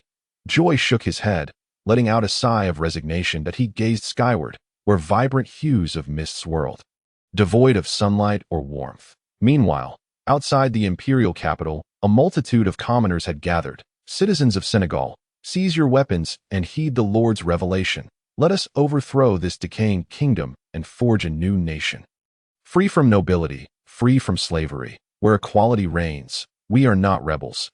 We are the supporters of the goddess, and she shall bring new life to Senegal. Beckett's voice rang with urgency and fervor, and behind him stood Eliza, clad in resplendent royal garb, exuding an air of authority. Open the city gates to welcome the goddess. She shall bestow abundance upon Senegal. The seeds of sustenance shall scatter across every inch of land. And you shall no longer suffer from famine, disease, or pain.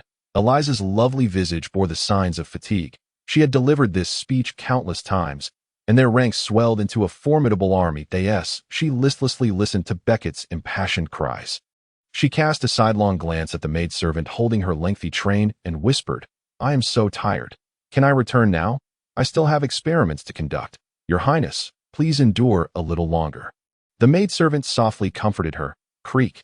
The tightly shut city gates began to open, and joy illuminated Beckett's face. Before he could fully register the moment, an arrow whizzed past his head, nearly causing him to stumble. As the gates swung open, a relentless tide of soldiers surged forth. "Protect the princess. Prepare for battle," he bellowed. Elsewhere, the second prince, Charles, donned in gleaming silver armor, rode into the imperial city, his forces having arrived as well.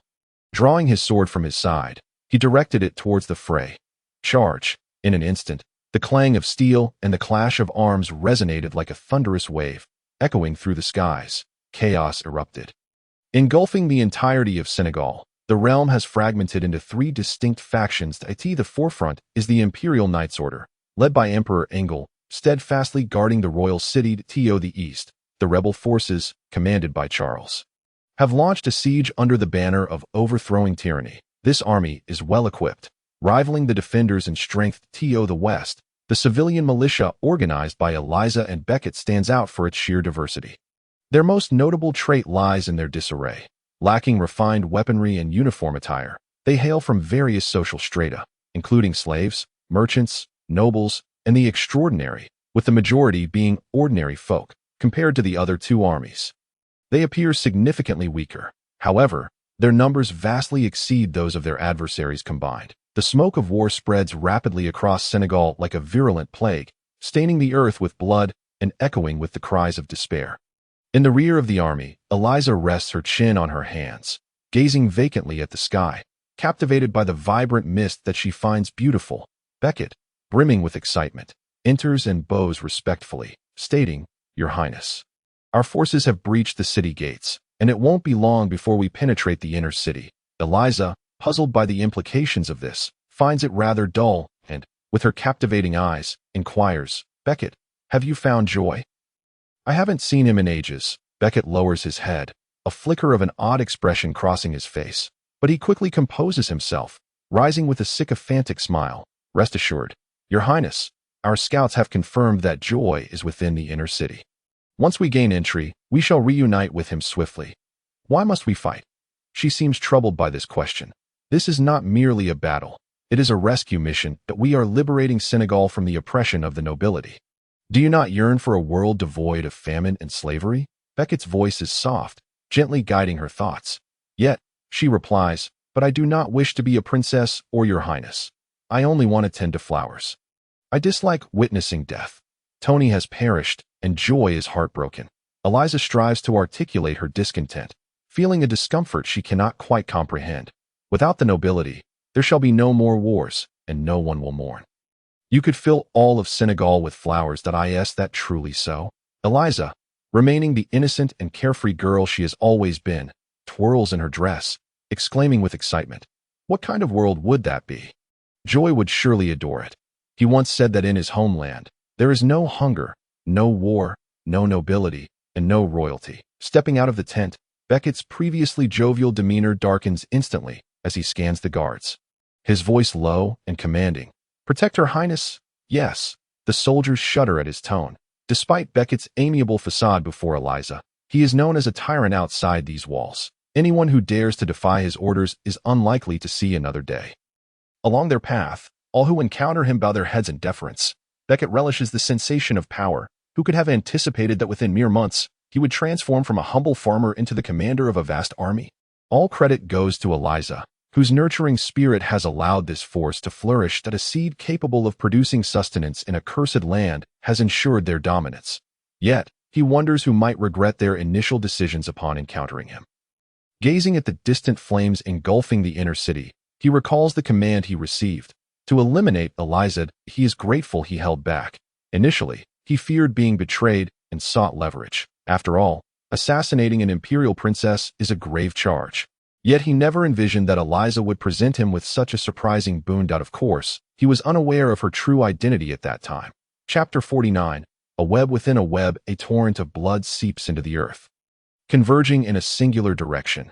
Yet, none notice, For the air in Senegal is thick with the acrid scent of ward. Joy's expression is long as his dark eyes survey those present.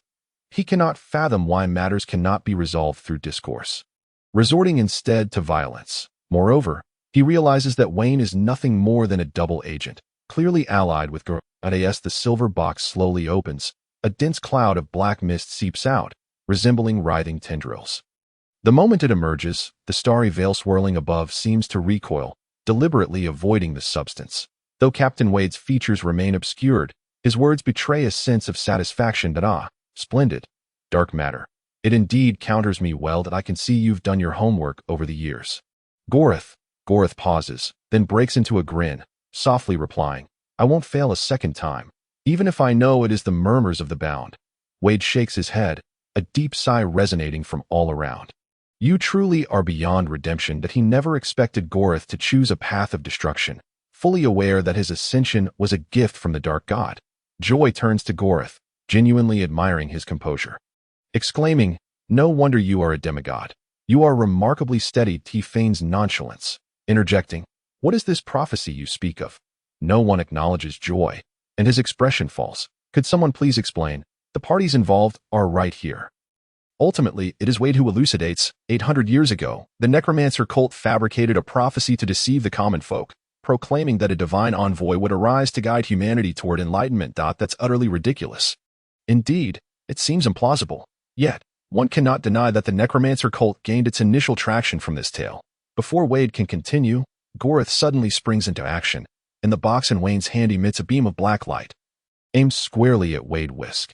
Taken aback by the sudden turn of events, Joy momentarily flounders, but quickly regains his composure, rolling backward to distance himself from Wade. At a sharp sound of air splitting follows as Goreth, now airborne, opens his mouth to gather energy. In mere moments, a shockwave erupts from his lips, brilliant and dazzling, imbued with the power to obliterate all, targeting Wade Whisk. Though Joy lacks combat prowess, he has practiced the art of escape extensively. After realizing his extraordinary abilities are ill-suited for battle, he has trained solely in the art of fleeing. Yet, he is not fleeing aimlessly. He deliberately maneuvers closer to Wayne, sensing the danger of the object in Wayne's possession that cannot be ignored. At that moment, Joy notices Wayne, who had previously been facing away, suddenly turns to him. The gaunt, wrinkled face bears eyes sharp as an eagle's, as if to say, I've been waiting for you. Panic sets in. Attempting to turn away proves futile. A chilling aura locks onto him, and waves of darkness flood his vision, causing his eyes to lose focus and his demeanor to become vacant and dazed. As dizziness washes over him, Joy realizes he has been ensnared, gradually losing control of his body, consciousness drifting into a void of chaos. In this endless darkness, he remains aware, yet is utterly incapable of escape. He can even hear Goreth's voice emanating from outside. Keep an eye on him. I don't want any surprises. This is akin to a hypnotic mental blockade. The hierarchy dictates the final outcome, without external assistance. Relying solely on himself, he is destined to languish in the abyss. The battle rages on, with Goreth's assault growing increasingly ferocious. In contrast, Wade remains rooted in place, effortlessly countering Goreth's onslaught, while simultaneously engaging in conversation. Wayne, tell me, is this what you desire? To collaborate with Goreth? To kill me? To fulfill the dying wish you would sacrifice your life for, even at the expense of Layla? The relentless questioning cast a pall over Wayne's countenance, rendering his already corpse-like features even more cadaverous. Raising the silver box high above his head, he allowed the dark substance within to diffuse, its faint glow emanating from the star's radiance, touching it, transforming the vibrant hues back to their original form. In this place, the light's source vanished, and darkness encroached like a rising tide. Wayne cackled with a chilling grin. You are mistaken, Vade. You fail to comprehend my feelings for Layla. As he spoke, his peripheral vision caught a glimpse of Goreth beside him.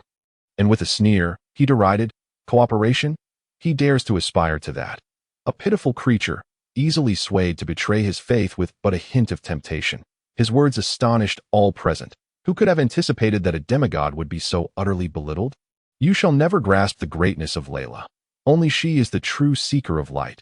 Vade, you are a sinner, the sinner of all Senegal. But fret not. What Layla could not accomplish, I shall do. As he spoke, he unhesitatingly hurled the box into the sky, the very vessel meant for sealing bursting open with a thunderous roar at a dense, viscous, almost tangible black substance erupted like fireworks, followed by dark beams of light shooting skyward from multiple directions. 9 in total, they swiftly formed a barrier enveloping the area, creating 2 distinct realms. Is this not the magic of the order? Gorith exclaimed, quickly sensing the anomaly. A demigod. His sensitivity to extraordinary powers was acute. The moment the pillars emerged, he felt his body undergoing a chaotic transformation, unable to maintain his wolf form. The Elder Council's demigod, such a terrifying identity, Wayne mocked, tearing away the facade. Gorith, every advancement of yours has been orchestrated by the church. Even the ingredients of your potions were deliberately revealed to you. Your existence serves but this purpose. His fervent gaze fixated on the dark entities hovering in the air, resembling countless flies, devouring everything in their wake. This space seemed like a canvas, slowly being eroded. Vade slightly turned his gaze toward the creatures, exclaiming in realization, Gorith, you truly are mad. You have indeed managed to research such things. That belongs to me. That is mine. Gorith, appearing deranged, dashed toward the creatures, and in the blink of an eye, he was engulfed, his body consumed, leaving only a few strands of wolf fur behind. Wayne was startled by the suddenness of his actions. Muttering, madman, the creatures nestled beside him, and he gradually approached Vade, beginning to speak as if narrating an impending grand event. Vade, you shall never fathom Layla's greatness. You know, centuries ago, when people were still seeking to escape this land, she had already set everything in motion. As he spoke, he lifted his gaze to the starry sky, pointing a finger, and a surreal door materialized before them that appeared dreamlike, existing somewhere between reality and illusion. It soared infinitely high, plunged infinitely deep, extending in all directions without limit, and the closed door was adorned with countless revolving eyes that open it is to enter a world bathed in sunlight. Vade interjected, the price to be paid is one that no soul can bear. Indeed, hence we have invested considerable time to establish a ritual powerful enough to encompass all of Senegal amidst the endless darkness. Joy listened intently to their exchange, when suddenly, a blinding light erupted before him. When he regained his senses, he found himself freed from his bonds. Could it be because Gorith has perished? Tilting his head slightly, he scanned the surroundings, confirming the absence of Gorith. You intend to utilize the entire populace of Senegal to open a passage to the outside. Indeed, Wayne's face twisted in a maniacal expression, his laughter echoing eerily.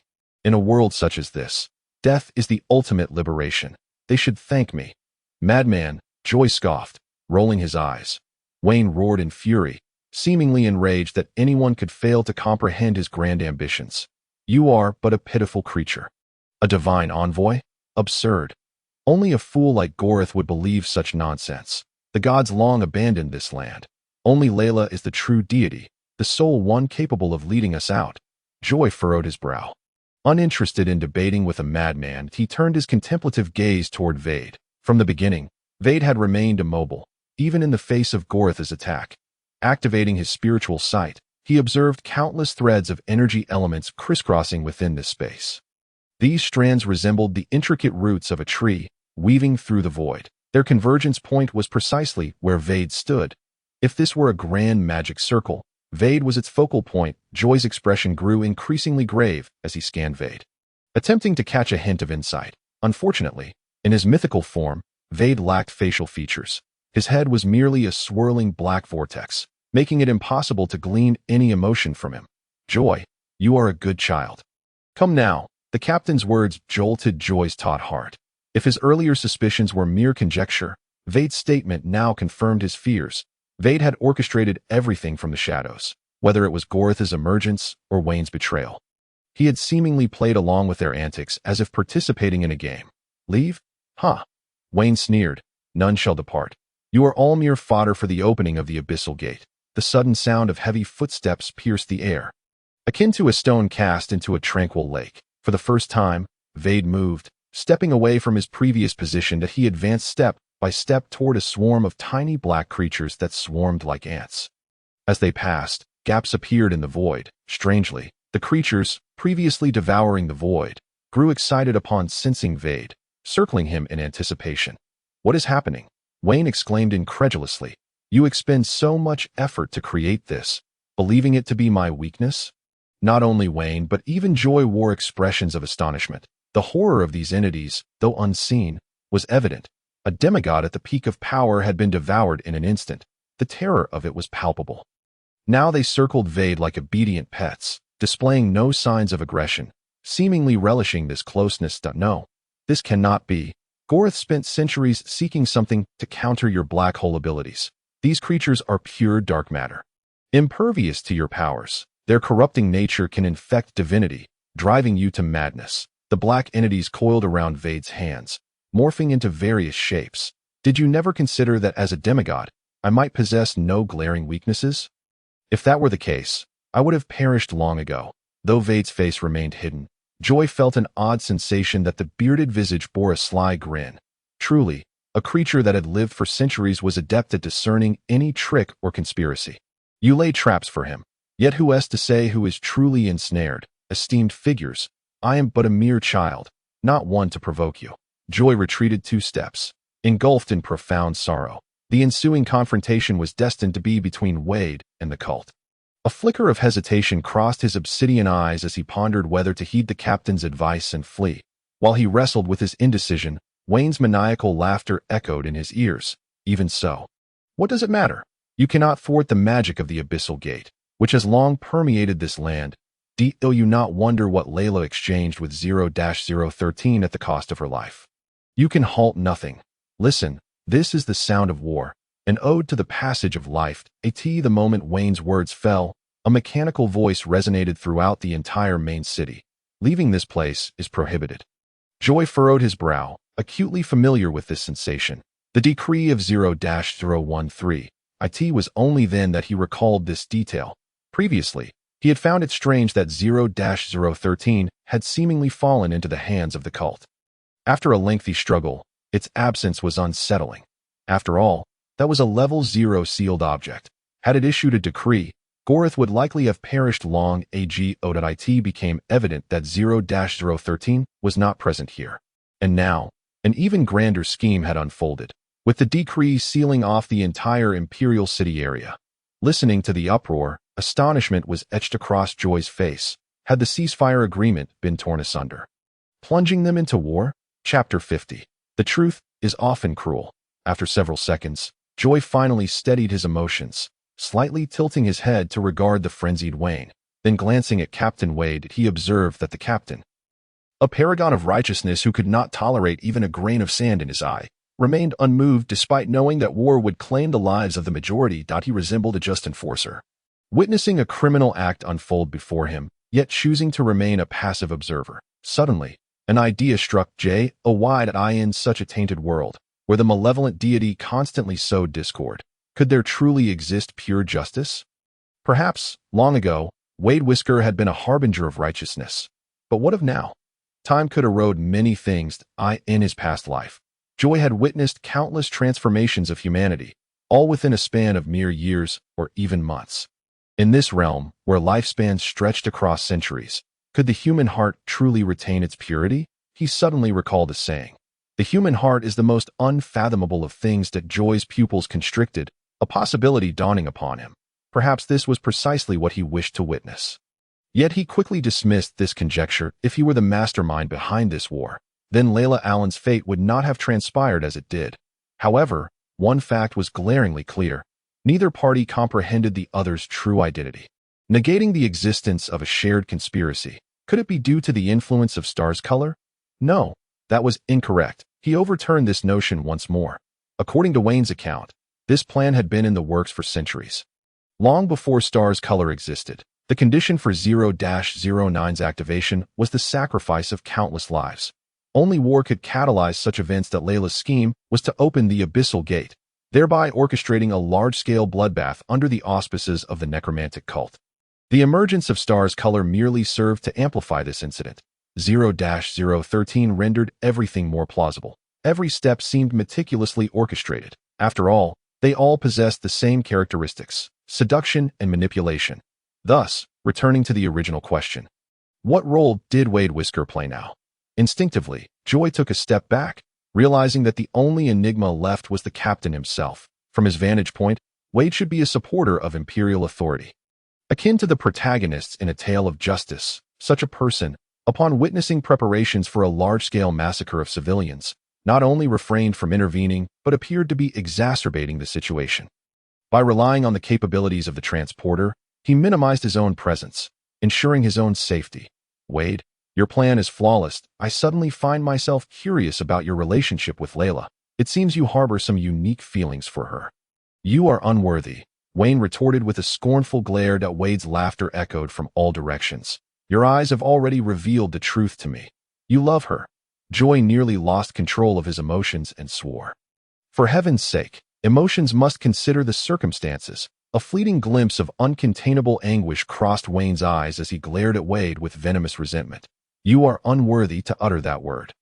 During their exchange, Joy had stealthily maneuvered to Wayne's side. His objective had always been clear: to eliminate Wayne and avenge old Tony. 5 meters, 3 meters. He closed the distance gradually, unsheathing the broken blade from his waist, plunging it toward Wayne's vital points. Die? Wayne, who had been engrossed in their argument, swiftly turned around, his hawk-like gaze locking onto Joy, a smirk of triumph playing at his lips. In the end, you could not restrain yourself. At that moment, Joy too sensed something amiss, but it was too late. A dense, dark mist enveloped him, emanating from Wayne, swiftly engulfing his entire being. Instantly, a searing, bone-deep pain surged through him, akin to countless ants gnawing at his flesh. Wade, you are merely stalling for time. But so am I. He stood above Joy, scoffing.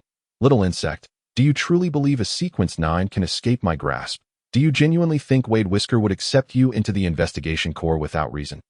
For hundreds of years, you are the only one to have successfully ascended to the rank of Lucky Master. Oh, you have any idea how many have awaited your emergence? The agony coursing through Joy rendered him incapable of contemplating anything else, forcing him to scream in torment. Perhaps only this could provide a fleeting reprieve. Do not move. Wayne suddenly turned, eyeing Wade warily. The Solar Church has produced the most exceptional archbishop in history. You have hidden too deeply. We have prepared extensively to locate you. As he spoke, he gestured toward Joy on the ground. The path to becoming a Lucky Master hinges primarily on one vital potion: the saliva of the agate worm. Every mine in Senegal is under the cult's control, all to ensure the timely creation of a Lucky Master. These sudden revelations left Joy, struggling in pain, momentarily frozen, as if the physical torment paled in comparison to the shock resonating within his soul. Reflecting on the myriad coincidences he had experienced, coupled with the unsettling sense of fate's orchestration, a tremor surged through Joy's heart. From meeting Alyssa, obtaining the Lucky Master potion formula, to encountering Keen during the dark ritual, and finally achieving ascension, Wayne's arrival and the subsequent chain of events, when pieced together, became chillingly ominous. Silence. Wayne snapped his fingers, and the biting insects ceased their torment. Returning to his side at that moment, Joy was battered and bruised, his skin marred, clothing tattered, and his face smeared with crimson blood. You are quite angry, are you not? He looked down at Joy, mocking. This is fate. From the moment you appeared, your conclusion was sealed. Black hair, black eyes, entirely unlike those of Senegal. To earn your trust, we carefully constructed a facade of normalcy. Are you satisfied? To kill the heart, such is the way. Joy gritted his teeth, his voice nearly a roar. What about him? Wayne chuckled softly, then his gaze slowly drifted downward. Following his line of sight, Joy beheld the shadow on the ground. The vague silhouette writhed, gradually detaching from the earth, slowly rising, its form and features crystallizing until it ultimately morphed into a figure. Tony Cleavey. Joy staggered back several steps, unable to accept this outcome. The family member with whom he had shared countless days and nights now appeared in such a manner. His understanding of the extraordinary Sequence's abilities was still woefully inadequate. Had he returned to the past with the current Sequence 8 status, perhaps he would have discerned the clues. Wayne grinned widely, revealing a brazen smile. Joy, my child, do you miss your father? At this moment, he found himself engulfed in a tumultuous chaos, his mind a whirlwind of confusion, and the only thing reflected in his gaze was sheer bewilderment. Suddenly, as if a thought struck him, he lifted his head towards the heavens and bellowed. This is all an illusion orchestrated by you, isn't it? He pondered the possibility that, perhaps unbeknownst to them, Everyone had already been misled by the influence of the star's color. Joy swiftly retreated, positioning himself at a safe distance. Anxiously guarding against everyone around him at this juncture, he was uncertain about whom to trust. At it was conceivable that everything he beheld was but a fabrication or merely phantoms of deception. Wade interjected with a cold remark, gradually articulating, "You ought not to treat him this way. Are you referring to this shadowy identity?" He appeared quite pleased with his handiwork, particularly relishing the expression on Joy's face when he referred to him as Dad. Soon after regaining his composure, Joy's countenance darkened considerably. He realized that even after employing his spiritual sight, he discerned no anomalies. This implied that the shadow masquerading as Tony Crivey was indeed a genuine person. For a fleeting moment, a suffocating sensation enveloped him, leaving him feeling absurdly foolish. "And Eliza, was she also part of your scheme?" Wayne chuckled softly, shaking his head. "No, that has nothing to do with me." As he spoke, he clicked his tongue lightly, adding, "However, I must express my gratitude to her. She spared me considerable effort and allowed you to learn about the sequence potion of the fortunate master in advance. Was Beckett also your doing?" Joy recalled the break-in incident. "I merely disseminated some information. You know, many desperate souls would kill for a mere silver coin." At this moment, Joy's thoughts crystallized. He began to piece together the events that had transpired since his arrival in this world. He directed his gaze towards Captain Wade. It felt akin to a chess game, with him merely serving as the pawn of the orchestrator. Yet, there was solace in the fact that Eliza and Wayne were not allies. He sifted through his memories regarding Eliza. Her innocent exuberance was genuine, as she had emerged from that circle and now looked back. There were numerous inconsistencies surrounding Tony Crivey. For instance, why would he adopt an unknown individual in a world where lives were as expendable as weeds? Driven by selfishness? Furthermore, despite being of the strongest physical constitution in the sequence, the berserker, he was physically frail. Such contradictions only became apparent to Joy after he had entered the extraordinary sequence, with heightened perception and recovery abilities. It was inconceivable that he would be so weak even when injured. Many of these illogical scenarios now made sense when viewed through Wayne's lens.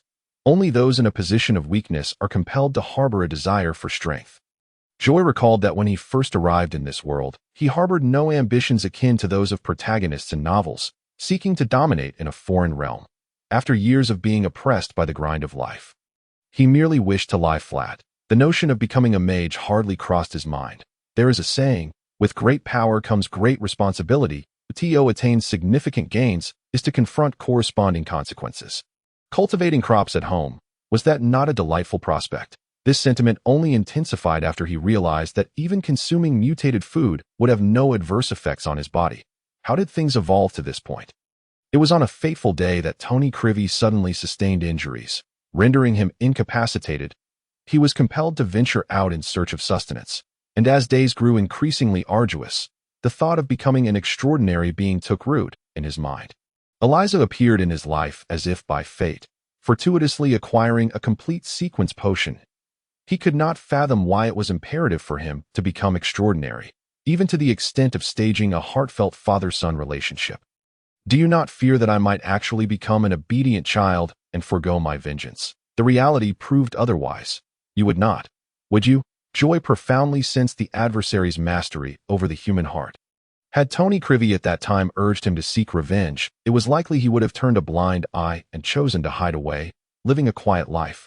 And what of that secret affair? In response to Joy's inquiry, a series of mocking giggles ensued. "That was merely a ruse. I never laid a hand on her. After all, human emotions are fragile. What if you were to be too severely impacted?" Leaving you with a glimmer of hope, seem prudent. As Wayne uttered these words, he turned to regard Wade with a disdainful glance, declaring, "Emotions are the finest tools to ensnare a person."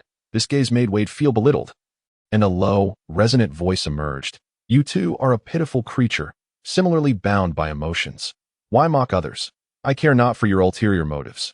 As of now, I shall no longer play along, like a monkey being toyed with by all."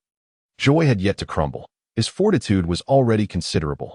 Deceit, manipulation, treating me as a jester or a pawn. I'm done. Flipping the table, without a moment's hesitation, he turned to flee. The wind howled past his ears, and he had never anticipated that he could move with such swiftness. In the blink of an eye, he was 10 meters away. However, it was not long before he sensed something amiss. No one was pursuing him. How peculiar. Was his character truly so insignificant? Soon enough, he received his answer. The Earl Allenberg's manor was enshrouded in a thick veil of darkness, rendering escape impossible. Damn it, this had been premeditated, hadn't it? After a brief exploration, aside from discovering a few corpses of disciples, he found no exit. Reluctantly, he had no choice but to seek refuge. "Are you not afraid I might kill you?" Wayne replied nonchalantly with a light laugh. "And what of it? The opening of the abyssal gate is inevitable. Whether I am present or not, it makes no difference." Wade remained silent for a considerable time, before finally responding, "Have you never contemplated stepping outside to witness a world bathed in sunlight?" "Wade, you do not understand. That is not my creed. Here, I possess an identity, a status, and I can procure everything I desire. Why should I chase after an ethereal and unstable goal? Then, what of all your actions now?" Wayne suddenly raised his head, gazing into the distance where a collapsed castle loomed, his eyes suffused with boundless sorrow. For Layla, he longed to behold that world. His voice was deep, suppressing his emotions. She liked it. "So I did it, even if it meant death." Even his adversary, Gallus, could not help but admire this unwavering dedication. He chuckled self-deprecatingly. In comparison, his own aspirations seemed insignificant. Chapter 51. A more insidious deception. No one noticed the black substance that had been clinging to Wade's form, metamorphosing at an alarming rate into a crystalline brilliance, akin to resplendent jewels, gleaming radiantly. Soon, Wade sensed something amiss. The vortex at his head abruptly contracted, then erupted with a surge of energy, sending all the insects spiraling away. Those flung insects gradually coalesced into a humanoid shape, standing tall and bare. A youthful version of Gallus twisting his neck as he rose. The dazzling light dispersed, transforming into garments that adorned him. Gallus flexed his body, gazing down at his hands, his skin fair and brimming with vitality. "Master, thank you for finally liberating me from his shackles." It turned out Gallus had always known who the malevolent deity that had bewitched him was. Both parties had their agendas, and he had willingly entered the fray. Fully aware of his inability to resist, he sought to maximize his gains. The outcome exceeded expectations. He not only ascended to demigod status, but also leveraged the sect's resources to attain the position of archbishop, becoming a pivotal figure in the royal court. However, as a servant of an evil god, once tainted, it was challenging to extricate oneself. For this reason, he risked everything, yearning for this perfect, untainted body. A.S. Wade student. He naturally understood his master's path to demigodhood. He was cognizant of the corresponding abilities, and it was based on this knowledge that he devised such a plan.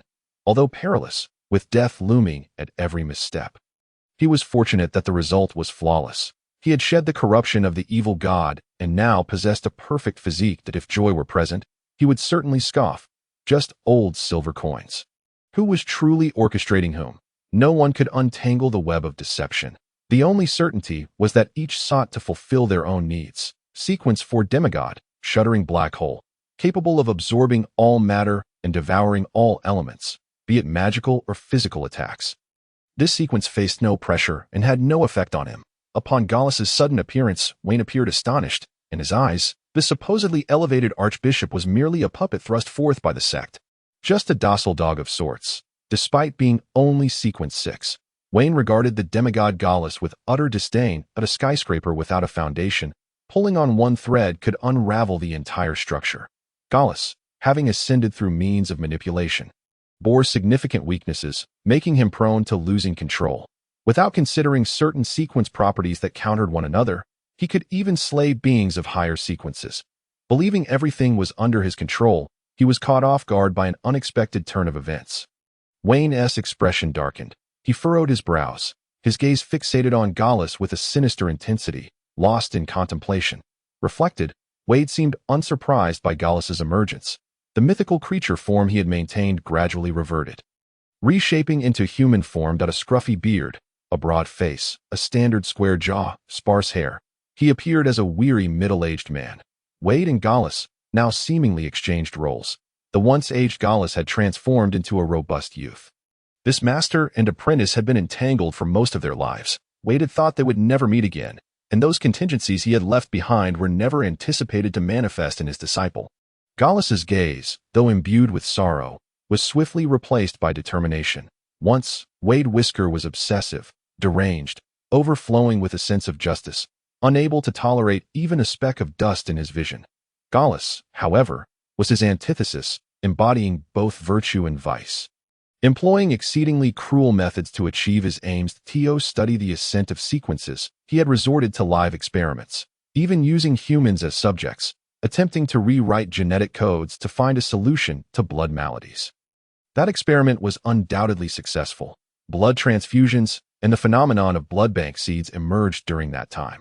Yet, it was also a failure, for the results not only preserved the royal lineage but also birthed the night demon aberration, a mutated race.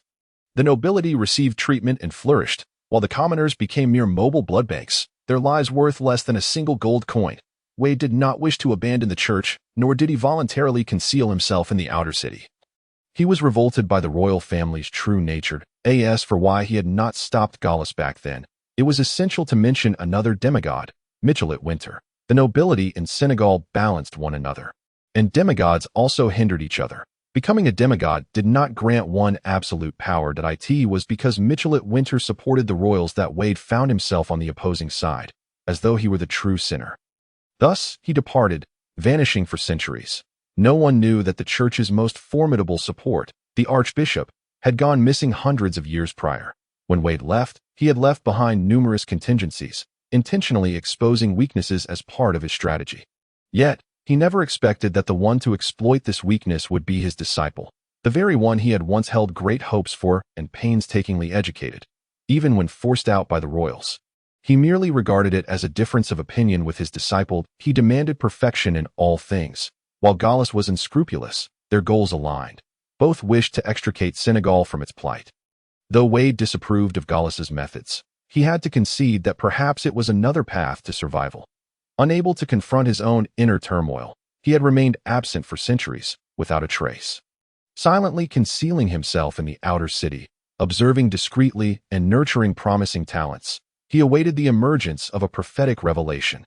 Joy was the person he awaited, although he repeatedly declared the necromancer sect's prophecies to be false. Everyone recognized the truth of that matter. The visions of a dark-haired, dark-eyed figure escaping the forsaken land were real, for they stemmed from the prophecy of a great archangel. Nevertheless, such ephemeral notions were difficult to believe. Gallus, you cannot afford to err again. The mistake he once failed to rectify, he now resolved to amend. The two demigods clashed once more, this time with an intensity of energy that was markedly different from before. It was evident that they were now engaging in earnest. Meanwhile, Joy flitted about like a headless fly, searching for an escape. Suddenly, the sweeping energy wave reached his vicinity. He stared in bewilderment at that direction. Brows furrowed. Let them fight. It would be best if they all perished. His current mindset was one of indifference. He felt no obligation to serve these ancient beings, having lived less than 50 years in both this life and the last. He was not on the same level. Survival was his priority at that moment. An ancient, pale, yellowed book fell from above, landing at Joy's feet. The book opened, the pages rustled, and lines of text gradually emerged on the previously blank sheets. Master, your most humble servant, Azrael, has finally returned to your side. Joy could hardly fathom encountering 0-013 under such circumstances. He was momentarily stunned, then nervously scanned his surroundings, finding no one else present, before asking in a serious tone, "How did you get here? Who sent you? What was your final agreement with Layla?" "Master, you have too many questions. May I answer them one by one?" "Certainly. Originally, from beginning to end, 0-013 has never been under anyone's control. Its unparalleled uniqueness allows it to traverse through every book, just like a notebook can embody it, or a children's picture book can also represent it. Wherever there is a book, there exists 0-013. It is free, elusive, a characteristic inherent to its singularity. After fulfilling Layla's covenant, it attained freedom. As for why one with such extraordinary uniqueness would enter into a contract with the Allen family, according to 0-013's perspective, it has lost a fragment of its memory. Not simply lost, but rather, whenever it attempts to recall, it instinctively relinquishes that thought, and over time, it ceases to seek validation, becoming a book that exists freely, unburdened by worries. Joy even jested. As a book, Where would your worries stem from? Regarding the final agreement and why Layla sacrificed her life, it was because once the decree was enacted, only its executor held the authority to halt it. Originally, Layla had meticulously planned for many years, ensuring no unexpected events would arise. However, she was ultimately moved by genuine feelings. On one side lay the hard-earned legacy of her family, while on the other, the beloved person. Neither could she forsake. Thus she chose to abandon herself. After all, had Wade spoken up to persuade her, she might have wavered, leading to the destruction of all her efforts, a result she did not wish to witness. With the death of the one who proclaimed the decree, 0-013 would carry the final command through to the end, orchestrating a war that would engulf all of Senegal. The events unfolded exactly as planned. Joy observed the entire sequence of events unfold. Now that 0-013 is a free entity, unbound, many matters can be deduced.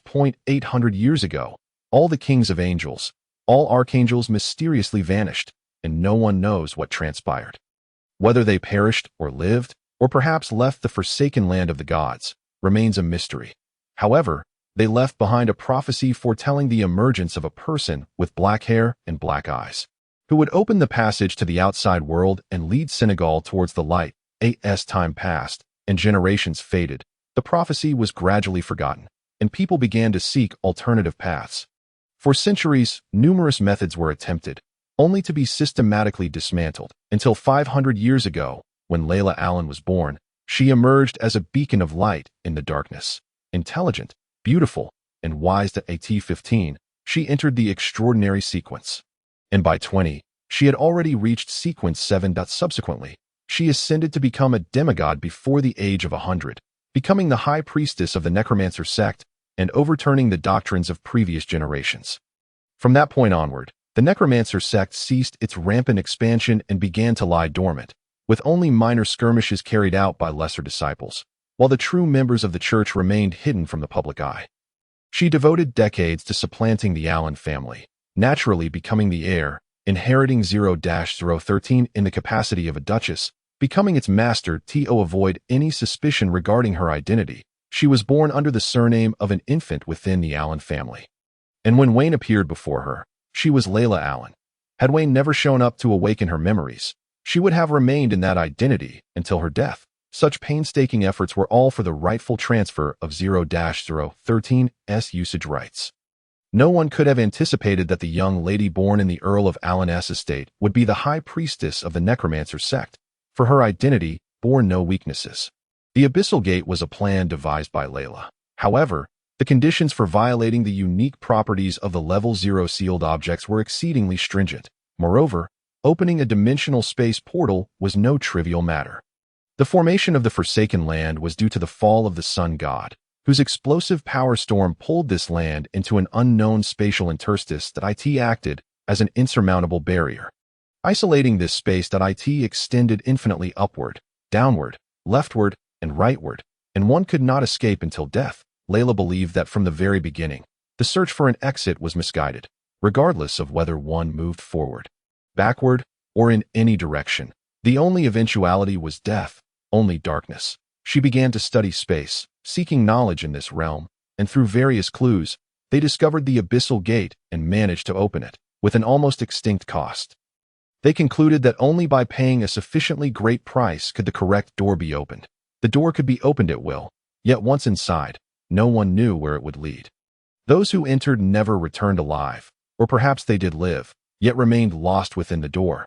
Through repeated attempts and deductions, they ultimately formulated a coup plan, with generations of infiltration allowing many disciples of the necromancer sect to integrate into the noble class. Wayne secretly played the role of a priest, while on the surface, he was merely a low-level imperial soldier. Such disciples were numerous. They infiltrated not only the lower echelons, but even dukes and royalty, with the high priestess directly becoming the mistress of the Earl of Allen's estate. The aim was to instigate a coup, creating a bloodshed event sufficient to provide the necessary sacrifices to open the Abyssal Gate. Only through war and bloodshed would the higher echelons remain oblivious, and the plan proceeded smoothly as Charles initiated the coup d'etat for Wade's appearance. It can only be described as fate's irony. They met at an inopportune time, fell in love, and then separated. Both harbored fantasies of a sunlit world, With Wade having experienced that era of brightness, his charisma naturally drew Layla in. They recognized a kindred spirit in each other. Viewing one another as confidants, one aspiring to restore past glories, the other a naive girl yearning for the mysterious world. Their love was subtle. Wade bore the weight of sins, deeply pained each time he saw the night demons on the outskirts of the main city. Feeling as though his hands were stained with blood, that he believed that a person like him was unworthy to be with Layla, not due to any disparity in status. Chapter 52 Amnesia. They both pressed on fervently for their beliefs. Wade concealed himself in the outer city, largely to nurture capable, extraordinary individuals, and secondly, for that elusive prophecy. Until Joy's arrival, he realized his gamble had paid off, beginning to approach Joy under the guise of a constable. And the outcome unfolded as anticipated. Joy joined the Survey Corps. He did not overly interfere with Joy's life trajectory. Instead, he acted as a behind-the-scenes player, waiting for events to unfold. The prophecy merely predicted the emergence of a person with black hair and black eyes to save Senegal. Without specifying the method, everything was progressing in an orderly manner until Layla's plea for help disrupted the flow, leading to a series of subsequent events. Understanding the general situation, Joy felt a sense of intrigue. For instance, even if he truly were the prophesied divine envoy, how could he resolve problems that had eluded demigods for millennia? He wished to inquire about the star's color, but unfortunately, 0-013 informed him that it was beyond its capacity. As for his question regarding the outcome of this war, the answer remained unsatisfactory. 0-013 was merely a pioneer, akin to the fuse of a bomb. Once ignited, it could not control the ensuing explosion or the destruction it wrought. Wait a moment. Joy thought of someone, mighty Plato, allegedly the most cherished offspring of the sun god. Why would she appear under such circumstances? What was her purpose? It seemed to validate the saying, what is endlessly pondered will surely resonate. Just as Joy was engulfed in confusion and distress, a figure slowly emerged from the darkness, golden hair intricately styled in an elegant updo, adorned in a long gown reminiscent of old European nobility, perfectly accentuating her grace. Her azure eyes sparkled with curiosity as she surveyed her surroundings. Delicately holding a finely crafted small umbrella, she gracefully approached Joy. A gentle breeze brushed past, carrying a fragrant aroma. Though her expression was neutral, it evoked an irresistible urge to draw closer. Once again, they met, like an old friend reunited after a long separation, greeting each other with utmost familiarity. Please, the last person I wish to see is you. A saying from a past life echoed in his mind. The more beautiful the woman, the more perilous she is. Yet Joy understood that the other party bore him no malice, at least for the time being. Because of this, he felt considerably less apprehensive and boldly greeted her. Hello, madam. Thank you for your gift. I have now become a sequence 8. Mighty twirled her umbrella playfully, her cerulean eyes crescent-shaped with mischief. Then shouldn't you express your gratitude and help me with something? Sister, it's just a formality. Are you serious? Is this a game you can't afford to play? Joy, feeling distressed, managed a bittersweet smile and remarked, Madam, I am but a low-tier extraordinary being, indeed one of the least significant. Devoid of any combat prowess, he nearly expressed, I am but a novice. Do not seek me for assistance. T scrutinized him from head to toe, then adjusted his gold-rimmed glasses, speaking earnestly. The hierarchy of tiers is not the sole determinant of strength. It merely reflects the number of steps you have taken forward, not your current prowess within those steps. Being an extraordinary individual is a journey through endless darkness. Even a low tier can become powerful if they find the right path. Joy wore an expression of skepticism, as if to say, I am still young. Do not deceive me. T chuckled softly. Let me offer a simple example. A trickster, classified as Tier 9, could disrupt the ascension ceremony of a true deity and succeed. Would you still deem Tier 9 weak? Upon hearing this, Joy experienced a moment of enlightenment. Indeed, the tier's rank is not the sole metric for evaluating strength. There exists a conservation of mutual restraint. Extraordinary abilities and skills are not fixed. They are the fruits of countless explorations by predecessors. The earliest extraordinary beings developed their powers from within themselves. He cast a peculiar glance at the exquisitely featured T. Truly, longevity is a significant advantage. Returning to the matter at hand, Joy inquired, Are you prepared to reap the rewards now? The events involving demigods and angels were not dictated by their ranks from the outset. Joy had harbored doubts, sensing an invisible hand orchestrating everything behind the scenes. The moment Maimati appeared, all the threads began to intertwine. It was then that he suddenly recalled the existence of Maimati.